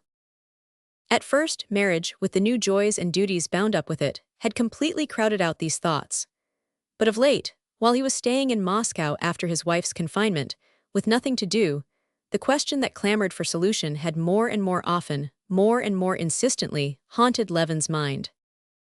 The question was summed up for him thus: if I do not accept the answers Christianity gives to the problems of my life, what answers do I accept? And in the whole arsenal of his convictions, so far from finding any satisfactory answers, he was utterly unable to find anything at all like an answer. He was in the position of a man seeking food in toy shops and tool shops. Instinctively, unconsciously, with every book, with every conversation, with every man he met, he was on the lookout for light on these questions and their solution. What puzzled and distracted him above everything was that the majority of men of his age and circle had, like him, exchanged their old beliefs for the same new convictions, and yet saw nothing to lament in this, and were perfectly satisfied and serene. So that, apart from the principal question, Levin was tortured by other questions too. Were these people sincere, he asked himself, or were they playing a part? Or was it that they understood the answers science gave to these problems in some different, clearer sense than he did? And he assiduously studied both these men's opinions and the books which treated of these scientific explanations. One fact he had found out since these questions had engrossed his mind was that he had been quite wrong in supposing from the recollections of the circle of his young days at college that religion had outlived its day, and that it was now practically non-existent. All the people nearest to him who were good in their lives were believers. The old prince, and Lvov, whom he liked so much, and Sergei Ivanovich, and all the women believed, and his wife believed as simply as he had believed in his earliest childhood, and 99/100ths of the Russian people, all the working people for whose life he felt the deepest respect, believed. Another fact of which he became convinced, after reading many scientific books, was that the men who shared his views had no other construction to put on them, and that they gave no explanation of the questions which he felt he could not live without answering, but simply ignored their existence and attempted to explain other questions of no possible interest to him, such as the evolution of organisms, the materialistic theory of consciousness, and so forth. Moreover, during his wife's confinement, something had happened that seemed extraordinary to him. He, an unbeliever, had fallen into praying, and at the moment he prayed, he believed. But that moment had passed, and he could not make his state of mind at that moment fit into the rest of his life. He could not admit that at that moment he knew the truth, and that now he was wrong, for as soon as he began thinking calmly about it, it all fell to pieces. He could not admit that he was mistaken then, for his spiritual condition then was precious to him, and to admit that it was a proof of weakness would have been to desecrate those moments. He was miserably divided against himself, and strained all his spiritual forces to the utmost to escape from this condition. Chapter 9. These doubts fretted and harassed him, growing weaker or stronger from time to time, but never leaving him. He read and thought, and the more he read and the more he thought, the further he felt from the aim he was pursuing.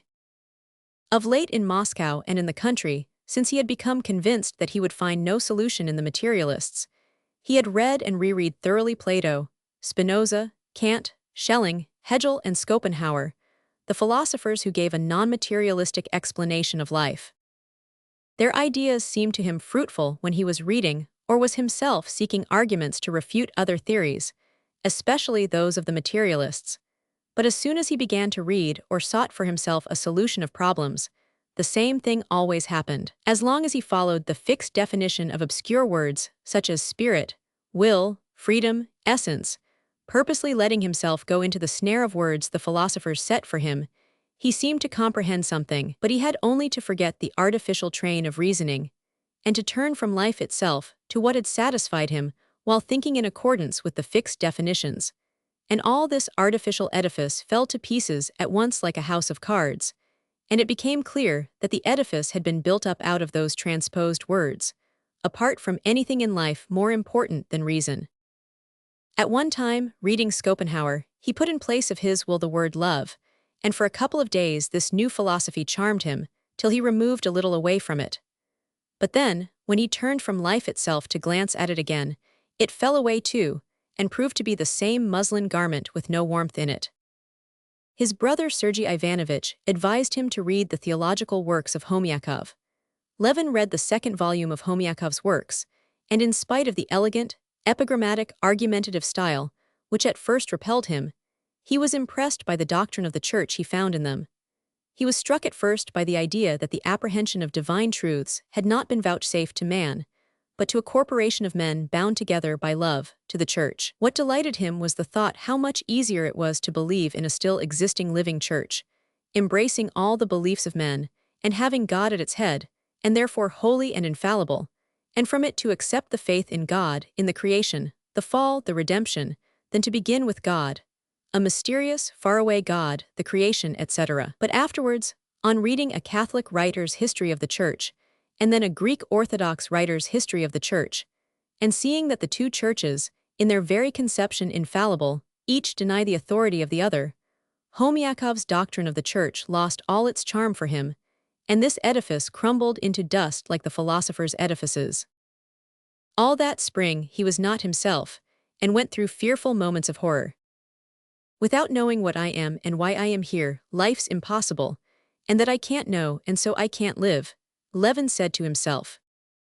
In infinite time, in infinite matter, in infinite space, is formed a bubble organism, and that bubble lasts a while and bursts, and that bubble is me. It was an agonizing error, but it was the sole logical result of ages of human thought in that direction. This was the ultimate belief on which all the systems elaborated by human thought in almost all their ramifications rested. It was the prevalent conviction, and of all other explanations, Levin had unconsciously, not knowing when or how, chosen it, as anyway the clearest, and made it his own. But it was not merely a falsehood, it was the cruel jeer of some wicked power, some evil, hateful power, to whom one could not submit. He must escape from this power, and the means of escape every man had in his own hands. He had but to cut short this dependence on evil, and there was one means: death. And Levin, a happy father and husband, in perfect health, was several times so near suicide that he hid the cord that he might not be tempted to hang himself, and was afraid to go out with his gun for fear of shooting himself.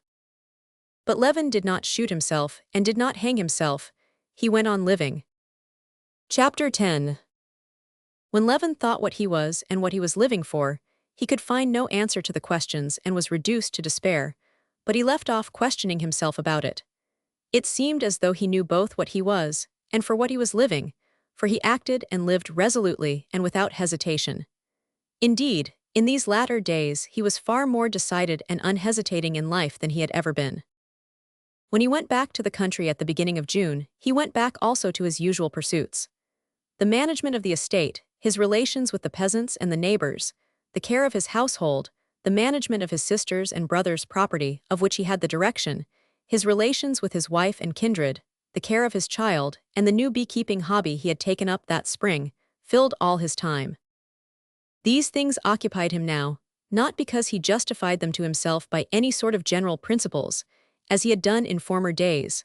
On the contrary, disappointed by the failure of his former efforts for the general welfare, and too much occupied with his own thought and the mass of business with which he was burdened from all sides, he had completely given up thinking of the general good, and he busied himself with all this work simply because it seemed to him that he must do what he was doing, that he could not do otherwise. In former days, almost from childhood and increasingly up to full manhood, when he had tried to do anything that would be good for all, for humanity, for Russia, for the whole village, he had noticed that the idea of it had been pleasant, but the work itself had always been incoherent, that then he had never had a full conviction of its absolute necessity, and that the work that had begun by seeming so great had grown less and less, till it vanished into nothing.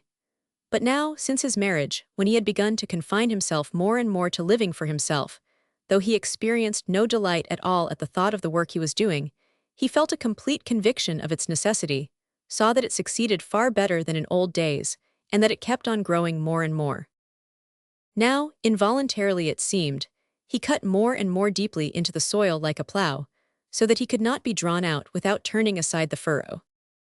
To live the same family life as his father and forefathers, that is, in the same condition of culture, and to bring up his children in the same, was incontestably necessary. It was as necessary as dining when one was hungry. And to do this, just as it was necessary to cook dinner, it was necessary to keep the mechanism of agriculture at Pokrovskoe going so as to yield an income. Just as incontestably as it was necessary to repay a debt, was it necessary to keep the property in such a condition that his son, when he received it as a heritage, would say, "Thank you" to his father, as Levin had said, "Thank you" to his grandfather for all he built and planted. And to do this it was necessary to look after the land himself, not to let it, and to breed cattle, manure the fields, and plant timber. It was impossible not to look after the affairs of Sergei Ivanovitch, of his sister, of the peasants who came to him for advice, and were accustomed to do so, as impossible as to fling down a child one is carrying in one's arms. It was necessary to look after the comfort of his sister-in-law and her children, and of his wife and baby, and it was impossible not to spend with them at least a short time each day. And all this, together with shooting and his new beekeeping, filled up the whole of Levin's life, which had no meaning at all for him, when he began to think.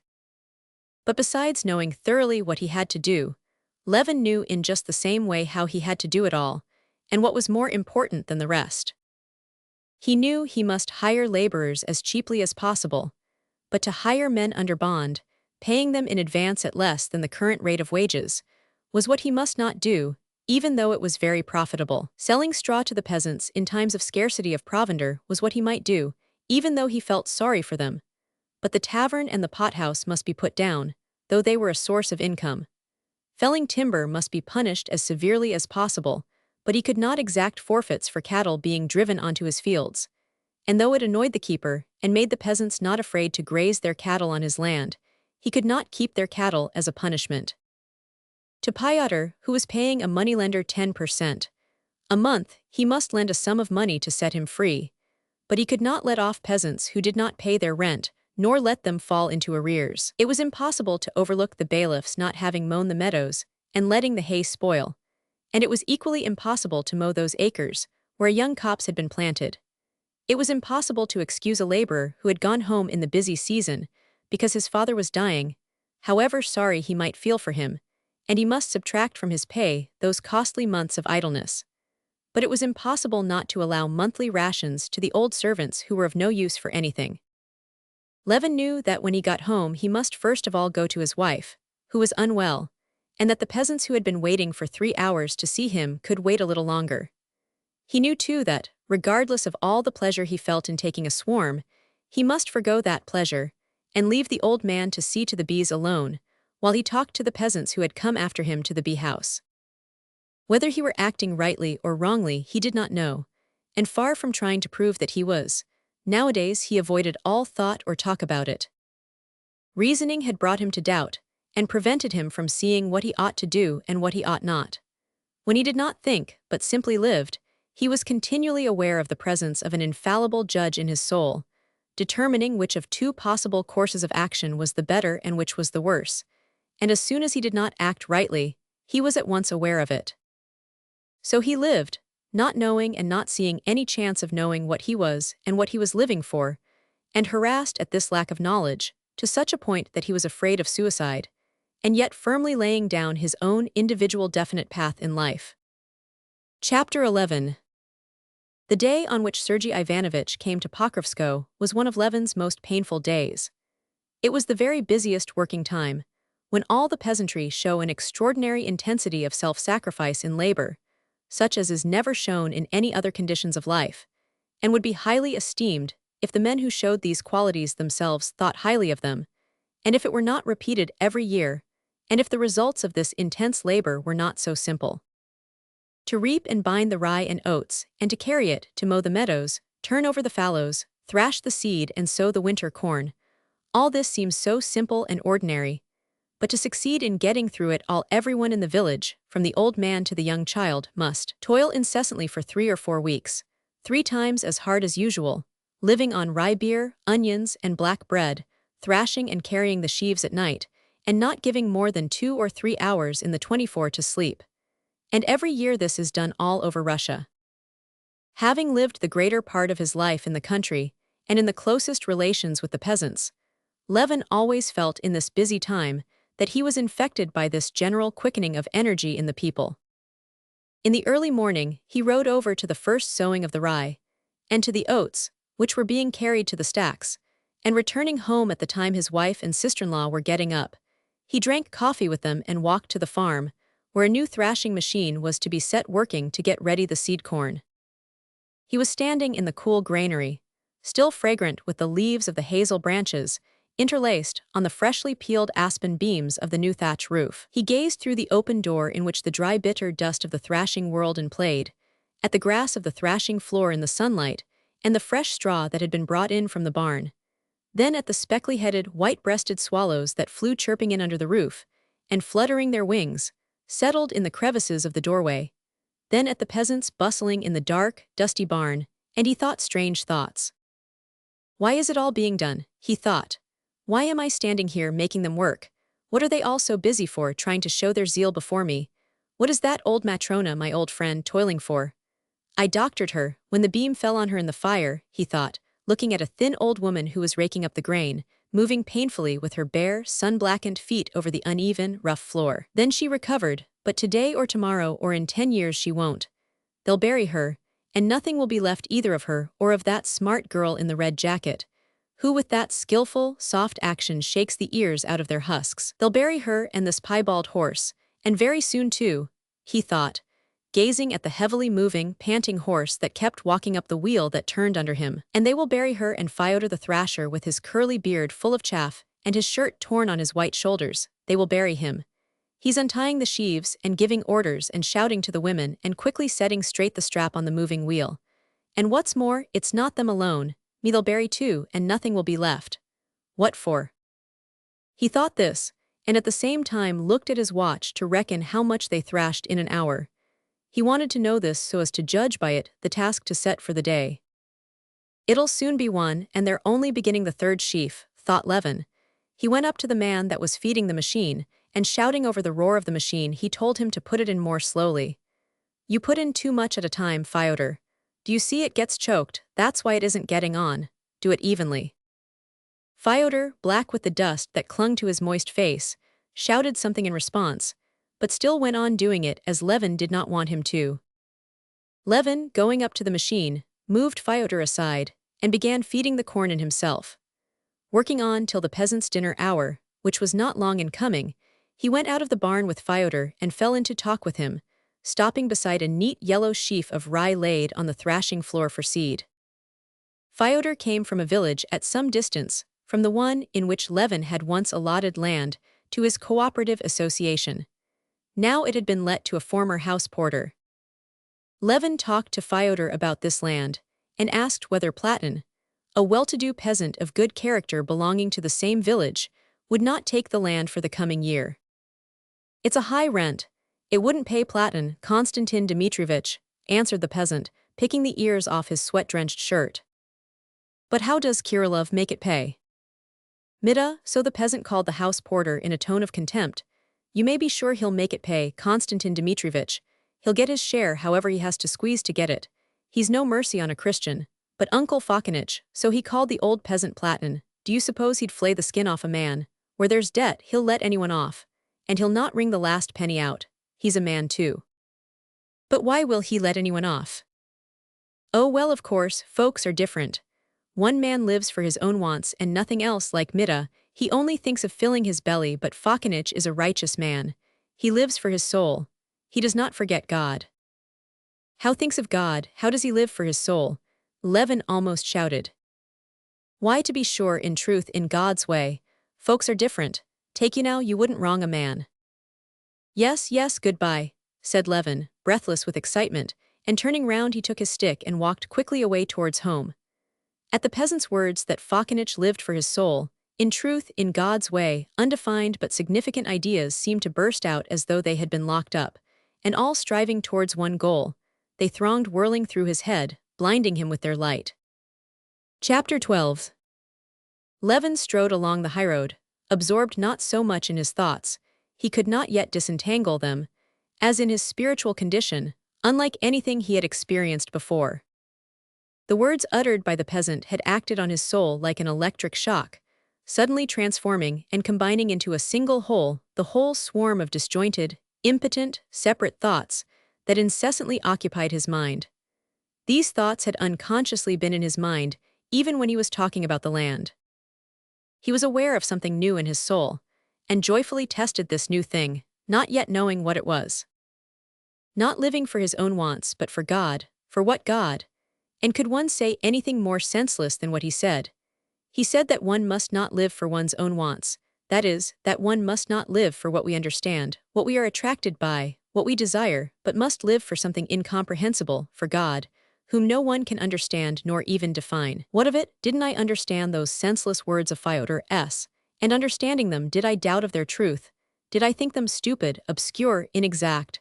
No, I understood him, and exactly as he understands the words. I understood them more fully and clearly than I understand anything in life, and never in my life have I doubted nor can I doubt about it. And not only I, but everyone, the whole world understands nothing fully but this. and about this only they have no doubt and are always agreed.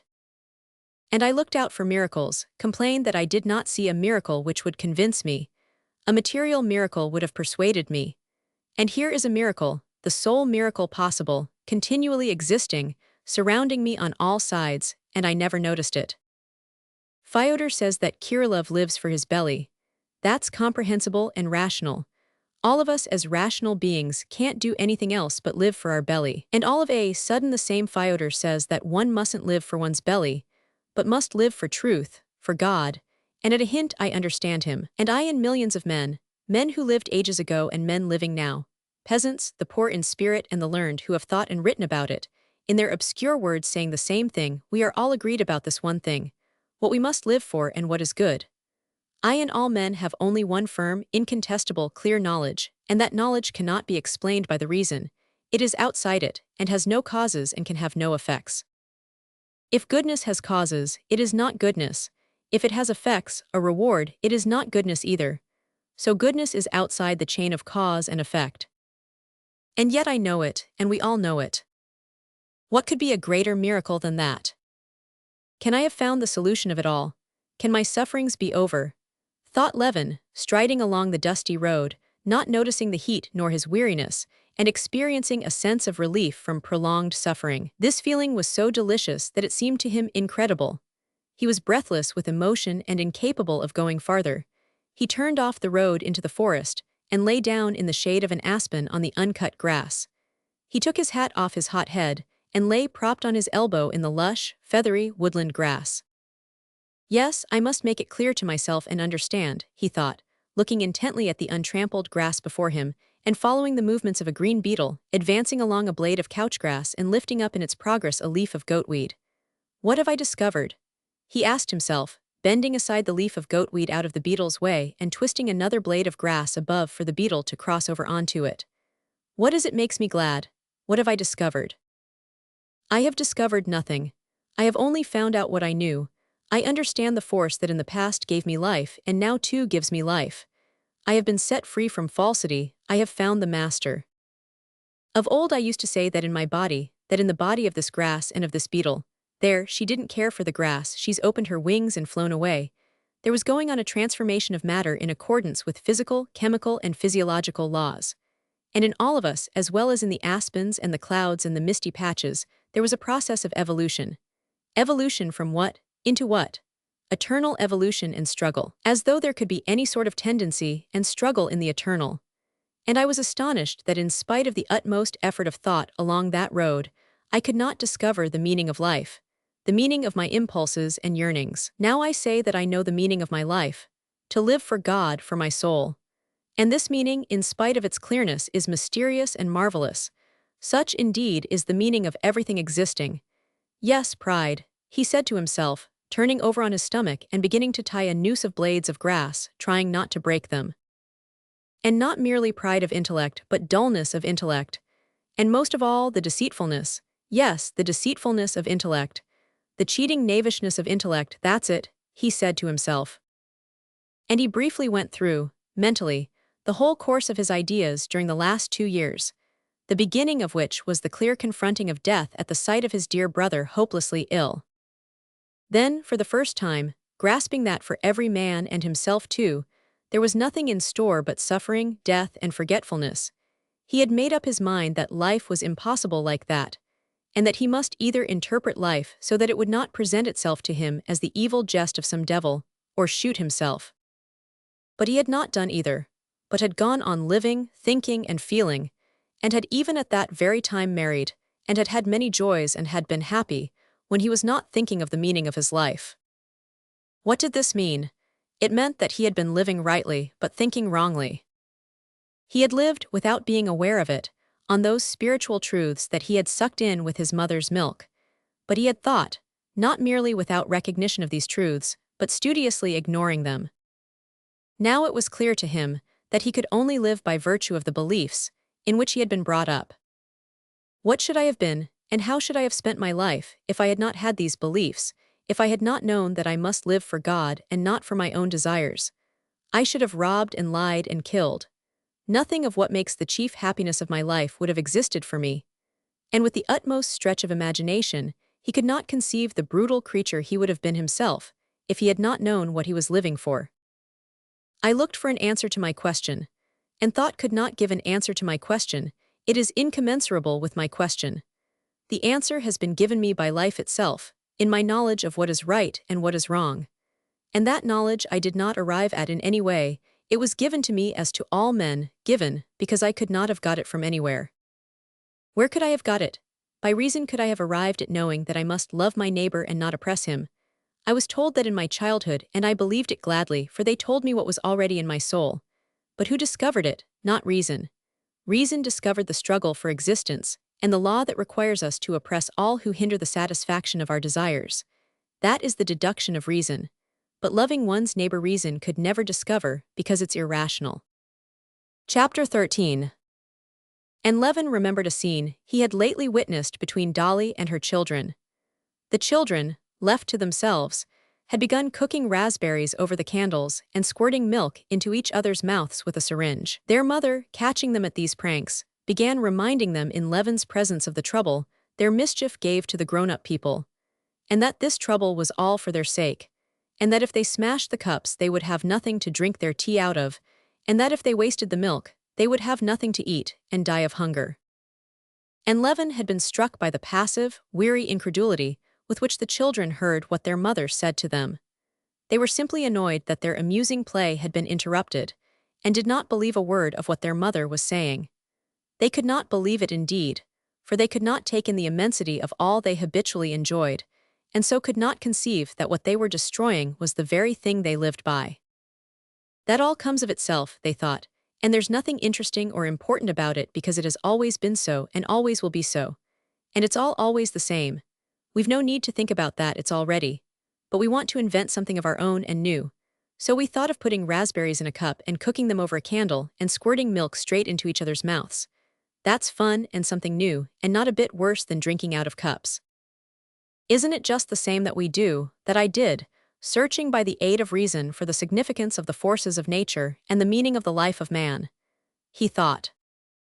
And don't all the theories of philosophy do the same, trying by the path of thought, which is strange and not natural to man, to bring him to a knowledge of what he has known long ago, and knows so certainly that he could not live at all without it? Isn't it distinctly to be seen in the development of each philosopher's theory, that he knows what is the chief significance of life beforehand, just as positively as the peasant Fyodor, and not a bit more clearly than he, and is simply trying by a dubious intellectual path to come back to what everyone knows?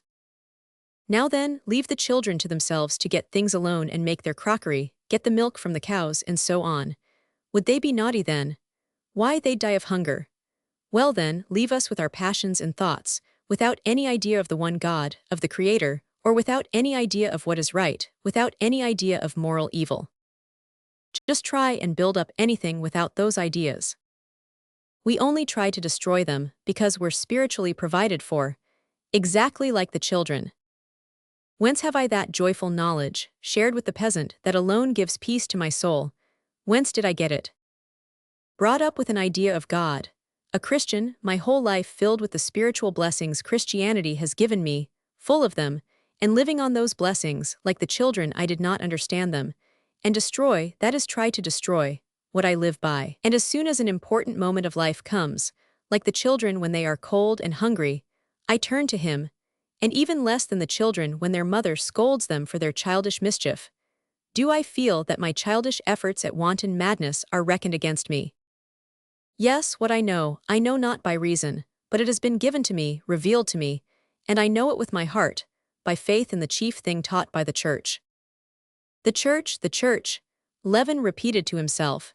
He turned over on the other side, and leaning on his elbow, fell to gazing into the distance at a herd of cattle crossing over to the river. But can I believe in all the Church teaches? He thought, trying himself, and thinking of everything that could destroy his present peace of mind. Intentionally, he recalled all those doctrines of the Church which had always seemed most strange, and had always been a stumbling block to him. The creation, but how did I explain existence? By existence, by nothing, the devil and sin, but how do I explain evil, the atonement? But I know nothing, and I can know nothing but what has been told to me and all men. And it seemed to him that there was not a single article of faith of the Church which could destroy the chief thing, faith in God, in goodness, as the one goal of man's destiny.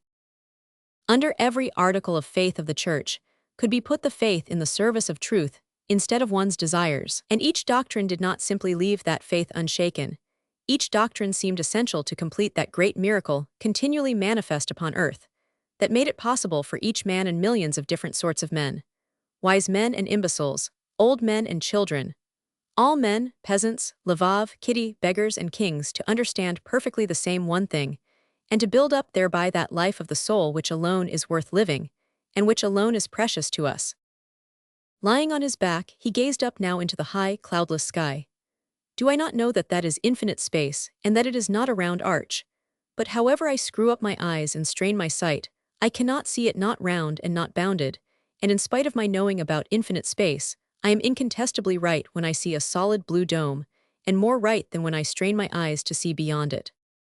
Levin ceased thinking, and only, as it were, listened to mysterious voices that seemed talking joyfully and earnestly within him.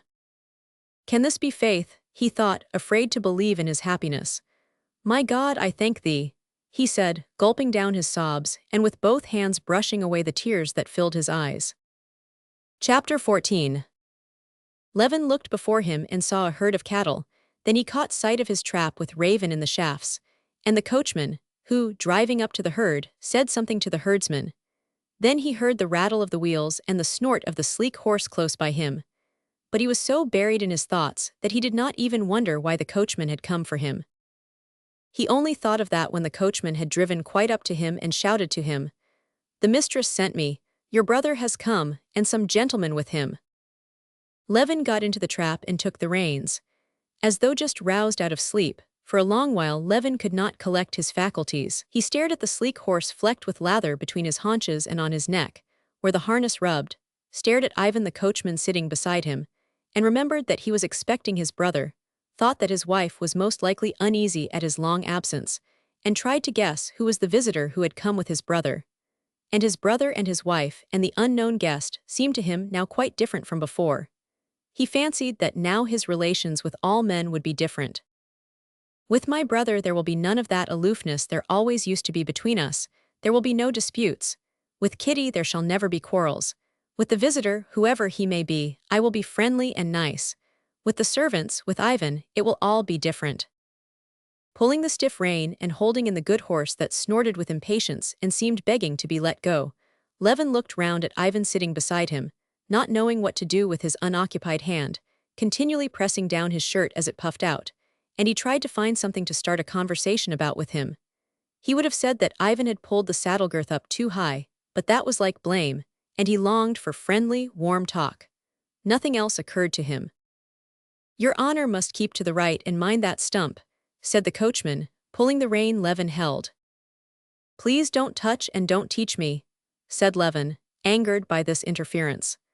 Now, as always, interference made him angry, and he felt sorrowfully at once how mistaken had been his supposition that his spiritual condition could immediately change him in contact with reality. He was not a quarter of a mile from home when he saw Grisha and Tanya running to meet him. Uncle Kostya, Mama's coming, and grandfather and Sergei Ivanovich and someone else, they said, clambering up into the trap. Who is he? An awfully terrible person, and he does like this with his arms, said Tanya, getting up in the trap and mimicking Katavasov. Old or young?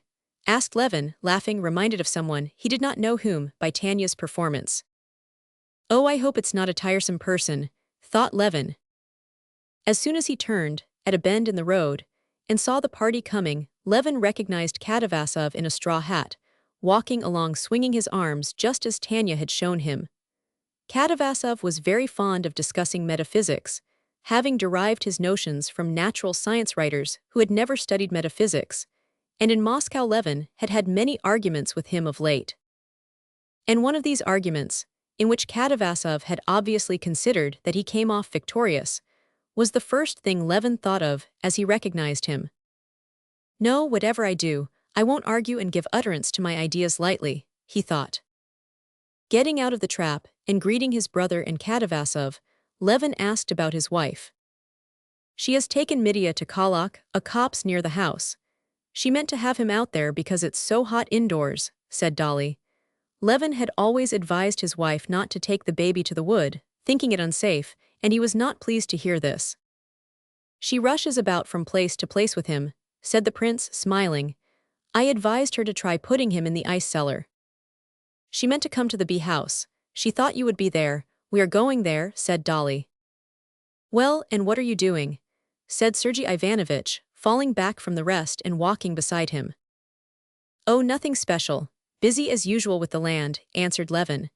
Well, and what about you? Come for long. We have been expecting you for such a long time. Only for a fortnight. I've a great deal to do in Moscow. At these words the brothers' eyes met, and Levin, in spite of the desire he always had, stronger than ever just now, to be on affectionate and still more open terms with his brother, felt an awkwardness in looking at him. He dropped his eyes and did not know what to say. Casting over the subjects of conversation that would be pleasant to Sergei Ivanovich, and would keep him off the subject of the Servian War and the Slavonic question, at which he had hinted by the allusion to what he had to do in Moscow, Levin began to talk of Sergei Ivanovich's book.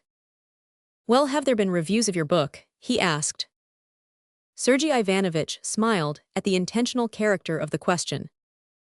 No one is interested in that now, and I less than anyone, he said. Just look, Darya Alexandrovna, we shall have a shower, he added, pointing with a sunshade at the white rain clouds that showed above the aspen tree tops. And these words were enough to re-establish again between the brothers that tone, hardly hostile, but chilly, which Levin had been so longing to avoid. Levin went up to Katavasov. It was jolly of you to make up your mind to come, he said to him. I've been meaning to a long while. Now we shall have some discussion, we'll see to that. Have you been reading Spencer? No, I've not finished reading him, said Levin, but I don't need him now.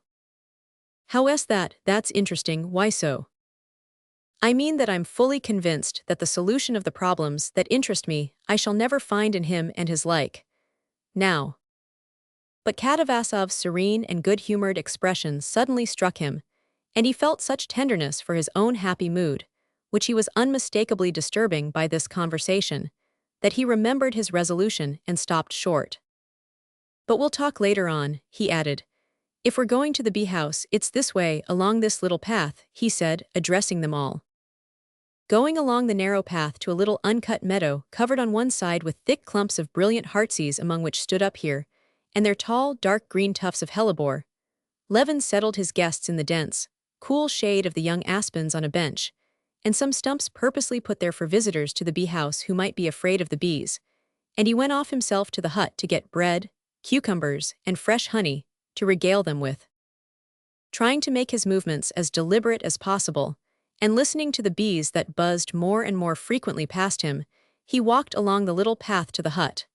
In the very entry one bee hummed angrily, caught in his beard, but he carefully extricated it. Going into the shady outer room, he took down from the wall his veil, that hung on a peg, and putting it on and thrusting his hands into his pockets, he went into the fenced-in bee garden, where there stood in the midst of a closely mown space in regular rows, fastened with bast on posts, all the hives he knew so well, the old stocks, each with its own history, and along the fences, the younger swarms hived that year. In front of the openings of the hives, it made his eyes giddy to watch the bees and drones whirling round and round about the same spot, while among them, the working bees flew in and out with spoils or in search of them, always in the same direction into the wood to the flowering lime trees and back to the hives. His ears were filled with the incessant hum in various notes, now the busy hum of the working bee flying quickly off, then the blaring of the lazy drone, and the excited buzz of the bees on guard protecting their property from the enemy and preparing to sting. On the farther side of the fence, the old beekeeper was shaving a hoop for a tub, and he did not see Levin. Levin stood still in the midst of the beehives and did not call him. He was glad of a chance to be alone to recover from the influence of ordinary actual life, which had already depressed his happy mood. He thought that he had already had time to lose his temper with Ivan, to show coolness to his brother, and to talk flippantly with Katavasov. Can it have been only a momentary mood, and will it pass and leave no trace? He thought. But the same instant, going back to his mood, He felt with delight that something new and important had happened to him. Real life had only for a time overcast the spiritual peace he had found, but it was still untouched within him. Just as the bees, whirling round him, now menacing him and distracting his attention, prevented him from enjoying complete physical peace, forced him to restrain his movements to avoid them, so had the petty cares that had swarmed about him from the moment he got into the trap restricted his spiritual freedom, but that lasted only so long as he was among them. Just as his bodily strength was still unaffected, in spite of the bees, so too was the spiritual strength that he had just become aware of. Chapter 15. Do you know Kostya, with whom Sergei Ivanovich traveled on his way here? Said Dolly, doling out cucumbers and honey to the children. With Vronsky, he's going to Servia. And not alone, he's taking a squadron out with him at his own expense, said Katavasov. That's the right thing for him, said Levin. Are volunteers still going out then? He added, glancing at Sergei Ivanovich. Sergei Ivanovich did not answer. He was carefully, with a blunt knife, getting a live bee covered with sticky honey out of a cup full of white honeycomb. I should think so. You should have seen what was going on at the station yesterday, said Katavasov, biting with a juicy sound into a cucumber. Well, what is one to make of it? For mercy's sake, do explain to me, Sergei Ivanovich, where are all those volunteers going, whom are they fighting with? Asked the old prince, unmistakably taking up a conversation that had sprung up in Levin's absence. With the Turks, Sergei Ivanovich answered, smiling serenely, as he extricated the bee, dark with honey and helplessly kicking, and put it with the knife on a stout aspen leaf. But who has declared war on the Turks? Ivan Ivanovich Ragozov and Countess Lydia Ivanovna, assisted by Madame Stahl. No one has declared war, but people sympathize with their neighbors' sufferings and are eager to help them, said Sergei Ivanovich. But the prince is not speaking of help, said Levin, coming to the assistance of his father-in-law, but of war. The prince says that private persons cannot take part in war without the permission of the government. Kostya, mind, that's a bee, really they'll sting us, said Dolly, waving away a wasp. But that's not a bee, it's a wasp, said Levin. Well, what's your own theory? Katavasov said to Levin with a smile, distinctly challenging him to a discussion. Why have not private persons the right to do so? Oh, my theory's this. War is on one side such a beastly, cruel, and awful thing, that no one man, not to speak of a Christian, can individually take upon himself the responsibility of beginning wars. That can only be done by a government, which is called upon to do this, and is driven inevitably into war. On the other hand, both political science and common sense teach us that in matters of state, and especially in the matter of war, private citizens must forgo their personal individual will. Sergei Ivanovich and Katavasov had their replies ready, and both began speaking at the same time. But the point is, my dear fellow, that there may be cases when the government does not carry out the will of the citizens, and then the public asserts its will, said Katavasov. But evidently Sergei Ivanovich did not approve of this answer. His brows contracted at Katavasov's words, and he said something else. You don't put the matter in its true light. There is no question here of a declaration of war, but simply the expression of a human Christian feeling. Our brothers, one with us in religion and in race, are being massacred, even supposing they were not our brothers nor fellow Christians, but simply children, women, old people. Feeling is aroused, and Russians go eagerly to help in stopping these atrocities. Fancy, if you were going along the street and saw drunken men beating a woman or a child. I imagine you would not stop to inquire whether war had been declared on the men, but would throw yourself on them and protect the victim. But I should not kill them, said Levin. Yes, you would kill them. I don't know. If I saw that, I might give way to my impulse of the moment, but I can't say beforehand. And such a momentary impulse there is not, and there cannot be, in the case of the oppression of the Slavonic peoples. Possibly for you there is not, but for others there is, said Sergei Ivanovich, frowning with displeasure. There are traditions still extant among the people of Slavs of the true faith suffering under the yoke of the unclean sons of Hagar. The people have heard of the sufferings of their brethren and have spoken. Perhaps so, said Levin evasively, but I don't see it. I'm one of the people myself and I don't feel it. Here am I too, said the old prince. I've been staying abroad and reading the papers. And I must own, up to the time of the Bulgarian atrocities, I couldn't make out why it was all the Russians were all of a sudden so fond of their Slavonic brethren. While I didn't feel the slightest affection for them, I was very much upset, thought I was a monster, or that it was the influence of Carlsbad on me. But since I have been here, my mind's been set at rest. I see that there are people besides me who are only interested in Russia and not in their Slavonic brethren. Here's Konstantin too. Personal opinions mean nothing in such a case, said Sergei Ivanovich. It's not a matter of personal opinions when all Russia, the whole people, has expressed its will. But excuse me, I don't see that. The people don't know anything about it if you come to that, said the old prince. Oh, Papa, how can you say that? And last Sunday in church, said Dolly, listening to the conversation. Please give me a cloth, she said to the old man who was looking at the children with a smile. Why, it's not possible that all. But what was it in church on Sunday? The priest had been told to read that. He read it. They didn't understand a word of it. Then they were told that there was to be a collection for a pious object in church. Well, they pulled out their halfpence and gave them, but what for they couldn't say. The people cannot help knowing. The sense of their own destinies is always in the people, and at such moments as the present that sense finds utterance, said Sergei Ivanovich with conviction, glancing at the old beekeeper.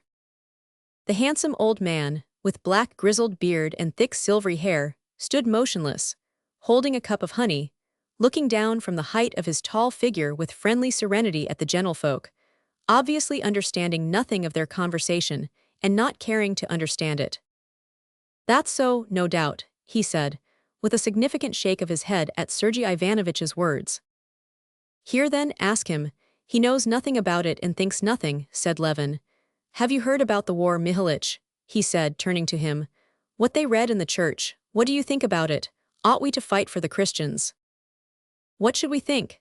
Alexander Nikolaevich, our emperor, has thought for us. He thinks for us indeed in all things.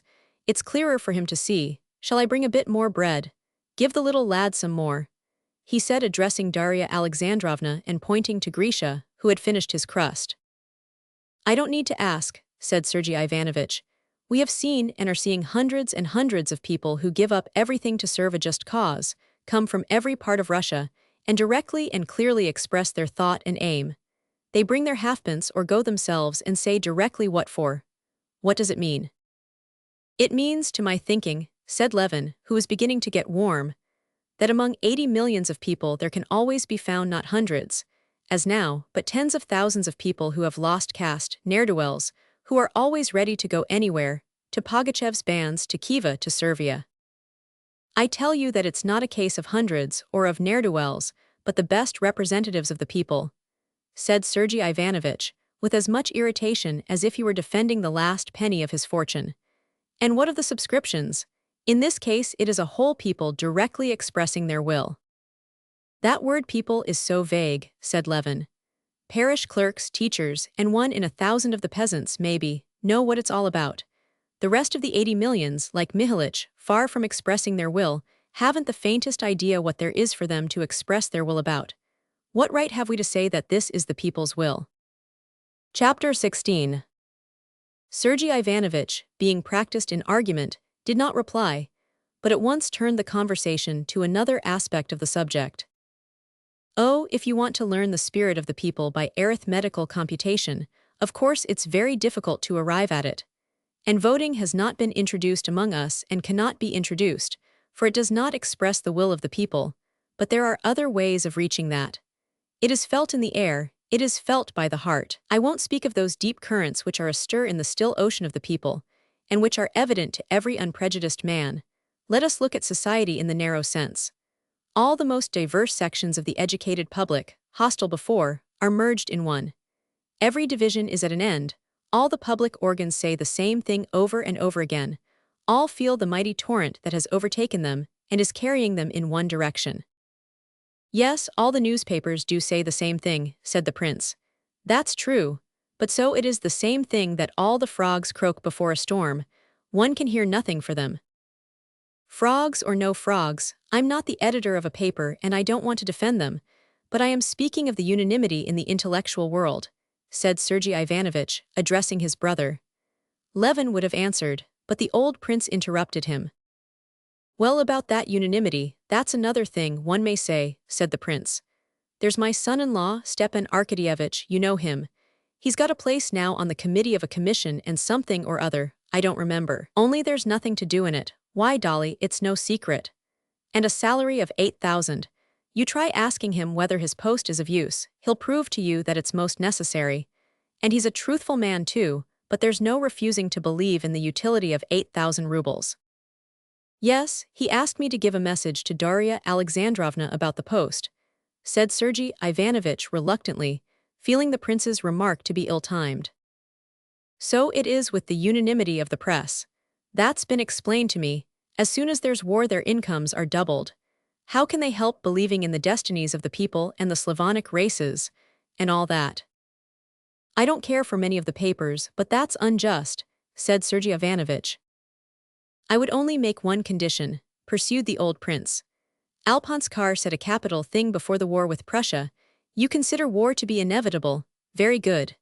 Let everyone who advocates war be enrolled in a special regiment of advance guards, for the front of every storm, of every attack, to lead them all.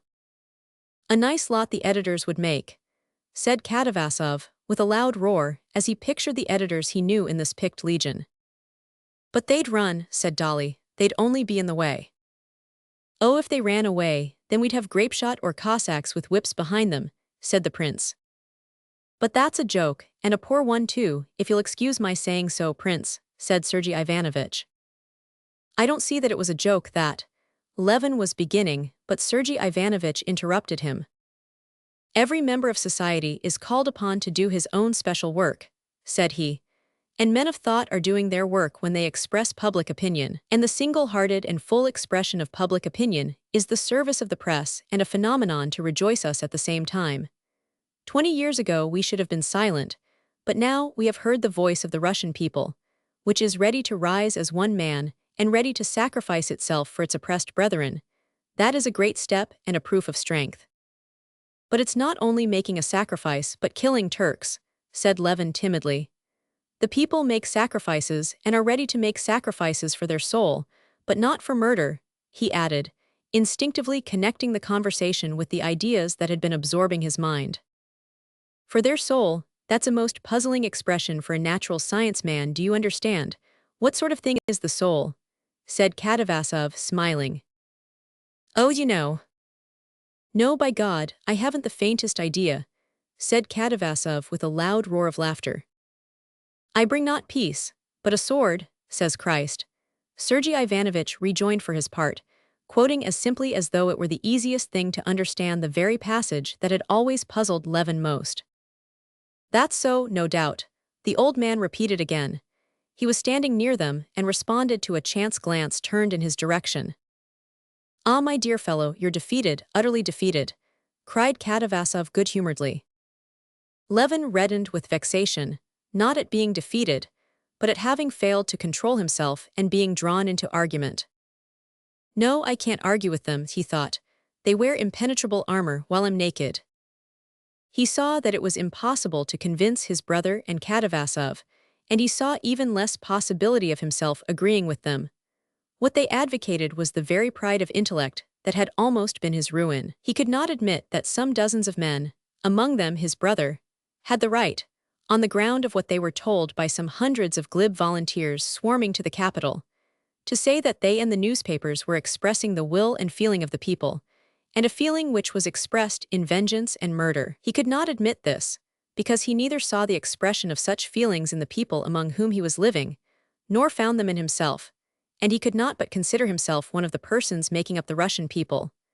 And most of all because he, like the people, did not know and could not know what is for the general good, though he knew beyond a doubt that this general good could be attained only by the strict observance of that law of right and wrong which has been revealed to every man, and therefore he could not wish for war or advocate war for any general objects whatever.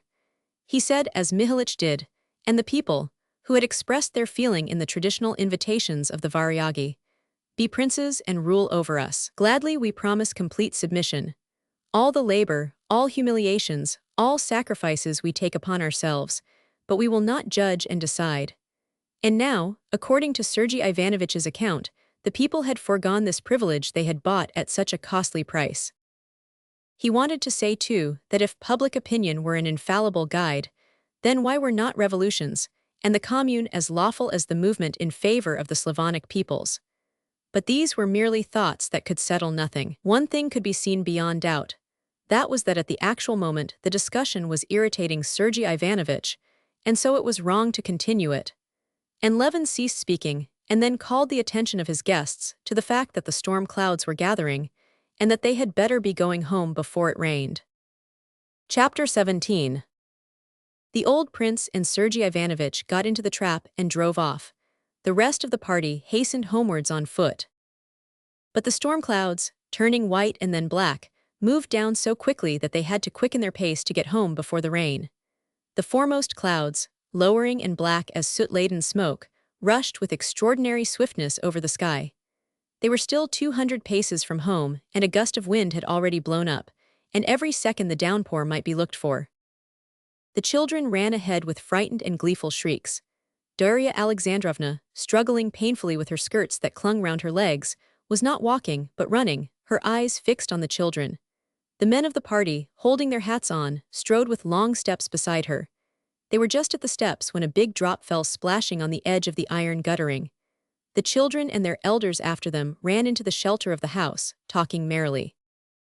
Katerina Alexandrovna, Levin asked of Agafia Mihailovna, who met them with kerchiefs and rugs in the hall.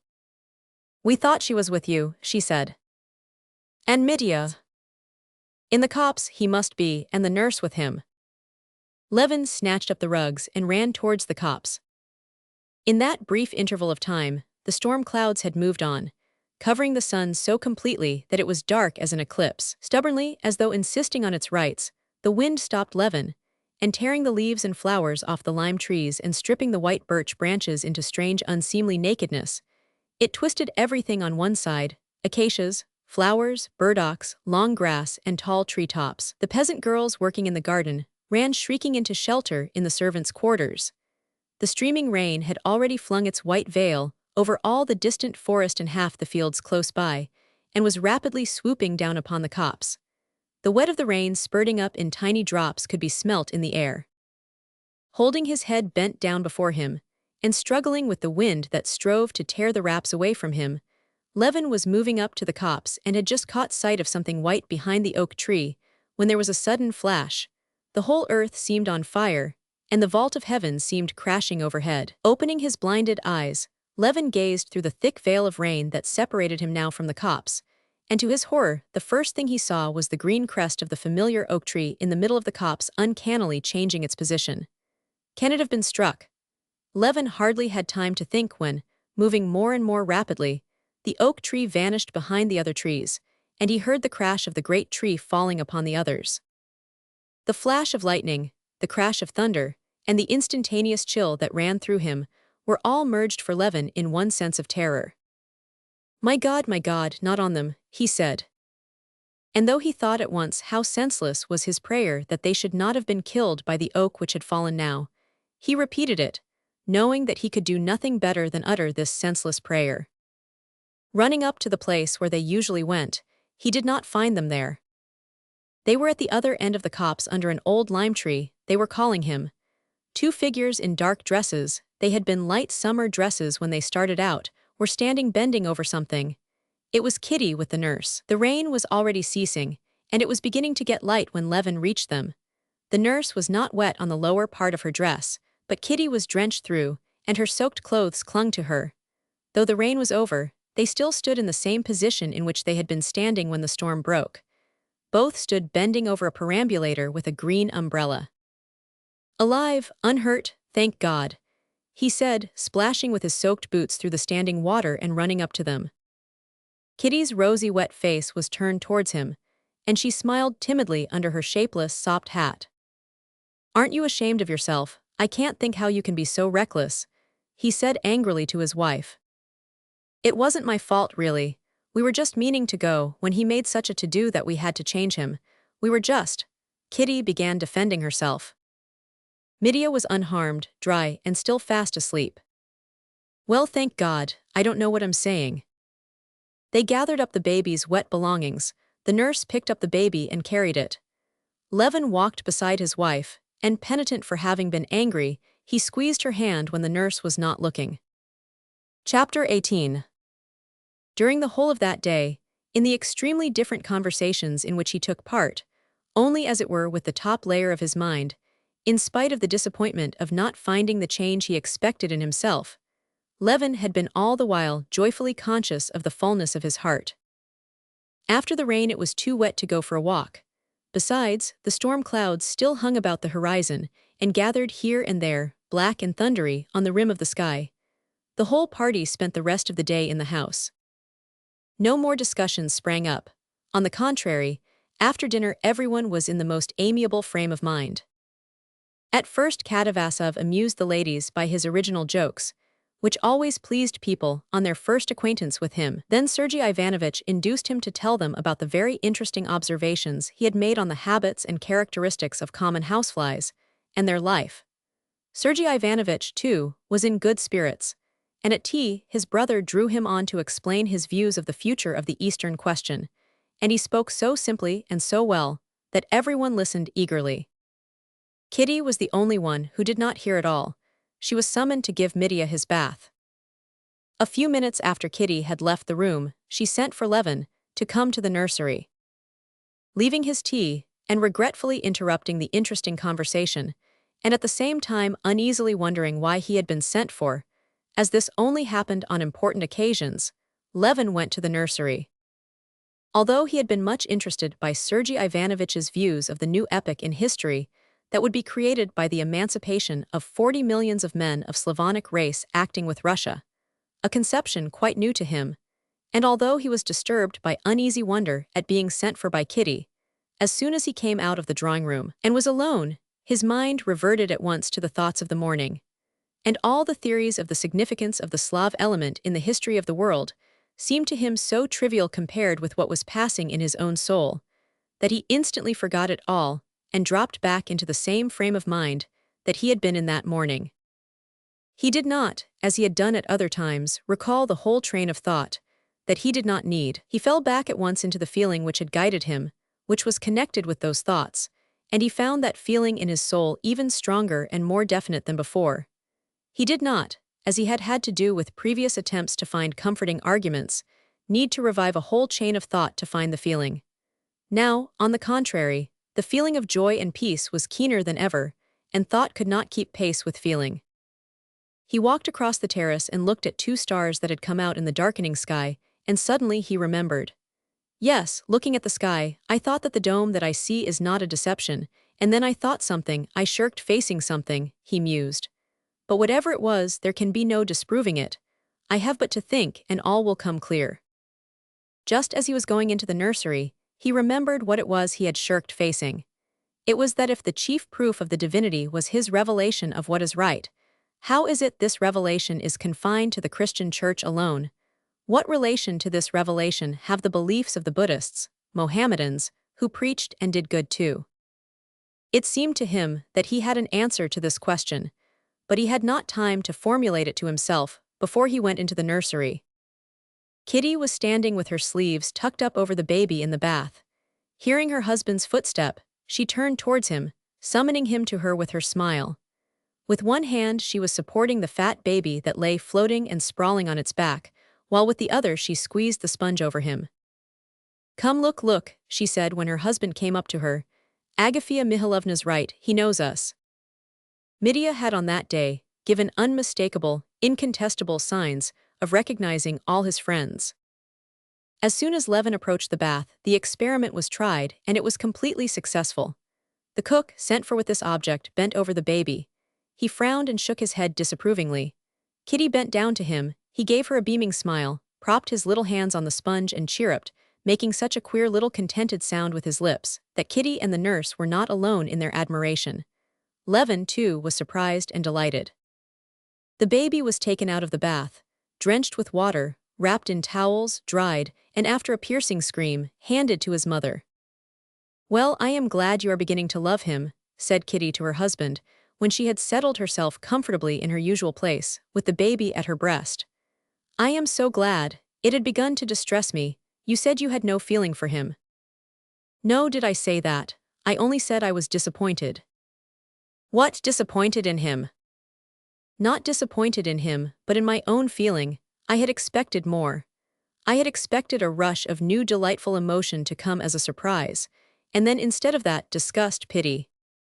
She listened attentively, looking at him over the baby, while she put back on her slender fingers the rings she had taken off while giving Mitya his bath. And most of all, at there being far more apprehension and pity than pleasure. Today, after that fright during the storm, I understand how I love him. Kitty's smile was radiant. Were you very much frightened? She said. So was I too, but I feel it more now that it's over. I'm going to look at the oak, how nice Katavasov is, and what a happy day we've had all together. And you're so nice with Sergei Ivanovich when you care to be. Well, go back to them. It's always so hot and steamy here after the bath. Chapter 19. Going out of the nursery and being again alone, Levin went back at once to the thought, in which there was something not clear. Instead of going into the drawing room where he heard voices, he stopped on the terrace, and leaning his elbows on the parapet, he gazed up at the sky. It was quite dark now, and in the south, where he was looking, there were no clouds.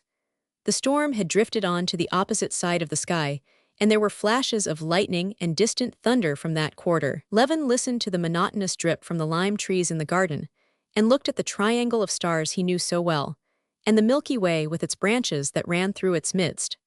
At each flash of lightning the Milky Way, and even the bright stars, vanished, but as soon as the lightning died away, they reappeared in their places as though some hand had flung them back with careful aim. Well, what is it perplexes me? Levin said to himself, feeling beforehand that the solution of his difficulties was ready in his soul, though he did not know it yet. Yes, the one unmistakable, incontestable manifestation of the divinity is the law of right and wrong, which has come into the world by revelation, and which I feel in myself, and in the recognition of which, I don't make myself, but whether I will or not, I am made one with other men in one body of believers, which is called the Church. Well, but the Jews, the Mohammedans, the Confucians, the Buddhists, what of them? He put to himself the question he had feared to face. Can these hundreds of millions of men be deprived of that highest blessing without which life has no meaning? He pondered a moment, but immediately corrected himself. But what am I questioning? He said to himself. I am questioning the relation to divinity of all the different religions of all mankind. I am questioning the universal manifestation of God to all the world with all those misty blurs. What am I about? To me individually, to my heart has been revealed a knowledge beyond all doubt, and unattainable by reason, and here I am obstinately trying to express that knowledge in reason and words. Don't I know that the stars don't move? He asked himself, gazing at the bright planet which had shifted its position up to the topmost twig of the birch tree. But looking at the movements of the stars, I can't picture to myself the rotation of the earth, and I'm right in saying that the stars move. And could the astronomers have understood and calculated anything if they had taken into account all the complicated and varied motions of the earth, all the marvelous conclusions they have reached about the distances, weights, movements, and deflections of the heavenly bodies are only founded on the apparent motions of the heavenly bodies about a stationary earth. On that very motion I see before me now, which has been so for millions of men during long ages, and was and will be always alike, and can always be trusted. And just as the conclusions of the astronomers would have been vain and uncertain, if not founded on observations of the seen heavens, in relation to a single meridian and a single horizon, so would my conclusions be vain and uncertain, if not founded on that conception of right which has been and will be always alike for all men, which has been revealed to me as a Christian, and which can always be trusted in my soul. The question of other religions and their relations to divinity I have no right to decide, and no possibility of deciding. Oh, you haven't gone in then? He heard Kitty's voice all at once, as she came by the same way to the drawing room. What is it? You're not worried about anything, she said, looking intently at his face in the starlight. But she could not have seen his face if a flash of lightning had not hidden the stars and revealed it. In that flash she saw his face distinctly, and seeing him calm and happy, she smiled at him. She understands, he thought. She knows what I'm thinking about. Shall I tell her or not? Yes, I'll tell her. But at the moment he was about to speak, she began speaking. Kostya, do something for me, she said. Go into the corner room and see if they've made it all right for Sergei Ivanovich. I can't very well. See if they've put the new wash stand in it. Very well, I'll go directly, said Levin, standing up and kissing her. No, I'd better not speak of it, he thought, when she had gone in before him. It is a secret for me alone, of vital importance for me, and not to be put into words. This new feeling has not changed me, has not made me happy and enlightened all of a sudden as I had dreamed, just like the feeling for my child. There was no surprise in this either. Faith, or not faith, I don't know what it is. But this feeling has come just as imperceptibly through suffering, and has taken firm root in my soul. I shall go on in the same way, losing my temper with Ivan the coachman, falling into angry discussions, expressing my opinions tactlessly. There will be still the same wall between the holy of holies of my soul and other people, even my wife. I shall still go on scolding her for my own terror, and being remorseful for it. I shall still be as unable to understand with my reason why I pray, and I shall still go on praying. But my life now, my whole life apart from anything that can happen to me, every minute of it is no more meaningless as it was before, but it has the positive meaning of goodness, which I have the power to put into it.